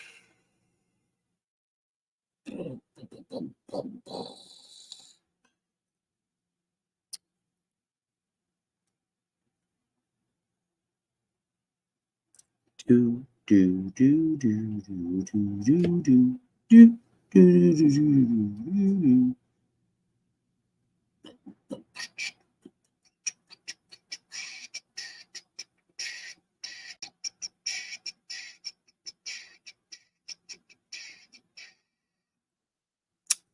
Oh shit.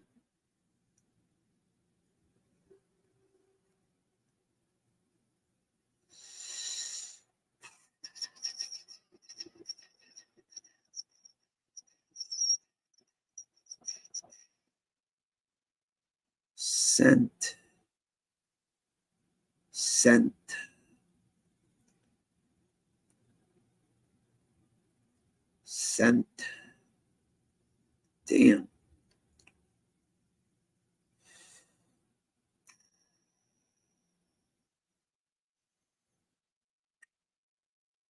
Son of a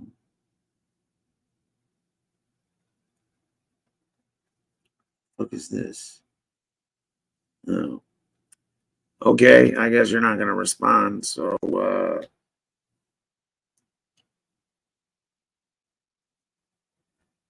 right.